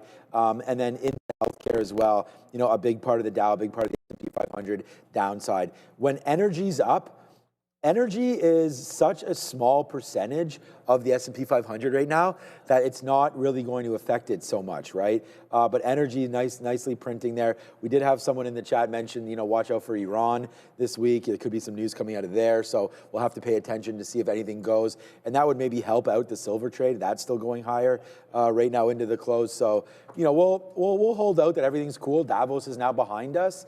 We have the midterms coming up in the United States. That could be another. That should be a pretty decent deal. Yeah, I think. Yeah. No, the bigger deal is going to be next week. It's about earnings, man. That's all we care about. We care about the big names that are coming through. Wednesday is going to be an absolute barn burner, starting off with ASML overnight, and then we're going to get the big three as well, big caps. But the closing bell to end the week, brought to you by PDS Biotechnology, PDSB on the NASDAQ, and we can ring said closing bell. We haven't got the protocol to resume actually. See, Brendan leaves before the show is over because it's bad weather. You see what I'm saying over here? We have to go to 4 o'clock. Someone's gotta ring Brendan's already out of here. Next time I'll just get up myself and do it. I completely forgot that we even had it. We got to get back in the routine. Yeah, we could definitely do that. Adara could ring it. She's right there. Any time got to over lower there. it. All right, man. Good week. Everything. It's 4 o'clock now. We've had a great. Yeah, it's frozen. Oh no, our cameras are now frozen. Damn it. That's not bad. That's pretty cool. Oh yeah, the metal rooster. Yeah, you know what? You always want me to wear that salmon shirt. Okay, I'm gonna have to remember to wear that on Monday. It's sweater weather. It's I'm just saying. Yeah. Well, I have my bromance vest over there. Oh, Finance Bros vest over there. Right. I'm wearing a dress shirt, and then I'm wearing the Finance Bros thing on Monday. Maybe I'll do that. Yeah, I'll probably do that as well. How come I didn't get one of those vests? What? How come Ramin didn't get one Yeah, of those the vests? ice vest. Mine didn't get one. What? Yeah, Neil. Why does that mean? Because I wasn't there that day. You guys could have got an extra one. But my whatever. fault. It's fine. Yeah. Well, I'll keep this in mind. I actually wanted to get one for Fabian, not for Ramin, but nobody. I don't think there. It was Mark gave him to us from ICE. So next time he's around, we will put him right on the spot. The guy brings about 1,000 donuts every time there. From the Intercontinental Exchange. By the way, I heard Ram in our ear right there. I hate calling her Ram, but I heard Ramin in our ear right there. She's chewing on something. I think she's got a little turtle action over there as well. She didn't give us all of. Oh no, she's eating the broccoli. She was eating the broccoli over there. Oh, she has her sandwiches. The sandwiches were pretty good today, man. I had tuna finally. You're still eating your. Yeah. Check this out. Check what out? He's eating. Oh, man, get that half-eaten damn sandwich off the screen, girl. All right, yeah, the chicken salad was pretty good, right? Yeah, it's pretty good. All right, we're having a lot of fun here. All right, good weekend. Yeah, enjoy your night out tonight. My wife still has not responded, so we probably still going out. We're probably still going out. Right there. All right, ciao for everybody, man. Have a good week. Thank you for everything there, Adara. And there's Adara saying goodbye as well. Adara, promise me you'll keep those graphics going? Obviously, I love doing them. They're so fun. I literally have some that I'm not even posting over the weekend that are already going to be ready. I have a whole schedule for myself for all these earnings previews for you guys. So if you want infographics, or even if you don't, there will be infographics. All right, well. Get them one way or another. Yeah, you get what you get and you don't get upset. And we get a lot of infographics around here. Go check it out. TV research. Still pumping. Stay warm. Peace.